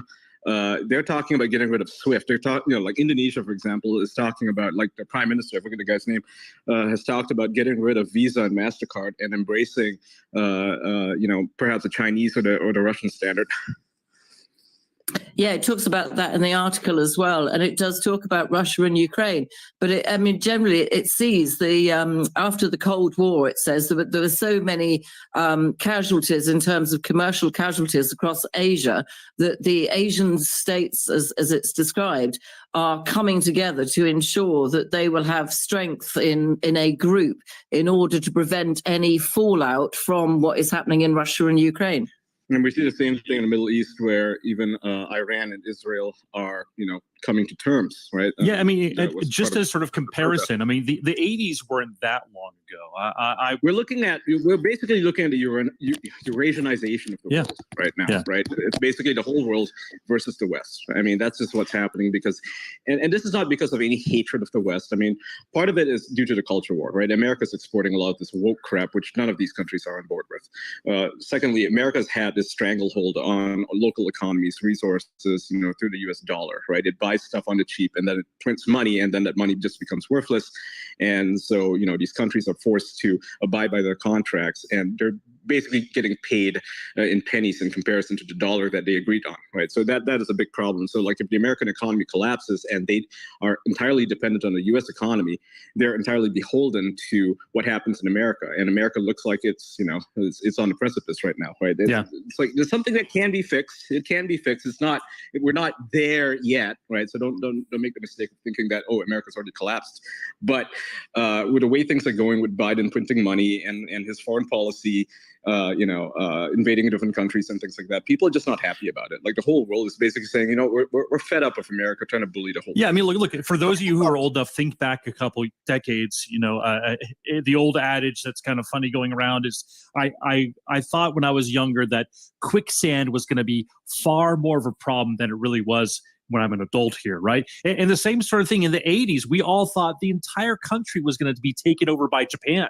Right, everything was going to become Japanese. Everything was going to become Asia focused. Entire California cities were going to become completely saturated with cultures from Japan. And now you look, Japan is in a perfect death spiral. They are in a death spiral. They have no immigration to speak of, and they have no children. When I go over to Hawaii for a vacation and I bring my young kids with me, I can't go but like half a mile without getting stopped by some of the Japanese tourists because they've never seen a child in the last few years. And can you guess what Japan is doing right now in response? Can't be right. The Formula One grids were full of little Japanese kids waving flags only recently. No, their birth rate is down. I mean, listen. Do you know what Japan's policy is? They've reversed the policy on immigration. They're allowing a lot of Chinese immigrants to actually move in. Yeah. No, they need to. For big social. Here's the big problem for the left, especially, because I know the left is like, look, don't have kids because it's bad for the environment, everything else there. The left had better pray that we have more kids because you have no one to stick the bill with, right? That's the issue, right? I mean, I think that's the crux of the issue here is that most of these, Asian countries, even Japan, China, obviously, and Russia, Russia has a policy where they're paying people to have kids, they're paying people to have families. They give them a stipend of something like $25,000 to basically start a family, right? And so they're encouraging people to get married. They're one of Putin's big pushes, and this is not something that's really talked about in the West because all they talk about is how he's a crazy maniac, he wants to go to war in the world or something, right? But if you look at his domestic policies, most of their spending is not even on the military; it's actually on the social policies, right? And they're pushing religion, right? Orthodoxy has come back into the fore. They've built thousands of churches over the past decade or so, and advertisements in Russia. I mean, if you know any Russians, you can just tell them go take a photo of your local ads, and you'll see ads for people to start families. I mean, this is the big push that's been happening in Russia. It's been happening for a few years now. It's in the UK as well. Economic inactivity. We're paying people over 50 to go back to work, to come out of retirement. We're bribing them with tax-free money. We have an NHS where they're allowing women over 50 to work from home. God knows how nurses and doctors are meant to work from home. We have an economic inactivity. That's people that didn't go back to work after the pandemic or fell long-term ill or whatever it might be. We have the highest economic inactivity. It was headlined Time magazine as mass disablement, and it is a shortage of lots and lots of skilled people in that 50 category. And he's even younger, obviously, in the disablement, the long COVIDs, the illnesses already. But it is causing economic depravity, and the UK is bad enough off. But I think a lot of it is down to this economic inactivity. And Ian, the way that Russia's dealing with it is it's also taking a lot of Chinese immigrants, like like men you talked about. Ian, are you overstating the extent to which there's this worldwide rebellion against American cultural hegemony? I mean, Russia is a particular example. Is American pop music and Hollywood and other sort of cultural ephemera, is that not just as powerful today in Brazil than it is anywhere? I just watched a clip of a Billie Eilish concert at the Lollapalooza in Brazil from last week, and it's incredible how fervid the reaction to her was. Now that's sort of like a silly anecdotal example, but the point is, I don't really see any reason to think that Brazil, just to give one example, is trending away from the U.S. culturally. No, I agree with you. I mean, that's an anecdotal example, but it's a demonstration. I mean, as a whole, K-pop is still bigger than Western music. I mean, most of the world listens to K-pop nowadays. Like, I kid you not. It really does. How do you quantify that? Sales, ticket sales. K-pop is bigger than Taylor Swift and stuff. Yeah, it is bigger than Taylor Swift. Yeah. All right. Like she as an individual is probably bigger than, say an individual K-pop group, but as a whole, as an industry, K-pop is larger. Oh, okay. Well, I meant like a one-on-one comparison. Like Taylor Swift is not an industry; she's one artist, and she's like she's one artist. She's still big. Billie Eilish is of course massive. Like there's some, compare them like, to say how about Blackpink sports? Like like LeBron James and Steph Curry and stuff. Aren't they like idolized throughout Africa in China, and South America? yeah, not so much in the rest of the how about South America or even Russia, because like nobody. South America. Hey, Ian. How about South America? South America is more football, isn't it? Yeah. Ian. Well, the rest of the world is what playing you football. guys There's soccer. Basketball. Soccer, sorry, Like, soccer. There's literally it's football. It's not soccer. Soccer's for Americans. You don't have basketball playing on television here. Like literally, you cannot find a basketball game on TV, even if you try to look. It just doesn't exist, right? You go to Japan, you might find a niche station that carries basketball, but it's just not a thing. Football is everything, right? Football. The NFL has games in Mexico and in the UK and even in Germany. Yeah, but it doesn't permeate society. We want it to be five-a-side. We won't have enough people. Five-a-side will be the new thing because we'll be too short of players. Money penny and a conspiracy. Right, I've got a question. Let me just change gears. Also, if you're still there, are you there? Yeah, I'm here. Yeah. Also, so just to bring it back to the issue that we were talking about, if there's a scenario, and again, this is a hypothetical, so I don't want people to get emotional. If there's a scenario where China does invade Taiwan, right now, does the United States have the financial and the military capability? Because you said it's a 10 that basically the United States will get involved, but do they have the financial and military capability to do so, to battle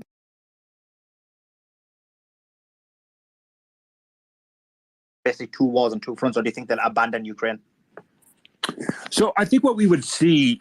So I think something like. So if you're saying an invasion, let me just make sure I get the question correct. Before you answer, I just want to add to Suleiman's question. Let's say it's a prolonged invasion, right? Not a short one, because I'm pretty sure America could win a short war against China, no problem, right? But let's say it's a prolonged one. So yeah, carry on. Yeah. So thank you, Ian, because I think that's because I'm just going to make an assumption, Suleiman, on your questions. Like, okay, we're talking about like a full-scale invasion on the island of Taiwan, like not a blockade, not an outer little island that Taiwan has. So the issue you're going to run into, right, again, for such a military operation, and I'm glad Patrick is here because me and Patrick have gone back and forth in multiple spaces about this subject, right? China would require a significant amount of military buildup to execute such an operation, way more than what they have right now. Again, the closest... just by buildup also, I'm going to let you continue, but just by buildup, do you mean personnel or weaponry or what? Everything. All the above.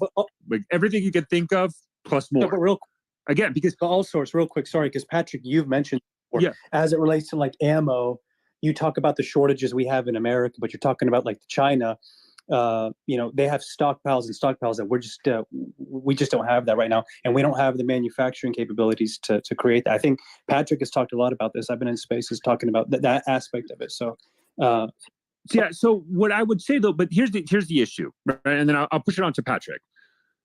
That military buildup would be significant because, again, it would dwarf D-Day, which was the largest amphibious invasion known in history, right? It would dwarf it considerably.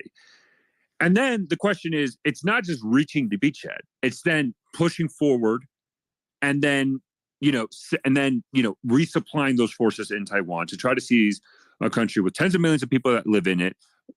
Very urban, very mountainous, very difficult. So you analyze it from there. So then the U.S. would have a response.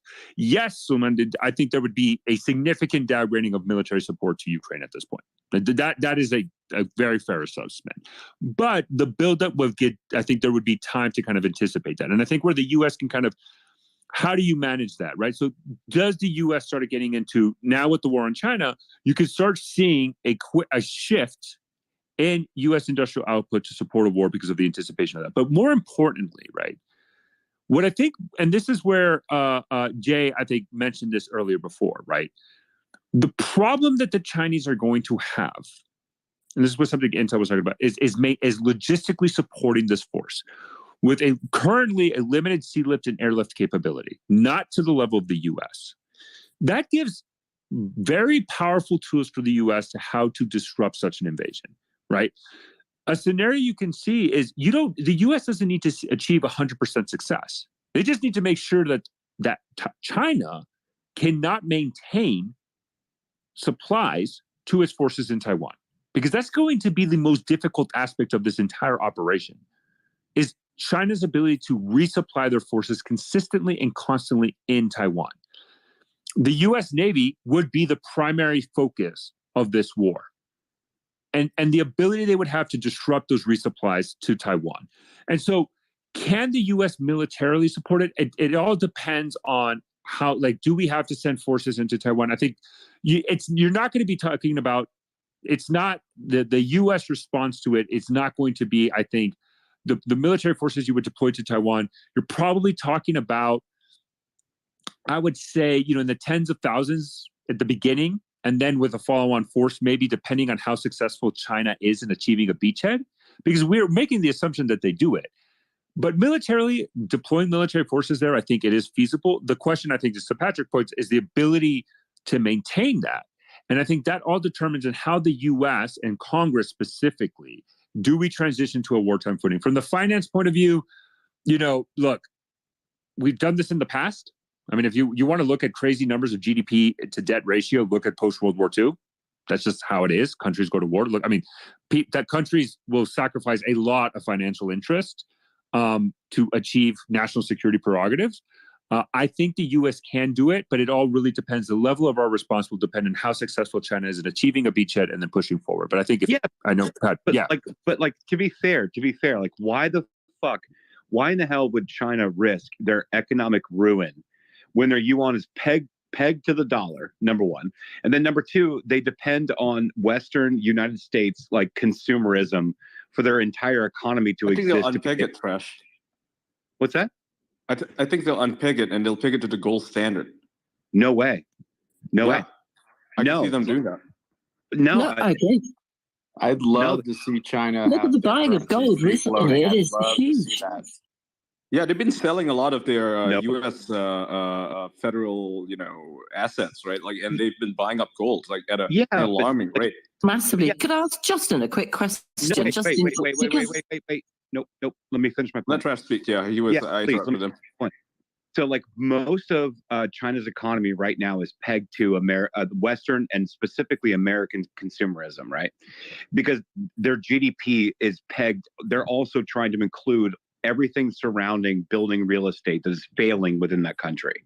And they built up their GDP based on numbers of them building up real estate and building up infrastructure and everything that surrounds the building up of that, but it's actually building up ghost cities and they're being torn down. So they've built up their GDP, right? The only thing that they survive on is Western consumerism and most importantly, American consumerism. And so you're telling me the one country, the U.S., or the one regional power, which is the West, they would focus a war on? I disagree wholeheartedly. I think they're waiting, Trash. I think they're waiting for the recession to hit, right? Like, I mean, the whole much of the world's in a recession right now, whether the Biden administration likes to admit it or not, right? But who are they? I think. Say that again. Sorry. Yeah, but who would they sell to? So, like, okay, fine, they wait for a recession, right? And then they snap. I mean, they're selling to Russia right now. They're actually moving in to fill in the vacuum for, when American companies, Western companies in general, I won't say evacuated, left Russia, even though there wasn't a sanction on, Americans doing business there at the time, right? I don't know what it is right now, what these sanctions exactly are. But when all these companies willingly pulled out of their own cognizance, China started to move in. Like all these malls, the ones that were emptied of American businesses, Russians took them over and Chinese investors moved in and they started up a lot of the retail stores. They're selling, instead of Nike or Adidas, they're selling Chinese brands there. So I think their push right now is commercial, like here in Malaysia, right? You can, typically if you go to a mall, you're going to see a lot of American products or like Western products like Louis Vuitton and Prada and so on, right? But lately, I've noticed that Chinese retailers are opening up. There's a lot of Chinese brands, a lot of Chinese luxury stores. Like they're typically like hip hop, urban style clothing, like stuff that typically you would see from, say, Japan, for example. They're the ones moving in. So, instead of having Stussy, for example, you might have a Chinese brand that's moving in. In fact, one of the highest selling retailers in China itself is not Nike anymore, right? It's actually a Chinese brand. I forget the name of it exactly, but this happened when H&M was getting into trouble because with the Chinese government when they started putting out statements against their use of Xinjiang cotton or something like that, right? When that stuff got blown out of proportion, China responded by saying fuck you to all these companies and putting their own companies in there, and these Chinese corporations. Retailers, they started moving in because they saw a vacuum there. People who are proud of being Chinese, right? Chinese nationalist companies that were like, you know what, we're proud of being made in China, and we're going to make our stuff as good, if not better, than all the stuff that comes imported here anyway. Because if I may, I think it's all Chinese people working there anyway. I think Ian, though, so trust your point. So let's the economic damage to the U.S. would be significant. The economic damage to China would be catastrophic. But do not, I think one thing we have to realize, and this is throughout history has shown, countries are willing to take great economic sacrifice to achieve national security prerogatives. However, the weakness China has is that they import a lot. They import almost everything. And one of the ways that the U.S., if the U.S. actually has a very way of if the U.S. wants to play this the long game and has the ability to do it, that is why one of the main reasons of now we institute our own blockade against China and just slowly attrit and let this drag, right? So again, I agree with Ian in the sense that you can't replace the U.S., but both what would be bad for the U.S. would be catastrophic for China. But sometimes economy be damned for your national prerogatives or your national security. So, good. Well, to Ian's point, real quick. So I'll give you guys a real-time example. So today, while I was at the office, prior to being on Twitter, I was at the office doing my job, and my client from Mexico came in. He's my distributor, right? And we're connected with the automotive industry. And we were talking, and we were going through our software, and he was saying, hey, by the way, I need access to more Chinese models, Chinese XYZ. I'm like, I don't understand what that means. You're in Mexico. Like, why do I need to know about that? And they said, well, because of the lack of manufacturing between Ford and Volkswagen. I mean, Volkswagen's on like a 3 to 6 month lead time, I think, for their vehicles. Ford is on a 2 to 3 months lead time for their vehicles in Mexico. And then other manufacturers are like 6 to 8 months to 12 months, depending upon, regionally, mostly German and British. And he said the Chinese have been bringing in inventory. So like as an example, let me give you an example. I'm a Mexican citizen. I'm living in Monterrey, and I go down to the dealership and I go to Ford, and they're like, oh, well, yeah, we can get you an F-150 in 2 to 3 months. Well, 2 to 3 months, that doesn't help me today. My car was wrecked yesterday. Like, that doesn't help me today. So I go to, I go to other dealers, manufacturers, whatever. And then I go to like these Chinese manufacturers. All of a sudden they have had all these dealerships and all this supply of showing up in Mexico. And like, they can literally go out and be like, oh yeah, no, we've got 7 colors of the car that you want. Just pick out the color. So what's happened is the vacuum that has existed post-COVID, I suppose, for all Western countries and then manufacturing, and China stepped in and said, no, we can produce this. We got this. And then they're actually populating these countries. And so what we are seeing is a vacuum of supply chain, and China has stepped in and been able to supply that supply chain. Oh, 100%. And to your point, right? A lot of people, they have this impression that, that all the manufacturing in China can just be relocated to, say, Vietnam or India or Bangladesh. With low effort industries like, textiles, for example, that is probably true. But not so with high-tech industries, not so with automotive industries, not so with computers, the manufacturing of PCBs, where majority of PCBs in the world are just made in China. They're just not made anywhere else. Even Taiwan has to import them from China, right? China has the capability. It's got the logistical capability, the technical capability, and it has the expertise right? A lot of people, when they think of Chinese, the Chinese people, they think, oh, they're just cloning stuff. They're just making stuff like the 1980s. That's not true anymore. The Chinese people are the ones with the expertise to produce these things. For instance, any boutique item that you find, or even not even a boutique item, but even a mass-produced piece of electronic equipment, right? Whether it's a car or whether it's a computer keyboard or just like a computer monitor, it's all built and assembled in China. It may be engineered in places like Taiwan or Korea or Japan, or even America, right? Obviously in America, but it's manufactured in China and it's put together there because they have the capability, the infrastructure for it. They're just Ian, is built that true though? Because when I've looked into it, and I've not looked into it in detail, I must admit, the way I view it is like when it comes to innovation, China isn't there. They're good at retroactively using, for example, American products and basically, using that and then, retroactively working out how, and creating something similar. But when it comes to new innovation, it's not there. Actually, that's not even true anymore. If you look at drone technology, it's DJI, and that's a Chinese company that's producing it. I can't even pronounce the proper name. It's like Dongjuan something, right? Like, I just messed it up. But like, they are actually innovating right now in the camera space, in the drone space, in surveillance in general. And when it comes to like farming equipment, for example, a big problem, and this is not something that's really brought up because it's extremely niche, right? Like perhaps the best equipment comes from John Deere, and that's an American company. But the issue with John Deere is that it's got this horrible, very onerous patent system that forces farmers to basically pay an exorbitant fee just to fix their own equipment. China more or less duplicated the stuff that John Deere was making, innovated on it, and put their stuff out for free. I mean, like, you can repair your Chinese equipment, and they will, they'll train an engineer how to fix it.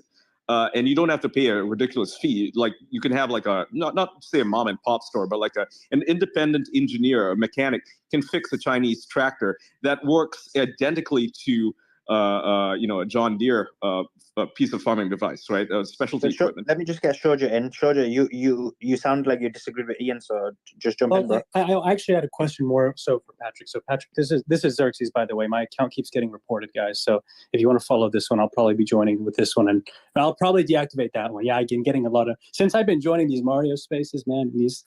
Some people just don't like what I have to say, but no, I'm just kidding. Hey, Patrick, so I have a question to you about Soleiman's original question as it relates to the U.S. and China getting involved with each other. So we're researching a lot of like Chinese military hardware, and something that keeps getting brought up in a lot of these spaces is the Navy. So people keep comparing Navy sizes, and they're saying, well, look at China's Navy. It's outpacing the United States and getting bigger. As you start to look into this stuff, you see that, actually the U.S.'s Navy is like, from a tonnage perspective, is like 3 times the size of China's Navy. So my question to you is, how prevalent do you think asymmetric warfare would be in a potential scenario like this? And can you talk about the stockpile situation? Soleiman kind of talks about, if you're involved in a military confrontation on 2 fronts, can the U.S. hold up? And you could talk about the hardware, right? We have it. But when it comes to the stockpiles, the ammo stockpiles, I don't think we have it. And I think you've talked about it. So can you talk about those 2 things real quickly? Address Soleiman's question, probably asymmetric, because as we're looking at a lot of China's military, it's starting to seem like they're gearing up for an asymmetric warfare type of scenario. So, yeah, Patrick, I'm curious on your takes on that. Hope I didn't divert the conversation. Go ahead. Hey, Xerxes, good to see you. Yeah, and you're exactly right. There is a big tonnage differential between the number of hulls China has and the number of hulls the U.S. has. That will start to shrink at some point. It probably won't shrink critically. The problem is both navies are going to have different missions. The Chinese Navy and their official figures don't include their auxiliary forces and some dual-use transport, which is especially worrying. Tom Sugar does a good job of tracking that. But the different missions is what's going to be key. Our mission will be to project power all the way across the Pacific Ocean. It's a big job. It requires a huge logistics chain, and we're frankly not ready for it, and we don't have a lot of the support ships we need. The Chinese have to project power 100 miles offshore. Much, much easier for them. Will they use asymmetric war? It's possible, especially as it relates to those auxiliary units I mentioned.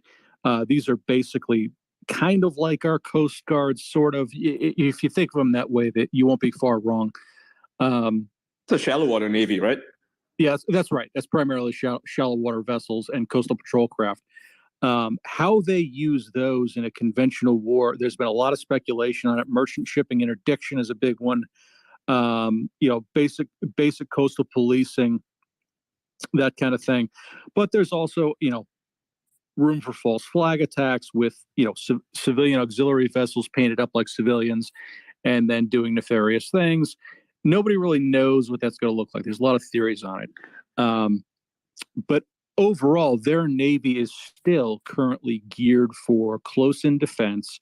And the problem we'll have is, in order to engage that Navy, even at long range, we will have to come under the threat of Chinese shore-based missile batteries. And I'm not talking about rocket missiles. I'm talking about long-range ship killers, and how they will perform against intact American electronic warfare is still an open question. They have had problems with their targeting in the past. We don't think that has been solved as of yet, but we frankly don't know. On the munitions side, I'll refer you to CSIS, that'd be Center for Strategic National Studies. Their last few war games estimate that we run out of guided munitions in under 7 days. In that time, we lose 2 entire carrier groups, and we mostly prevent the invasion of Taiwan, mostly. And while I'm on that, Trash, to your point, I tend to fall into Valina Chikarova's camp, and I'm a little bit less, a little bit more conservative than guys like Albert Colby. I think as long as China thinks it can get what it wants on Taiwan through subversion, infiltration, coercion, corruption, I don't think they move on her. I don't think they move militarily. I don't think they blockade. I don't think they invade. They don't need to. Exactly. If they think they don't need to, there's no reason to risk the downside. If something happens to change that perception for them, Beijing is hypersensitive to anything that looks like a recognition of Taiwanese independence. If everybody remembers, the Lithuanians allowed a trade legation or of some such few years ago. Beijing went through the roof. They lost it. They had a completely oversized reaction. So if we were to, allow an ambassador from an official ambassador from Taipei to set up residence in Washington, D.C., if we were to, in their darkest dreams, recognize Taiwan as an independent state, that would send them over the edge and they might invade. But and then to all sources' point earlier, the buildup would be huge. We would see first massive amounts of sea lift. They have a large number of roll-on, roll-off dual-use ferries that we expect them to use in addition to their dedicated military transports. We would see a gathering of naval tonnage. We'd see a gathering of airframes and coastal rocket batteries that have the range to hit Taiwan. You'd probably see somewhere between 1/2 and 3/4 million troops for the invasion force. We estimated we need 500,000 during World War II. With the additional population, they'll probably want to put at least 750,000, if not 1 million troops on there. And that's going to take a lot of time.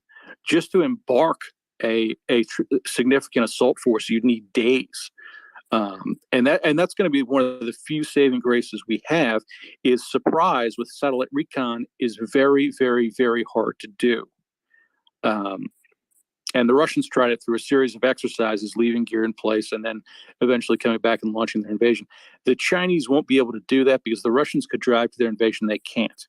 There's a different set of operational requirements that they're going to have to suffer under. And when it happens, all sources essentially right. Initially, it's going to look like the Battle of Britain. It's going to be an air war.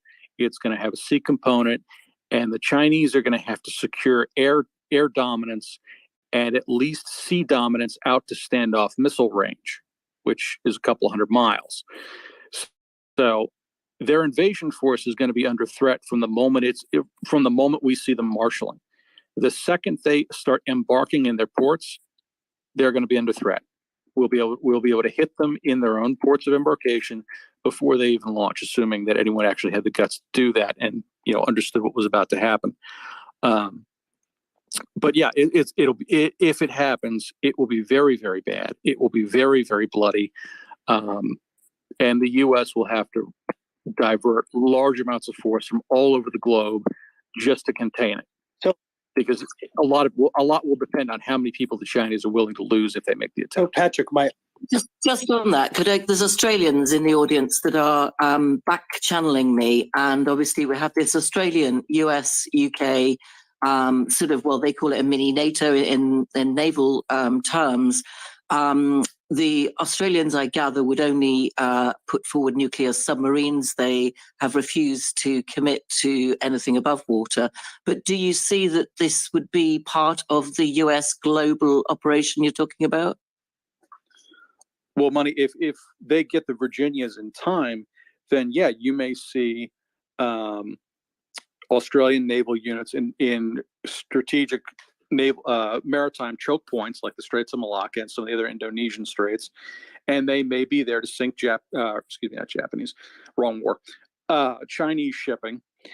And a lot will depend on what nations like Japan and South Korea do. Japan officially has said that they will come to Taiwan's defense militarily if they're attacked. We don't know if they will actually do that. It all depends.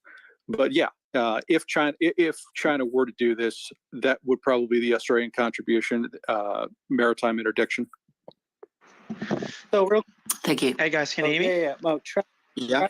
Can I ask him a question, please? Sorry, I missed the speaker's name, the gentleman. Yeah, Patrick. Yeah.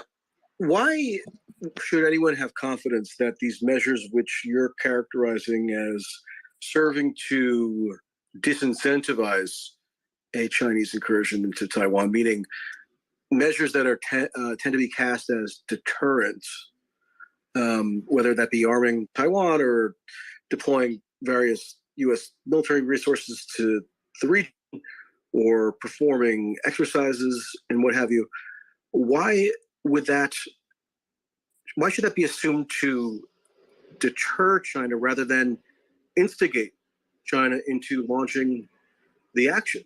Actually, I mentioned this earlier in the Twitter Spaces session, but even U.S. senators on the Senate Foreign Relations Committee like Mitt Romney and Ed Markey, who are major hawks on China and Taiwan, worried last year when they were contemplating a bill that was championed by Bob Menendez to basically abolish the one China policy and to ramp up various military provisions to Taiwan. Even they worried that that U.S. policy could accelerate China's potential march toward launching an action in Taiwan, because the idea would be that China would face increasing pressure to act while it still had the ability to militarily dominate in Taiwan, meaning before the U.S. really established a outpost there to the point that it would compromise China's ability to succeed in its. Well, I don't think it would do. It would deter or incentivize. I think the important point that you mentioned is the end of the one China policy. That infers that there are two legitimate Chinas. That sends Beijing's hackles up because it infers legitimacy of the government in Taipei as a sovereign nation, which gets back to what I said might incentivize them to actually start a war. When it comes to military preparedness, I think hardening in the event of, the worst happening is the best you can do. I don't think you're going to deter China from a conventional military invasion or blockade if they really think that Taiwan is about to be independent and slip from their grasp completely. I think that's one of the things. Or how about flipping more into the remit of the U.S.? What's that? How about slipping more into the remit of the U.S., meaning forging greater bilateral military ties with the U.S.? The U.S. increasingly has military personnel in Taiwan that started, I think, in 2020, if I'm not mistaken.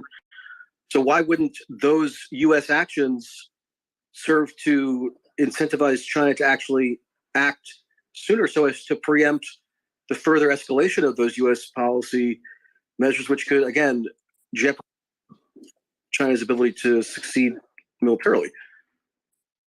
They don't jeopardize China's ability to. Well, they could perceive it as doing so. Attempt. They could, but they largely don't. And the reason they don't is there is still, I mean, the KMT is basically pro-unification at this point, and they won most of the last local elections. We'll see how they do nationwide in a few months here, I think. The only thing that's going to really rattle them again is this idea that Taiwan becomes independent. They can tolerate us giving them military hardware. We've been doing it for decades. They largely don't care because they drastically understand. accelerating recently. Right, and it has. But at the same time, it's not enough to keep them out if they really want to get it. It makes life harder for them. But if they understand if they ever choose to really go for open war, life's going to get real hard for them as it is for all the economic reasons that we've mentioned.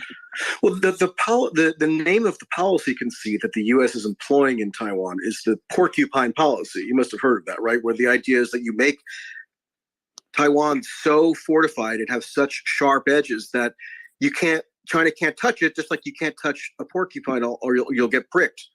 So is that entire conceit then just fallacious? Because as sharp as the porcupine sort of shards might be, nothing's going to deter Taiwan, because that whole concept of deterrence is basically what U.S. policy in Taiwan is at least ostensibly predicated on.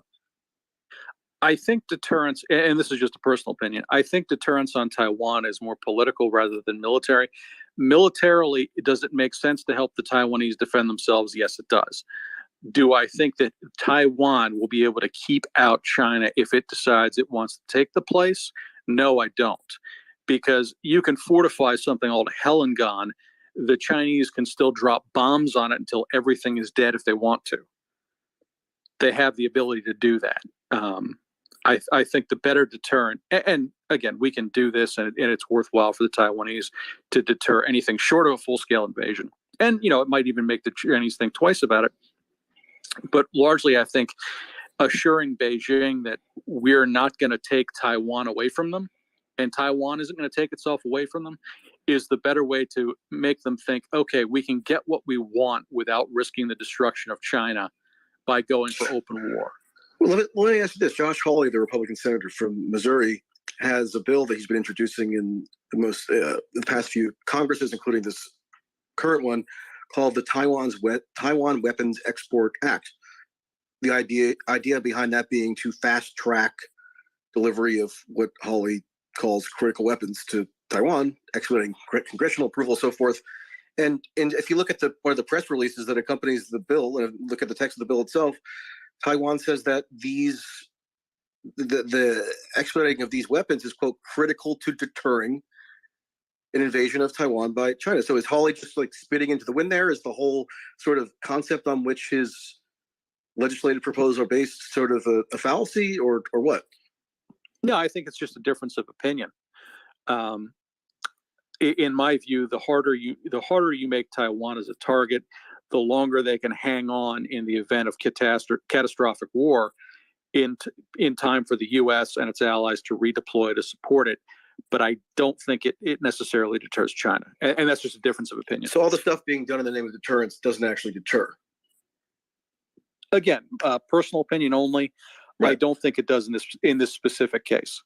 I mean, I tend to agree with you. I think if anything, there's lots of evidence that it can accomplish the opposite, in that it can instigate and provoke and cause an expedited timeline to be what China conceives as necessary to adhere to, in that it has to launch this theoretical action before the U.S. fortifies Taiwan to such an extent that China actually can't prevail in the operation.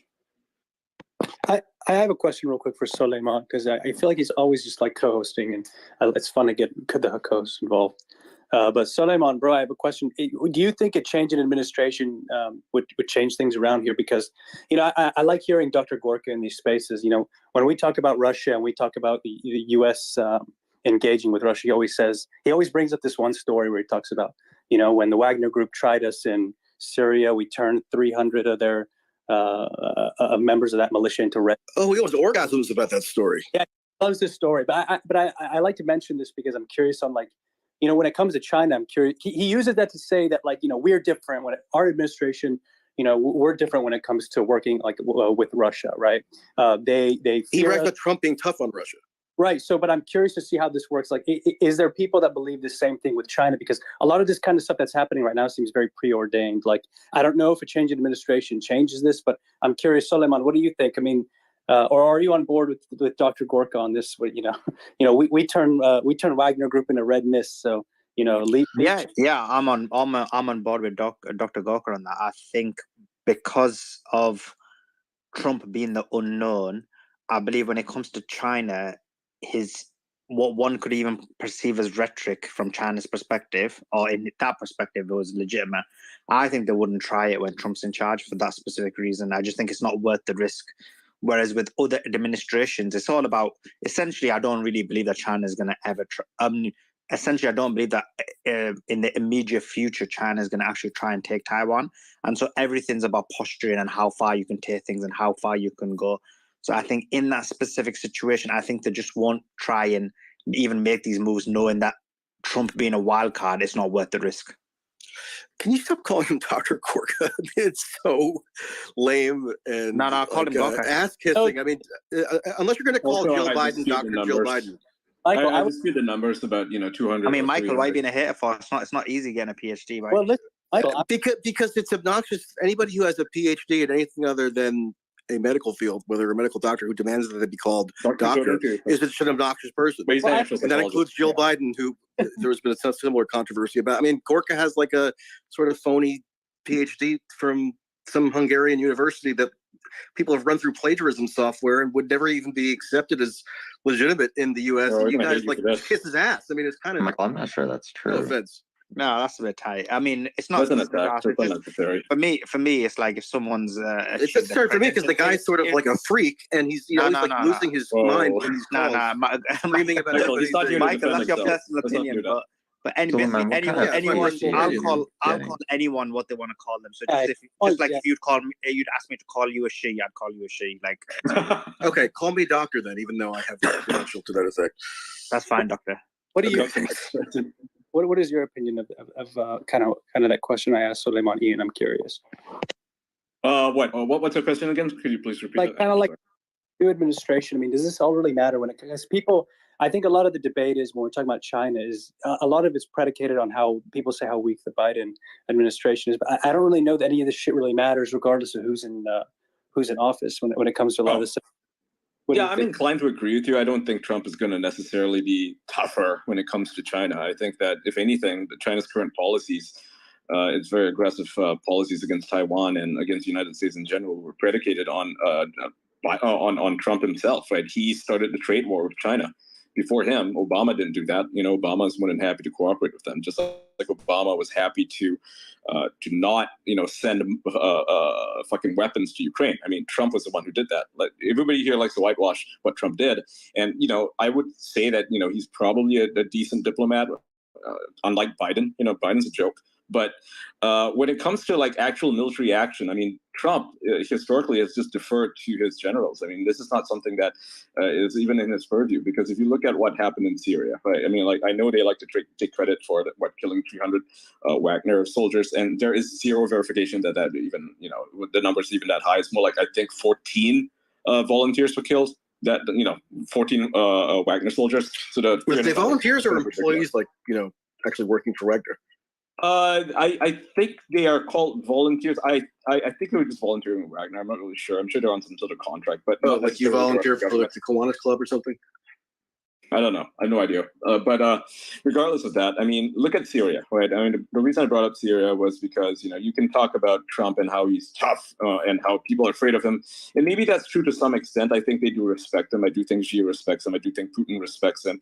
But to that end, I don't think he's fully in control, or he was not fully in control of what happened in Syria at all. I mean, he ordered a complete pullout of the U.S. forces in Syria. And Milley was like, yeah, sure, we'll do that. But then they never actually did anything. I mean, he even wrote a goddamn book about how he did to refuse to follow these orders because he didn't think it was, prudent for America to leave Syria. So this was done in spite of, Trump going on Twitter and saying, I ordered my soldiers to pull out of Syria. That literally never happened. All they did was actually send more guys in. It's not true that Trump had no power over anything that happened in Syria when he bombed Syria in 2018 and 2017. He was like more interested in what Kim fucking Kardashian has to tweet about.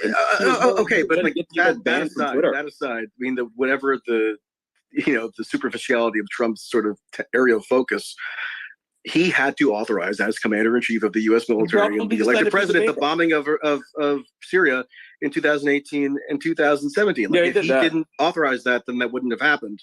I know. And he actually also ended the CIA weapons funneling program in 2017 in Syria as well. So he did have the capacity to take unilateral He had the action. capacity. Doesn't mean he wasn't thwarted because he always deferred. Doesn't mean he wasn't thwarted at times, but it doesn't mean he was powerless either. No, I know that. Yeah, I'm not disagreeing with you. Like he certainly had the power to do so. He had the power to order them out immediately if he wanted to. He just deferred to them. He would be like, give me a timeline, and he just not follow up on anything. Like it's the same thing with him banning CRT in government related businesses, right? He said that he made a stipulation, an executive order, which by the way was shut down later by Biden immediately upon taking office. Not that it was even enforceable to begin with because he didn't have congressional approval. But my favorite one was in June of 2020 when he tweeted that he was going to designate Antifa a terrorist organization, and literally nothing ever happened.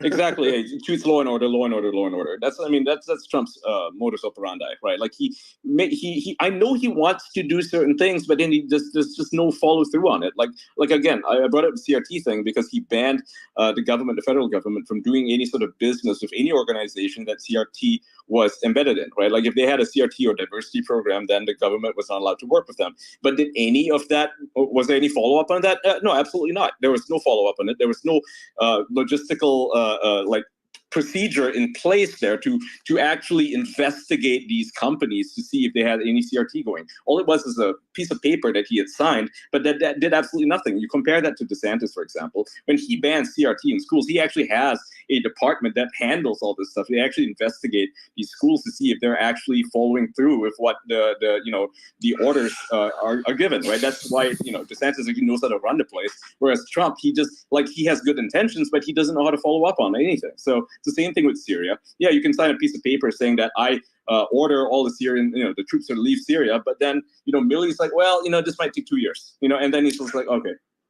Well, DeSantis traffics in a lot of symbolism and theatrics as well. I mean, I'm not going to equate him with Trump in that regard, but he's got plenty of that going on. I mean, when he sends, immigrants to Martha's Vineyard, what policy shift? Oh, that's actually policy change policy. did that accompany? That was just a pure stunt. backed up by Democrats. So yeah, that was actually signed into the legislature by both. It was a bipartisan thing where they agreed to basically pay for the funds of the transportation of immigrants to out of state. And this is something the Democrats got really mad about when they realized what the hell they had done later. Even the Florida legislature did that. Yeah. But it's not. But it's. I mean, as far as I know, correct me if I'm wrong. It's like a continuous program. There was that one stunt in the summer of last year, and there was no long-lasting sort of policy prescription around that. It was just one. Granted, it was kind of funny, but they dumped some immigrants in Martha's Vineyard when people were there for their summer holiday from these elite liberal circles, and that was it. I mean, did that translate into any kind of long? I think so because okay, first of all, they came down from Texas, right? The immigrants, and I think Governor Abbott actually has a long-standing program to send them to these other cities. Like he has been, Abbott has been working with DeSantis on this, and Abbott has been continuously sending migrants to Washington D.C. You don't hear about it quite as often as we used to in the starting days, but they're still doing that. Yeah, they're still 100% doing that in New York as well. And it's gotten so bad to the point that New York City's mayor, right, Adams, right, Eric Adams, had to clamp down on certain freebies that they were giving out to these migrants because they can't accommodate anymore. There's just too many migrants coming to. But what does DeSantis have to do with that? Florida doesn't have a border with Mexico. Say that again. What does DeSantis have to do with that? Florida does not border Mexico. There's a lot of research about homeless people. Michael, 1 second. There's some breaking news. Well, I think it's breaking news. Anyway, Shoja, you can clarify if it is, and if it is, then you can give your comments. It says the Iranian Foreign Ministry have said that Iran and Saudi Arabia agree to cooperate to ensure regional security. Shoja, is that breaking? Well, they already brokered a pact. Judges, is that breaking news? And also, what's your thoughts on that? I mean, specifically, yeah, that is breaking news. Yeah, this is a development. This is something that's ongoing. We're going to see more of these pacts being formed, first in the UAE, then Kuwait, and all these different countries. And we saw Saudi Arabia and Iran, which is massive. I think Israel's going to be next, assuming Netanyahu gets his way. We're also seeing a lot of I think. Sorry, but Ian, what do you think? Israel? What do you think? Israel brokered a deal with Iran? Yeah. Netanyahu has been actually trying to talk to them. Yeah, they want to broker a peace agreement with them. Yeah. But Ian, another thing I wanted to ask you is protests. Yeah. Another thing I want to ask you is one of the areas in foreign policy, specifically where Trump actually did buck consensus, I think, and this can't be disputed, is in the personal diplomacy that he employed most famously with Kim Jong-un, right? I mean, could you imagine a DeSantis doing that? Has DeSantis ever given any indication that he would entertain that sort of orthodoxy breaking foreign policy approach? Well, now that Trump has done it, I think it's a fine thing to follow on, right? Yeah, I don't recall. I don't think DeSantis has ever said that or indicated that. Well, what's that, Michael? What was your question? What motivation do we have to not? Well, because Ian is soured on Trump, at least comparatively with DeSantis, right? I mean, is that a generally correct thing to say? That is generally correct. Yeah. Okay, so can you imagine the orthodoxy breaching move that Trump did diplomatically in establishing direct diplomacy with Kim Jong-un? Could you imagine DeSantis ever even considering doing something to that effect? Yes, I can see him doing that because based on what? How he's treating Disney right now. I mean, I don't think What's so. Disney got to do with it? I think Ron No, I'm just saying that he's willing to breach what is typically normal for or expected of a politician, right? Especially a Republican politician. Not on foreign policy. He's down the line, basically. I think when it comes to DeSantis, he's like he's an establishment guy. If you look at his voting record, except for Syria, he generally votes. He's pro-war.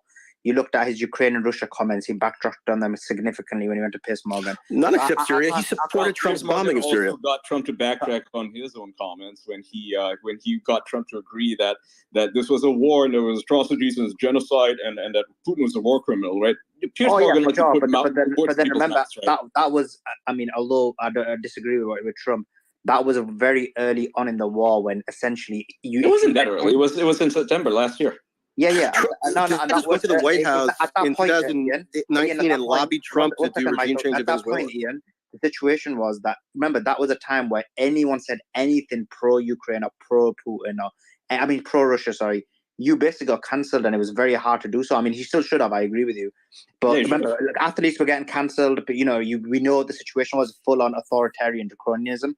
I think now there's a lot more looseness about it. Americans are more amiable to being one thing that and so to do it in this situation, he needs to project a pro-American position. I'm the rare American who's gone to North Korea to do aid work. Like I've gone there specifically to try to help the people physically who are there. We're just normal people at the end of the day, right? They just very poor. They need eyeglasses. They need pharmaceutical supplies, and I chose to go there much to the chagrin of my family and friends. It's probably dangerous, but I was lucky to see the rural parts, not even Pyongyang. And I have to say, just strategically speaking, outside of the physical experiences there, which I'm happy to talk about, I'm not sure that right now, geopolitically, the U.S. has really any incentive to be negative to North Korea. And I think Trump was right about that. In addition to what Ian said, I think Trump was right about China, right? Strategically, it is being as our main strategic enemy.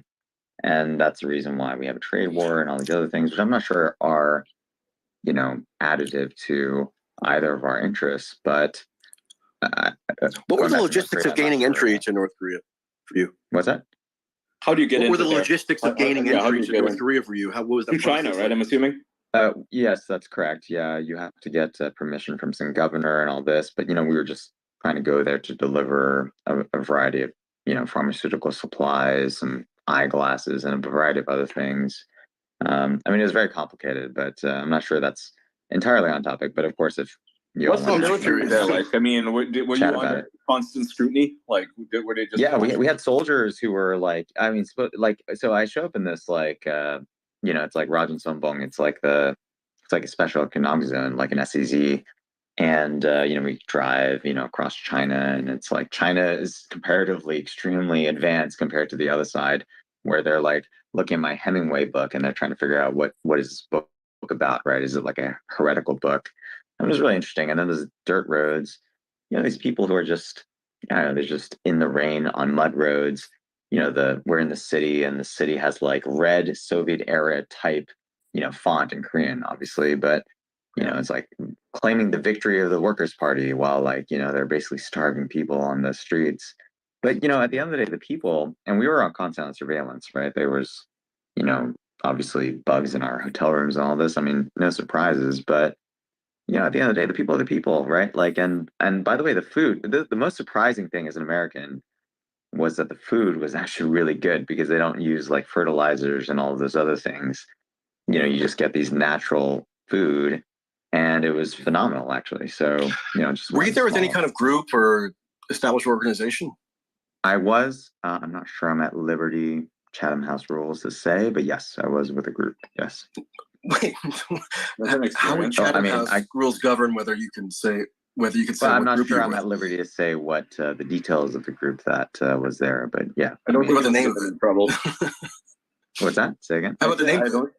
I don't think he wants to get them in trouble. No, I was just curious, like what group you were with. But if you don't want to say it, it's fine. I can't force it. I mean, I'd be happy to say that. I'm just not sure if they'd be happy to say. So Okay. I mean, did you register with like the State Department or anything, or did you get like some sort of pre-approval with the U.S. government, or was it just done sort of without any process to that effect? Yeah, I mean, there were certainly avenues we had to go through from a political perspective, for sure. Yeah. Huh.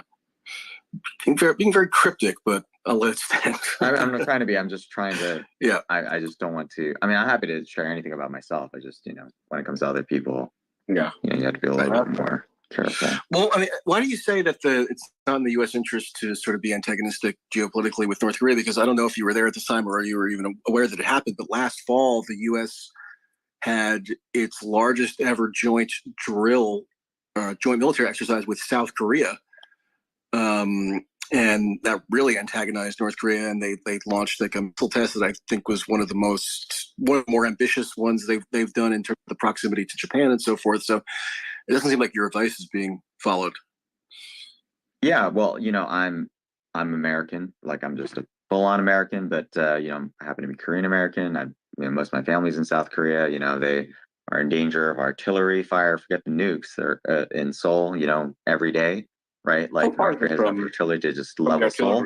So, like, I'm sympathetic to South Korea specifically, but also the American cause. But if you think about geopolitically, like, let's just take away the fact of any of these personal ties. If you just think geopolitically, if you think of America, China is our biggest enemy, right? And North Korea is just like kind of a dead state, right? Like, I'm sorry to say, but like, it has, a small percentage of the population, right? And a fraction of the GDP per capita of South Korea, as an example, right?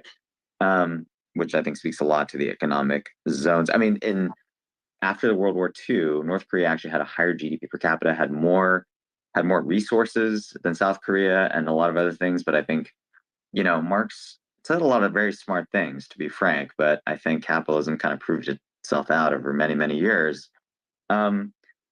Yeah, I mean, anything that can help box in China, if you're America, is kind of not a bad thing, right? I mean, we've got Taiwan, we got South Korea. Why do you want to box in China again? I mean, I know a lot of people just take that for granted as something that should be desirable, but I'm not clear on why that should box be in China. I think it's not. I think it's an American interest to have as many allies in the Asia Pacific region as we can. I'm not saying North Korea is going to be an ally, but the less that it's China's ally, I think the better it is in our interest. I mean, we fought a war, the forgotten war, over this fact, right? Why is that? Why is it desirable can you to box clarify what you mean by why is that? Isn't Can the you problem clarify here what that China is the only country that trades with North Korea and everyone else has it under blockade? I mean, Russia trades with North Korea as well, right? Yeah. I mean, it's I mean, a pittance, the but U.S. point intelligence has been leaking that Russia is receiving trades with North ammunition Korea, and and there's stuff. plenty of countries that trade with North Korea. I think it's arrogant to say that, just because we Americans don't like North Korea, which is true, that other countries are unwilling to trade with North Korea. But why would, again, I have to just ask again, why would it be undesirable for North Korea to forge ties with China that could maybe open up the society to some extent, either through trade or through cultural engagement or through some other avenue. Like, why should the U.S. see that as inherently contrary to its own interests? That seems like sort of a crude calculus. Well, okay, that's an interesting thing to say. Well, North Korea has been, sorry, China specifically has been North Korea's ally for a very, very long time, right? And how much openness has North Korea, how much how much openness has North Korea, how open has North Korea been to the world? And actually, it's a lot more open than we think. As in America, in our little box in America, we think, oh, you know, North Korea is a closed country, just like Cuba. I've also been to Cuba. Well, I mean, when Trump broke with convention and did direct diplomacy with Kim Jong-un, there were signs of certain amounts of opening, and maybe it was sort of superficial or symbolic, but Kim Jong-un, for the first time, took a question from a foreign journalist when he was appearing alongside Trump. I mean, it's not the most groundbreaking thing in the world, but it's something. I mean, Trump shook Kim Jong-un's hand over the DMZ line. I mean, that's not something that really would have been conceivable not long before that. So, you know, it just so happens that Biden abandoned that diplomatic approach, and there's been no positive progress toward it ever since. But still, look, I'm no Trump fan at all, but I think it's a look. Even if it's just that, I mean, the old adage of keep your friends closer and your enemies closer, right? I certainly don't think North Korea is a friend of ours by any means, but Trump says he's in love with Kim. Well, well, if you look at his comments, it's specifically that if you think of Kim Jong-un, right? He's like around 40. He was a young guy when he got to power. And as much as we hate him, he actually survived a lot of really Trump's only comment that's positive about Kim Jong-un is that he was able to survive a lot of really terrible things that could have happened to him. He should have been killed, right? Like his older brother didn't get power; he got power, and like Trump's only observation is that he's a savvy guy. That's it. I'm not saying he's a no. good Trump guy, still, even in his post-presidency, reminisces about how he has exchanged these beautiful love letters with Putin. I mean, of course, he's like half joking, but he does like look fondly on that relationship that he established. Not that he thinks Kim Jong-un is like the most fantastic guy to ever walk the earth, but he sort of expresses a certain degree of respect for him, and even if just insofar as his diplomatic approach sort of bearing fruit in thawing the relationship. Yeah, that's a good point. Because Trump, if after anything, Trump is a initiated that respected direct man diplomacy, worldwide. North Korea stopped firing missiles in the vicinity of Japan. And then they resumed once Biden took office, and the antagonism that kind of just more classically defines the U.S.-North Korea relationship resumed.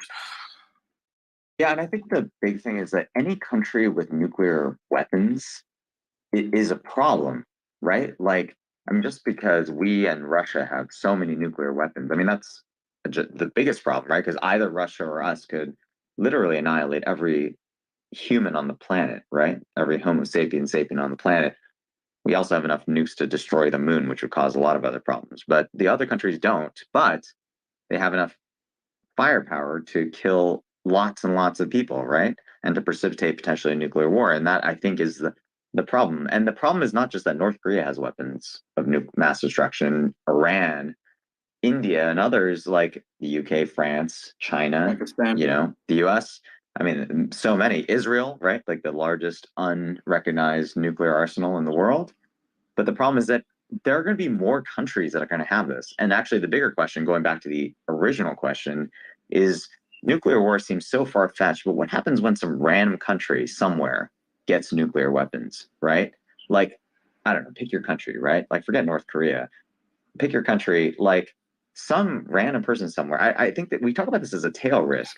But if we just play it out for decades and decades, and like nuclear weaponry is not like that much of a secret. Like people like 70 years ago figured this out with far less technology.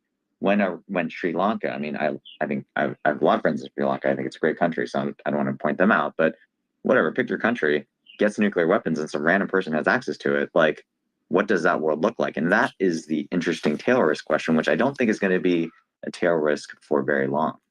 Well, a few months ago, Biden publicly questioned the security of the Pakistan nuclear arsenal and actually caused a major diplomatic dust-up because it didn't appear as though Biden had any sound factual basis for making that claim. Then obviously the diplomatic delegation took offense. I think they even might have recalled the U.S. ambassador. But at the same time, I'm not sure like this scenario makes a whole lot of sense to me. Like Sri Lanka obtaining nuclear weapons, how would that even be? Maybe not Sri Lanka, but how about Turkey? Turkey could probably do it. Yeah, I mean, well, actually, there are U.S. nuclear bases in Turkey, which obviously Turkey does not control.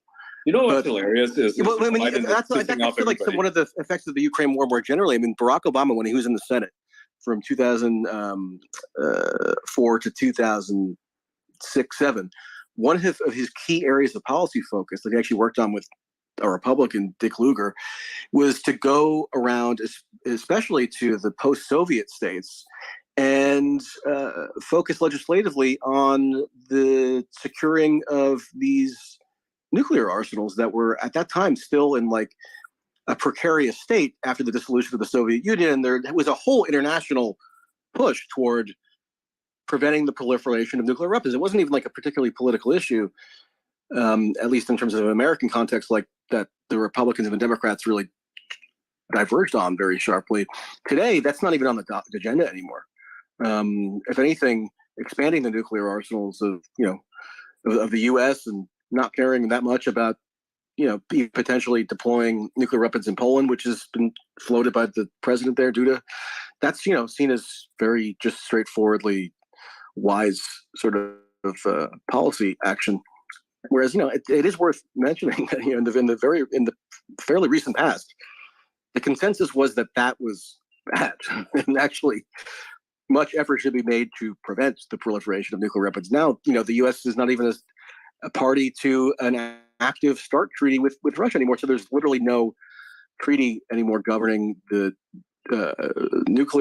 strategic nuclear arsenals of the U.S. and Russia, which would have been unthinkable not long ago. But that's the point we're at because of how radically the Ukraine war has sort of upended a lot of these assumptions and conventions. Patrick, go ahead. Oh, sorry, go ahead, EYC. Yeah, I think that, I mean, what you're saying is so fascinating. I think that the interesting thing about all... I'm flattered. Sorry, what's that, Michael?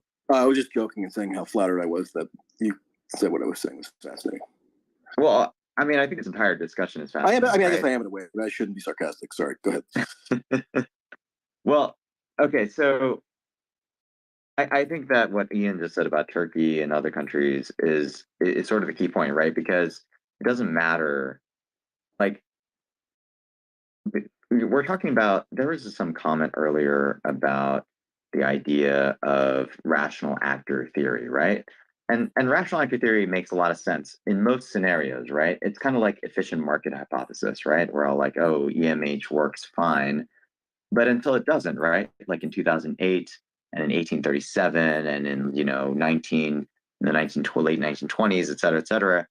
And so the problem is it's like, this sounds like I go back to the fact that it sounds like tail risk, but it's not going to be tail risk when some random person somewhere has access to the button, and that button is going to be easily accessible, and some random thing is going to make it happen. And like, you just run the stochastic model, right? Like, you just run the Bayesian analysis over the course of years, and it just becomes a lot more probable than all of us think, right? And so I think the original fear of nuclear apocalypse, or at least maybe a tactical nuke, right, which would be less than like a hydrogen bomb, is not like as small of a chance as we all might want it to be, right? Well, no, not at all. In October, when around the time when Biden for the first time publicly stated that the U.S. faces and the world faces the greatest risk of nuclear apocalypse, again, his word, or was it Armageddon or apocalypse? I think it was Armageddon. Then it had since the Cuban Missile Crisis. There was, I don't know if you recall, but there was a point at which Russia put out an allegation that Ukraine might be preparing to use a dirty bomb, and this only was reported months later. But at the time, there were statements put out that the U.S. Defense Secretary Austin had conversations for the first, I think only the second time since the war had begun, with his counterpart in the Russian government. And Shoigu, or but they didn't specify. Yeah, Shoigu. Yes, Shoigu. But they didn't specify what the content of that discussion was really, other than to basically state that the U.S. was not pleased with the idea of Russia alleging that Ukraine might be preparing to use a nuclear bomb. But then I don't know if anybody. I'm amazed that this didn't get as much attention as it ought to have. But around the 1-year anniversary of the invasion starting in February, the Financial Times put out this report that during that episode with the dirty bomb, actually the U.S. along with the U.K. and France coordinated a private warning that was delivered directly to Shoigu that if Russia were believed to have used a tactical or nuclear weapon of any kind in Ukraine, so not even using it in a way that would sort of bear on a NATO country, but even if it was confined to Ukraine, that the U.S. pledged that they would launch, a group led by the U.S. along with the U.K. and France would launch a massive kinetic attack on Russian military forces, in the Black Sea, and basically destroy, basically launch a war, launch World War III against Russia.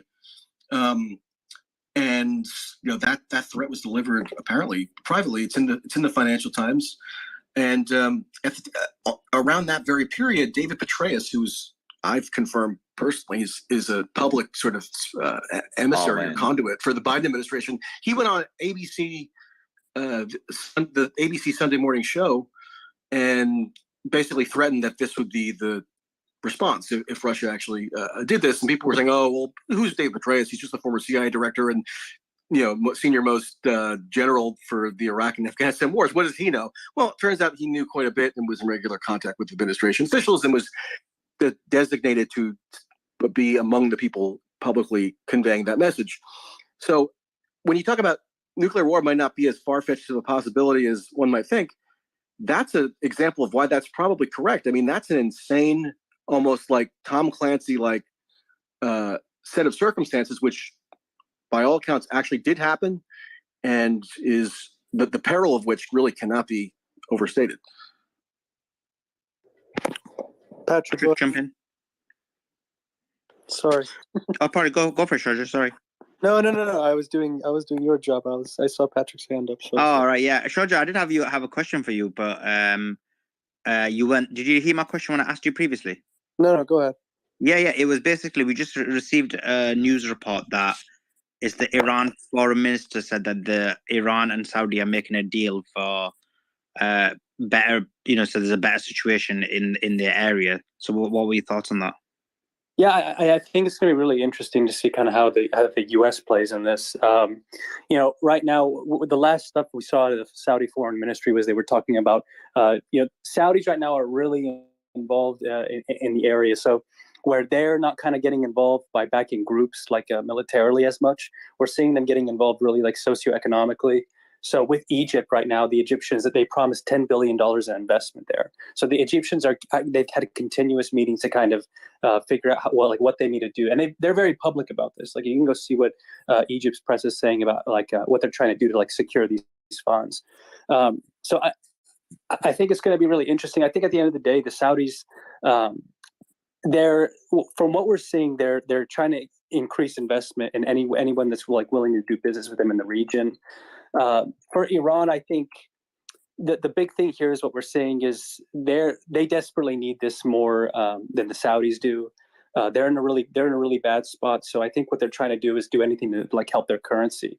Right now, it's at a level we've never seen it before. What we're seeing out of the Iran right now, out of the Islamic Republic press, is they're talking about they're talking about getting more involved with some of these states. So the next state we're seeing that's going to be coming up is Bahrain. So we're expecting normalization of some sort between the Islamic Republic and Bahrain. I don't really know what to make of it. I think there's going to be a lot that comes out in coming weeks. Some of the stuff we saw out of China is we're seeing that this is more led by China. But I'm just curious to see how the U.S. plays ball. In all of these areas, we saw Syria, Saudi Arabia, Iran and Saudi Arabia. We're going to see Iran and Bahrain probably pretty soon here. This is all being engineered by China and Russia. So I'm kind of curious to see where the U.S. plays in this. The foreign ministry of the Islamic Republic is still they're going state to state right now, working with some of these countries. They're one of the big initiatives right now that they're working on is, since the U.S. pulled out of some investment opportunities as it pertains to the New Silk Road, China's been coming in and taking over all of those ports. So Chabahar port is probably the one we're looking at right now. So there's just a lot of stuff going on, and I think China's looking at it like they can't have Iran and Saudi Arabia going back and forth with each other. So they're trying to figure out a way to to balance this right now. I'm following a lot of this stuff coming out of Iran's press, and it's really changed, and it's really changed a lot if you've been reading it, especially some of the Farsi translations. It's like a lot of the stuff that we're seeing right now is just not what we've been seeing. The president just accepted an offer to go to Saudi Arabia. I think that's going to be where we see a lot of stuff come out, Suleiman. So the president of Iran or the Islamic Republic going to Saudi Arabia, that's where I think we're going to see. Depending on that meeting, I'll have more to say about this. But until that happens, I'm still got a lot of my notes I'm getting together. But right now, I guess what I would look out for is Saudi and Egypt. So look out for that $10 billion investment. I don't know what's kind of holding that up. This is something that Saudi and Egypt agreed with a long time ago. Saudi's really trying to get more involved in North Africa, in Africa specifically. And then I'm looking to see what happens between the Islamic Republic and Iran whenever that meeting happens. I think after that meeting, we might see Bahrain and Iran normalize. But that's just what I'm looking at right now. I hope that answers your question. And what about the protests? I just saw a video now of some youth protesting. Yeah, so today was the birthday of somebody that got shot and killed. So they're months ago. So there are people pouring out in the streets. So I don't really know where this goes, Suleiman. Right now, we're looking at things. We're trying to figure it out. But a lot of the stuff they're looking for just doesn't look like they're going to be able to deliver to the people from a social standpoint, from a political standpoint, economic standpoint. And it looks like they're just doubling down on it. People keep asking, where does this go from here? Why don't they just get rid of the hijab law or whatever? I just don't see that being a scenario. We talked about this at length. One of the things that matters the most about the Islamic Republic is exactly that, is they're trying to, and we talked about this, they're trying to be not just the leader of the Shia world, right? They want to be the leader of the Islamic world. So in order to do that, they just can't throw away stuff like the hijab law, because once you get rid of things like that, when you decide to be an Islamic Republic, right, it's a very fragile state, meaning that if you get rid of some of the pillars of what that means to you, which for them it's the hijab, then you're no like Turkey or Saudi Arabia. And I don't think that's a bad thing. But compared to what they want to be, I think that's different. Right now, we're going to in a much different way. So one thing that we've been noticing is a lot of stuff where it's where you would see people physically giving tickets or imprisoning people for not wearing hijab or whatever. They're using facial recognition technology. A lot of the stuff they've imported from China. So a lot of women will wake up with tickets in the mail for not wearing the hijab and stuff. So I think we're going to be seeing a new version of this being enforced, but I don't see it going anywhere. So yeah, we're still tracking it. I think this is going to be one of those things, Suleiman, where we're just kind of on a knife edge. We're just waiting and seeing, and every little thing could just spark up because. I've never seen the Iran in such shambles from an economic standpoint, and just from different classes, even different classes are rising up. Usually you would see a lot of the youth involved, but now you're seeing other classes where it's the retirement, and there's no more retirement, there's no more middle class, there's no more opportunities, and there's just a ton of brain drain. So yeah, I think it's going to be a waiting game. Today we saw a lot of stuff pop off. And I'm waiting just like you are. So we'll see, bro. Yeah, I mean, I agree with you. If you're trying to basically proposition yourself as the leader of the Islamic world, you are going to have to basically be ultra conservative in a lot of ideas.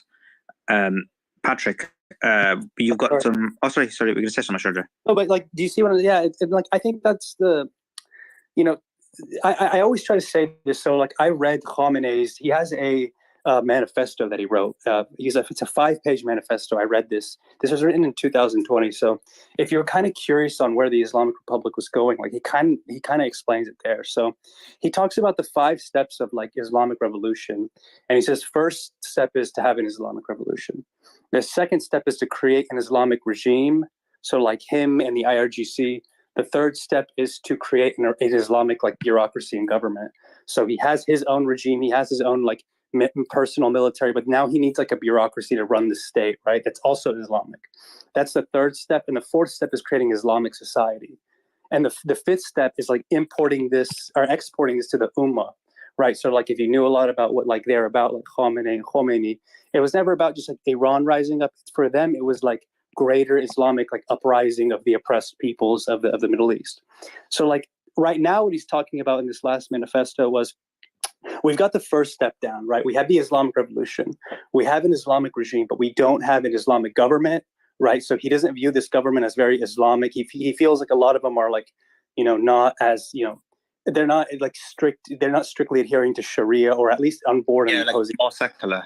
Not Well, but they're, I guess I wouldn't say secular, but yeah, just not as in step and hardline as I guess would say Khamenei's, which I even hate using the word hardline because it assumes that there's like moderates. But the problem is that they're working on is like how they're going to like figure out how to have an Islamic society. So right now they're just in the purification phase, is what he calls it. So trying to purify the regime and to become like very hardcore, like Islamists, to be able to like promote an Islamic society, and then you export that to the Ummah. So that's, I think everybody should try to read it. It's very painful because it's just like full of propaganda. But if you want to kind of like, people talk about this regime as if we don't know what they're thinking.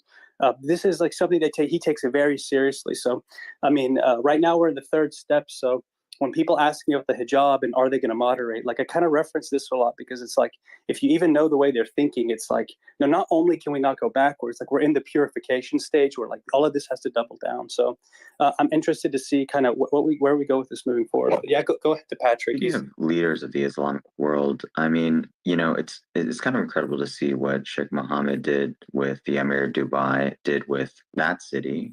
Of course, Abu Dhabi has had to bail them out a few times with the Burj Khalifa and several other things. But do we think that MBS, for all of the criticisms lobbied at him, is basically the next version of that? Do we think that he's going to take Saudi to the next level or not? Yeah. I've been lucky to be on the ground. I think so. And it's Yes. interesting to see. There's a lot of anxiety among Saudis about whether they will or will not achieve that vision. But you all seem to know a lot more. I'd be curious to hear whether you think that Saudi has a chance. Suleiman, what do you think about MBS, bro? Yeah, I mean, I have to be perfectly honest with you. I don't agree with a lot of his. I don't agree with a lot of the things he did. I don't agree with what he did with the reporter Khashoggi, where he basically, and America just allowed that to happen. He was a journalist. I don't. So I don't agree with a lot of that. I don't agree with a lot of the migration policies in terms of when it comes to Saudi Arabia. But yeah, I mean, so there are them issues. But then I agree with the fact that he's basically made Saudi Arabia less controlled by Salafi Wahhabist like extreme ideology. And so that bit is good. But then maybe he's going too extreme as well. So there needs to be a bit of a balance in act, in my view. Wasn't the guy he killed a Wahhabist? Wasn't he part of the Muslim Brotherhood? I mean, likely was an agent, right? And there's pretty good evidence that he was. He was, working for the Washington Post, but he was also a member of the Muslim Brotherhood. I mean, I don't think. I mean, it's possible he was, but he was an American citizen, and he killed him because he was reporting on him. So, irrespective of like what a person's view is, and some people do have like hardline conservative views, and some don't. But that was literally like a political move because he was basically because of his journalism. So what, like my thing with MBS is I respect what you were kind of saying earlier too, Suleiman, is like Saudi Arabia and Iran were always engaged in this like Cold War between each other, right? So like when you saw the Arab Spring happen, you saw the Islamic Republic take like the sides of people who were uprising, right? Because like the ball was in their court, right? That's kind of what they represented. And you saw the Saudis going against that. The Saudis, for me, I kind of like what they're doing because it seems like they're like out of this game completely when it comes to competing with Iran in this fashion. They're just like where you would use oil money and give it mostly, like in Iran's case, you give it mostly to every militia in the region to fight on your behalf based on like ideological reasons. The Saudis like are building cool shit, I think, right? And I think that's what you're talking about. But like, I don't know. I kind of respect that because I look at Saudi Arabia and like seeing Justin Bieber concerts or some of this shit or F1 races or Cristiano Ronaldo playing there. The line. This shit, you would have never thought of this. Like you're like the Saudis, exactly what Suleiman was talking about. Like what you would think about when it comes to like their like how ideological they were. Like there is something to be said about it, and I mean I don't know. I think and is this as well, Shoja? It's not just that they were ideological, and I agree with you. Those things are brilliant that they put in terms of like football, in terms of Formula One, and even the fact that they never used to let women drive. Like these are the type of moves that they've done, which is brilliant. And more than that as well, they were basically propagating to a significant extent, and I know that this kind of reduced over time, but propagating like extreme ideology as well. That was all from Saudi Arabia. So yeah, from that aspect, yeah, there's been some really good moves. What do you think, Ian? What do you think about MBS? I think he's done a lot of good stuff for the country. I think he's a uniter more than a divider, and I think his crackdown on Wahhabism is probably to date, right, like his biggest contribution to perhaps the whole planet. I mean, he has been extremely diligent in cutting these people off and making sure that they don't get funded by, like I think previously some of his own family members are funding them, right? He cut all these people off. He made sure that the Wahhabists were not going to destabilize the planet with, whether it's ISIS or whether it's Al Qaeda, right? So you can criticize or even condemn him for his political actions against the journalists or something, but I think that's a very small thing in like a lot of the stuff that he's been doing and is still doing right now. I mean, right now one of his biggest projects is to create a city, right, like a walled city in Middle East, and he's got the line, right, and he's dealing with Israel. It's actually opened up a lot of trade with Israel to get their technology, right, to revitalize the desert, right, because Israel is like the one country in the world that has desalination technology that actually works, and what do you call it, like a forestification technology that lets them terraform the desert, right, what's essentially a barren wasteland into something that's habitable. And he's actually, building relationships with Israel to be able to do this. And, when it comes to the grand scheme of things, I mean, that means world peace. It means more stability. This means that it's an end to the bitter rivalry that these two countries had for perhaps the longest time. That was, of course, helped by America playing both sides for like the longest time also. Ian, do you think there's a risk, and this is my concern, so it's just a concern, there's no like thing. Do you think there's a concern that the way he's going, he could become too liberal and then he basically has the same problem we've got in the United States? I don't think so. I don't think we risk that. I think he knows where the line is. I think he knows that it's not to go woke and embrace feminism or something like that. I don't think he's personally that liberal anyway. So I think he just does what makes sense, right? I mean, letting women drive, that's fine. I mean, what's the problem, right? It's not like not that. I mean, like extreme like modernism and liberalism. I became friends with the woman who got the first driver's license in Saudi Arabia, and it was amazing the kind of backlash that she got. Ezra, she's now a friend of mine. When she first got it, a journalist, who we've been naming, called her out, and she had to hide for like a year, because of this. So there, to the point of that is that there's endemic sort of issues in society, and actually in some ways I think the Saudis, when I talk to them, are a little less conservative even than some people who are some of the Emiratis, for example, which is kind of an interesting contrast. But I mean, I think, Ian, what you're saying is directionally correct, but I think there could be a risk that he goes a little bit too radical for the people that be. That's my concern, that he goes too liberal. Just certain moves that he's making in terms of the excess hedonism.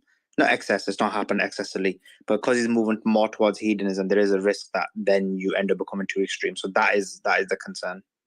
So I think that's certainly a worry that he has to deal with, right? I mean, this is something that his own people will be telling him, hey, you can't do this because it's just going to be perceived badly or something. So it has to be done incrementally if he has any liberal plans. But I really personally don't think that he is a liberal himself. So I'm really not concerned about that. I know there's the argument about a slippery slope, but why don't you think he's a liberal? That's an interesting question.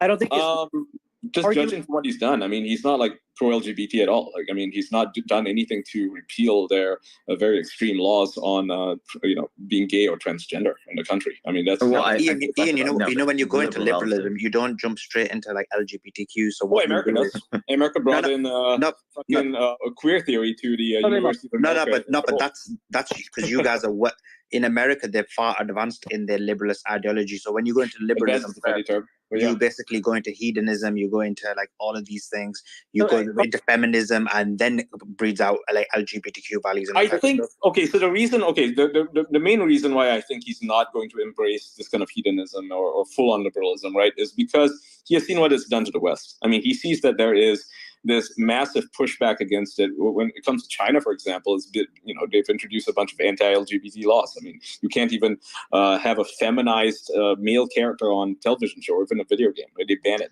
outright. Like, you can't have gay characters in video games. Right? They have even to push back. I mean, the LGBTQ thing is particularly interesting to point out because, I mean, since Athenian times, right, since ancient Greek times, we've had waves up and down of, different variations of how acceptable that is, right?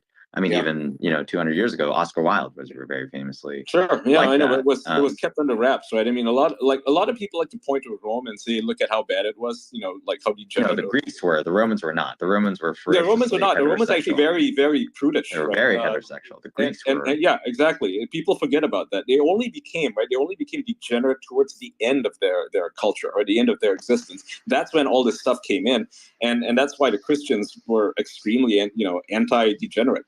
When they came about, right? I mean, wait, are you equating LGBTQ like homosexuality with degeneracy? Because I mean, Periclean not Athens sexual was attraction like the per se, more of the life height of the Athenian culture, and there was a lot of homosexuality during Athenian culture during Periclean it collapsed, Athens. right? I'm not saying that that's a good or bad thing. I'm just saying. Yeah, no, like, I I don't think it's related.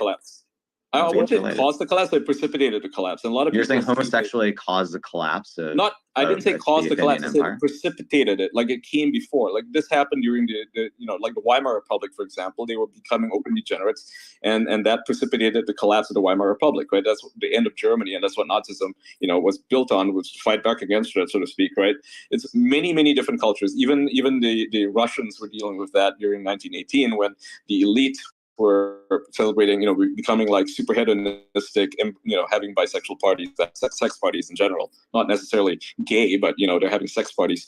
And okay, I think that's different. I think the same with the Turks. By the way, that happened to Turks as well. The Ottoman Empire collapsed because of that as well.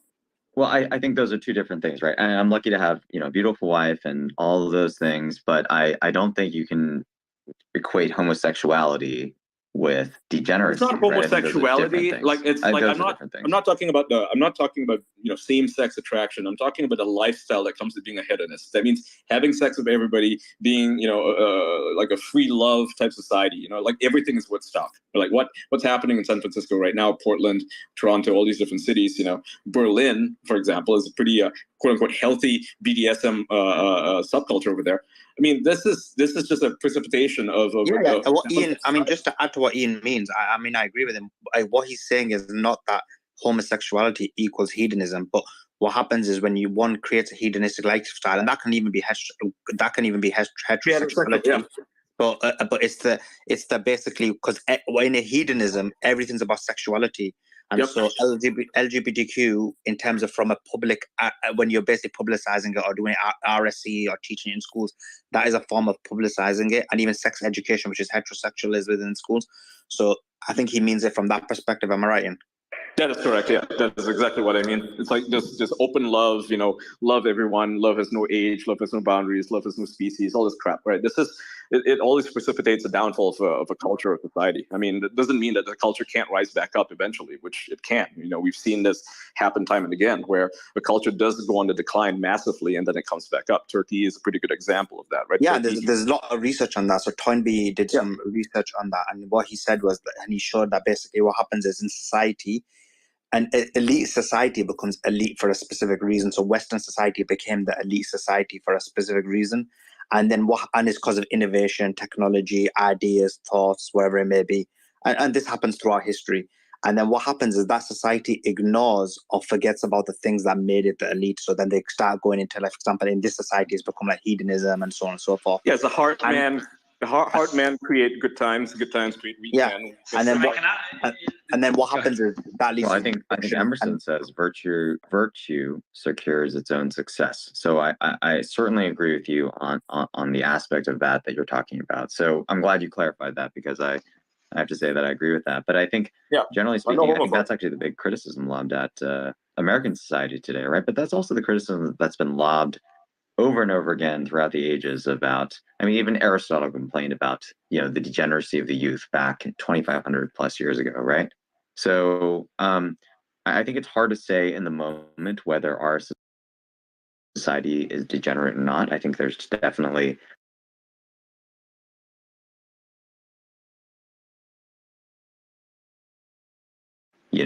signs that it is, right?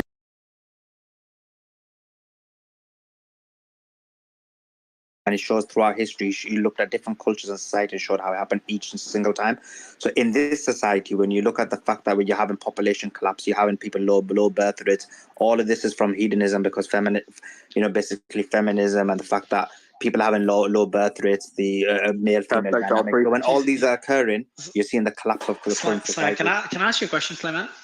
Yeah, of course. Just curious. How did we? I want to know exactly. How did we get to this particular topic? Genuinely curious. Yeah, of course. So basically what happened was I asked Georgia about we had breaking news about Iran and Saudi relations.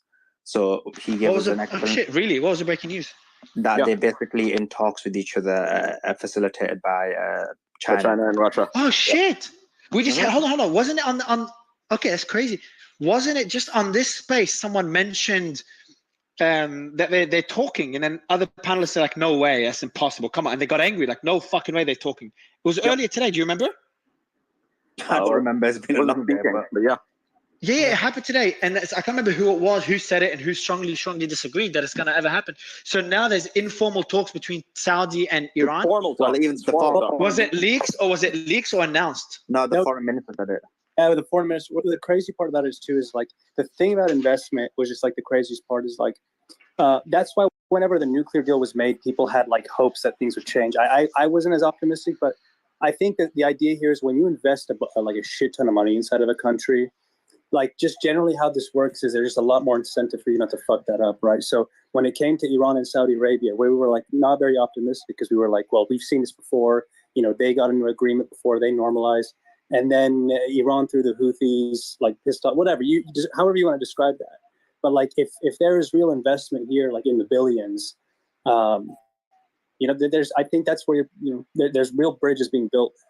So we're seeing a lot of movement in Southeast Asia, with Malaysia doing deals directly with India, with China, with Russia. We see the same thing in Saudi Arabia. We see the same thing in Kuwait. We see the same thing in UAE, and Israel is also coming to the table. So this is a massive movement, and it's all about the de-dollarization of America. I mean, it's not all about it, but that's precipitating it. Ian, let me ask you. So what is stopping Saudi Arabia from normalizing ties with Israel at this point? Because they basically all done. Yeah, they're all but friends at this point, as far as I'm concerned, as far as they're even concerned, because like in the UAE, for example, they fully normalized relations, and I think Saudi Arabia is just next. I think the big issue right now is Israel kind of funding the separatist movements in Saudi Arabia, so that's going to be something that they have to hash out. But I see them coming to terms with it, because like in the grand scale of things, I mean, billions of dollars of investment, it far outweighs whatever tiny dispute that they have. Guys, I think first, Patrick, I'll let you jump in first before Sandra wrap up the space. But Patrick, before you jump in and unmute, so I know you're there. But just for the audience, you can't disagree that we have to do 24/7 spaces. Obviously, we'll have different hosts rotate and shit. But we can, and obviously, I won't be there for 24 hours a day. But we have to do 24/7 spaces. Does anyone think it's a bad idea? Patrick, I'll let you wrap it up with your thoughts. But does anyone think it's a bad idea to do 24/7 spaces? No, and I'll help with rotating hosts. No. Yeah. I mean, devil's in the details.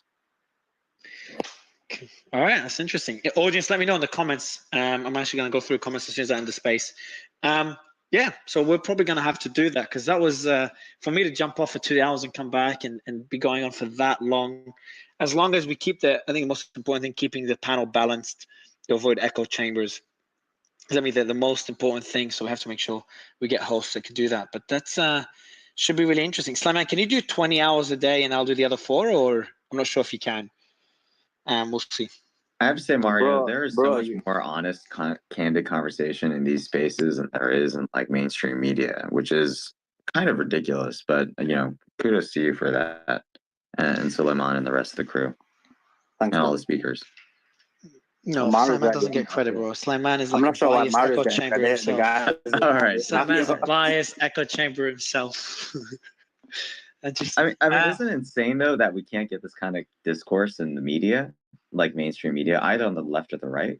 I mean, I think that's just a tragedy. Think about it. This is you look at how many people in the media even join these spaces, but it's the only place where they're actively moderating. So I think that. Yeah, I was actually off for the past 2 hours talking. I was just doing an interview with a media outlet, funny enough, about exactly this and the whole bias and the broken system of the media. But look, guys, like I know we can all shit on media.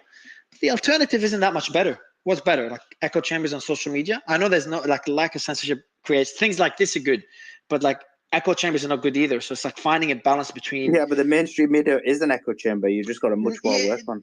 True. Yeah, not all mainstream media, but a lot of mainstream media. The mainstream media is very useful for gauging what the prevalent narrative from each social grouping is. It serves its purpose, and the information isn't one of them, though.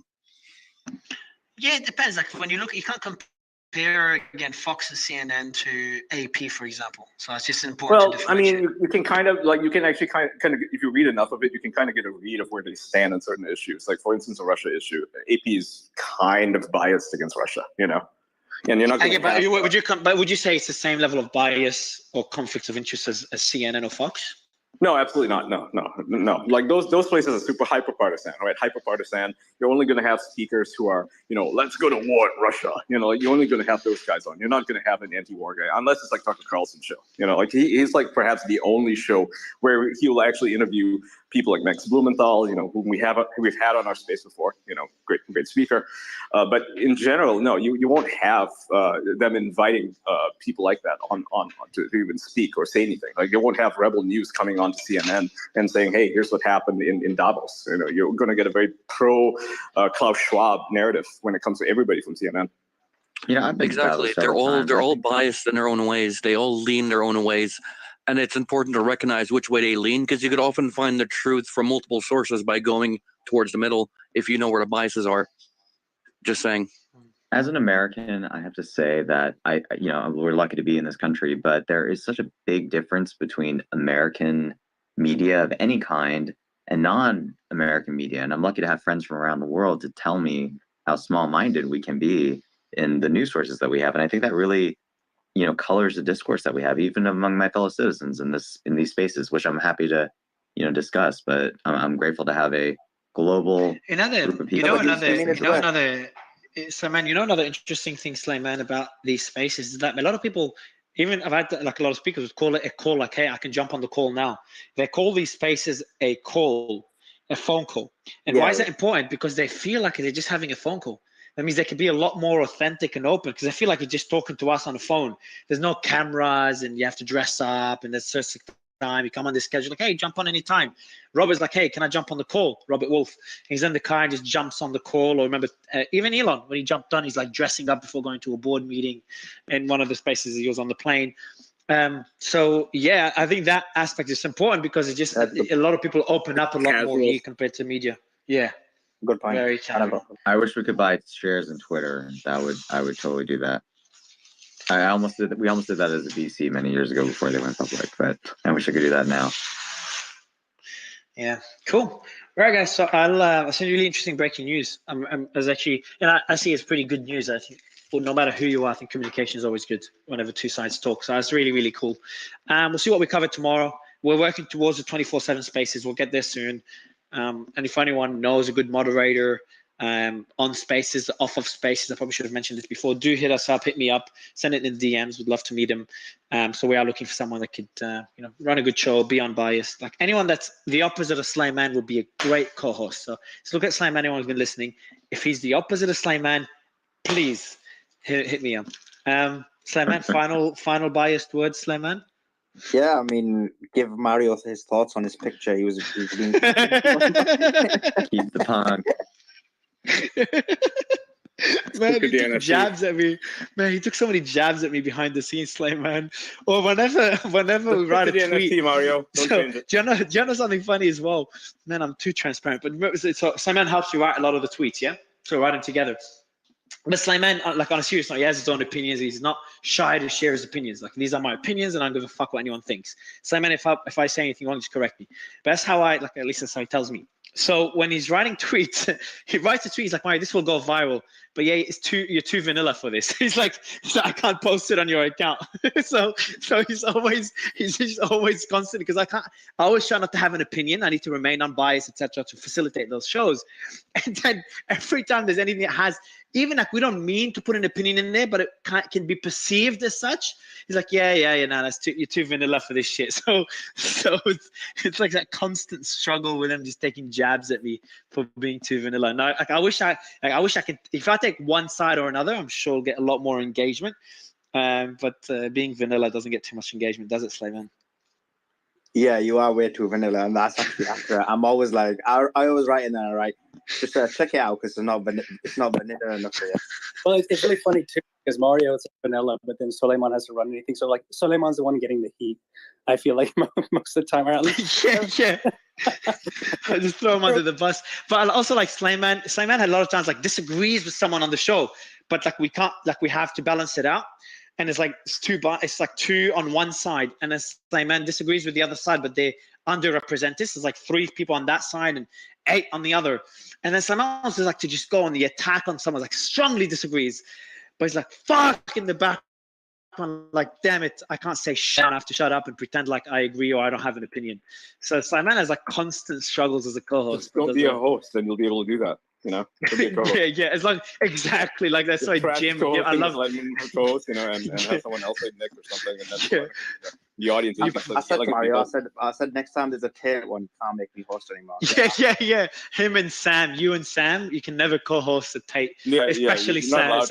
Because like, yeah, both of you, like, you have diametric positions on Tate, right? You're a Tate maximalist, and he hates Tate. So yeah. Mario, there you go. There's your perfect co-host. He's cool guys. I promise. People said earlier. The comments from Biden on Pakistan's nuclear arsenal don't surprise me. Everyone should remember that it's basically a future threat projection under the first Obama administration. It was like 2009, 2010, where they called Mexico and failed states, and said, yeah, we have a plan to go in and seize Pakistan if there is an Islamic takeover of the country and we get the rogue launch. So Biden's comments the other day were not out of the ballpark as much as it might seem. Cool. Well, Patrick, appreciate being on stage, guys. I think we can all agree that Biden's an imbecile, right? It pains me to defend him, Ian, but you know, special powers, man. He falls upstairs. That takes talent. Thank you, Mark. Thank you. Guys, thank you. And any final bias words, man? But like, how serious and shit coming on stage, dude. Look at their usernames. Do you think they give a shit? They don't care. Frank's a huge YouTuber, right? He does tech reviews. He wants to change his username. He wants to use his real name. I appreciate that show just changed his name, because that's one name about this all these spaces. Don't be going back to your old profile again.